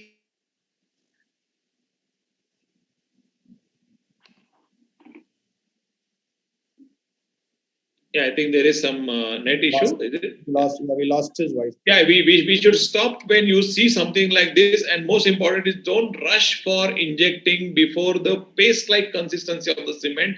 Go gradual, go slow. No need to rush in. No need to get excited. Sometimes in that excitement, you are getting good amount of feeling. You keep pressing. And that is where you end up in trouble. So I think check it in AP and lateral. That's important. Don't get excited when you're getting a good feel. Always check it in the C arm. Another thing you can do is start injecting in the anterior part rather than in the middle and in the posterior part. Yeah, that's the rather than middle in this people. I think both the things, making a paste-like, waiting for the paste-like consistency and the region we are injecting. Also, there's a technique which was popular called the eggshelling technique, wherein you put a little bit amount of cement, you put your balloon, inflate it, let the cement line the cavity, and then you go ahead and do this real cementing next. So that will also prevent the posterior leakage. Anyway, for the want of time, I think we'll quickly move on to the next topic. And this presentation is by Dr. Rakesh Luhana, and he's going to be speaking on minimizing guide wire related complications in posterior pedicle screw fixations. So can we have Dr. Rakesh's slides on, please? Good afternoon, everyone. My talk is on minimizing guide wire related complications in percutaneous pedicle screw fixation. So guide wire is an integral part in percutaneous pedicle screw fixation. You place a Jamshedi needle over which K wires or guide wires are placed, and then serial dilator, and then you put a tap over a guide wire, remove the tap and put a screw over guide wire, and at that time guide wire is removed. So at any of this step, complication can occur. So what is the literature about guide wire related complication? So this is a comprehensive literature review of complications associated with guide wire use in spine surgeries involving pedicle screw placement, which summarizes various articles which were published between 1988 to 2017. And it suggests that the risk of complications is between 0.4 to 14.8%. Here, majority of cases are retrospective study, and prospective study usually shows more complications. So yes, there are complications related to guide wire, which includes blood loss, retroperitoneal hematoma, injury to visceral organ, guide wire fracture, CSF leak, postoperative ileus, infection, etc. So what are the causes of complication? Ventral migration of guide wire is the most common complication. If that migrates less than 5 millimeter, sympathetic plexus is at risk. If it is between 5 to 25 millimeter, apart from sympathetic plexus, major vessels at risk, which can lead to aneurysm, pseudoaneurysm, or a retroperitoneal bleeding. And if guide wire migrates more than 2.5 centimeter, there is a bowel at risk. Breakage of guide wire is another complication. Most common cause of this complication is inexperience with guide wire use. And very important is there is lack of tactile and at times visual feedback during MIS procedure. What is the impact of complication? Majority of complications are minor. So they impact predominantly on radiation exposure, healthcare resource use, increased operative time. And at times it is frustrating, Increased risk of complications are also noted in osteoporosis, obese, and L5S1 level. So what are the tips to minimize guide wire related complication? So guide wire should be blunt-ended and serrated at the tip. That serrations would give you a tactile feel as well as it will engage in a vertebral body which prevents back out. Guide wire should be of sufficient length so that you can hold one end while tapping. How do you prevent ventral migration? Don't go too deep with Jamshedi needle. Stop at mid-vertebral body level. And while placing a guide wire through Jamshedi needle, be mindful and check under CM. Here we were preparing for this talk, and in the same case, my guide wire went ventrally. So you have to be mindful. And while tapping over a guide wire and placing screw over guide wire are the steps where the chances of ventral migration are high. You have to be vigilant and check under CM. Like here we went too far in, and that is stressful. Till the patient come out, you examine his bowel, look at vitals. It's very, very stressful. So it can be avoided and should be avoided. So when you're putting a tap over a guide wire, make sure that your assistant or you yourself hold it while tapping and check under CM. Accidental removal of guide wire is frustrating and it takes time to get there again, or you might have to at times make a new hole. So fix it with artery forceps while performing other steps. Prevention of guide wire fracture, avoid multiple usage, be in line of guide wire while putting screw in. You can't change the direction of screw with guide wire in. That is very, very important. So usually guide wire related complications are not that major, but it adds stress, anxiety, frustration, time, radiation exposure. So what are the invention to minimize guide wire related complication? This is a very interesting device which has been designed by a Japanese group. They invented a percutaneous guide wire for percutaneous pedicle screw insertion. It is called S-wire. So here they have made a 9 braided wire which forms a kind of tube in a stainless steel hollow tube.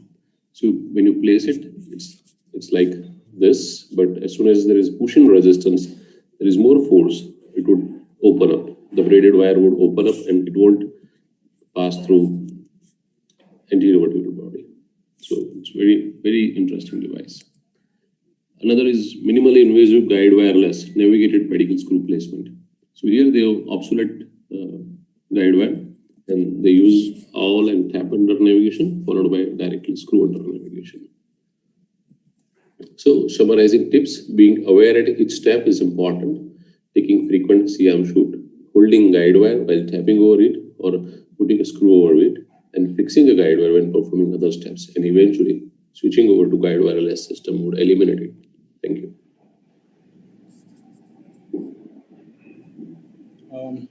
Thank you, Dr. Rakesh, for the nice presentation. Any questions for Dr. Rakesh, Dr. Chandan or Dr. Ajit Nair, if they would like to ask something? One addition, it's not a question. In fact, sometimes the guide wire gets stuck up while you tape and then untape. Situations like that, guide wire got stuck into the tap before tapping. The guide wire gets stuck, so sometimes it gets stuck into the tap, yeah. Along with the tap, while you remove it, it comes along with the tap sometimes. Yeah, it does. Vishal, any comments on this? Have you encountered the same problem? Of guide wire coming out of with the tap, yes, it comes out plenty of time, especially when you're using, like we use an OAM-based navigation now. So, and I use a lot of local Indian screws. So Indian guide wires are thicker and they can definitely tend to get stuck in the Medtronic tab that we have as a part of the navigation. So one of the solutions for that this is to see that your tap insides are cleaned every time you have tapped a single screw. So if you're doing a single level fixation, you tap it the first time, take it out, take out all the bone pieces by putting in a guide wire, flushing it with saline, so that the next time this doesn't happen. Other thing is to see that the guide wire and the inside of the tap are compatible in their size. Check it before you put it in rather than after the guide wires have gone in. Third thing is the majority of the guide wire advancements will happen in osteoporotic patient. If the patient is not osteoporotic and if your guide wire is advancing, then it's probably because you're not aligning your tap to the way the wire has gone in. We do a couple of things. So to prevent radiation, so the moment I put in my tap and the tap is touching the bone, and before I start tapping, I get my assistant to put a clamp from where I started. And then I start tapping. So if that distance is not increasing as per the amount I have tapped, then I know my guide wire is migrating forward. That's the time to take a shoot to see that we are not doing going forward. Other thing you should do, majority of them are again going to happen in S1, where you want to go and breach the anterior cortex to get a tricortical hold. So one of the things you should do is use a guide wire, take your tap. I use a lenke, go to the opposite side, bang it open, and then I take a guide wire, make a small bend at the tip. I'll take my Jamshedi. Before I put the Jamshedi again in the hole that has been made, I measure what is the distance of the guide wire when it is going to cross the tip of the Jamshedi, and I mark it. So when I'm there, I know, okay, this is just going to cross the Jamshedi. I would put in a few centimeters in. Because the tip is bent, the moment it comes out of the Jamshedi, it will go to other direction rather than straight into the hole that you have made anteriorly. And this will stabilize. Once then you can put in your screw so that this doesn't migrate forward. This is the hard way to learn, because I've had the misfortune of 2 guide wires traveling forward, and both of them were at S1. I remember calling Arvind and Vikas Gupte. This is 10 years back in panic. Arey, aisa ho gaya. So one of the things you should do if a guide wire migrates forward is first change the guide wire. You never know if it has touched or perforated bowel. If you're going to use the same guide wire, there are chances that while taking it out, you have some fecal material or something attached to it, and chances of infection are high. It's better to change the guide wire there. I prefer blunt threaded guide wires so that they don't migrate so easily. Having said it, they can still do. The best idea is to have somebody, your assistant, hold it. If the wire comes out, I mean, yes, it's a 10-minute extra job to put it back again in the same hole. But I would rather have a guide wire walking out than walking in, because if there's anything that can create a life-threatening or a very bad complication, it's a guide wire in an MIS lift. Sure. So I think just one point, Anur. So Umesh is really waving at me for we are running really late. So I'm really sorry. One tip yes. I'd like to. Yes, sir. Please last comment and then we go ahead. When the guide wire is stuck up, you hold the guide wire firmly, and either you have one turn forward or backward without allowing the guide wire to rotate, and then you try to remove it, will come off. Usually that happens occasionally, not very common. Okay, so point well taken. So we quickly move on to the next talk, and the topic is minimizing dural tears during MIS procedures, which is going to be presented by Dr. Bala Mulli. Hi, Bala. Can we have his presentation, please?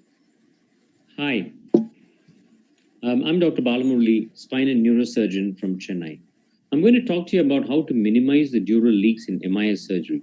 You need to understand the anatomy, where the ligaments called the Tollard's and the Hoffman's ligaments attach in the midline, which are the commonest causes of a dural tear when you don't notice it.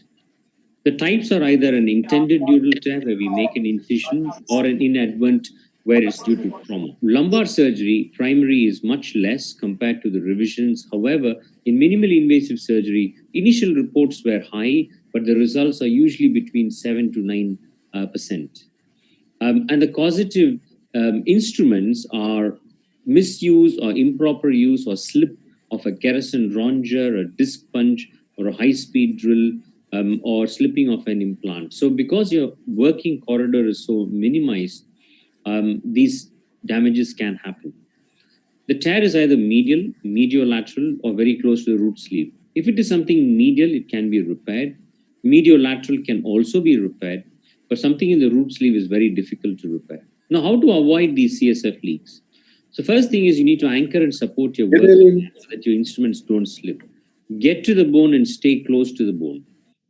Work in such a way that the slip will move your instrument away from the dura, not on the dura. The surgeon using a burr must use the pedal and avoid the assistant using. Optimize good light and magnification. Probe questionable areas with blunt instruments. Use a patty to protect. The minute you get a dural tear, put a patty so that neural elements don't come out. Beware of neural anatomical variance. Operate from normal towards abnormal areas, and expose the laminectomy margin from lateral to medial. So the principles of CSF leak are is close with patty, to position the patient, inform your anesthetist, and elevate the patient. And if it is in the cervical spine or the lumbar spine, is to put the patient down. To reduce the suction in the sucker. Use cottonoids to increase safety in the sucker. Optimize the access of the defect. Consider a nice microscope. Get all your instruments ready and an assistant. So there's a combination of things that have been used, and it varies from department to department, surgeon to surgeon, and experience from one center to the other. But suturing of a patch or a staple, so will give you the best watertight results during a primary closure. You can use a 5-0 Prolene or a 6-0 Prolene, but you need good micro instruments. When not to suture, if the breach in the dura, the arachnoid is intact, then you don't need to do that. If it is a very small tear and if it's a very tiny, minimally invasive approach that you're using, the muscles will close together and there is no need to do a dural repair. You can use a collagen sealant, collagen or a sealant if necessary. Patches can be used like muscle graft, fat, or any other material can be used. Wound drains are highly debatable. If you look at the various studies, you can see that the drain has been used in some, not used, and some have not used. Bed rest again is debatable. In my practice, I do not give any bed rest unless it's a very unconvincingly closed dural repair, and I'm not happy with the skin closure. Antibiotic prophylaxis may be necessary, but I don't use them. Any medication, stool softener, acetosolamide does not have a role. But stool softener as an antiemetic is important to reduce the pressure. When using through small tubes, you need to understand where the position of the tear is, access to close, the technique and the alternatives. Make use of hooks. Make sure you have all micro instruments, not pushers. And you can see that when you're during opening and your dura is very close, and if you're not very careful, it's very easy to cause injury to the dura.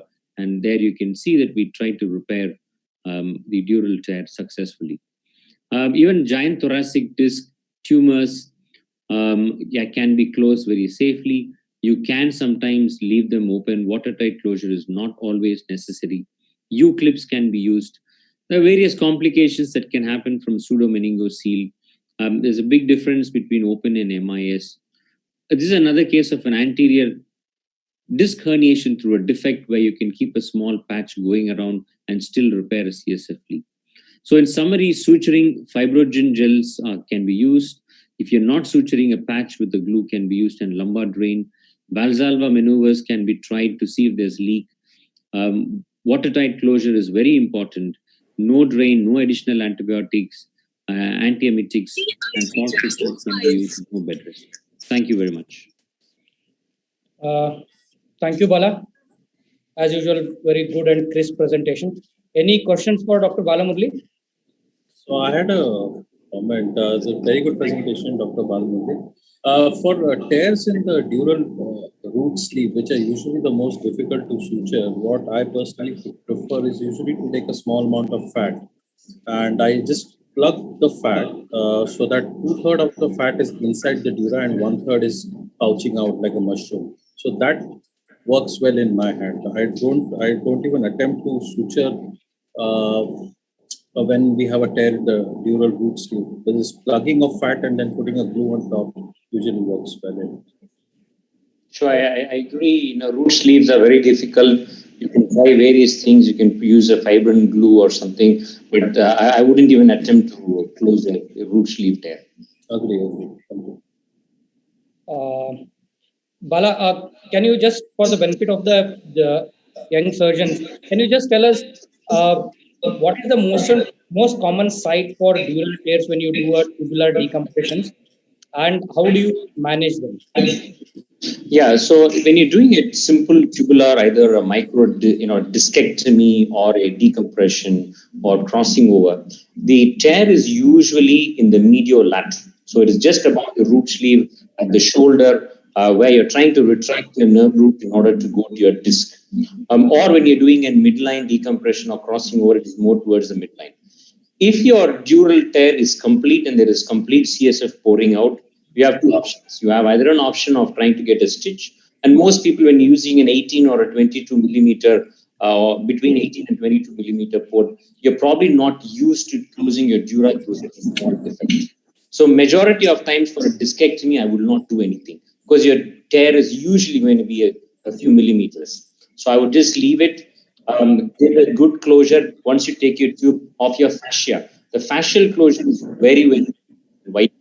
And then your skin closure again, you can either do and sub as you normally do, or you can put in clips or even more ethylon sutures. So this is a way I would manage a micro discectomy. If the tear is too deep, if you're 3 to 4 millimeters, nerve roots come outside, and you're concerned about it, then I definitely would attempt to close with a 5 or 6 year, and then you can use TC. I've just found that over the years, using a TC or any other fibroglue has no major difference. The end marketed, most of us use, is more for our satisfaction more than anything. Use the glue or leak and patient. These are the simple techniques Avoiding dural tear is vital, but if you do get a small tube, do not panic. You can still get your patient next day off and going, and still patient's going to be fine. Thank you, Bala. Thank you, Bala. So, want of the time, we'll move ahead. I would invite next speaker, another master from Chennai, Dr. Karthik Kailash. Over to you, Dr. Karthik. Pedicle screw fixation is the norm in spinal surgery these days, and more so with minimally invasive surgery. All the more we have to know how to minimize our errors in putting these pedicle screws. So, pedicle screw problems can be malposition in a facet violation or a pedicle breach or anterior coccyx. This is also the more important problem. Dr. Bhupesh Patel, please mute yourself. Now, the replacement rates have been between 4 and 25% in our own studies, as well as Dr. Vishal Kundanani's studies recently published in 2020 have shown it to be around about 5%, with lateral breach being more common than the medial breach. Now, the facet violation and breach is very important because it can lead to adjacent segment degeneration, and therefore it's all the more important for us that we have proper placement of our pedicle screws when we're doing minimally invasive surgery. So how do we avoid it? There are three things: by appropriate X-ray technique and operative technique, and by using newer technologies. Now, when you look at the 2D fluoroscope, you always make sure that you identify the disease level. You want to correct orientation and avoid rotation. And you also want to maximize this so that the errors are minimized when doing our procedure. So make sure the C-arm is seen for position to see one level properly. End plates are parallel, pedicles to be the upper half of the body, and the spinous process equidistant between the pedicles so that there is no rotation seen at all. This is an example of a good AP view where you see the pedicles at the upper half, the end plates are thin and parallel, and there's no rotation. Improper AP view, which you should not use because you can lead to errors. Again, you'll find here the spinous process equidistant between the pedicles, and when it's moved to one side, you know there's rotation. So either rotate the C-arm across to make sure that the position is again reoriented like the one in the above picture. Then going on to the lateral view, you make sure the same things are being visualized exactly like above on the lateral view. And also more importantly, the pedicles are superimposed so that you don't have two pedicle vision, and therefore you reduce your error margin. An image which shows the top two lateral where you can see thin end plates and the pedicles being superimposed. The third view is the end face view or the coaxial oblique view, which gives 10-20 degrees oblique view to the AP. This view gives us an image directly into the pedicular canal, which is the largest, the widest view of the pedicle, and this can be used if you're going to do what technique is called down the barrel technique, where you're going end on. Now, once having visualized this, you go on to putting your skin incision 1.5 centimeters lateral to the lateral match of the pedicle, ensuring that you're not going to have a medial violation at any point of time. Once you land this, then you land on your transverse process. You land on the transverse process and walk your jam shooting needle across to the entry point, which is formed at the junction of the transverse process, the superiorarticular facet, and your pars intra-articularis. At this junction, you will find a small hump over there, and you enter into this at either the 10 o'clock or the 2 o'clock position, depending on the right or the left side you're operating on. And this will ensure that you're on the lateral margin of the pedicle. Once you're there on the lateral margin of the pedicle, in the AP view, then go ahead and ensure that your needle is moved into the pedicular canal, ensuring that it does not violate the medial border of the pedicle. Once you reach the medial border of the pedicle, switch your C-arm into the lateral view to make sure that your needle is still staying at the posterior vertebral body junction and is not gone beyond it. If it's gone beyond it, it indicates that your orientation is not correct and your angulation is not correct, and you have to go back into the AP view and restart all over again without trying to bypass something there. So at the same time, ensure that your needle is placed in the proper position to the end plate, going parallel to the superior end plate. So to reiterate what we are saying, just to take home, make sure that the spinous process is the midline and your lateral entry is very correct. The C-arm is end on the vertebrae. Do not go past the medial. Go through the axial sequences, keeping this also in mind, the pedicle dimensions also in mind. Okay, thank you. Dr. Zaveri. Yeah, I had a question actually. Since Karthik is not here, probably Arvind can answer the question. Arvind, there are 2-3 things. One is that do you do any bowel preparation to ensure good imaging intraoperatively? Is it necessary? Number 2 is that sometimes the facet joint is very vertical. So when you start off the facet joint, your needle keeps on slipping down. And it becomes difficult to get an entry into this thing. And third thing is, as difficult as it is to avoid a neurological injury, the other problem is facet joint violation. So all these 3 we needed tips from you. So I don't do any bowel preparation. So if you know at SciFi you have this 3D Siam. So it is whenever there is an obese patient, I choose to do there in case I'm not using navigation, because irrespective of the size of the patient, you will get very good precise images there. So that is the advantage we have. You need to have a very good Siam. I don't do bowel preparation. And with regards to the sagittal facets, so now, for almost last 6 to 7 years, I don't take 2 small incisions. I take 1 long incision. So if I can palpate the transverse process and the lateral wall of the superior facet, I usually don't go wrong.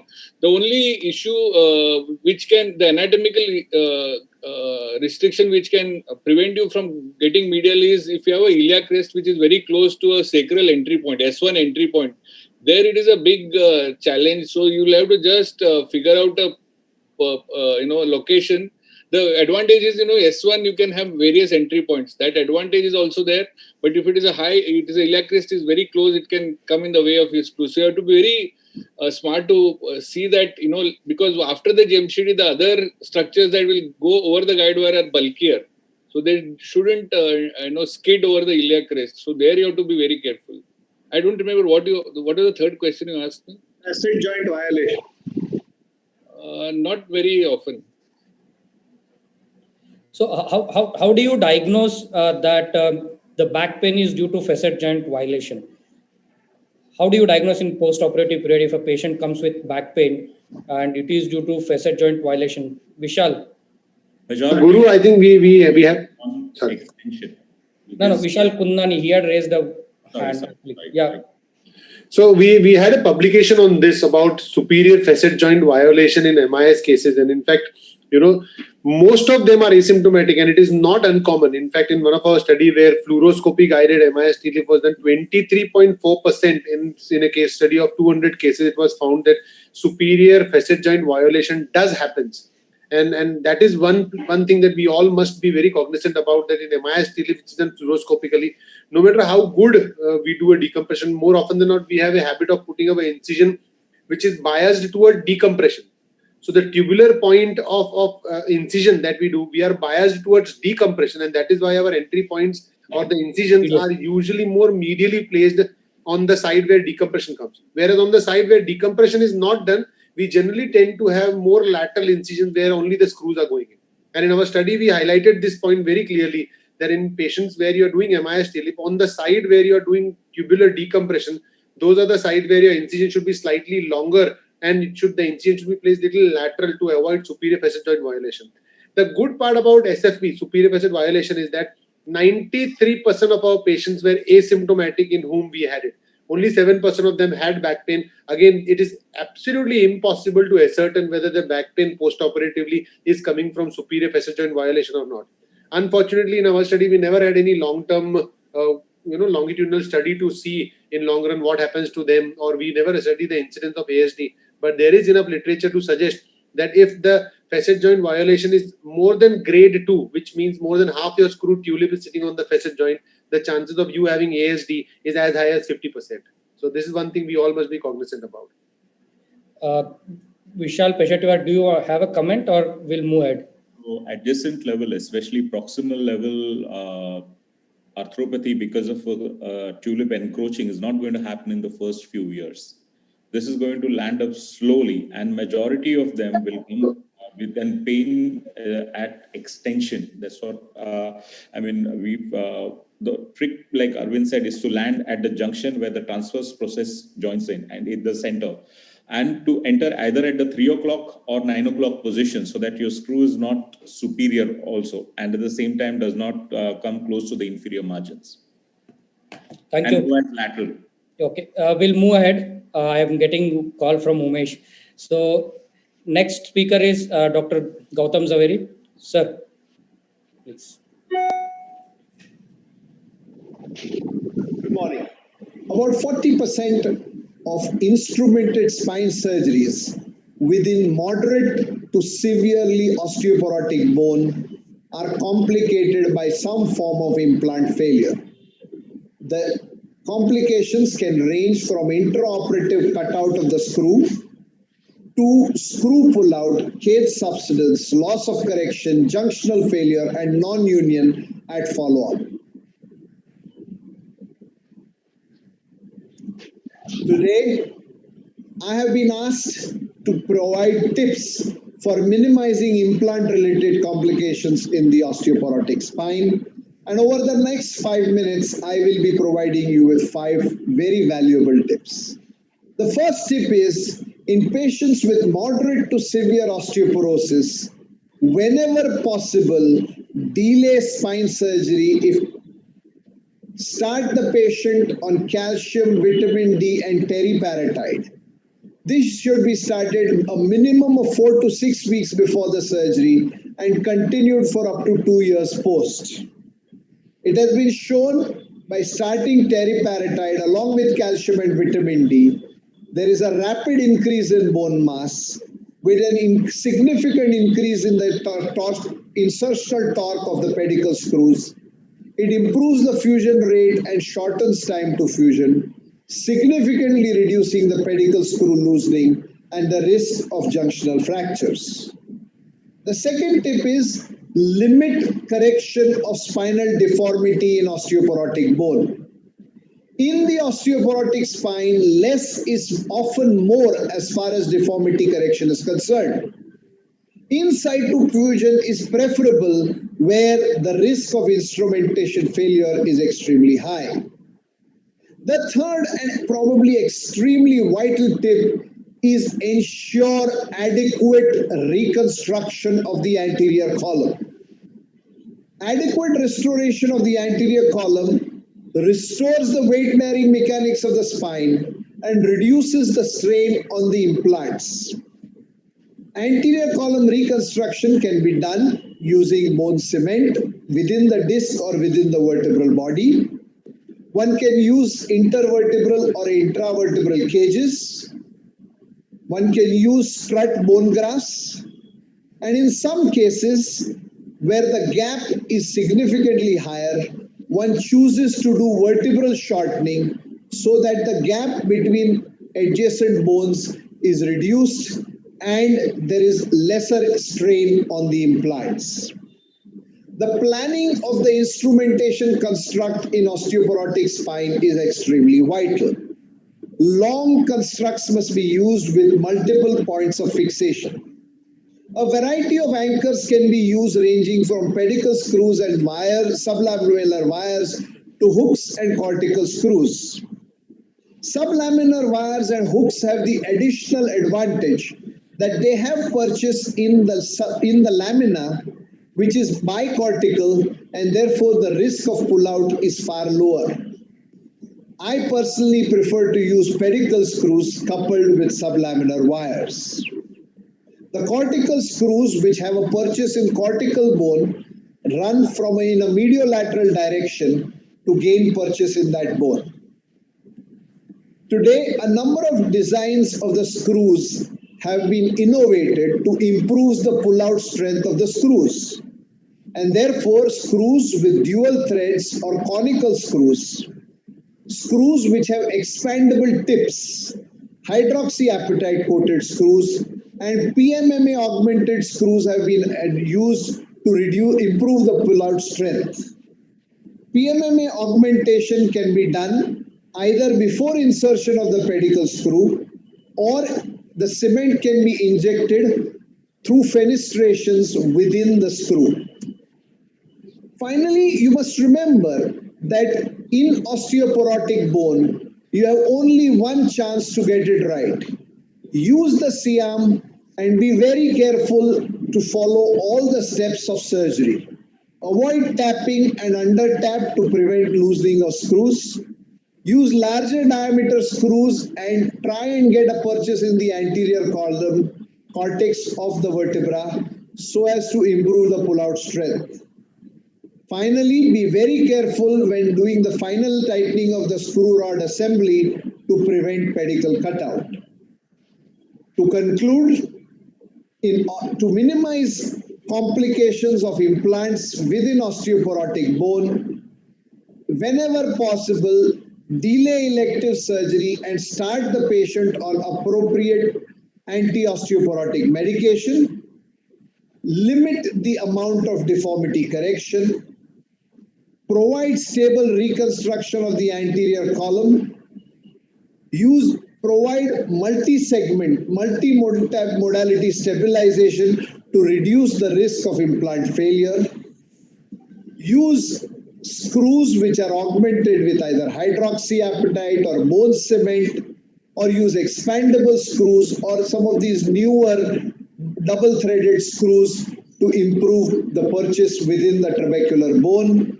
And remember, in osteoporotic bone, you have only one chance to get your instrumentation right. Get it right the first time. Thank you. Thank you, sir. Wonderful presentation. Any comments or any questions for Dr. Gautam?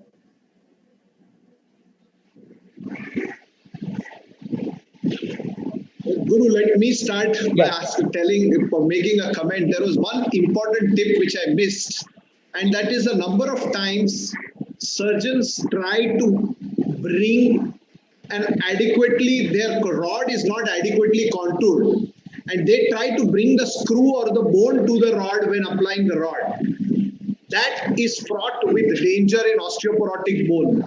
Not only can you get an intraoperative pull out of the screw, but post-operatively also the strain on the screw is much higher and the pull-out rate is higher. Now this is one place where surgeons who try to put screw percutaneously should be extremely careful. I've seen two patients where at the thoracolumbar junction in an elderly patient who already had a little bit of thoracolumbar kyphosis, the rod placed was straight. So what happened was the fixation was perfect. The screws were in perfect place. Everything was done very well. And yet post-operatively the screw pulled out because you had tried to bring the bone to the rod. The bone had already settled down into an acceptable space. And the anterior reconstruction was not done to support this. So one has to be careful about this part when you are doing, especially minimally invasive surgery. You don't tend to contour the rod as well as when you're doing an open surgery. So be careful about that part for sure. The second thing is I see a lot of young surgeons using a lot of bone cement to fix screws. Now, I think we operate about 2 to 3 osteoporotic patients every week. And I can remember the last time I have used cement was probably 15 years ago, where I must have done in the early part of my career. At that time, there were no fenestrated screws. We just put in cement and then we put the screws over that. But if you take care and go stepwise, 90% of the times or more, you will not require to put in additional cement either before or after you have put in the screw. If necessary, you can use sublaminar wires to supplement it, and it works very well. Thank you, sir. Move ahead. We'll move ahead. The role of crosslinks, long constructs, definitely. I don't think crosslinks have anything to do with the pull-out strength of the screw and do not tend to reduce the implant failure specifically in an osteoporotic bone. So no, I do not use crosslinks routinely in osteoporotic bone. In the good old days, I used to use crosslinks if I did a vertebrectomy and reconstructed anteriorly, because then there was lack of rotational stability. But in this kind of bone where you are, if it is osteoporotic, you are anyway going to go 3 segments above or below, then I don't see the need for crosslinks in these patients. Thank you, sir. We'll move ahead. So the next talk will be by my good friend, Dr. Sandeep Sonone. Dr. Sandeep, over to you. A very good afternoon. And this particular talk we are going to have a look at some of the essentials for having a good clinico-radiological outcome in lumbar interbody fusion. So as we all know, lumbar fusion surgeries are one of the most commonly fusion surgeries which are done. Initially it was of lift, now we have the transforaminal access for this. And we have moved on from the open procedures to MIS calyx procedures currently. And the future lies with more minimally accessed surgeries like the endoscopic calyx. Having said that, as the number of lumbar fusions increase, the number of failures are bound to increase. And this is basically because of an inability to understand the rationale or principles of lumbar fusion. We need to understand the ultimate goal of fusion is elimination of pathologic motion segments and the symptoms which come along with it. And this is achieved by an attempt to form an osseous bridge across the level of fusion. There are three basic requirements for this. You need to have a good fixation. The fusion bed should be good. And obviously you need to use a good amount of bone graft. And the fourth factor is biomechanics which we need to understand. So going into the biomechanics briefly, the area where we put the graft, that is the anterior interbody area, is the anterior and the middle column, which is always under compression. Your interbody graft is basically resisting compressive forces and the shear forces which come along with it. So the end plates have to be really strong, especially in osteoporotic bones, as the end plates are very poor. The interbody spacer has to share the load which falls on it, so it should be an adequate height. And the screws should be of adequate size and length to give immediate stability. Here you can see the screws are totally well-placed and no amount of interbody fusion is going to give you good result because the immediate stability is lost in these cases because of malplacement of screws. So the screws should be perfectly placed. Dr. Dhruvin, adequate length and good medial angulation. As far as interbody devices like cages are concerned, we have a lot of options. We have quite for choices. However, the cage has to be inserted properly, should be placed properly, having good coverage over the end plate. They should not be eccentrically placed, as you can see in this particular case. So the placement has to be preferably in the center, and they should be of an adequate height. So the concept behind this is that the cage, once you insert it inside, becomes a load-bearing structure. And if it is loose, the whole weight is shifted from the anterior or the middle column to the posterior column over the pedicle screws, and they can give way because of inadequate stability. So the cage has to be of adequate height, should be placed preferably in the middle of the anterior column as anterior as possible, so that they are under compression and lordosis can be given to enhance stability. So that's how a cage should be placed as anterior as possible, preferably after you grafted the anterior, after you insert a lot of graft anterior to the cage, because that is where the fusion happens maximally. And then you can compress posteriorly. So that places the interbody spaces, cages under compression, restores the segmental lordosis and enhances the stability. As far as fusion bed is concerned, you need to make sure that your access window is quite good. You have to remove all the posterior osteophytes. The disc preparation has to be good. Subtotal disc excision is mandatory to create a good surface area for grafting. And that's how it should look at the end of the subtotal discectomy with good end preparation. Just enough cancellous bone, enough bleeding cancellous bone to give a good fusion bed. As regards grafting, initially we used to use a lot of iliac crest graft, but now most of us use a local autogenous graft combined with allograft. As far as minimally invasive surgeries are concerned, we have the options of the DBMs and the BMPs along with the bone marrow aspirate which goes along with it.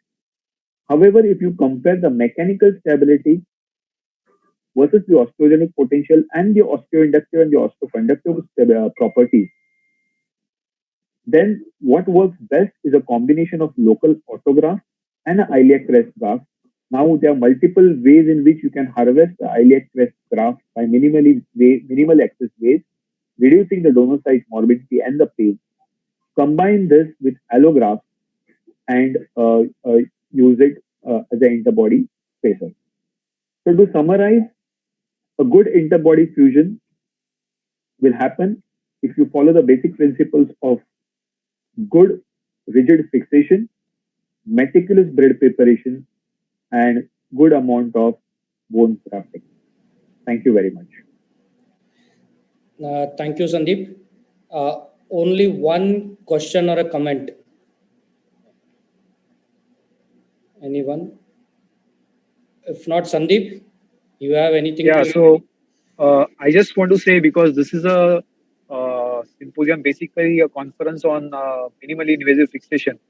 Just a short message to the young guys who are doing it, that it's very important that before we actually venture into minimally invasive surgery, it's important to have the basic principles with you.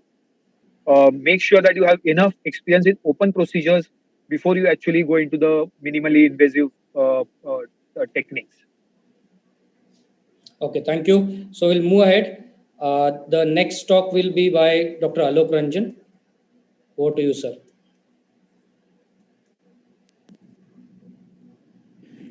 Increased dose of radiation is an invariable fact in minimally invasive spine surgery. From this slide, we can see that as we go for more and more minimally invasive surgery, the fluoroscopic time increases, hence the radiation dose also increases. The increased radiation dose is a real danger. Studies suggest that cataract, malignancy have been found to be more in that group of people who are exposed to radiation. Most of the brain tumors such as GBM and meningioma in cohort studies of intervention radiologists and cardiologists have been found to be on the left side, and that is the side of the brain which is also exposed during intervention procedure. There are two types of radiation injury. One is deterministic, which is a dose dependent. Direct tissue injuries such as arrhythmia, alopecia, cataract, they come in short term and immediate. And there is something called stochastic, which is not exactly dose dependent. It causes genetic damage. It causes genetic damage and can result in solid tumors. Studies have been done to see radiation exposure to the spine surgeon during fluoroscopic assisted pedicle screw insertion, and as expected, if the beam source ipsilateral hand gets more radiation, in obese patient there's a more radiation to the hand. Radiation level significantly decreases as the distance from the beam source and body surface increases. The greatest level of radiation were noted on the side where the primary radiographic beam entered the cadaver. It has been found that for a safe limit, 453 minutes should be the estimated total amount of radiation dose to a fully protected surgeon over a year. So what is the most important factor that determines the radiation dose to staff?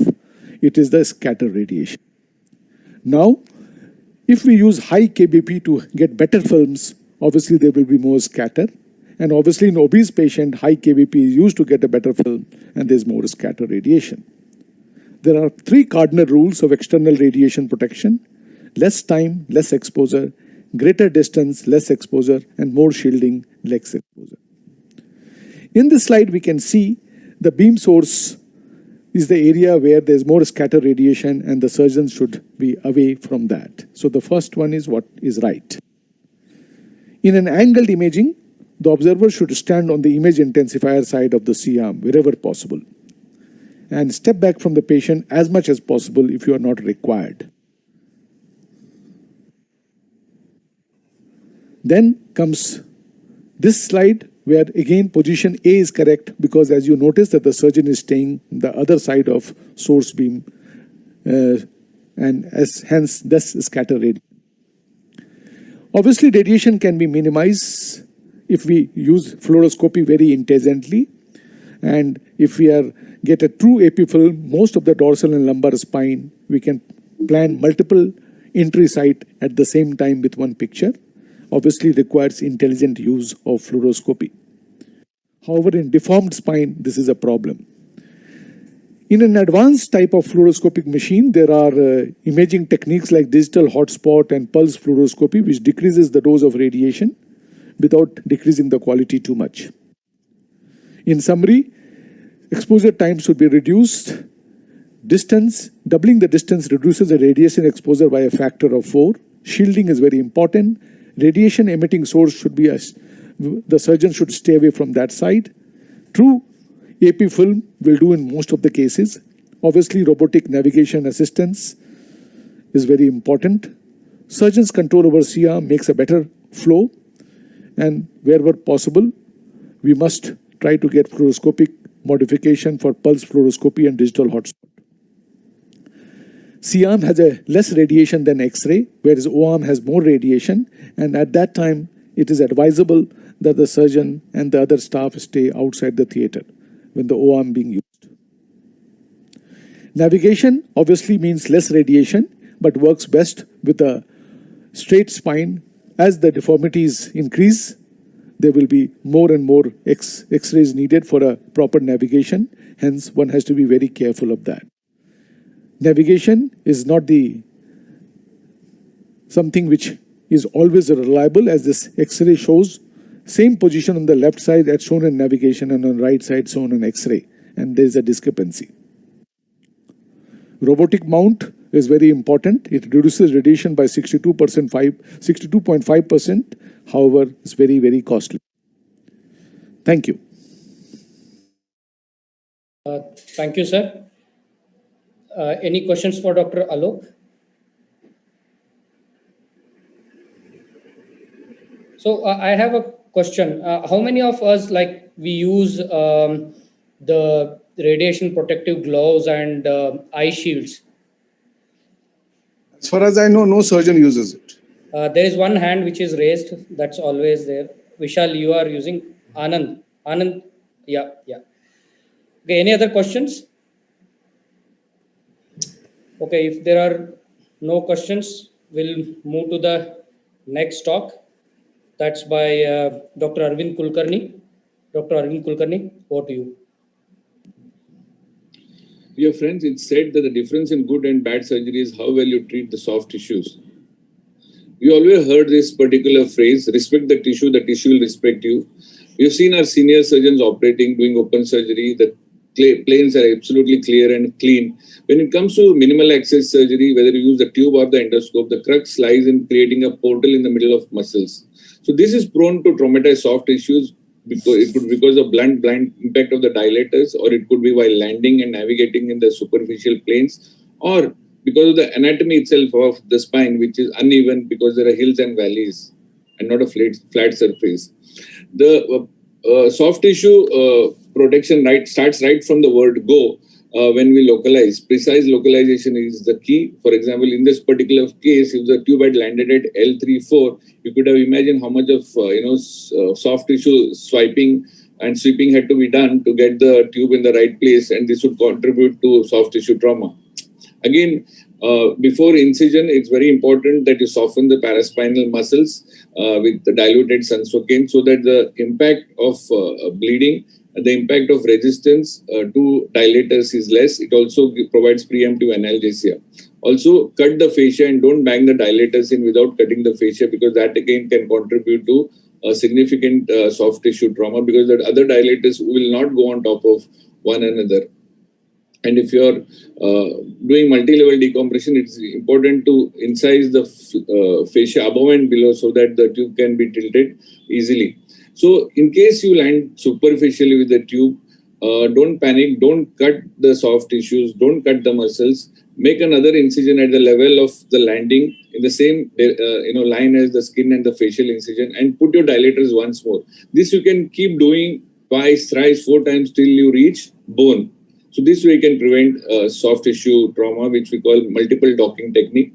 This is usually seen when you're doing a MIS TLIF, for example, it is very easy to do a TLIF without any soft tissue injury if you land on the right side. But if you have to go on one side, which is a hypertrophied facet like this, you will end up quite high, and this is prone to significant soft tissue trauma. So what we do here is we land on the facet, we drill the facet till we reach the plane of the lamina, then the surface becomes flat, and you thrust the tube lower down so that there's no soft tissue trauma involved. So science does not have a moral dimension. It is like a knife. If you give it to a surgeon or a murderer, each will use it differently. Again, one important part of minimal access decompression is wanding, where you tilt the tube in different directions to accomplish your decompression. This causes significant muscle creep when you're using a expandable retractor, which has generally has weak blades. So it is not a good instrument to use when you're using wanding, because the gap between the retracting blades encourages creep. Again, the attachments of these particular expandable retractor is quite bulky, and it doesn't actually allow significant wanding. On the other hand, a fixed tube prevents creep. It is stronger. It can be lucidly wanded in any direction, and definitely in my experience, I've seen that this prevents soft tissue creep. Again, when it comes to discectomy decompression procedure, increase your experience such that you start using smaller diameter tubes, because smaller diameter tubes land directly into the valley, the area of interest, and this way you can minimize your soft tissue trauma. Again, percutaneous pedicle screws, instead of using multiple small holes, use a slightly longer incision so that you can finger palpate the entry point and then put in your Jamshedis. When you're before you put the screws, when you're tapping the screws, make sure that you use sleeves so that the tap doesn't destroy the soft tissues on the way. Small incisions, poor techniques can lead to compartment syndrome, infection, etc., as highlighted in this particular paper. Again, it's very important, to be right in terms of putting a pedicle screw in the right place at the right time. Otherwise, you'll keep get lost in the soft tissue, and that adds to soft tissue trauma. In that way, in that connection, it is advisable to use navigation, robotics, etc. So the take-home message is respect the tissue will respect you. The main motto of MIS is minimizing tissue trauma. That you should always bear in mind. I'm sure my other colleagues have many more tips to share, and in terms of minimizing tissue trauma when you accomplish goals using minimal access. Thank you very much. Thank you, Arvind. As usual, a great presentation. So, any questions to Dr. Arvind? No, please. If not, I have one question. Arvind, how do you prevent the backing of the tube, which actually causes a lot of creeping of muscle? I didn't get you. So, how do you prevent basically tube back migration? Use a longer tube than required. So if your dilator shows 6, use a 7 centimeter long tube. That will prevent it from coming out. If you use a shorter tube, it keeps coming out. And you should be conscious of this fact that it might, come out. So you need to reorganize every time it tries to come out. Thank you. I can see Umesh. So I thank all the speakers for great presentation and great interaction. And I thank the organizers also. Over to you, Umesh, for the next session. Thank you, Guru. I think you are projecting my face as some red signal that you see at your... I have the red. When you see my face, you're telling, I see Umesh's face, let's stop. All right, that's definitely not what I intended. Unfortunately, I'm feeling bad that, the time is not sufficient for the enthusiasm that this faculty group has. And once again, thank you very much, everyone, for this excellent session. It was, as I told, it was our honorary secretary's brainchild to have this session, quick bits, tips and tricks for a safe spine surgery. And definitely it has turned out to be very, very useful, especially for everybody who looks at minimizing the complications and to perform a safer surgery. Without any further ado, I would like to go on to the next session. Now, again, due to want of time, Hall A, somehow we have made a little bit progress, but in Hall B, we are significantly late. We are significantly still short of time. So I would like to cut down or request the next moderators of the case discussions to cut down their discussion time to 15 minutes maximum. We will remind them at the end of their time. And I would like to hand over the session now to Dr. Rakesh Lohana, who is going to do the first bit of case discussion, and that is going to be on difficult disc prolapse, endoscopy versus tubular. Dr. Rakesh, request you to again stick to time to bring out only relevant points that you were intended to make at the beginning of the session, and try to be within, try to save some time in this session as much as possible. Thank you. Sure, Dr. Rakesh, over to you. Sure, Miss. Yeah, sure, Miss. Thank you for this wonderful opportunity. So I welcome all panelists as well as young Turks.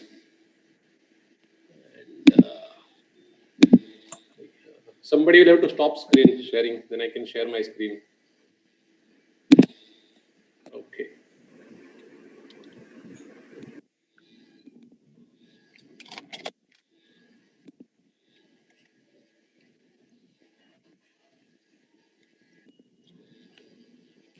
Okay. So the purpose of this session is discussing few cases where I thought that there are some lessons to learn and there's some difficulty. So we begin with first case, a 35-year-old male with acute right leg pain and left leg weakness.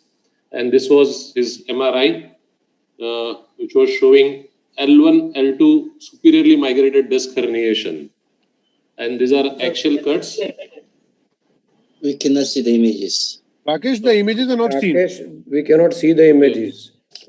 Okay. Maybe share off and share again.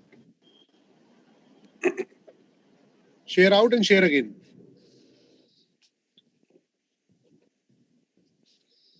Can you see now? No. You may have to close it again totally and share. Open your PPT and then share again.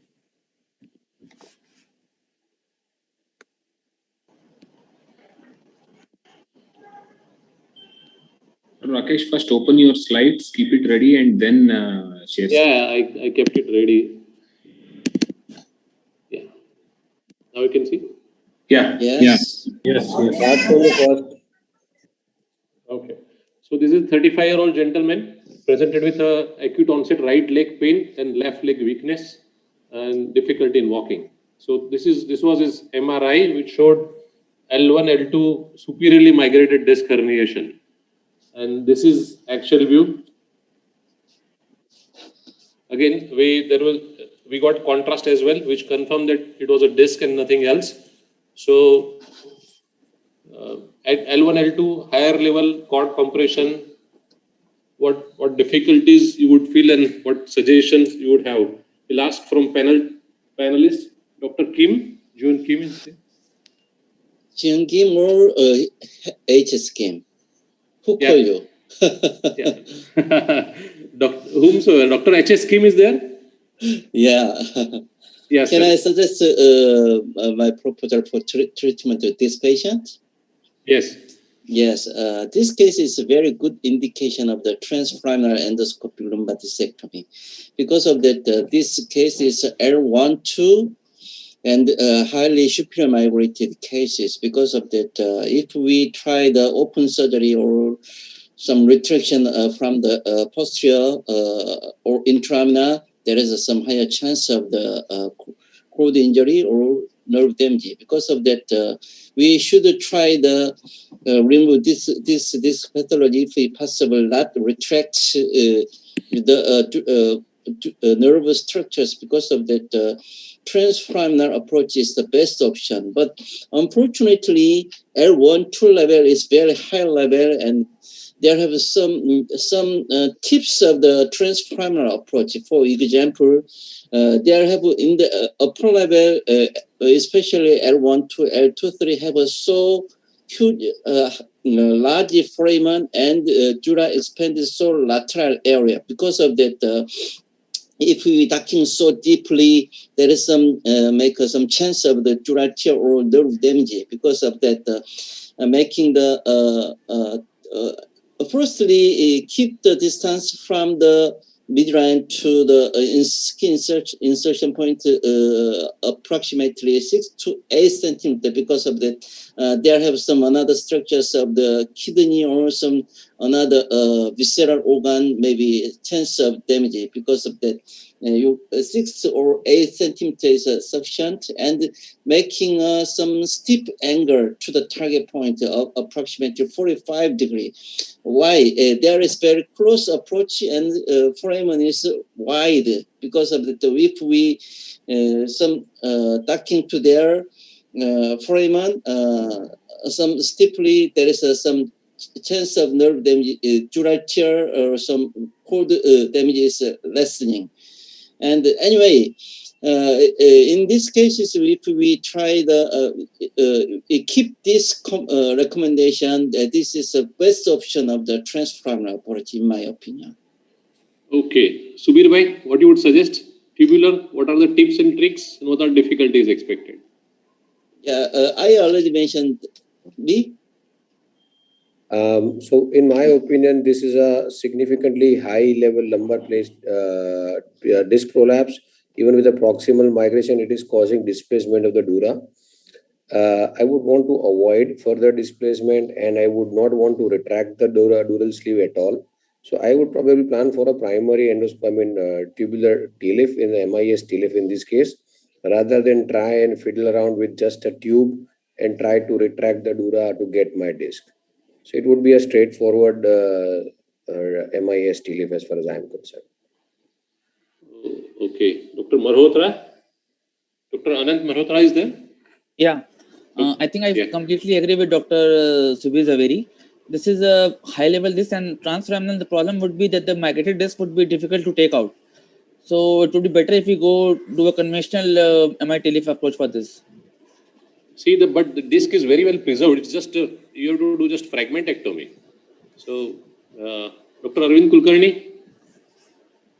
Yeah, I have done such at these levels. It's not difficult. The only difference is you need to do a wider laminotomy. I mean, in the sense you do a ipsi contra, you widen the lamina, you create enough space, and gentle retraction is okay here, and you can pull out the fragment. You put your nerve hook and pull it out through the wide laminotomy you create without actually harming the facet.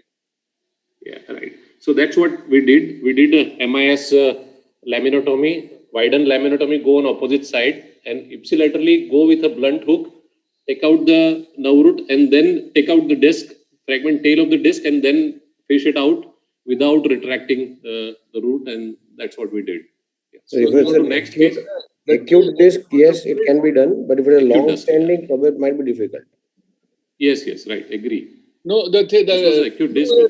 You go through all the axial sections. At one point, you'll find that the tail is just waiting to come out. At that point, you catch hold of it with the pituitary and comes out. And it is coming quite laterally. It's coming quite laterally, so that's easy to fish out. It's not that difficult, and it's pretty soft. It's quite hyperintense on T2. So moving on to next case is a 72-year-old gentleman with a long-standing history of claudication with recent acute right leg pain. So MRI, because of want of time, I will just show you relevant images. Is just 4-5 stenosis and right extraforaminal disc herniation. So he has got a L4-5 stenosis in right, the same level, right-sided extraforaminal disc. And clinically also, he came with a long-standing history of claudication with recent worsening in right leg pain. Dr. John Kim, how would you treat this? Yeah, in this case, we have to resolve the bilateral lateral stenosis and foraminal and extraforaminal disc herniation together. So if we go through two separated surgical route, paraspinal, right side paraspinal approach for the extraforaminal disc and interlaminar approach for the bilateral lateral stenosis. In this is with two surgical approach, right side facet joint violation will be the problem for the post-operative instability. So we can resolve the intraspinal stenosis and primary and extrapyramidal disc herniation with one surgical approach. We can do the left side interlaminar approach for the bilateral stenosis decompression and contralateral pyramidectomy for the pyramidal disc herniation, disc removal, and extrapyramidal disc herniation together is one surgical left side interlaminar approach. Right. Yeah. And Dr. Mahesha is there? Dr. Mahesha? Yeah. Yeah. So how would you treat this case? Yeah, I agree with Dr. Kim. So the extrapyramidal fragment is targeted with a transforaminal route, and for stenosis, central stenosis, I will do a stenoscopic decompression. Okay. And Dr. Malhotra, how would you treat this case?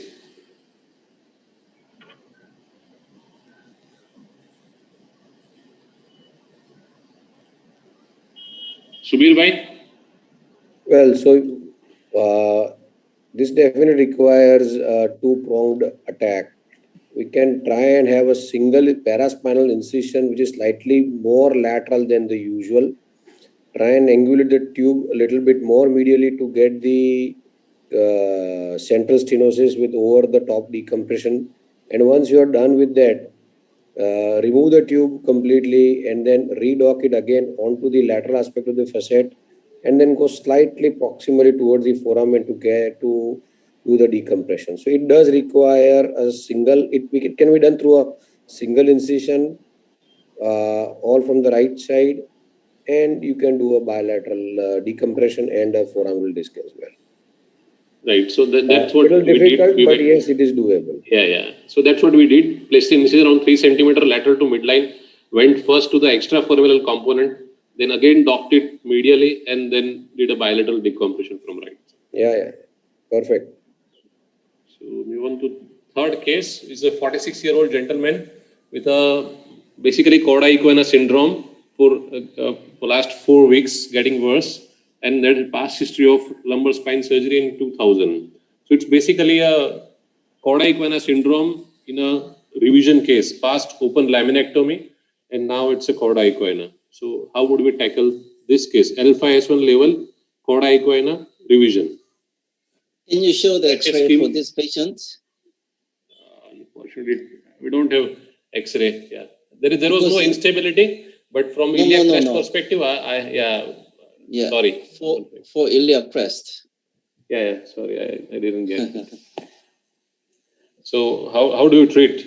Like whether iliac crest is low or high, how would you change your approach, and what would be your perspective, Dr. Kim?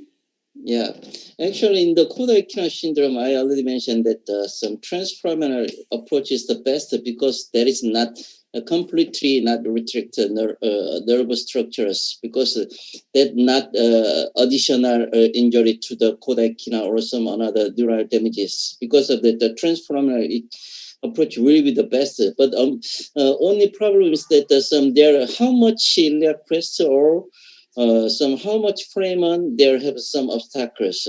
But today's doctors give some lecture of transiliac approach.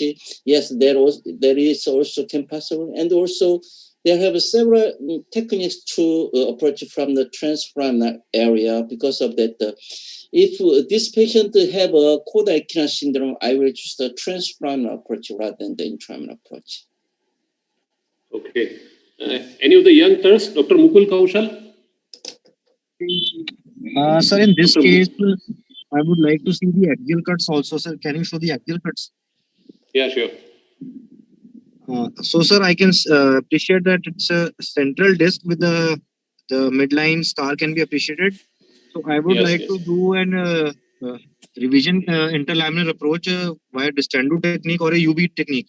My docking would be on the facet. I would confirm it on my radiographs when I dock my tube, and I will like to clear a part of my medial facet and work lateral to the scar. I would not like to work inside the scar, and then I would want to identify the pedicle. And from that pedicle, I know that the disc is just above and medial to the pedicle. And through that, with angled disc forceps, I would like to retrieve this disc without much retraction of the neurostructure, sir. Okay. So, okay. Dr. Amit Chug, how would you approach? Amit Chug is there? And Utkarsh Agrawal? Not there. Vaibhav Goel? Yes, sir. Am I audible? Yes. Yes. So, sir, I would like to go by the transforaminal approach, considering the iliac crest.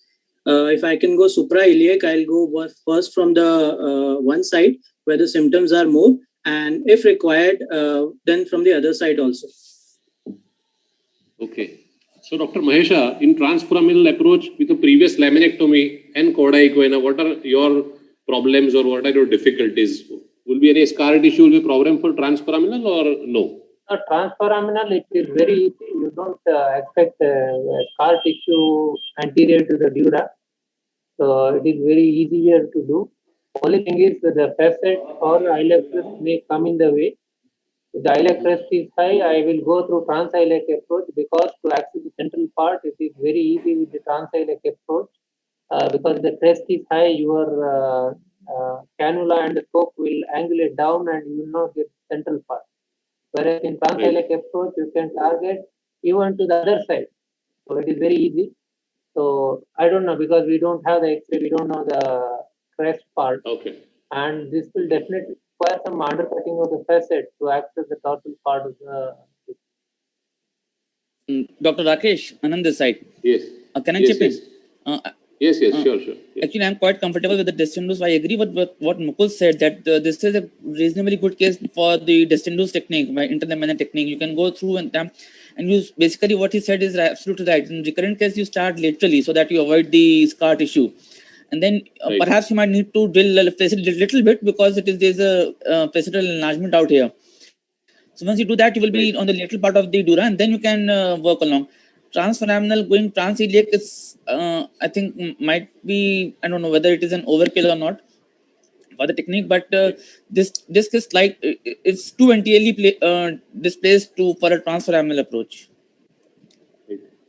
And Subir, what about tube with this case? This case right, for tube. So definitely, I think Destandu and the tubular dilator work in the same principle, that you can dock on the posterolateral aspect, shave off the medial aspect of the facet.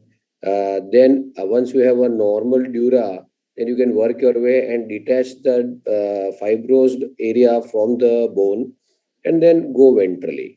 Now, at times at L5S1, one has to understand the limitation of the transforaminal system. And I think instead of trying and attempting an iliac crest bony window, it perhaps is better to, concede defeat at that point. That, okay, this cannot be done, it's fine. No. Let the other guys handle it. Right? I don't agree. There is no limitation of transforaminal approach. In such cases, we have done many cases of transiliac approach. Right. So transiliac. So let's not get into that. But I think so basically, it is amenable to. If it is a debate, then it should system you are comfortable with. Yeah. So basically, this case is amenable to the system you are more comfortable with, I guess. Whenever there is a revision case or a chorda equina, maybe the thing that is best in your hand, that may be the suitable approach. I think that would be the take-home message. Sir, case ko chhodega nahi. Let's get on to the scientific aspects. So next case. So what was that? This is I did MIS. I did MIS alpha S1 tubular discectomy. How many can I just ask? How many would think of doing a primary TLF in a recurrent disc like this? Would anyone think about it? I would not, unless there is significant instability, significant end-plate changes in Alok is there. Yes. If there is no back pain, then I will not do it. Yeah. So if there is no back pain, forget what, obviously there's no instability on X-ray, but if the patient complains of significant back pain, then I may consider, otherwise I will not consider a fixation in this case. Sorry, sir, I didn't ask you. You told me you have no, you won't be there, so I didn't. No problem. Sitting in a dark background. I'm listening to you, Rakesh, don't worry. In between, I'm going out and coming back. Hyderabad sunset has already fallen. I was taking some bird photographs, man. I was taking some bird photographs. Okay. Put on some light, we can't even see your face. Okay. So, chalo, one last case. This was an interesting case. This 51-year-old gentleman with a short duration of right leg pain and limping while walking. Right knee extension was grade 4. So proximal L3-4 clinical localization. And there was MRI which showed right L3-4 far lateral kind of disc herniation or some soft tissue lesion. We are not sure. We got contrast done. Contrast also confuses. There was central hypodensity and surrounding enhancement. So most likely it will be a disc, but small possibility of some other lesion as well. So how do you approach this kind of case? Dr. H.S. Kim? Yes. Yeah, actually, this case is the best indication of transforaminal opportunity. This is fairly easy. Today morning also give us some lecture of the transforaminal opportunity for the foraminal lateral cases. Maybe these cases will have a higher pain during the working channel insertion. Because of that, we can use the floating technique. Floating technique meaning that there's some docking, not foramen around the facet joint area. Firstly, remove the rupture disc and then insert the working channel. Then we can, this case is, I think that maybe it not over than 30 minutes. Okay. And Dr. Jun Kim? Yes. In my opinion, best option is transforaminal with the plot technique, as mentioned, Dr. Kim, Harrison Kim. However, we can do the extraforaminal disconnection, extraforaminal disconnection with UV surgery simply. So there is a possibility is mentioned that it may be some lesion as well. So would you keep that in mind, or would you treat it as an extraforaminal disc only? Like, would you think it may be something else as well, or it is just a disc? Would it be a schwannoma? Yeah. Listen, it has a target sign. It has a target sign. Most likely it is there. Is there a main possibility other than disconnection or other there is a small possibility, because there is a bright enhancement, central dark area. There is, you can see that probably the disc, you don't see any annular tear or, so there is a small possibility. But the dictum usually is, if it looks like a disc, usually it is disc, but you can, get cheated at times. Umesh? Disconnection with vascularization can have the enhancement, but however, we can exclude the absolutely. So in this case, I recommend the Wills approach to microscopic surgery to biopsy, for the biopsy and safe surgery. In these cases, another pathological tumor could not be excluded cases. Yeah. Dr. Umesh? Yes, Dr. Rakesh, I sincerely request you to make some closing comments. I know it's a very interesting topic. We have a very good panel of surgeons over there. Okay. So I thought of disc, any extraforaminal disc, so went in with a endoscopic approach, but I went into the disc, tried to go outside, but couldn't find anything, struggled for 2 hours, then converted into MISS, and then what I found that there was some soft beaded lesion along the root, and it turned out to be a metastasis. And then we got a PET CT, which showed that primary lung cancer with metastasis.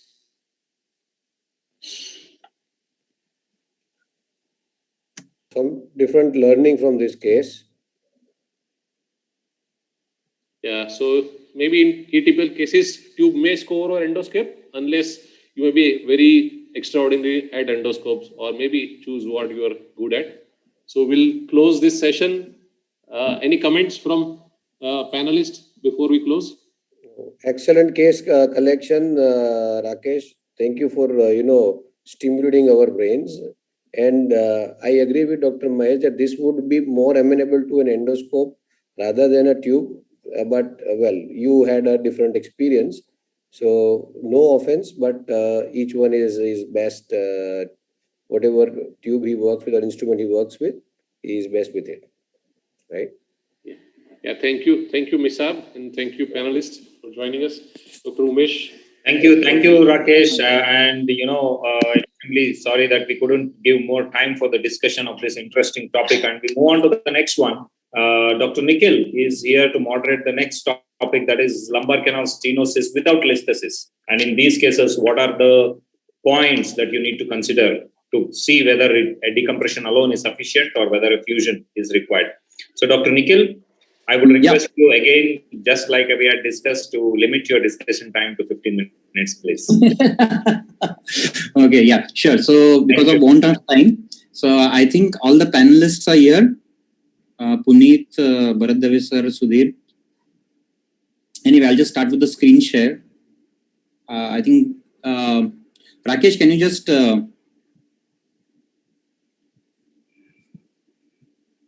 yeah.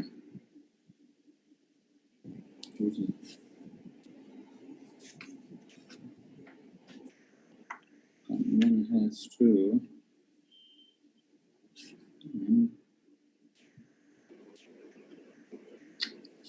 Puneet, Bharat Dave sir, Sudhir.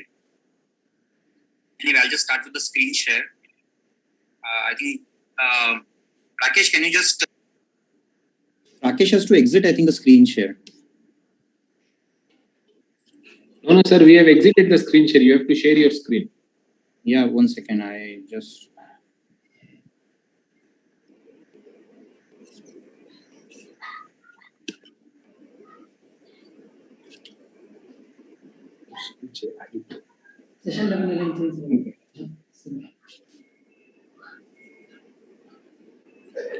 You're able to see your screen. Yeah, okay, fine. So I think Bharat Dave sir I've seen, and Puneet and all are there. So today's debate discussion cases will be only for lumbar canal stenosis by decompression fusion. Going to the cases. So this is a case of a 47-year-old male, bilateral leg pain, claudication, walking just 3 minutes. He also has back pain on long standing, normal neurology, is a chronic smoker, chain smoker actually, but has no comorbidities except hypertension. These are his MRI pictures. The x-rays were done, but there was no instability, that is 100% sure. So he had basically the stenosis at L3-4 and the 4-5. The 4-5 was the most severe. And so the points to consider, the disc height was good, has back pain, work involves traveling usually on bike or car. He's a chronic smoker, he won't stop. So what should be the plan? So can I ask, is Jayesh here? Or Sanjeev, I think is in the other this thing. Anyone else? Oh, yeah. Hello, sir. Hello, sir. It's Jayesh here. Ah, Jayesh, hi. Yeah, so have you seen the cases? Do you want to see the MRI films again? Yes, I have seen it, sir. But yeah. So what would be your plan? I mean, you are starting with your career and getting a patient who is 47-year-old, has more of a leg pain, claudication distance of 3 minutes, but has also back pain on long standing and comes with this MRI pictures. He needs to get a surgery done. He doesn't want any conservative management. So definitely he's a active worker. He has to travel a lot. Along with that, he has a back pain at 2 levels. Stenosis is there. More of L4-5 and along with the lateral stenosis at L3-4. Both are the symptomatic level. So in my case, I will consider a fusion in this case because as compared to his daily activities and along with the back pain component, so I will offer him a fusion along with the decompression. Because of the back pain? No, because of his daily active load of activity level basically, because of his daily traveling, bike traveling. So I just don't want him to get into another level of recurrence. So only for that I will consider a fusion over here along with the decompression at both the levels, sir. So you would do a MIS TLIF at both the levels, you're saying? Yes, sir. At both the levels. but he doesn't have any instability. I mean, the X-rays are not put up, but I'll tell you, there is no instability. There is no listhesis, not even grade 1, and no angular instability. We would still consider doing an MIS TLIF at 2 levels. Yes, sir, definitely, because even though there is not much of instability as per your history from the X-rays, but there is a diffuse stenosis at L4-5, for which more of a bilateral discectomy and a bilateral facectomy, bilateral modern facet. Hello, sir, am I audible? Hello? Yeah, you're audible, Jayesh. So bilateral discectomy, even though the heights are well preserved in this case, in both the levels, but he will require a wide decompression from pedicle to pedicle level. So definitely I will consider a stabilization in this case, sir. Okay, so so we have got a point from the young person saying you do bilateral decompression and MIS TLIF. So what about Dr. Sudhir? Is he here? Or Puneet?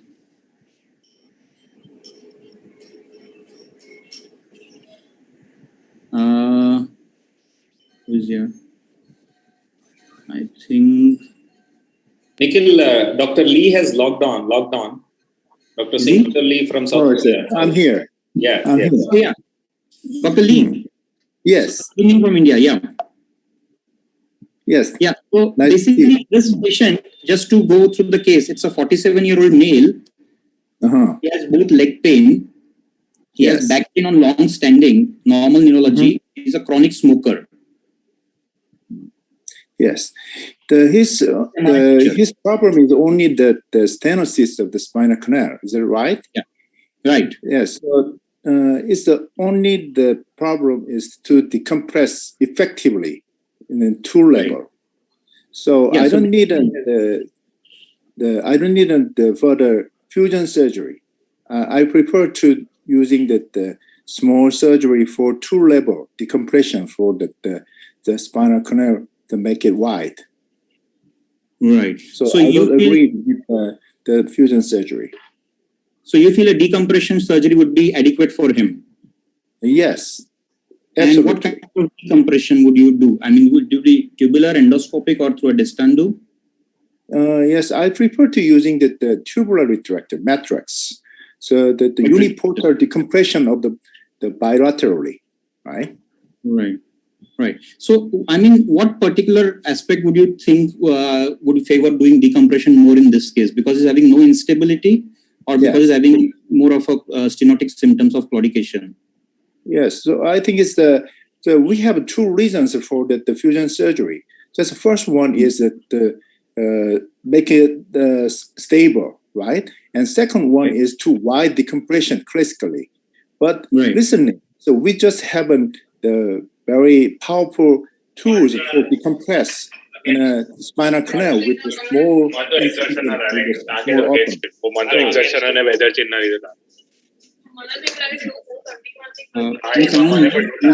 I speak? Yeah. Sorry. Yeah. Okay. Yeah. So that I think it's to decompress the spinal canal so far. So we don't need the fusion surgery. So except the fusion surgery, so we can decompress effectively in the spinal canal. So you're saying effective decompression can be achieved with the tube. You don't need to do complete fusion surgery effectively with this. No, I don't think so. Yeah. Yeah. Bharat Davesh, sir. So the senior surgeon here. Sir. I think I would do the tubular decompression. Maybe conventional complete laminectomy could be of help with the bone scalpel, rather, the one that undercuts the under the facet, that may be helpful as well. So that will give me the adequate decompression. But I would also add the facet joint ablation, because patient has got significant back pain. It seems to me the pain generator seems to be the facet joint for the back pain.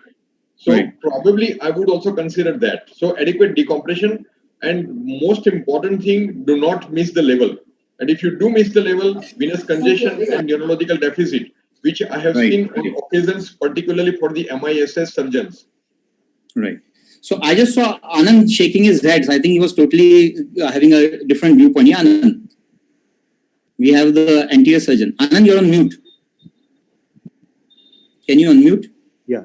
So I just heard the facet joint blocks and all. I would prefer to do a facet joint block before taking the patient to OT. Why? I need to identify the pain generator. You said that, sorry, I joined late, but it's mainly axial back. This patient's main mainly complaint axial was, back pain, right? yeah. So the patient's main complaint was that he's not able to walk more than 3 minutes. He has pain on long standing, but as such, his job is L4-5 can be decompressed by n number of techniques. There are so many available. I'm worried about L3-4 as well. So you need to identify whether L3-4 is a back pain generator or not. Do the discogram there. L4-5, yeah, facets are hypertrophied. They may be a pain generator, but I'm not very sure that it's ideal. The discs look pretty good, healthy. I mean, you don't feel like a black disc on him. You still feel it's a pain generator. You can see white disc, but even then there will be some kind of internal disc disruption. Look at the exiting area and the amount of stenosis over there. Nikhil, may I? Yeah, Vishal. So Nikhil, I think there are three things that we are missing here. One, this is not a straightforward pure degenerative lumbar canal stenosis. There is a developmental bony canal narrowing also, considering the length of the pedicles, considering the kissing facets there. That is number one. We all must understand this, that these are cases where there is bony narrowing which is also contributing to neurological symptoms other than only ligamentum flavum hypertrophy or discogenic component to it. So bony widening of the canal is absolutely a must. So it is not something that we can neglect that here. Number one. Number two, my feeling is that even if this patient has back pain, is back pain the only criteria to offer fusion to these patients? Isn't it that many of our patients, back pain does get better by pure decompression only? Why just because of presence of back pain we add fusion to these patients? In fact, there are plenty of literature available that pure decompression not only takes care of leg symptoms, but also takes care of discogenic back pain also. Number two. And number 3 point, to me, why can't we just do plain decompression in this patient, even if this patient has some residual back pain left behind? Is our fusion by all practical means going to make his back pain even half of what we are thinking of it? So with these 3 points, I have my own reservations whether I would really offer this patient any kind of fusion. Developmental canal, pure decompression, and I feel my decompression will surely take care of at least 50% of back pain. And even if it doesn't, I don't think my fusion will take care of 50% of back pain. Yeah, so I agree with you, Vishal, and this thing, and with Bharat Daveskar. So basically, and Dr. Lee, so if I saw you have a lot of stenosis because of flavum hypertrophy and the bony hypertrophy. So I did a 2-level tubular decompression from the left side, did over the top, and it's been 4 to 5 years. He still hasn't come back to with any major complaints. So I think, in the cases where you have hypertrophy and all, I think a decompression can be a good option, like Dr. Lee said, and you can do thorough decompression. I agree, Vishal. So going on to the next case. Yeah. So this is a 60-year-old female. She has both leg pain, walking distance of 5 minutes, no back pain, pain on extension, no deficit. She's a housewife who stays with her husband who is disabled. So she is the only working person for him. They don't have a full-time maid. And I just wrote, this is the X-ray standing.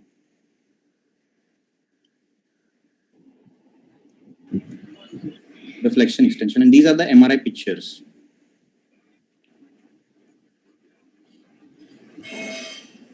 O5, 3, 4 are the most stenotic levels. 5S1 is not that much.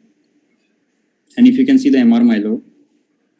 So now, has anyone from the younger people come? I think Jayesh, you are here only. So I think you have to this thing. So Jayesh, what would be your this thing? So the dilemma is that she's having multi-level problems, degenerative scoliosis. There is a facetal orientation problem. So what would be in your opinion a good option to do? Wherewith she's the only working person, her husband is disabled, and she doesn't have any back pain. And sir, walking distance is? 5 minutes. 4 to 5 minutes. You got her BMD scan done? Pardon? The BMD scan? I hadn't done it before surgery. I did it after, but it was pretty normal. It was around -2 to -2.2. It wasn't an osteoporosis, it was osteopenic. Nikhil, we are running out of time. Can you just make this a little quicker? Yes. I think we'll just wind up with this. Yeah, sure. Yeah. So can we go to MRI, please?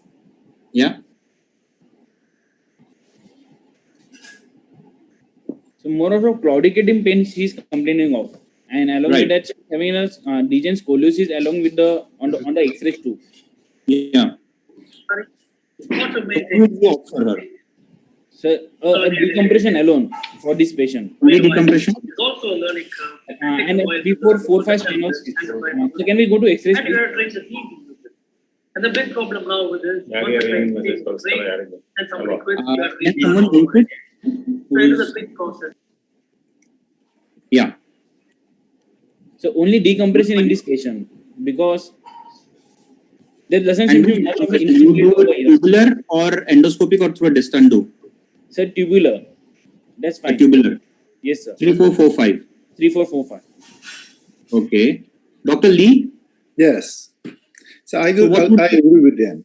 So I think it's the patient is come to the hospital for the complaining the leg pain only, not the back pain, or that the pain come from the deformity. So I think it's we just decompress only the 2 levels of the severe the level. So I agree with him. So that the decompressing 3, 4, 4, 5. All right. Bharat sir, you have any points you want to share looking at the experience of long term? Yeah. I think I have my reservation about only decompression because the facet joint arthritis is significant, and probably I would like to find the pain generator as well by giving the local block. Most probably it is a 4-5 and the 3-4 both are at the culprit. That is going to be facet joint arthritis, and probably just doing decompression may not work. So we really need to prime the patient that if the decompression doesn't work, then we may have to, go ahead with the second surgery. So that may give patient by some few years because the degeneration is going to progress, and the load will again, give rise to further compression and further back pain and neurological issues as well. So you would prefer to wait for some more time and the degeneration to progress and then go for a fusion? Yeah, well, if we'll discuss with the patient, and probably I would go for fusion straight away if patient is not ready for the second surgery, because the first surgery may work for a year or 2, and patient will come back with the same pain because facet arthritis is significant at both the level. Right, but even if she comes say once in a year complaining of pain, which is very mild and lasts for a week, is then that acceptable? I agree. All the points taken. So that is why we will discuss with the patient. And let us share with the patient. I agree with what you are saying. So I don't say that I will straight away go with the fusion surgery, but I will certainly tell the patient what you want, and then share and then explain them at a length, and then it will be shared decision with the patient. Right. So we have Ketan here. Ketan, you do uniportal this thing. You think this can be tackled through an endoscopic decompression? It is quite possible. So if we decide to go just for decompression, then it is possible. We may have to use 2 different approaches for the same. Just not extending the same incision and then going over to the other level, but 2 separate approaches. Maybe for L4-5, I would like to go from the right side, and for L3-4 from the left side. But yes, if only decompression, it is possible via biportal endoscopic approach. And you can get a thorough decompression with this. Okay. And do you also do any facet blocks also with that, or you would just leave it with decompression? I would go within surgery first, and if at all there is any residual thing, I might consider it, but not as a primary mode of treatment in this patient. Okay. Anyway, I see Guru saw. So anyway, we did a 2-level decompression. It's been about 4-5 years. She calls me just once in say 1 or 2 years. She has just called me with some minimal thigh pain, has now not having any recurrent symptoms. So as of now, we're keeping track of it. But this is one case which I would really like to follow for a long time and see. So I think because of want of time, we haven't been able to do the majority of the cases that we had lined up. But thank you, Umesh, and thank you to the panelists and the young people who were there. So I think I'll hand it over back to you, Umesh. Thank you very much, Nikhil, for this exciting session. I'm sure there was a lot more to discuss, but unfortunately, we are short of time, and somewhere we have to call it, a day, or probably in this case, we have to call it a session. So I thank you. I thank all the panelists, and I thank all the young Turks who were there. Thank you, Dr. Lee, also for joining, and it was very nice to see you. So we move on to two exciting debates from henceforth. So we all know that we have discussed over the last 2 days about different ways of managing lumbar disc prolapses as well as lumbar interbody fusions, whether it is an endoscopic technique, whether it is a biportal technique, whether it is a Destendo technique, whether it is a tubular retractor technique. So now comes the time for us to debate and find out which one of these, in case if one is better than the other, and if so, which one is better than the other. So I would like to hand over the session to none other than the master moderator, Dr. Vishal Kundanan. So Vishal, you are going to be the moderator for the next session on the future, if there is a future gold standard for treating lumbar disc prolapse. Vishal, over to you. But you have given me 50 minutes to hold this session, and I am sure you will not stop me unless the 50 minutes are genuinely over, because we genuinely have a star panelist with us. We have Dr. Gautam Zaveri, Dr. Arvind Jaiswal as well. However, our speakers today, Dr. Rajkumar Deshpande, Dr. Jansak Bey, Dr. Ali Govind, Dr. Pramod Lokhande, Mohinder Kaushal, Ketan Deshpande, they truly represent what the master blasters would do in disc today and tomorrow. We have guys from all walks of the world who deal with these discs in different manners totally. And they always say only two lines. Either it is my way or it is highway. There is no middle way.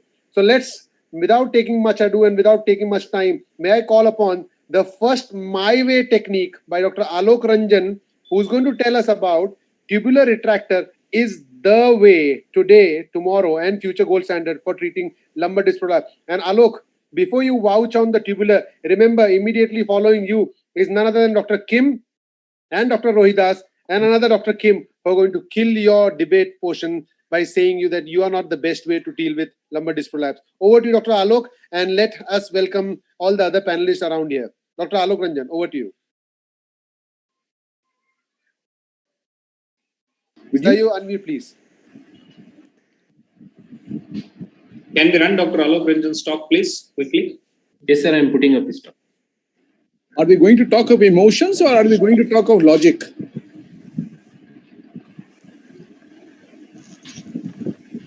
Because Rohit Das gets very emotional about these things. Can you hear me? Yes, we can hear you, sir, very clearly. I said Rohit Das gets very emotional about it. I don't like to disturb him emotionally. He doesn't sleep after that. So that's the best way. Attack is the best way, Dr. Alok. I can see you are already attacking your opponents here. He's a good friend of mine. I don't want him to, kind of. So what is the gold standard for treating lumbar disc disease? Is it tubular retractor because it is a versatile system? The concept of minimally invasive spine surgery depends on precise target localization with fluoroscopy, is an off-midline approach with preservation of midline structure and ligament, is a muscle splitting, and there's a minimum tissue damage. However, the optimum surgical goal has to be achieved. Paraspinal muscle has a huge importance, especially multifidus, and in this technique of endoportal discectomy, one dilates a space between the muscle without destroying it as it is done in microdiscectomy.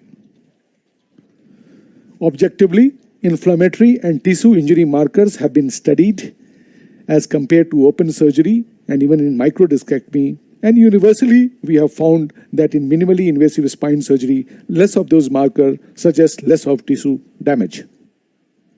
Now, lumbar disc disease is not one entity. It has a wide spectrum of soft disc prolapse, migrated disc prolapse, hard disc, lateral recessive stenosis, associated lumbar canal stenosis, far lateral disc prolapse, early degenerative listhesis, and associated facetal hypertrophy.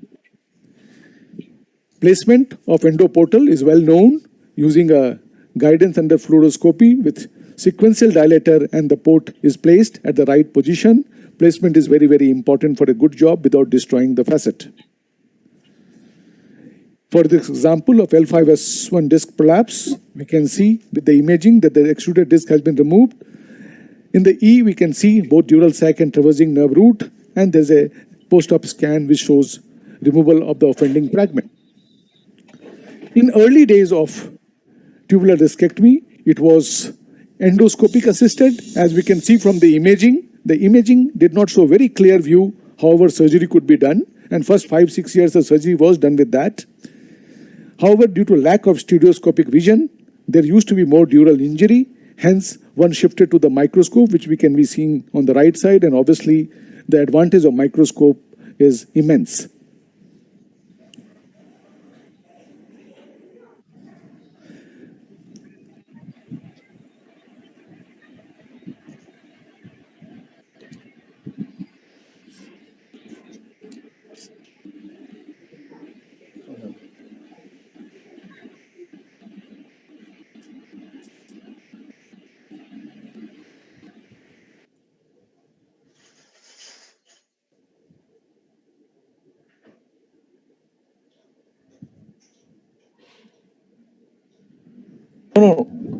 Now, this is the only minimally invasive disc procedure where there have been several randomized controlled trials comparing it with microdiscectomy and open discectomy.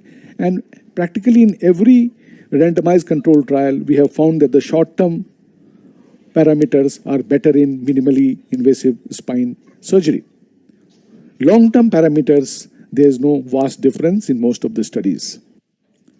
Now, significant number of lumbar disc prolapse are associated with lumbar canal stenosis. In a randomized clinical trial, 1 to 2 level stenosis, it was found that unilateral laminectomy versus bilateral decompression, open lumbar laminectomy, the parameters of early mobilizations, faster discharge, better pain control, and better VAS, as expected, were obviously with minimally invasive spine surgery.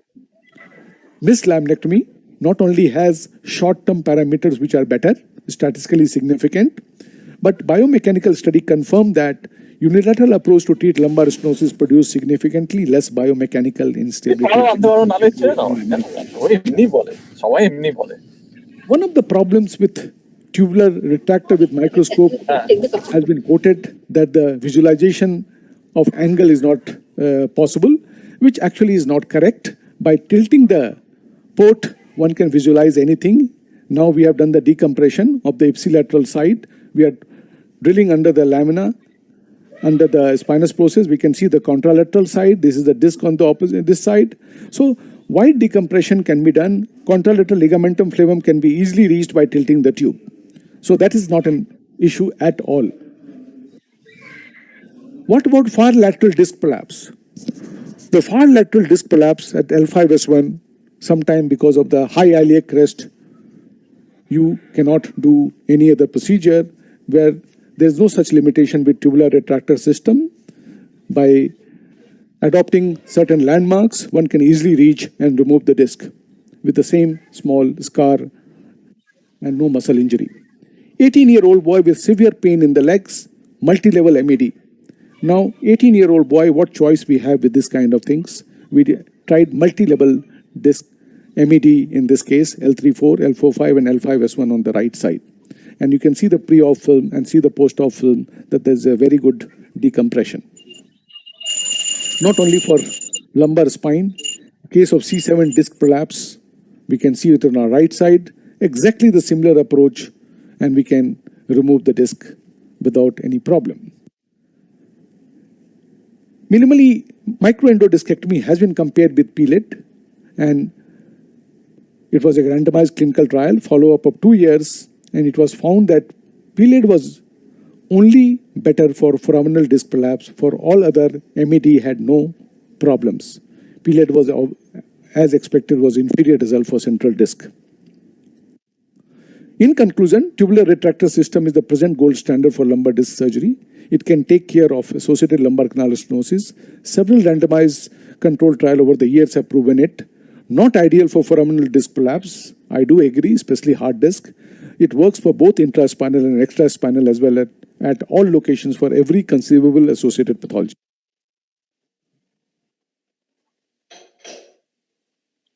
Thank you, Dr. Alok, for being in time and very lucidly coming up with your points.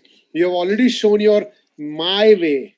Now let me take you to the highway tell me only 2 reasons why would you not learn and choose Dr. Deshtandu's technique or Dr. Kim's technique. Dr. Alok Ranjan, quickly answer 2 reasons why is your technique better than Dr. Deshtandu's technique and Dr. Kim's technique. I think I'm an average surgeon and I would like to be very good in one technique. I don't want to adopt multiple, techniques, and I'm not very, very good in all those. So it's just that I have refined myself for that purpose. And I try to overcome all the limitations through one area where I like to be a very good surgeon. That is as simple a reason as possible. That is one reason. What is the second reason that you don't want to learn Deshtandu's technique? Is he not ready to teach? Deshtandu is nothing but another tube. Another tube. There's a tube technique. Deshtandu is a tube technique. Alok. And one thing I want to tell you that Deshtandu, just 1 second. Rohidas, 1 second. I would like you to tell you one thing, that no randomized controlled trial in Deshtandu has been done with Deshtandu. They all quote the tubular retractor system, tubular dilator system. Not a single randomized controlled trial has been done with Deshtandu technique. Right. I think we'll take up your point when Dr. Rohidas's turn comes. Dr. Rohidas, I'll get back to you. Let me just invite Dr. Vishal, give time for me to speak. Okay, let everyone speak, then give time me to speak. Okay. Continue. Yes, sir, your turn will come. We are It's working okay. in a very organized and systematic fashion. Let me call upon Dr. H.S. Kim for his full endoscopic technique. Yes, Dr. H.S. Kim, can we have the talk of Dr. H.S. Kim, and we'll soon get back to Dr. Rohidas. His turn is next immediately after this, and we'll hear from him about his 2 ways and 2 techniques. Dr. Kim, over to you. Yeah. Tell us about my way and the future of disc surgery in your hands. Yeah, thank you so much. Interesting. Can you show my slide?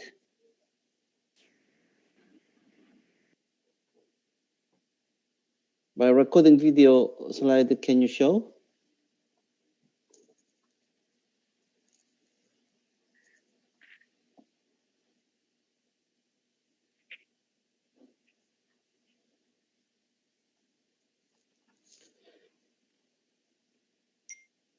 Tech team, can we have Dr. H.S. Kim's slides and video, please? Yeah, can we have H.S. Kim's slide, please?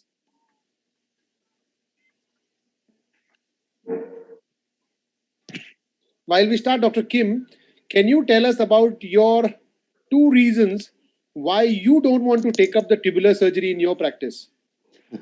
Actually, the endoscopic spine surgery, full endoscopic spine surgery is the real minimized option of the spine surgery, meaning that firstly, there is a real preservation of the old structures. Maybe there is a first lesion, and the second things maybe in with the increasing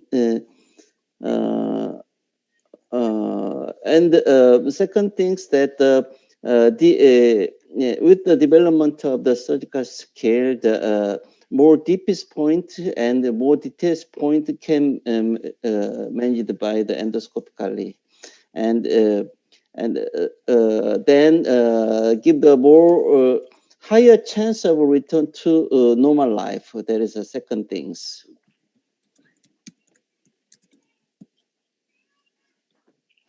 Thank you, Dr. Kim. Play my slide now?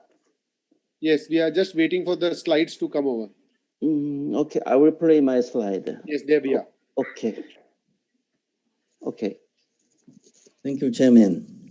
Good afternoon, ladies and gentlemen. I'm Hyun Sung-kim from Gangnam Nanuri Hospital, South Korea. First of all, it is my pleasure to give a lecture at the MISSAB Surgical Symposium. This time, my lecture is debate for future gold standard for treating lumbar disc prolapse, full endoscopic technique of transforaminal and intraminal. Small, effective. Less is more. Advances in medicine and science continue to increase the life expectancy of humans. The increase in life expectancy has resulted in a rapid increase in spinal diseases, and lumbar disc prolapse is also increasing rapidly. However, humans want a happier life, and they want to maintain a normal life. To this end, efficient treatment of spinal disease is required, and the preservation of spinal functional segments play a very important roles. First, let's look at two interesting cases of lumbar disc prolapse. This patient is a male patient in his 20s with a very severe disc prolapse who came to the hospital with excruciating pain. Which of the following surgical treatment will be selected for this patient? This patient is a 32-year-old female patient with very severe disc prolapse. Which of the following surgical treatment will be selected for this patient? Full endoscopic lumbar discectomy was initiated with a transforaminal approach, and in the early stages, it was aimed at the treatment of minimized option with limited indications. However, advances in surgical technology have made it possible to expand indications for lumbar disc prolapse. Due to the advancement of surgical technology and the development of surgical instruments, a full endoscopic approach has become possible for almost all lumbar disc prolapses. However, due to the difference in surgical grade, it is difficult to apply a full endoscopic approach to lumbar disc prolapse in general, but it is believed that this problem can be sufficiently overcome through training and education. The development of the full endoscopic approach for lumbar disc prolapse has finally developed into a technique that can completely preserve the functional segment. The structural preservation intraminal approach played a very important role in obtaining effective treatment through a full endoscopic approach for all lumbar disc prolapses. Here are some cases. These are the cases of lumbar disc prolapse that can be applied through a full endoscopic approach. First, it is highly inferior migration disc, and through many studies, it is now possible to solve the highly inferior migrated prolapse through a full endoscopic approach without any particular difficulties. The high canal compromise of the neurologic pending state is also effectively treated.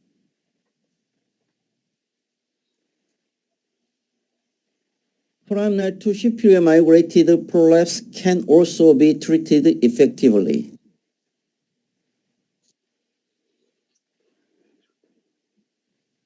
Bilateral disc prolapse can also be treated effectively. And also, effective treatment is possible even in recurrent disc prolapse. It can be treated stably even in high-level lumbar disc prolapse. And it can be effectively treated in four-corner lumbar disc prolapse. Even intradural problems can be stably treated through a full endoscopic approach.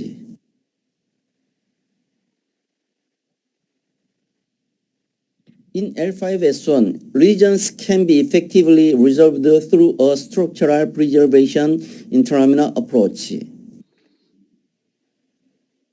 Even the case of L5S1 foraminal to superior migrated disc prolapse can be effectively resolved through a contralateral intraminal approach.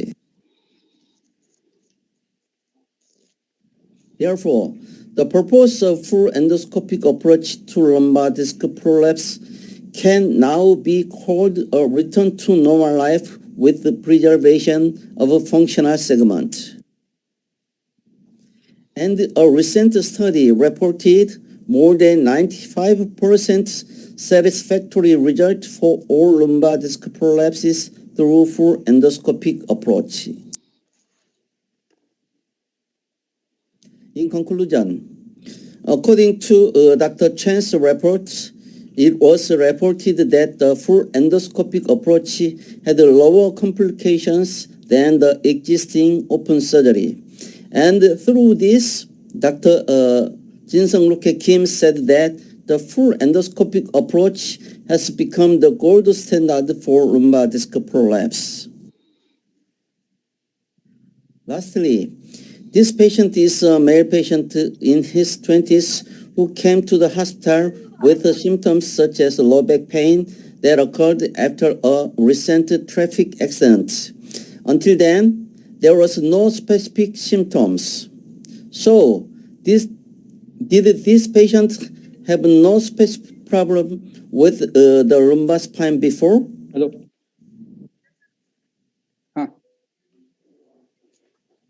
This patient is a 32-year-old female patient who recently visited the hospital with symptoms such as low back pain that occurred after walking excessively. And there were no specific symptoms until then. If so, did this patient have no specific problems with the lumbar spine before? These two cases saw the initial presentation.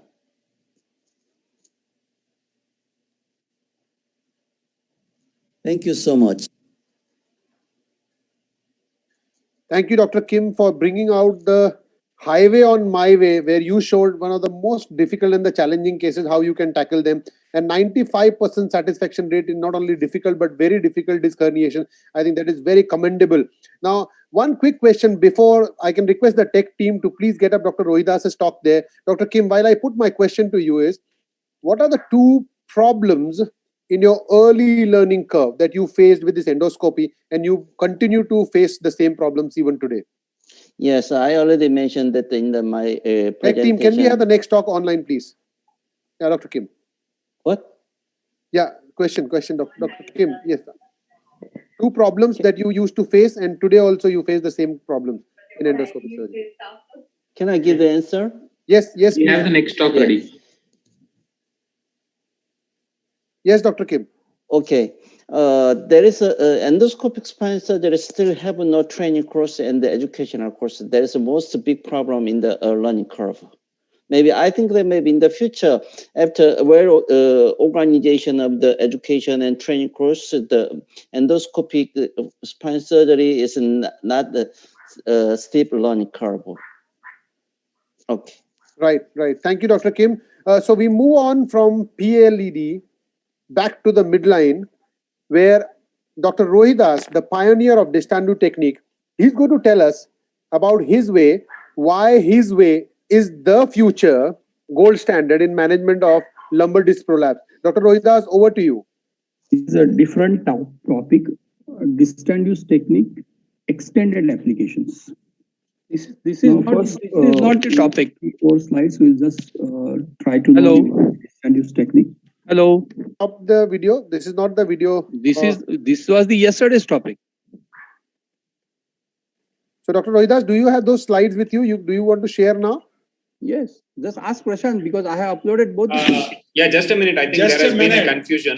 So we have just exchanged the videos. No worries. So while that video comes up, Dr. Rohidas, we would like to hear your comments on why have you not changed your views on Didactic technique and why would you not want to take a full endoscopy or PLED in your practice? Listen, in my talk, at the end of the things, I have discussed this full endoscopy, pure endoscopy, assisted endoscopy. These are all vague terms. There is no proof for that. The basic is we started with laparoscopy in 1983. When we used laparoscope, we never told that it is a laparoscope assisted surgery. It is a laparoscope which gives good vision and triangulation is there. So all this full endoscopy, pure endoscopy, these are the marketing gimmicks. I'm crystal clear in that.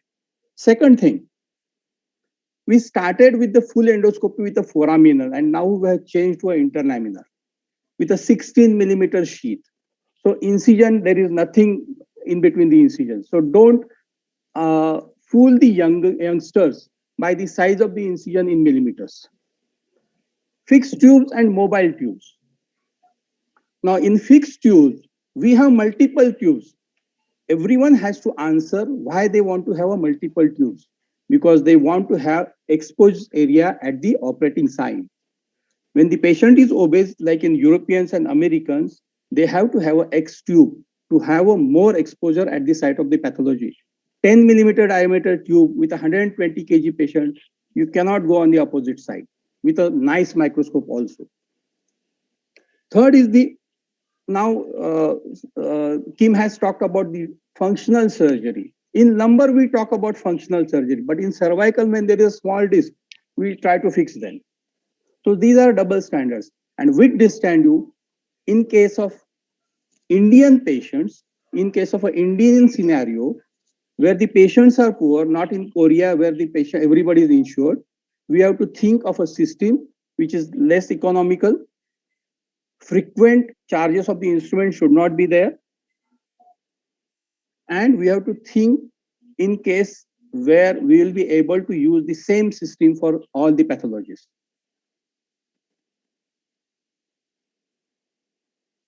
Thank you, Dr. Destandu. Dr. Rohidas, you have already mentioned the benefits of Destandu technique. It is economical, it is reproducible, it is mobile, and it can give you access to the other side, even in the and it is the only system. Now, there is always skepticism that with microscope there is a 3D vision, but Distendu is the only system where you can use 3D endoscope, and it is like a mobile microscope.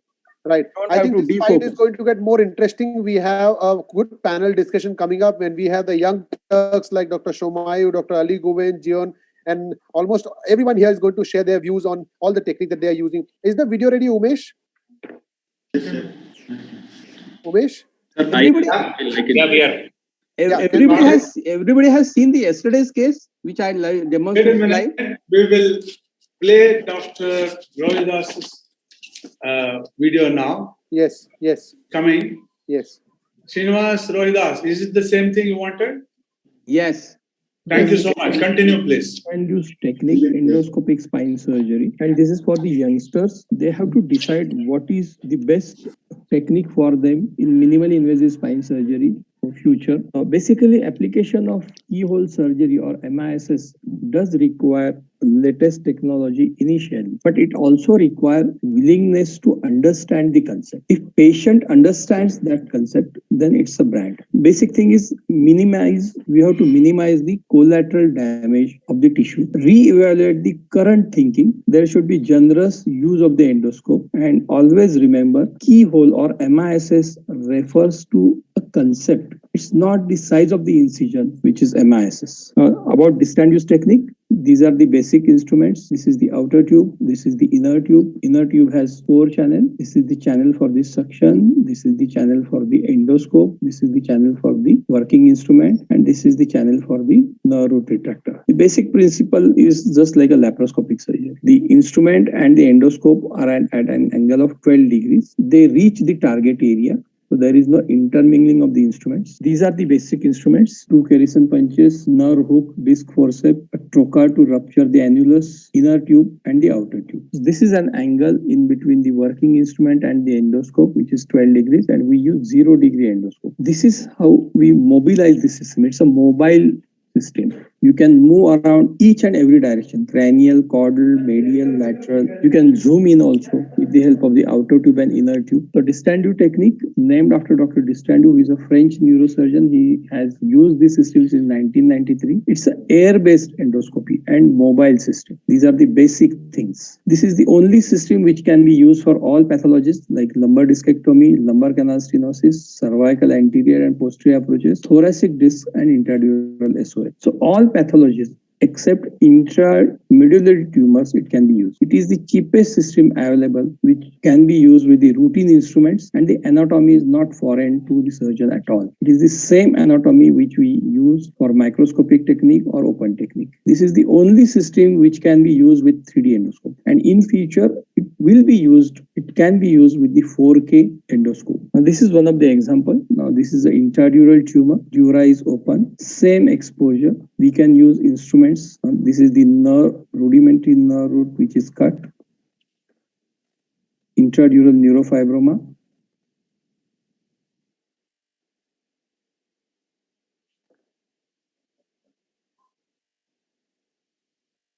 But this is not possible with the wet endoscopy.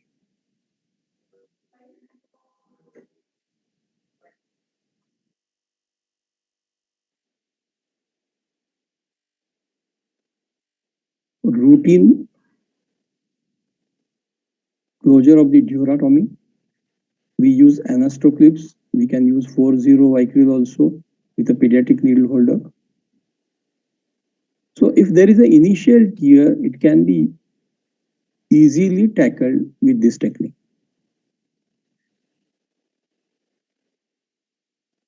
One of the complications in MISS is the dural puncture, dural tear, or dural laceration.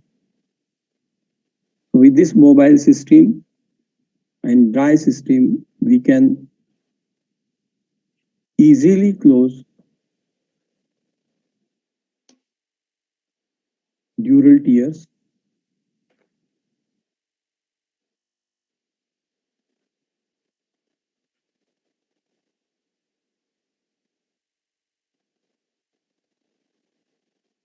Everything is under vision. So watertight closure. So this technique can be used for all pathologies. Now this distance technique, we have to have a critical comparison to choose the techniques for the beginners. First is the skin incision. Second, whether local anesthesia or general anesthesia for the technique. Cost of the instruments, endoscope size, degree of the endoscope and mobility of the endoscope. Endoscopic exposure at the site of the pathology. Whether it's a wet or dry technique, what are the advantages and disadvantages? Whether it is a true or pure endoscopy, what they call it as, or endoscopic assisted. Whether the technique is versatile. What about the learning curve of the technique and complication avoidance with the modification of the technique? We will try to discuss one by one. Now the skin incision. Does the size of the skin incision millimeters matters in the final outcome? We have to just think of this. One should not consider the incision size while choosing the technique one wants to use. When it is a small incision, we have to use delicate instruments, smaller endoscopes, there is a limited vision and less mobility. This is the comparison with the interlaminar incision and the lateral approach incision. So don't compare the incision in millimeters. What the surgeon does at the site of the pathology for that particular case is very important. And in spine, each and every case is a different thing. When you use an endospine duo, this incision can be around 15 millimeters. Second, whether local anesthesia or GA. We try to prefer local anesthesia for easy mobility, but with a good GA by an anesthetist, patient can be mobilized early, and we mobilize our patients after 2 to 3 hours without catheter. But general anesthesia gives you good muscle relaxation, and that helps you in minimizing the operating time. Cost of the instruments is really important for the youngsters. Distance use technique, very few instruments, routine instruments, so the cost of the instruments is quite considerable. Recurrent cost of the instruments, if the instruments are delicate, that one has to take into consideration. Smaller incisions, smaller delicate instruments, breakage is expected. Endoscope size, whether it's a 0 degree, angled one. In distant we use 4 mm diameter, 0 degree scope, which is 18 centimeter length. It's a universal endoscope. We can call this as a routine endoscope. When this can be used as an angled endoscope with the angle in between the endoscope and the instrument, which is 12 degrees, which is just like when we operate with 2 hands, the angle between the tips of the 2 instruments is 12 degrees to 15 degrees. This is the mobility of the endospine. You can move around each and every direction with a good vision without changing the anatomy because of the angled endoscope. In 45 degree or 30 degree endoscopes, we have to assume in that angle the deformed anatomy. But in distant use technique with 0 degree, it is the same as what we look at with the microscope or with the open technique. Another important thing is the exposure at the site of the pathology. This is really important to give very good results. Smaller the incision, smaller endoscope, limited exposure. For wider exposure, now the newer techniques, they use wider sheath and they have come up to around 15 millimeter to 17 millimeter sheath. And the distance to incision with the smaller endospine duo is something around 15 millimeters. So the incision doesn't matter. What you have the exposure at the site of the pathology is important. If the exposure is adequate, then tackling of the pathology is better in cases of canal stenosis, cervical anterior, cervical posterior, and place occupying lesions. Now, wet and dry technique. Distance to technique is a dry technique. In wet, it is necessary. The fluid is necessary for good vision with the smaller endoscope to create pressures so as to get hemostasis. It helps in muscle retraction. It creates a cavity. In wet, there are limitations to treat dural tear, and we have to need to convert it into open. In dry, the muscle retraction is really important. We have to separate the muscle nicely with minimal trauma to the muscle, and with the outer tube, we have to nicely retract it so that it does not intrude into the tube. In wet technique, dural tear is really difficult to manage because of the continuous fluid pressure. We have to need to convert it into open, and there are problems related to the fluid overload when there is a dural tear. In dry technique, it is quite easy as compared as like when we close the dura in open technique. Another point is the true or pure endoscopic assisted. True or pure endoscopic or endoscopic assisted. There is no exact evidence to accept this terminology. Laparoscopy never termed as an endoscopic assisted laparoscopy. When the endoscope and instruments are parallel to each other, it is termed as a pure, but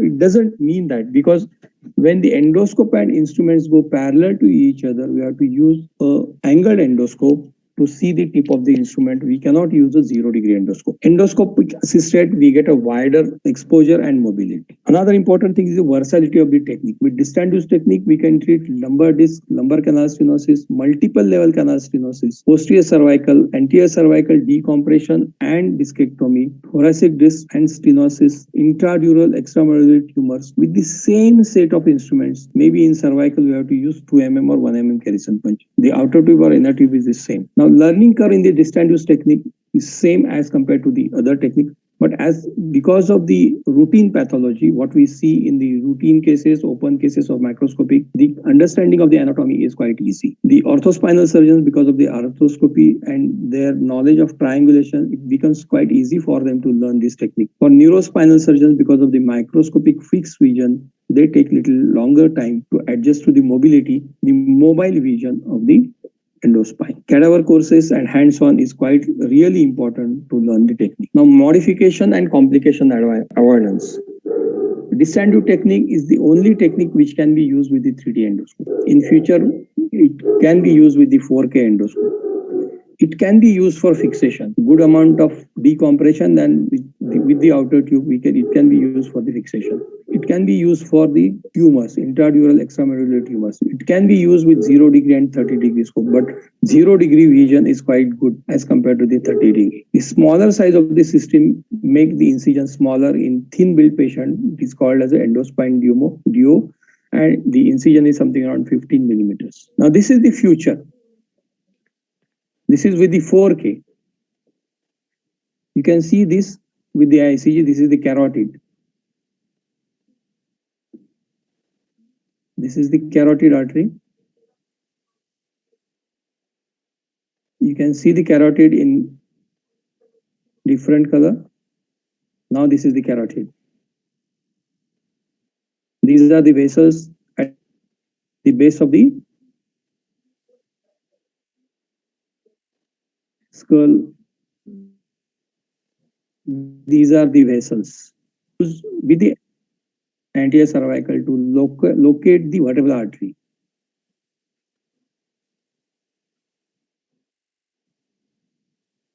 So the philosophical conclusion, but it's a reality. For the real gold standard, our final but unreachable goal is 100%. No technique can reach to 100% success. But our reachable goal is everyday learning, training, and improvement in the technology. Thank you. Thank you, Dr. Rohidas. I am sure this reachable goal will soon be accomplished by various techniques that we are discussing here. May we have the tech team to get the talk on UB by Dr. Kim coming up next. We have already seen a tubular way of dealing with it. We have already seen PALD. We just heard Dr. Rohida speaking about the Stando mobile system. And the last but not the least, the more accomplished way of dealing with all disc pathologies, interlaminar posterior UB. Dr. Kim, over to you.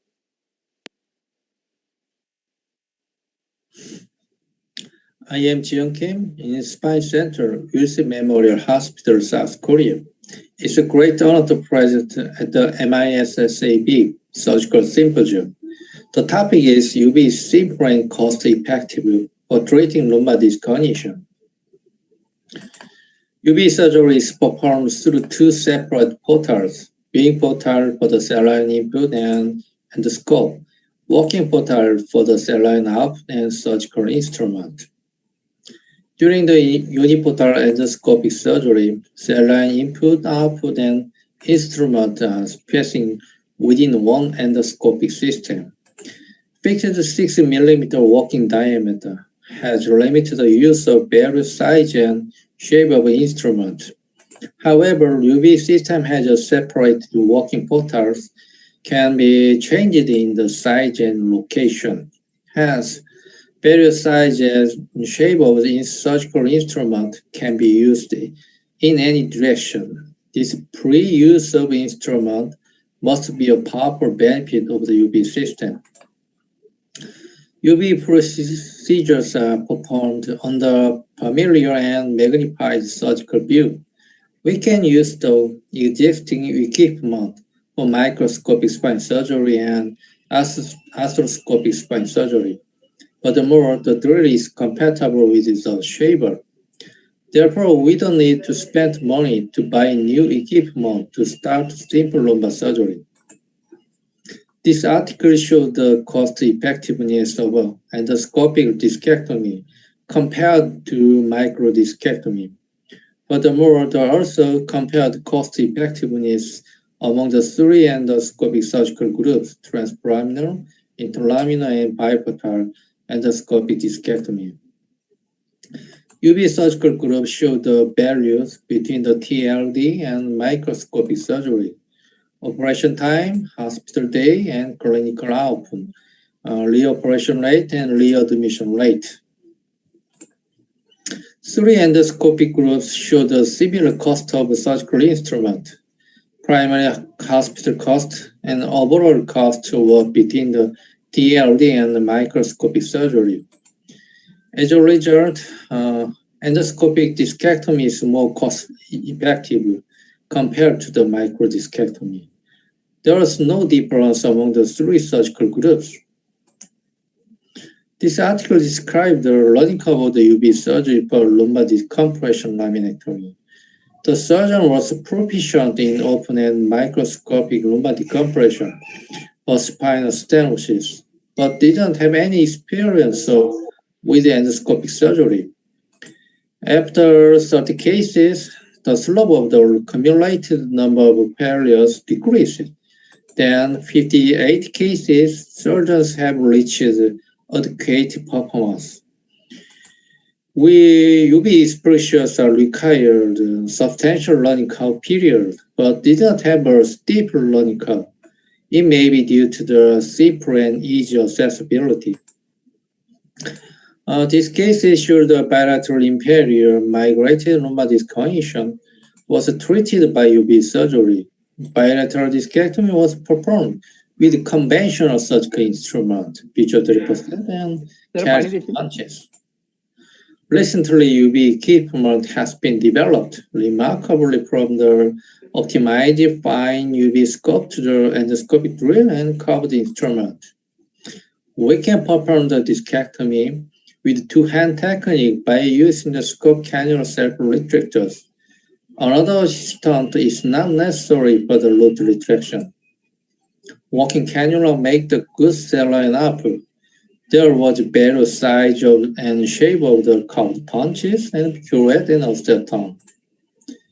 Many equipment has been developed, but we don't need to have all of them for lumbar discectomy. but the scope self-rejected and walking cannula is essential. Efficient two-hand technique is possible with scope self-rejected, and good saline approach prevents surgical neural damage by decreasing the hydrostatic pressure in the walking space, especially at the cervical and thoracic cord level. The interlaminar contractor approach to can remove the intraspinal and pyramidal and extrapyramidal HMPN with one surgical direction while preserving the passage joint. The entire length of the existing nerve root until the fouled area was successfully decompressed. Advanced UV techniques save the cost by escaping the high-cost fusion operation. Cervical postural decompression surgery could be performed successfully with advanced UV technique. The patient have saved the cost by escaping the high-cost laminoplasty or two-level HDF. Thoracic ORF was also successfully removed by advancing UV technique, and passage joint surrounding posterior muscle and ligament structures were preserved. As a result, the patient has saved the cost by escaping the high cost of posterior instrumentation and decreasing the hospital day. Thank you for your attention. Thank you, Dr. Kim. I think in the interest of time, I'll just run through one quick question through our expert panel. Let me start with Dr. Shomayu Datta. Dr. Shomayu is a young Turk and he's a consultant spine surgeon at the Park Clinic in Kolkata. Hi, sir.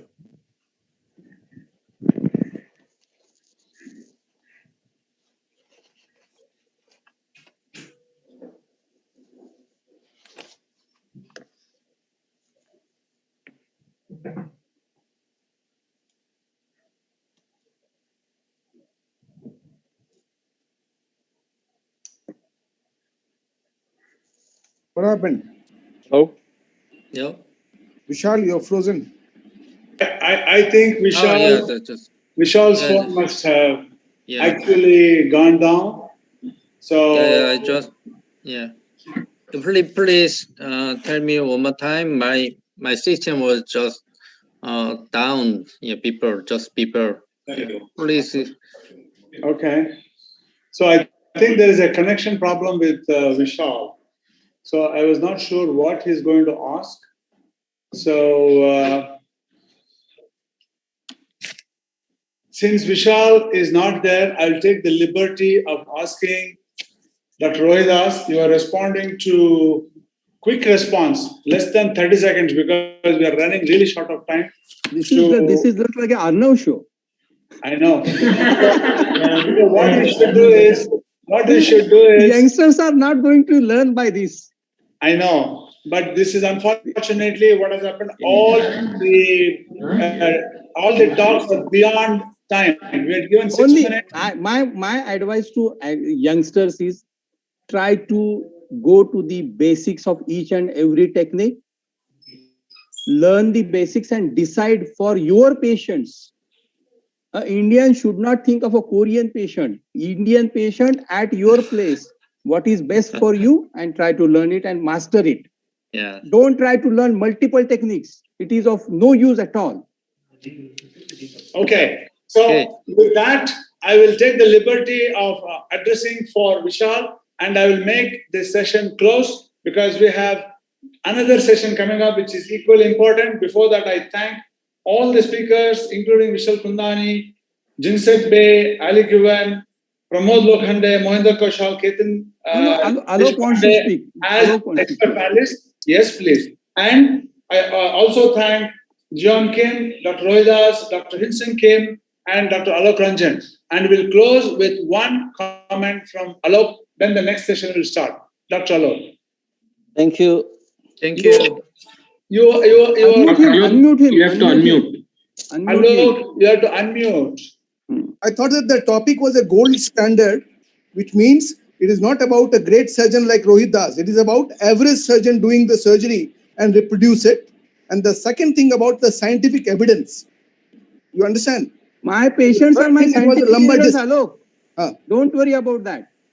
This session Always closed. don't try for a scientific evidence. I think with the interest of time, I request both of you to have a private chat. Youngsters should think of their patients not for the scientific Yes, evidence. I agree. So with patient doesn't ask for scientific evidence. In court, your patients is better or not. It is the important thing. Dr. Rohidas and Dr. Alok Ranjan to have a discussion separately. Vishal, in your absence, I have made the session closed. Thank you for your interactions, and I will go and ask Ranjit to start the next session, please. Thank you so much, all Thank of you, Dr. Raja. Thank you, Dr. Umesh. Thank you, panelists, Dr. Kim, Dr. Alok, and Dr. Rohidas. Thank you so much.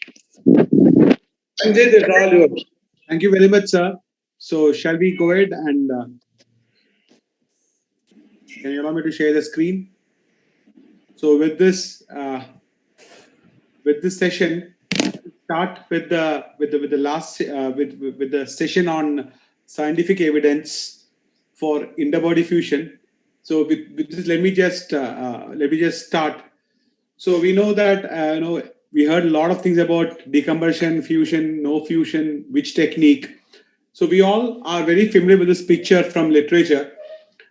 When you choose an interbody, whether is it an A leaf or is it an O leaf or is it an X leaf or a T leaf, with this, let us have the classic standard technique, the young man dashing spine surgeon from Mumbai, Dr. Mihir Bapat, or is it the side kick or the side approach man from Ahmedabad? I don't mean the side kick, I'm the master blaster from Ahmedabad, Dr. Amit Zala, or is it the front man from Delhi, Dr. Anand Naik, or is it our tube guy from Maharashtra, from Satara? Is it Dr.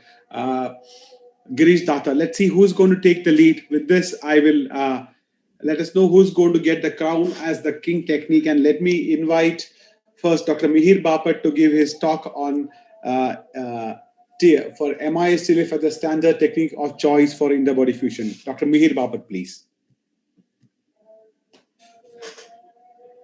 Do we have Dr. Mihir Bapat's presentation? I thank the organizers of MISSAB for giving me this opportunity. MISSAB TLIF is a versatile technique, and we do a hybrid version of MISSAB TLIF, which probably suits a lot of indications. So this is a typical example of a single level stenosis. All of us would agree that MISSAB TLIF is now the gold standard for this procedure. However, in our technique, we do not use the tubular retractor. We use a simple micro endoscopic retractor and use a paramedian approach after having passed the percutaneous screws through a separate channel. And this approach uses a microscopic fenestration technique to complete the MISSAB TLIF. So we have tried to extrapolate this particular approach to a variety of indications, as I'm about to tell you. Now, the most important thing in this approach was, will we be able to complete an over-the-top decompression of the contralateral side? Now, this is the way to do a contralateral side decompression. The undersurface of the spinous process is burred and the ligamentum flavum is excised. The contralateral root can be easily decompressed, and even a contralateral discectomy can be done through this approach using a simple paramedian microscopic fenestration. The other thing that sort of baffles a minimally invasive TLIF is if there is an adjacent segment disease, how do you tackle it? Now, this is an example of a two-level percutaneous screw with a laminectomy done. This was done about 6 years back, and the patient had an adjacent segment at L5 S1. So we have managed to sort of remove the implants through using the same pinholes and extending the implant to the lower level and fixing the rod in place. So it is possible to capture the rod even without the towers, and it is possible to extend it to the adjacent segment. In cases of multi-level stenosis, what we have found out is that the combination of microendoscopic, a microfenestration approach done on the contralateral side. Now, in this case, we could do a 4-level surgery through 3 centimeter paramedian incisions using over-the-top decompression at all levels. So we have used this technique to correct degenerative scoliosis up to the level of L1 and L2. High-grade listhesis is another bane for MISSAB. And here you can see that high-grade listhesis can be reduced using a microscopic fenestration approach, and the whole dilemma of whether the exiting route can be adequately decompressed or not, that can be adequately demonstrated as in this video.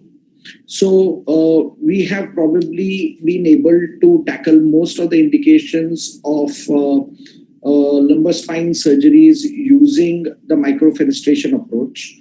In this particular case, the patient had presented with a discitis, and using separate fenestration screws keeps the screws protected in a separate muscular compartment, and the microfenestration approach is used to debride the disc.